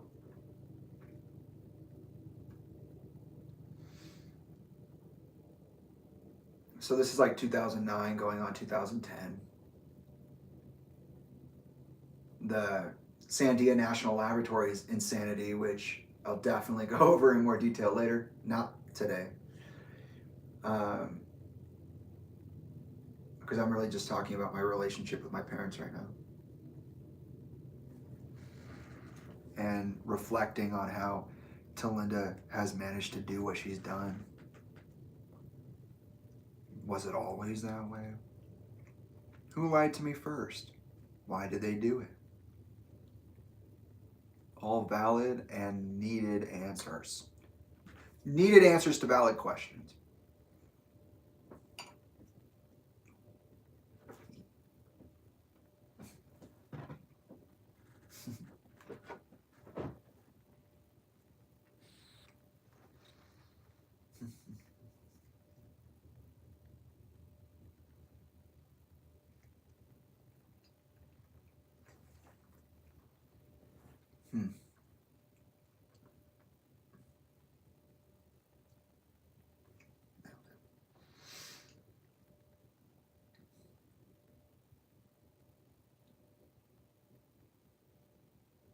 Maybe it was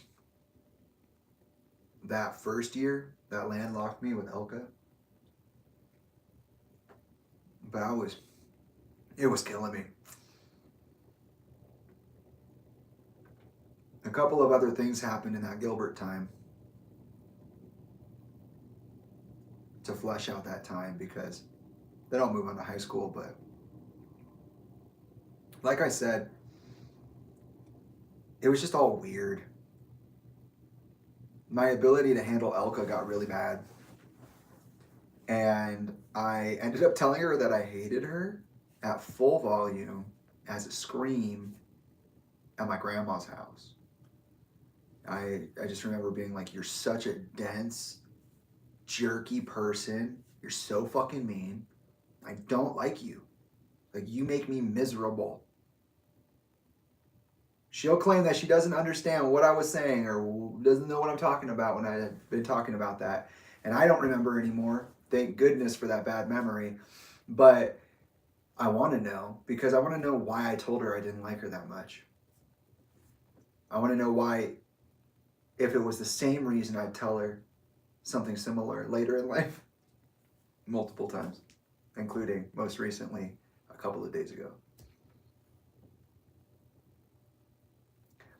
But there's this like pathology of like, I'm your mom, I'm your provider, I'm your mom. Norman, you're my son, Norman. You're my son, Norman. I had to stop watching Bates Motel during high school or college because once I got out of the house, it became so clear to me how Norma Bates from Bates Motel is Elka.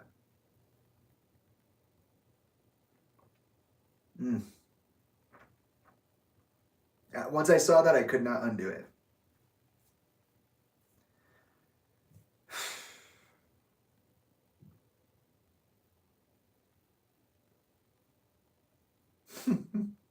But yeah, I stormed out of the house a couple of times. I started doing this thing where I would just go on really high energy walks, fuming, because I couldn't handle it anymore. When I got a car, I would just drive. But that wouldn't be for a couple of years. We started snowboarding regularly with Henry Nicholas and Kim and Kyle. We had these like family things that we did. And in a weird way, all that family stuff broke down. And a new family came out of it. That's when I met Kim and Lisa. And I think that's a little later, but it did start with Kim at Beaver Creek, which is, you know, Chester was a fucking maniac. That guy literally would have been jumping out of airplanes all day if somebody paid him to do it. You know, if he could make that his living, he probably would. He was like one of the hardest core athletes, and not just like an extreme athlete. He was like, this guy would try to snowboard like a professional with no reason to feel so confident. I watched him literally eat shit at Beaver Creek and hit a chunk of ice. He said it was this big. He's kind of dramatic, so it was probably like this big. But he hit it with his hip and he did something. He like came in really fast, fell, and just went, shink. Oh. He was always hurting himself. But he was all in the same way that he always pushed his voice to the next level. He always pushed his performance to the next level. He would always he became fit. That's kind of what happened. In that weird transition from Newport to Gilbert, he became like muscle dad. And that was weird because, you know, I don't think I realized, I do now. Like I see him at the beginning of Lincoln Park, you know, early 2000s. We're getting toward 2010 now. We're 2010-ish, 2009, 2010, because, okay, so I was just talking about 2008. This would be 2009 to 2010, like right at the end of middle school, going into high school. Right when he moved out to Arizona, he was like fucking ripped. I don't know. Literally had like crazy biceps and everything. I was like, what the hell is he doing, you know? As a kid now, or as an adult, I look back at things I saw as a kid and I'm like, oh yeah, like I said at the very beginning, like I'm sure I could have seen signs. But I was so used to seeing what I was seeing. And because I was so used to seeing what I was seeing, I suppose his growth seemed spontaneous. But there was a period where Chester was just like, I am going to be the fittest fucking person in the room. And, you know, he'd have his preteen kids hanging off his arms. Like monkey bars. Yeah, I'm Puff Dad. It's fucking wild. And I knew that a lot of that like physical fitness came at a cost because he fucking blew out his back. He went from not being very fit at all to being fit overnight in a child's mind. And in the process, he literally blew out the back, like a disc from his back. Just lower, like the lumbar, just gone. Gnarly. And he was apparently home alone when that happened. I can't imagine. His phone was downstairs. He's crawling, army crawling down the hallway with a broken back, just blown out, looking for a cell phone anywhere, has to go down the stairs. It's fucking wild.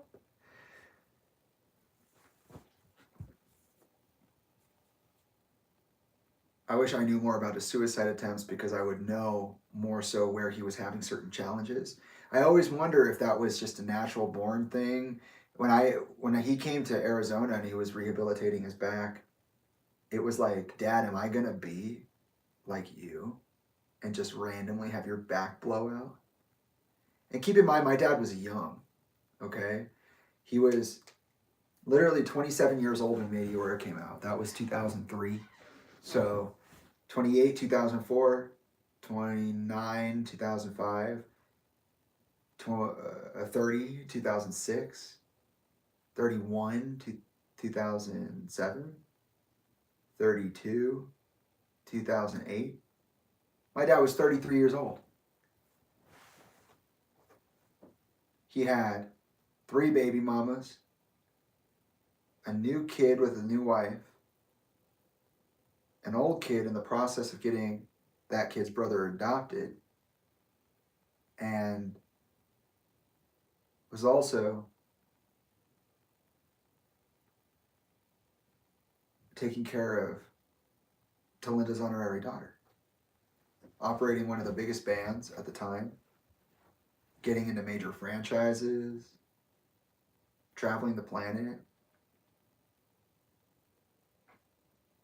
At this time, they were moving into 1,000 Suns, and it would be coming soon.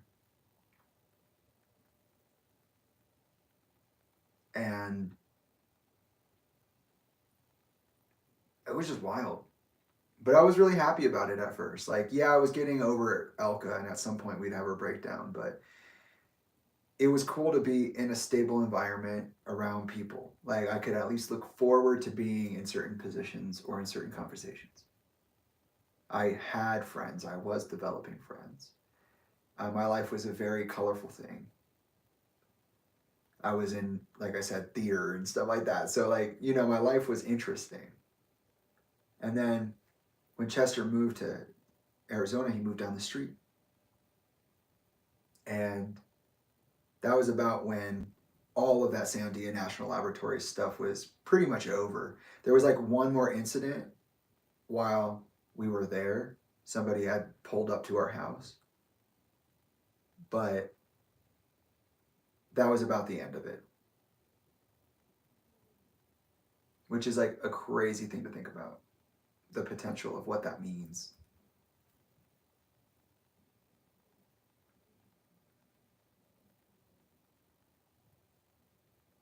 But he was massive at this time. Getting even bigger. Like, there was this point in Chester's life where he was a literal shining star.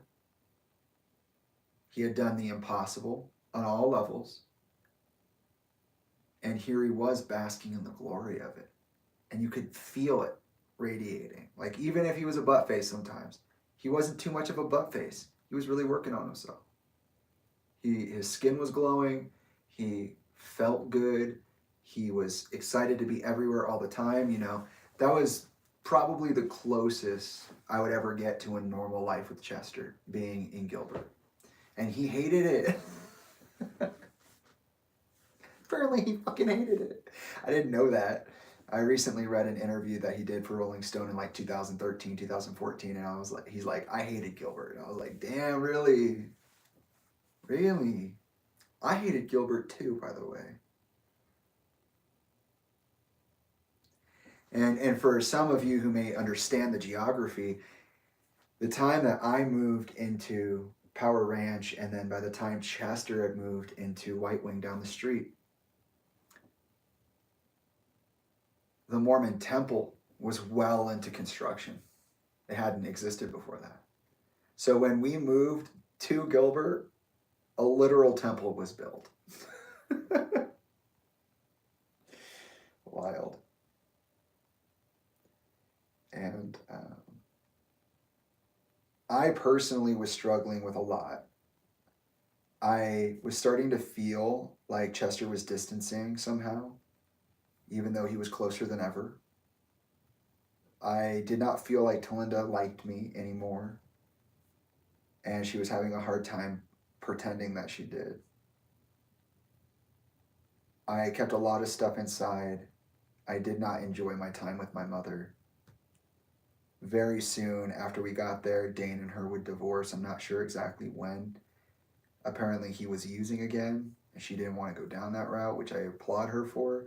But like, you really had to wait until he did it again. I don't know. I don't know. I don't mean to sound cynical or sassy or anything, but like, we could have stayed in California.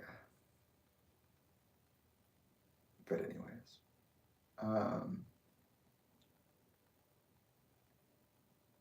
and pretty much everything that was set in motion by our moving to Newport now stayed the same, but got worse. The distancing between me and Isaiah and Alyssa. There was a point, either right before high school or right after it started. You know, Tolinda has always been a very open person. It's always been open to conversation about pretty much anything. If you can gather the guts to talk about it. And Alyssa and I were very, very friendly, like brother and sister at that point.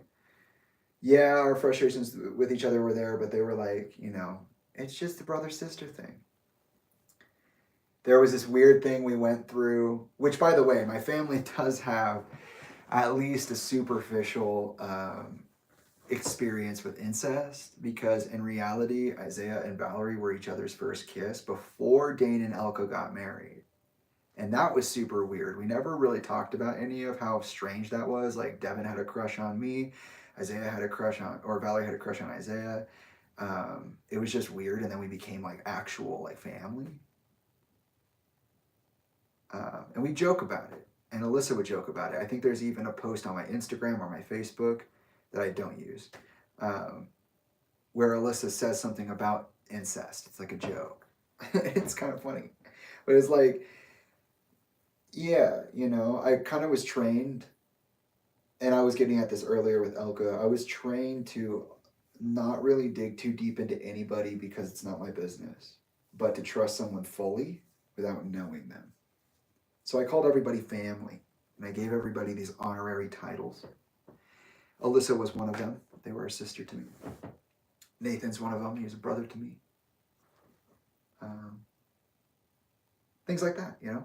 So at this point, I'm feeling kind of weird about everything, because it's like the girls aren't really around as much, especially when Dane and Elka get divorced.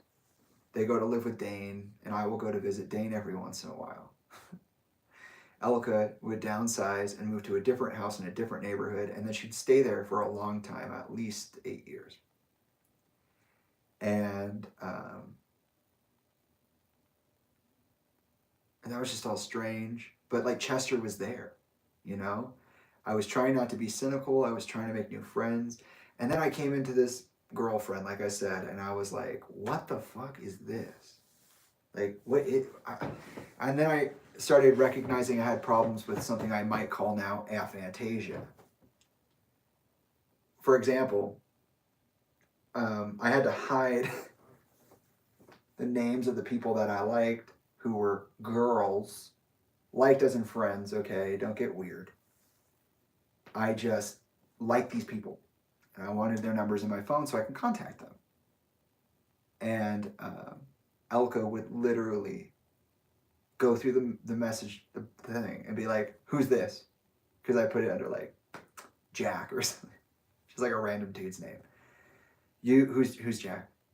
I don't know. You don't know who Jack is? Well, I mean, I do. They're my friend, but like, Jamie, you don't know a Jack. Oh. Well, that's true. It's actually Peyton. You know, whatever. And I remember that relationship was so hard, you know, my mom was so protective. And she'd always be like, if anybody ever touches you, you let me know, you know, if you're never hanging out at a family friend's house overnight, if I don't know them personally for a while, because you don't know what parents will do to other kids, like what they do to their own kids. Like, you know, she was just very aggressive about it. And I get it. The world is very scary, and that is real. But she was so aggressive about it. and it was really frustrating. And my friends always, it's funny because like a lot of my friends at the time also, like for middle school, they would be my friends because they could see how crazy my mom was. They were like, oh no, Jamie needs people to hang out with. And that would go into high school too. I had some crossover friends, and yeah, it was just like a very bizarre time, you know. High school was one of the most stable times, and I'll get into that in a second, but 12 years old for me was a really big deal. When it got to the first and second year of me being in Gilbert, which were the last 2 years of my middle school, I knew that I needed to find something to do with my life. I knew that. I knew that had to happen. I knew that I would be soon in high school, and then soon in college, and then soon in the real world. So at 12, I came up with a heart spell. And that was that I desired to develop the sense for, and then to develop the ability or capacity to initiate the space necessary for authentic self actualization. And through that process of self realization, gain the capacity to do the same for others. Just wanted a community. I just wanted friends. I just wanted family.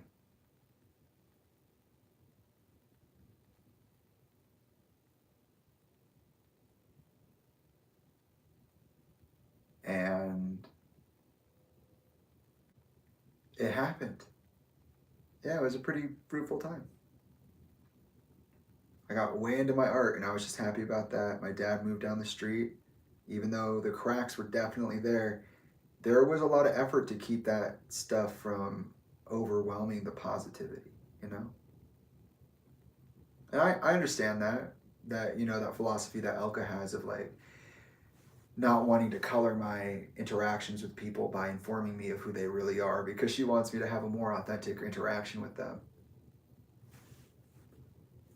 Like if I knew who Dane was in reality, that man's not a father.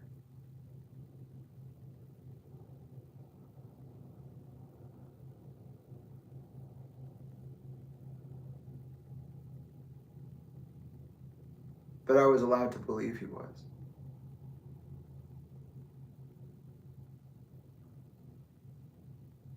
There are just so many things about people around me I wish I knew, but my mom would never tell me. And I didn't think that was very helpful in the long run, because also, you know, there's a layer of distrust or a layer of unknowing behind everything. I was always taught, don't ask too many questions. And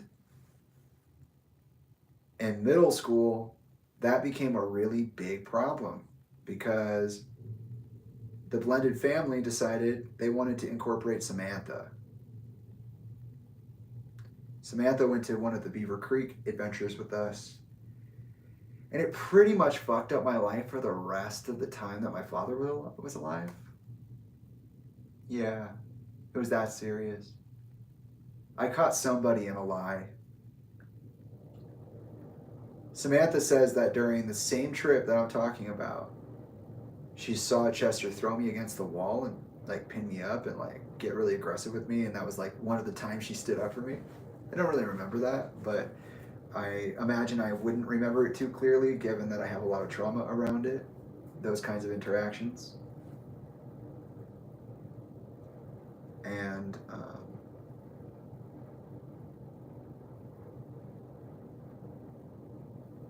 I just remember by that point, I had decided that that's what I wanted for my reality. And then I decided that I wanted to be in an industry that was separate from Chester's, but intersecting, so we could have our space but coexist and intersect if we wanted to, without competition. I wanted to become as good as what he was in that moment on my own. And also I just had like a natural love for it. I liked learning, like by that point, I was like, I'm gonna learn piano, and I taught myself piano.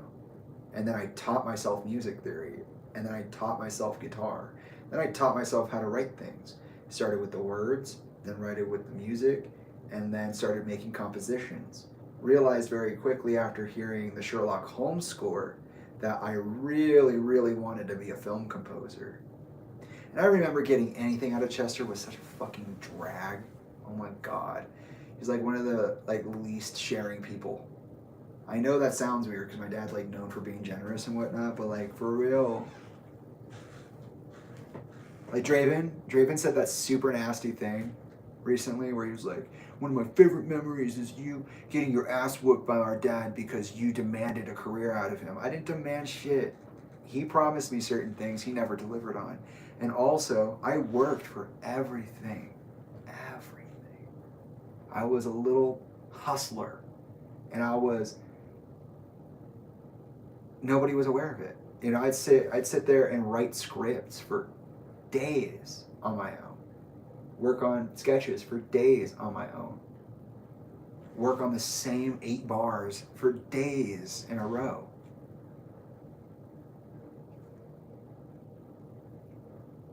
And so, you know, I'm building into my own self now. I'm kind of becoming my own person. I've realized this is the goal I want to achieve, and this is the means by which I can achieve it. I need to specialize. I need to starve myself, because in reality, I need the longest path I can take, the most stable path I can take.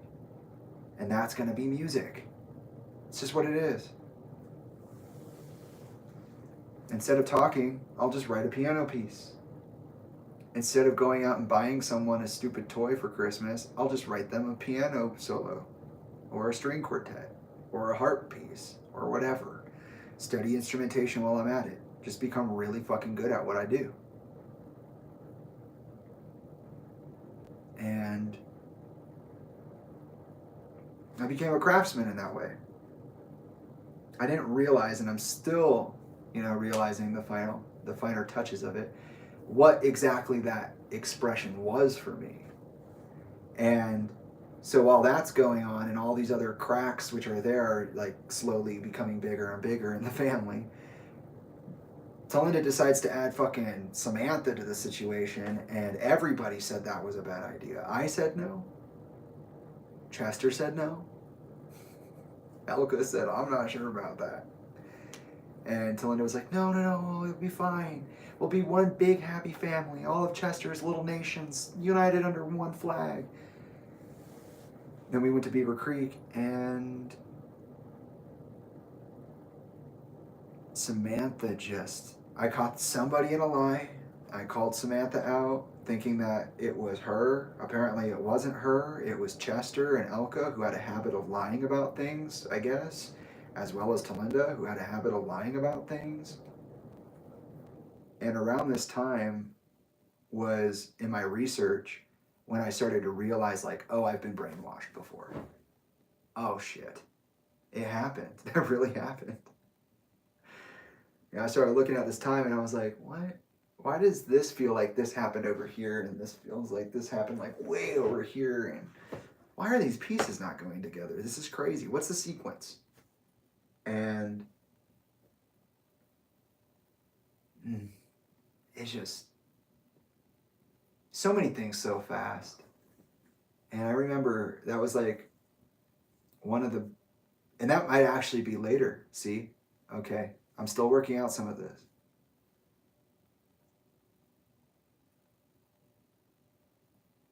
Maybe that was later. This would be a nice time to have the timelines, but I'm in the flow of consciousness and I'm just going to be here. What I will say about Samantha is that we have repeatedly reconnected and tried again. So when she laughs at me, as I'm calling her because Mandel told me to this year, and she's like, we don't have history, honey. And it's like, girl, we've had history since I was 8 years old. Don't you fucking lie to me. Don't you try to downplay this bitch. And I'm not calling Sam a bitch. I'm saying this bitch. As in this bitch. Not that Sam's a bitch. This bitch. Life. And regardless in the situation, if it happens later in the timeline, I'll just tell you it happened at that time when it comes up. But in case it's now, you know, Chester told me, no, this isn't junior year. This has to be. What was that? Maybe I've been getting those things mixed up. Maybe. Anyways, we did try to incorporate Sam into the family. She went to Beaver Creek with us. We tried to do family photos at some point between middle school and high school.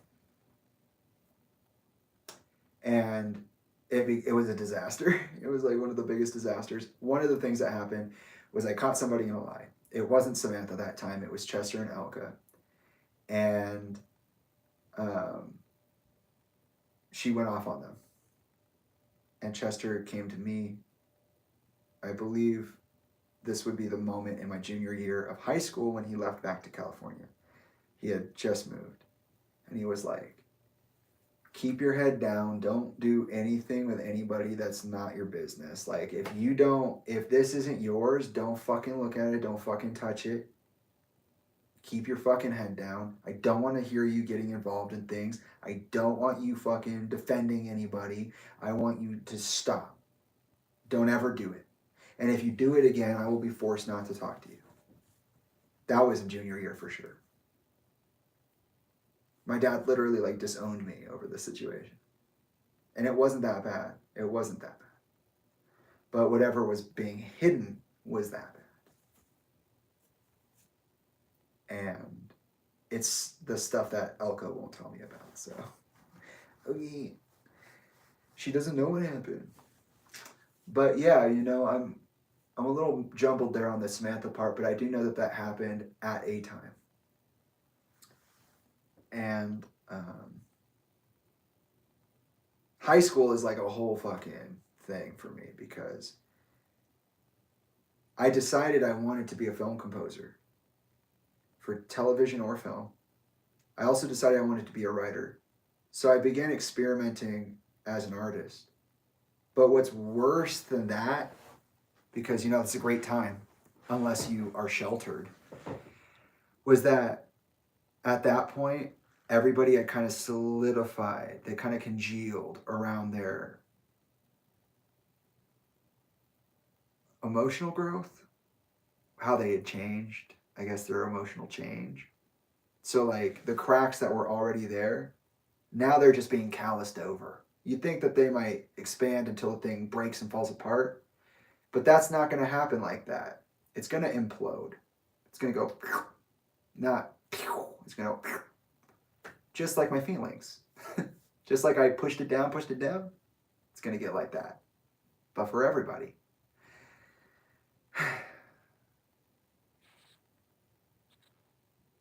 High school was 4 years. All 4 of those years I lived with Elka. 3 of those years I lived on and off down the street with Chester. He did not make it to my graduation. He said he would. He didn't. He was doing Lincoln Park stuff. And by the way, when people tell me, oh, you don't have anything to say about this, you're just jealous, you're just annoyed, whatever. I didn't have a dad because you like the music. I'm not blaming you. I'm not saying it's bad to be a fan, but I am saying that there's a correlation between his success and my ability to have a father.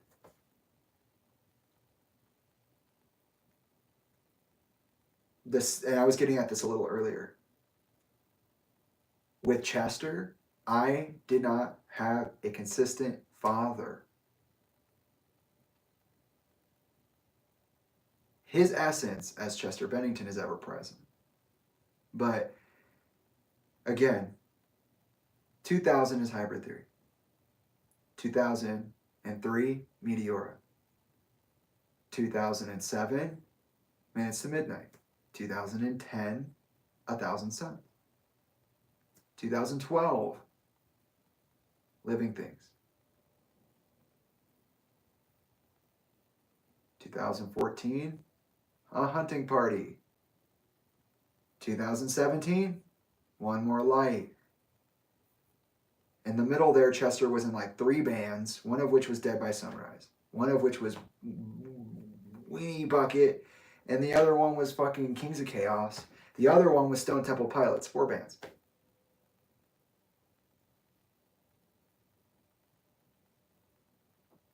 Touring that entire time. The entire time. From the time I met him to the time he died. Touring.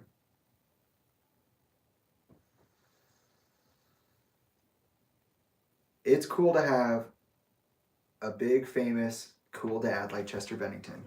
But I'll tell you what, after about 5 to 10 years, you kind of forget that that's not what dads do, and that that's actually a very strange work schedule, and it's exhausting. And then on top of that, he's got those fatal illnesses and those fatal physical injuries that I was talking about. And, or I guess I should say lethal, not fatal. And when it comes down to it, you really just don't get a dad.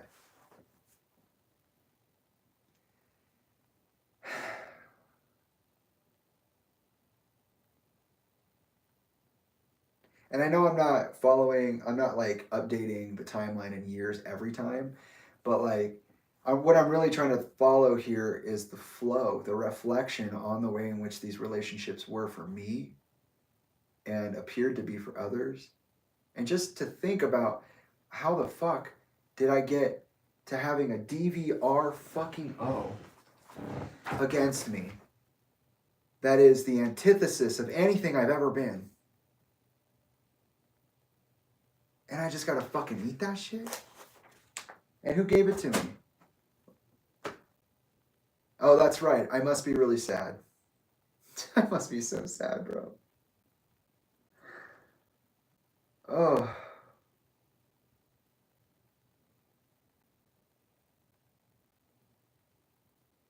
The wedding was one of the best times of my life.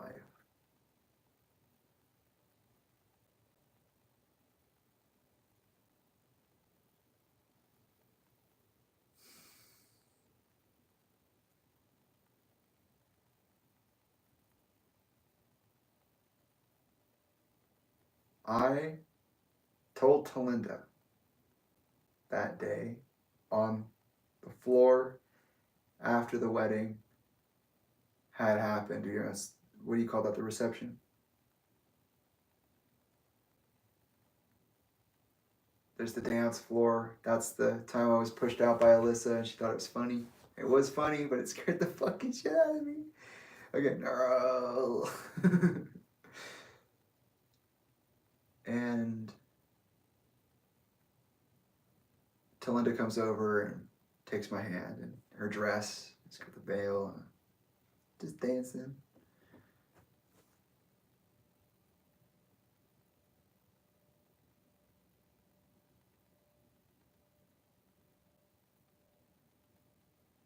And I went up to her at the table and I said something along the lines of like, I just want to tell you that I love you so much. I love you more than like pretty much everything. And this is like one of the happiest. I'm like so happy. Like I'm so happy that you're my mom. Like you're my mom. I love you so much. You're my fucking mom. But I said that as like a child, like a 8, 9, 10-year-old. No, 8 or 9. So yeah, but I was crying. Literally like the most like ecstatic joy you can experience was realizing that woman was going to be my mother for the rest of my life. That I would get the thing.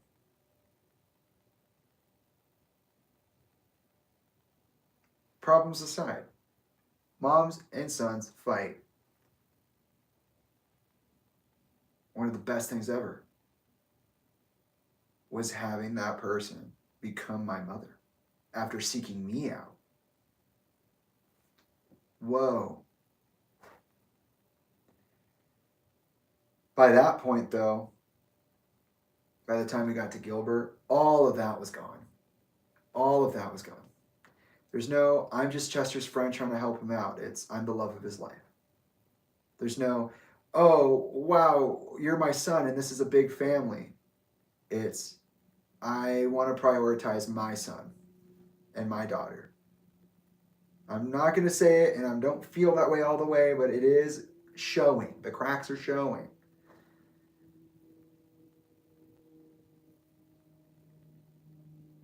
And it got really bad toward the end of high school. So high school was pretty weird because so when I was in middle school, a literal temple was built.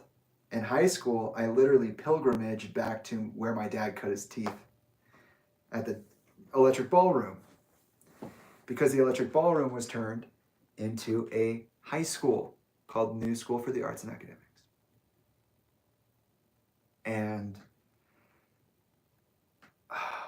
I'll start with myself. I'll be more clear on this one because this is a time I'm very familiar with. The times in the middle that we just talked about are times that are extremely challenging, and I'm even thinking of like, oh, there are more memories, but again, like maybe I don't want to open all those drawers. Maybe that's not the time. Maybe that's not what that is.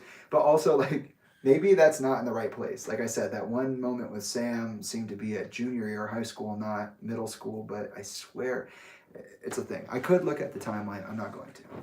I'll do that at a different time when I'm doing more research and doing more of the investigation because my dad's dead.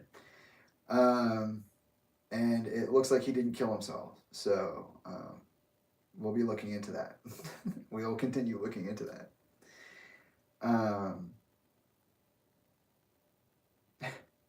But high school was very serious for me. You know, for me, I could describe it real quick, or maybe not quick, but, you know, very, like it's clear.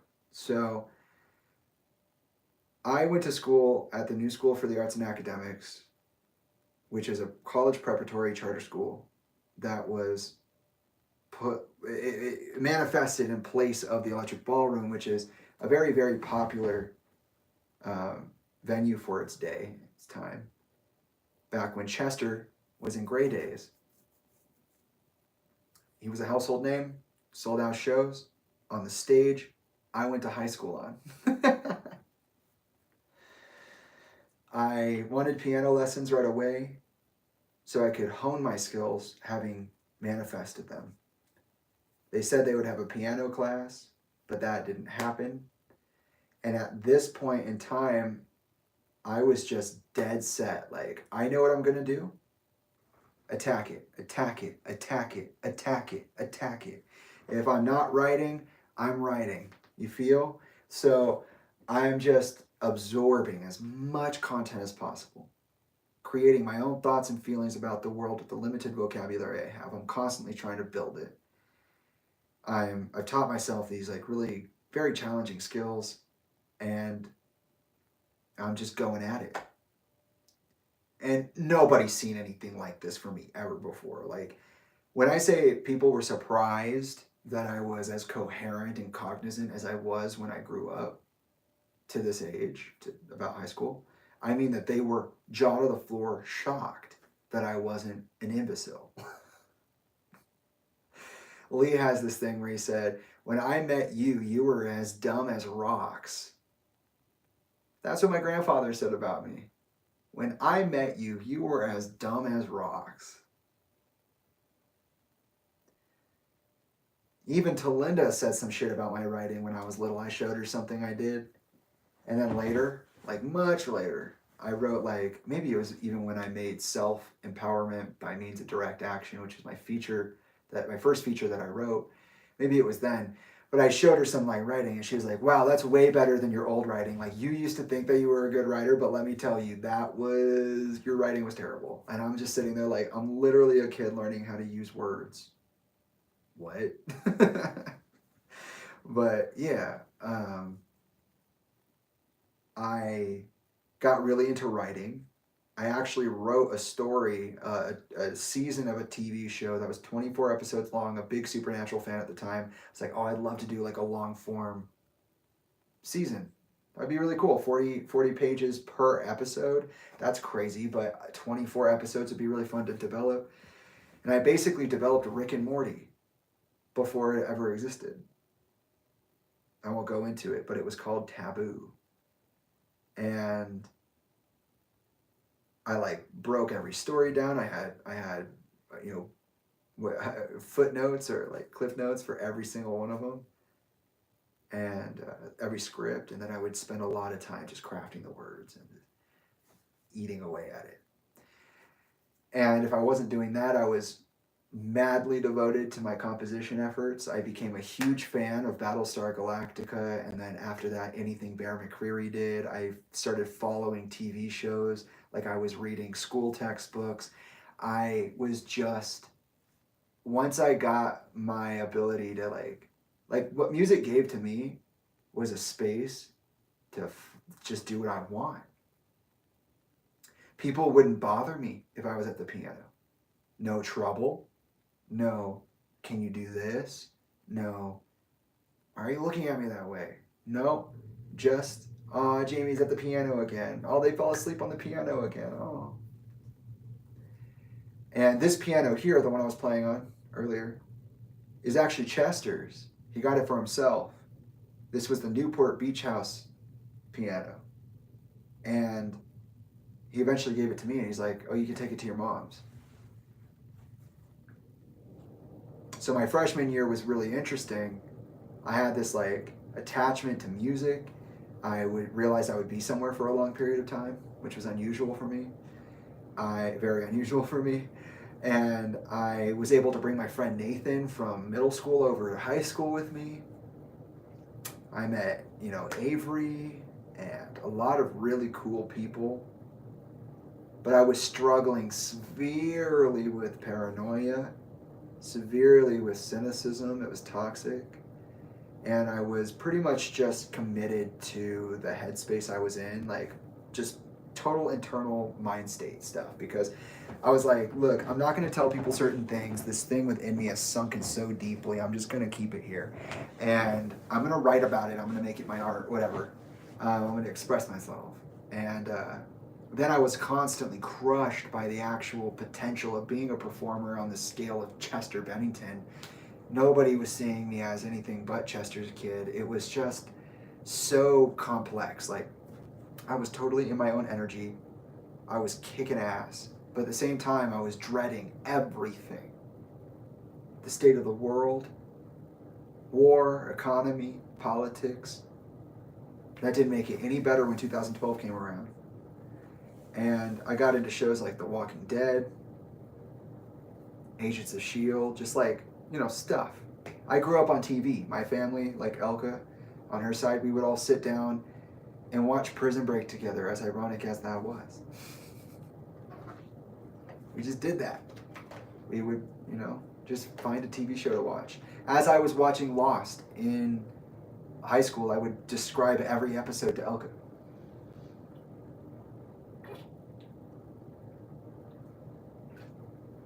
Because they would try to watch and follow along, and I couldn't. And that's the thing. So,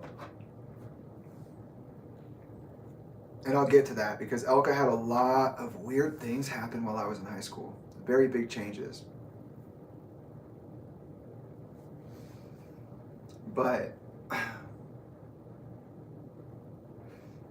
I had my first girlfriend in middle school. And that gave me a whole, oh yeah, there was a part of that really bothered me. I ended up crashing out. Just the relationship didn't work. My mom wouldn't let me be a certain person a certain way. It wasn't working. I just couldn't do it. There were a lot of little things that happened, but my social anxieties, all the way the fuck up here. When it got to high school, it got even worse because I wanted to be a performer. I just was crumbling, biting the shit out of my nails. No more sleep attack episodes or, night terrors or anything like that. But deep, deep down is the energy. Sinking. Still there. It's thinking. And there's just no real expression for it. I just kind of learned how to use my music as a way to express without speaking. And that brought me a lot of really interesting relationships. Not only was I aware of my aphantasia as early as the second to last year of middle school, but 2008, but I also dedicated myself to this life path. So I started becoming aware of myself in a certain way, but very confused by it. and also just very aware of myself in a way that wasn't so confusing. And then on top of that, you add in like social dynamics, like, oh, you're trying to have friends? Okay, good luck. Your mom's Elka. I did experiment with smoking for a while. I got involved with certain people. Like, I was at an art school. I didn't realize how challenged everybody was. And, they all felt very normal to me. And what was crazy about that was that, like, people knew who I was before I even got to college. Oh, sorry, high school. Like, my name literally preceded me. By the time I got there, everybody knew who I was, who my father was, and that's all they could talk about. That was bizarre. High school on that level was extremely bizarre. So not only do I have all these anxieties and these things that I'm working out for myself and these things that I'm driving for, but also there's this massive weight that comes with Chester. And I had noticed that people were starting to be weird, because where Nathan was weird for a second and I could just kind of break out of that, there were people I tried to be friends with at school who would never be my friend. And then, Chester would show up for a school event, like a carnival or something.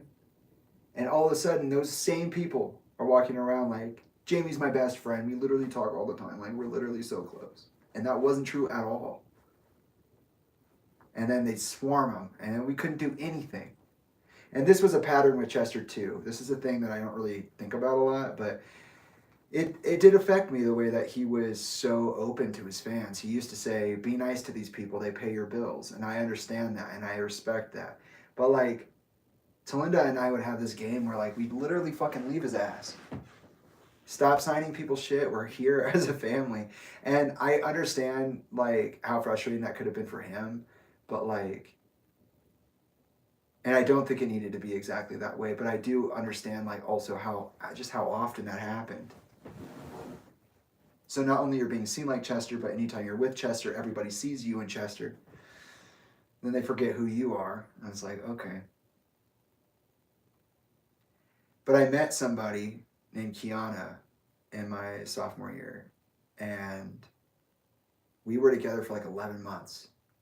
And they were so cool. They came to me. It was the most bizarre thing. They came over and they're like, new, and they're like, what's your name? And I was like, oh, I'm Jamie. And they're like, oh, well, I'm Kiana. Like, let's be friends. I looked across the room and I saw your energy, and I just love it. And I just want to be your energy. And I was just like, that's fucking cool. Okay. And so we ended up being like best friends and then dating. And that was the first time as a conscious being that I broke to an emotional challenge in the way that I would. Kiana taught me a lot about empathy.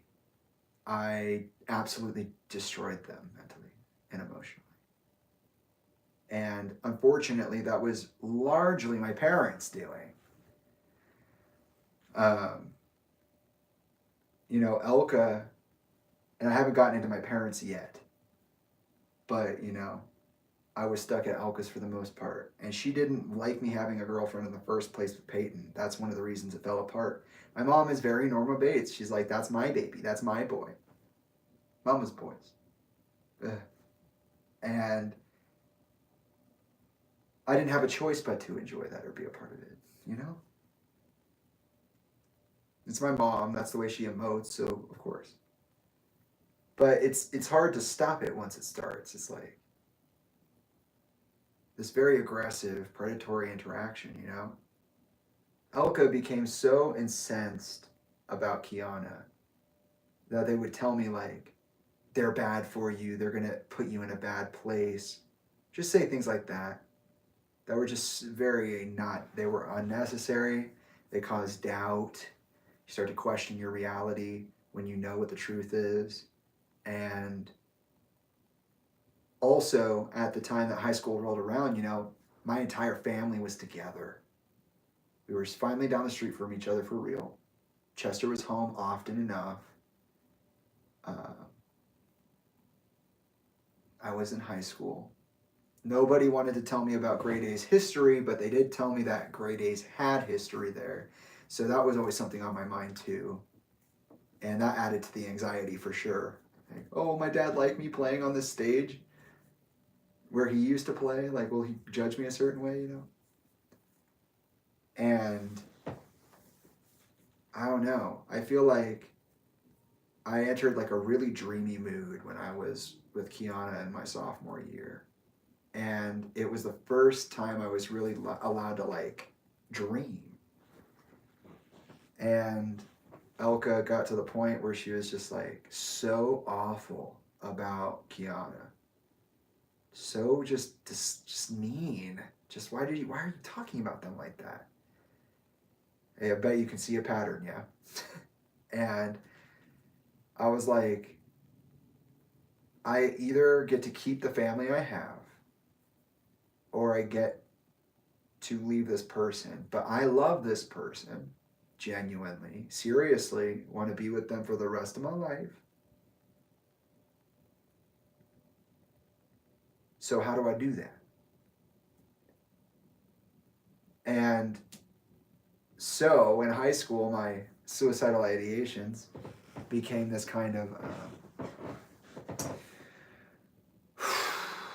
mutilation, psychic mutilation. You know, the parts of ourselves and our mind are the parts that we resonate with, and I would just cut those off. Oh, you don't want me to have that? Here you go. What's that, Mom? You need me to be more like this? Okay. Take that part out of me. It was devastating. Same thing with everybody else, though. I mean, Chester still had his mean streak sometimes, and Tolinda was also mean and confusing, and it was just a thing. And Chester at one point was like, well, maybe I shouldn't even get to that yet because I'm still talking about me, but, you know, with Kiana, I was like, well, I'm going to have to convince them to break up with me. I'm going to have to convince them they don't want to be with me, which is going to be terrible because they do want to be with me. And it literally was it was choose your family or choose yourself. And I was like, oh. And I did it. I chose my family.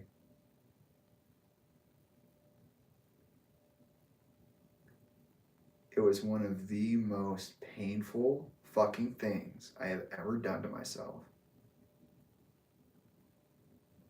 And it was pretty fucked up for for Kiana as well. And it was so bad because we even loved each other so much that we had this like weird lingering period where we were like, oh, we could maybe make it work or maybe we could understand each other. But, you know, every time that happened inside, I'm like, I want you. And they're like, well, I want you, though. And then it's like, no, I'm fucking crazy, guys. Kiana, I'm fucking crazy, so probably stay away from me. Kiana did not stay through high school. That did not stick. They went to a different school. So did Nathan. In my sophomore year, I began piano lessons as well with Marcos. Marcos was a big inspiration for me. A Cuban Grammy Award nominated pianist from Cuba. He's so from Cuba, he asked if he can hit the kids when he got the interview for the job. And he's like a phenomenal jazz player. What a blessing in disguise, man. Like, for all of the hell that high school was, which wasn't as bad as some other places, but you know, it's an art hell.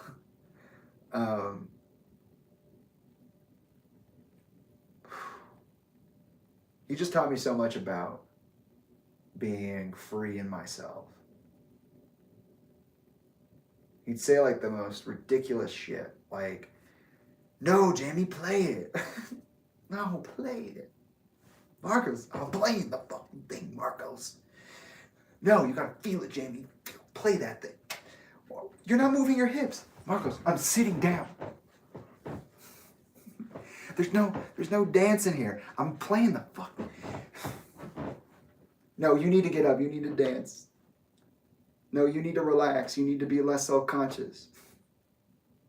I'm in high school, maybe a senior at this point. And he's literally there with the class, and he's like, there are 3 things you need in life. Good food, good music, good sex. I'm sitting there like 15, like, what are you, who are you?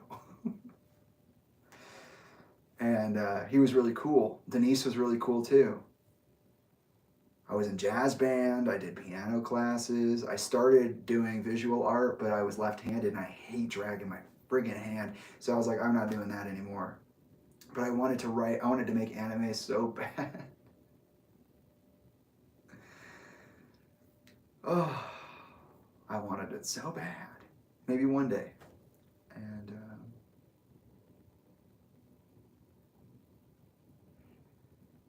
And I just kind of dedicated myself to my craft. Like after Kiana, I had one more girlfriend, and that was Megan. Megan was weird because we were actually friends for a while. They were actually there during my orientation meeting. We were friends for a long time. And they had been with somebody for a long time. So like by my junior year, I had this friend of like 3 years, and we were really close. And then their boyfriend broke up with them, or they broke up, and then we ended up together. And it was like, whoa, what's that mean? You know, like Kiana and I were really good friends, but we were friends. We just like met, became friends, and then became partners instead of being friends for a long time, then deciding after the fact it would be a good idea to be partners. And I'm putting the work in. Like, I remember Elka telling me, you're going to intimidate some people because a lot of people don't even know what they want to be in life, and you know everything, and you're so sure of it. I don't know where you got this, but you know what you want to be, and you know you can do it, and you are doing it. And that's just something people will have a hard time adjusting to, including her. And yeah, I started isolating with my music. I started self-mutilating energetically. It led to me killing a manifestation of my love, which was Kiana. And those toxic habits never they never really stopped. And I hated myself for doing that. So it got worse because anytime it would come up, I just feel really bad or think really bad. And it got to the point where I had a car at that point, and there's this little bridge by my house. I would just drive by it every time on the way out and be like, I wonder what it'd be like to hit that really hard, really fast, if I would like die or anything. It's not that big. I definitely wouldn't have died. It would have been probably pretty bad and painful, but I did think about it a lot. And then I would start to think about other things, like, what if I cut myself? Or what if I would just think of what would happen if I did anything. And I didn't realize it, but it kind of became like one of the only things I thought about. And there was a Hawaii trip in here somewhere toward the end of high school. And I remember being upset because Megan and I had a big falling out. And this one, oh my God, this one was the first time as a teenager that I had like a nervous collapse, like a true nervous, like you can't control anything and you just plop over. That was, oh my God. We got into this weird thing where I would hang out with them or tell them how much I cared about them, and they either wouldn't respond or they would be non-responsive in their response, or we would end up hanging out with each other for a long time and doing nothing. And I don't mean like, oh, we weren't having like a sexual interaction or something like that. I mean like we weren't doing anything. We'd sit down next to each other and just sit there. And she would be crazy. Be like, why? We were such good friends. Literally nothing has happened to make us not friends and good partners. Like, there's no reason for any of this. And of course, they were going through their own troubles. They didn't have the capacity to communicate that to me at the time. And it drove me crazy, and I got a little mad about it. And then I got really sad about it. And then it got to the point where, I'm sitting in my driveway. They've driven me home, or we were in my car. No, we were in my car. And they were like, so we should consider whether this is going to work or not. Something along those lines, right? And I was like, well, we can make it. Of course we can. Like, all you have to do is just believe in it and put the work in. That's it. Like, we're doing it. Like, you said you wanted to be in a relationship. I obviously do. So, like, we'll make it work, right? And they were like, yeah, I'm not sure, though. And what they were really saying was, we're over. And we're not friends anymore. But that didn't come out so clear. But I knew, just the same way I knew when Elka left, me with Cheryl, me and Isaiah, I knew she wasn't coming back, even though she said she was coming back in 3 days. I knew that Megan wasn't coming back. But she didn't say it at all. I remember I collapsed on the driveway. Never experienced anything like that quite again, but it was very similar to when I was in my rooftop tent the day of July 5th. I didn't smoke back then. Smoking would have given me a seizure anyways. I needed to work into that given how toxic my body really was. Be flopping like a fish. And I literally collapsed on the driveway like a noodle, just a limp noodle. I almost hurt myself, for real. And I just couldn't stop crying. It was just sobbing. It didn't stop. It just, so much feelings, and what do I do with all of them? I think I hate myself. And I remember being in my room and I can't hold it. I'm just loud as fuck, trying to be quiet. Because nobody wants to hear this shit. That's what I've been told my whole life. And Isaiah comes in and he's like, hey, are you good? And I'm like, no. She fucking left me. Like, Megan doesn't like me anymore. And just sobbing again. Just another flood. And it didn't stop. It didn't stop for a long time. And then the next day I went to school. And I was like asking around about Megan, like, hey, where's Megan? Not really realizing it's over like that. And I think it was my buddy Tyler. He was like, what do you mean? Why are you looking for her? And I was like, well, what do you mean? She's my girlfriend. I want to say hi to her before class. And he said, oh, yeah, she's been telling everybody that you aren't together anymore. And so, yeah, a lot of people think that you're not together. And I was just like, what? Like, what do you mean? So I found out going to school that day that she actually had broken up with me. And I suppose that's why I had felt such an emotional pain before, even though the words were vague, ambiguous. And it was pretty tortured from then on. The reason I brought up the Hawaii trip is because I remember asking Chester. I never really asked him for advice, really. But there were a few things every once in a while. And this was one of them. I was just like, what do I do? Like, I really love this person, but I can't like be with them. Or like, do you think that, I remember asking like, do you think that they mean it? Do you think that they will actually come around to me? And he was like, well, I don't know. It's something along the lines of like, if it's meant to be, it will be, or something like that. It was like something closer to that than not. I was just so depressed. And because I went to an art school and my brother and Alyssa went to a normal high school. Things were super weird for me on that front too, because my brother was in football, Alyssa was a cheerleader, and I was just a fucking emo kid probably at some art school.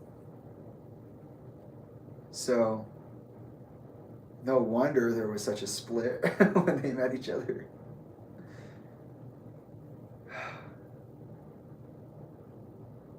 And I was a good kid compared to like Isaiah.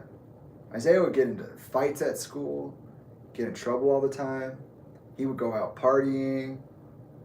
He was hypersexual in a lot of ways. Like, he just did a lot more than me. And I'd always get punished for things, and Isaiah wouldn't. That was weird. Isaiah would spend a lot of time with Chester, and I wouldn't. That was really weird. Alyssa would also get a lot of time. That was weird. And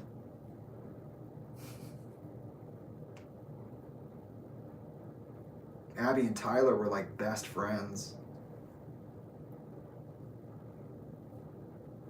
And I'm just sitting there like, what is going on?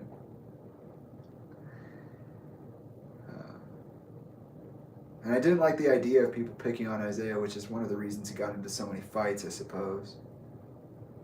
And I would just like imagine when I would do like my what ifs, I would always imagine like defending the people that I care about in like the most absurd anime way possible, but like, or maybe John Wick way possible. But you know, I would think about protecting him and keeping him safe. But there was a weird thing between Isaiah and Elka because those two started fighting like nobody's business. Screaming and yelling at each other all the fucking time. Isaiah and I would start wrestling and stuff and then get out of it because he was so big at that point. Like, he's building out his muscles, he's an athlete, I'm not. Very, very big unevenness in the way that we were treated and the way we were interacting with the environment and being allowed to interact with the environment. It was just like a really big thing. Like, Isaiah and I really just like split apart. Like, it was broken and then gone. There's no similarity. And Elka would always, you know, float the idea that it was just we're different people or whatever. But like, I would be in serious problems with Isaiah. We would get physical a lot. We'd get into altercations. Isaiah would get blindsided by his feelings. I would too. And some shit happened, you know, but I don't know. It wasn't really quite anything like what Elka and Isaiah would be going through. I mean, Elka would have full-blown meltdowns over this guy, screaming at the top of her lungs the way she would scream at G when they met G for Thanksgiving in 2019, you know, like, it was gnarly. And they would go at it forever, and it'd be so intense, and it's just so strange. Like, Isaiah didn't want to do chores, or Isaiah's just a very, like, I want to do what I want to do kind of guy. But I also don't understand him. So I'm not going to say that that's all it did. But yeah, whatever was broken was just destroyed at this point. There was no hope of fixing it. And at this point, we had also started to reconnect with Sophia and John and my cousins. And there were some cousins that were born while I was with them. So they were getting older. And Xander was one of them. I should bring up Xander now because my relationship with these people at this time was so bad. Like, I remember telling Elka to pay attention. I said something's really serious in that house. And they would just say, well, you're just mad at John. You're just mad at Sophia. It's just a phase, Jamie. You're just upset. Like, you just are processing your emotions. But there were moments when John apologized. You know, we go to the fire station because he was a firefighter.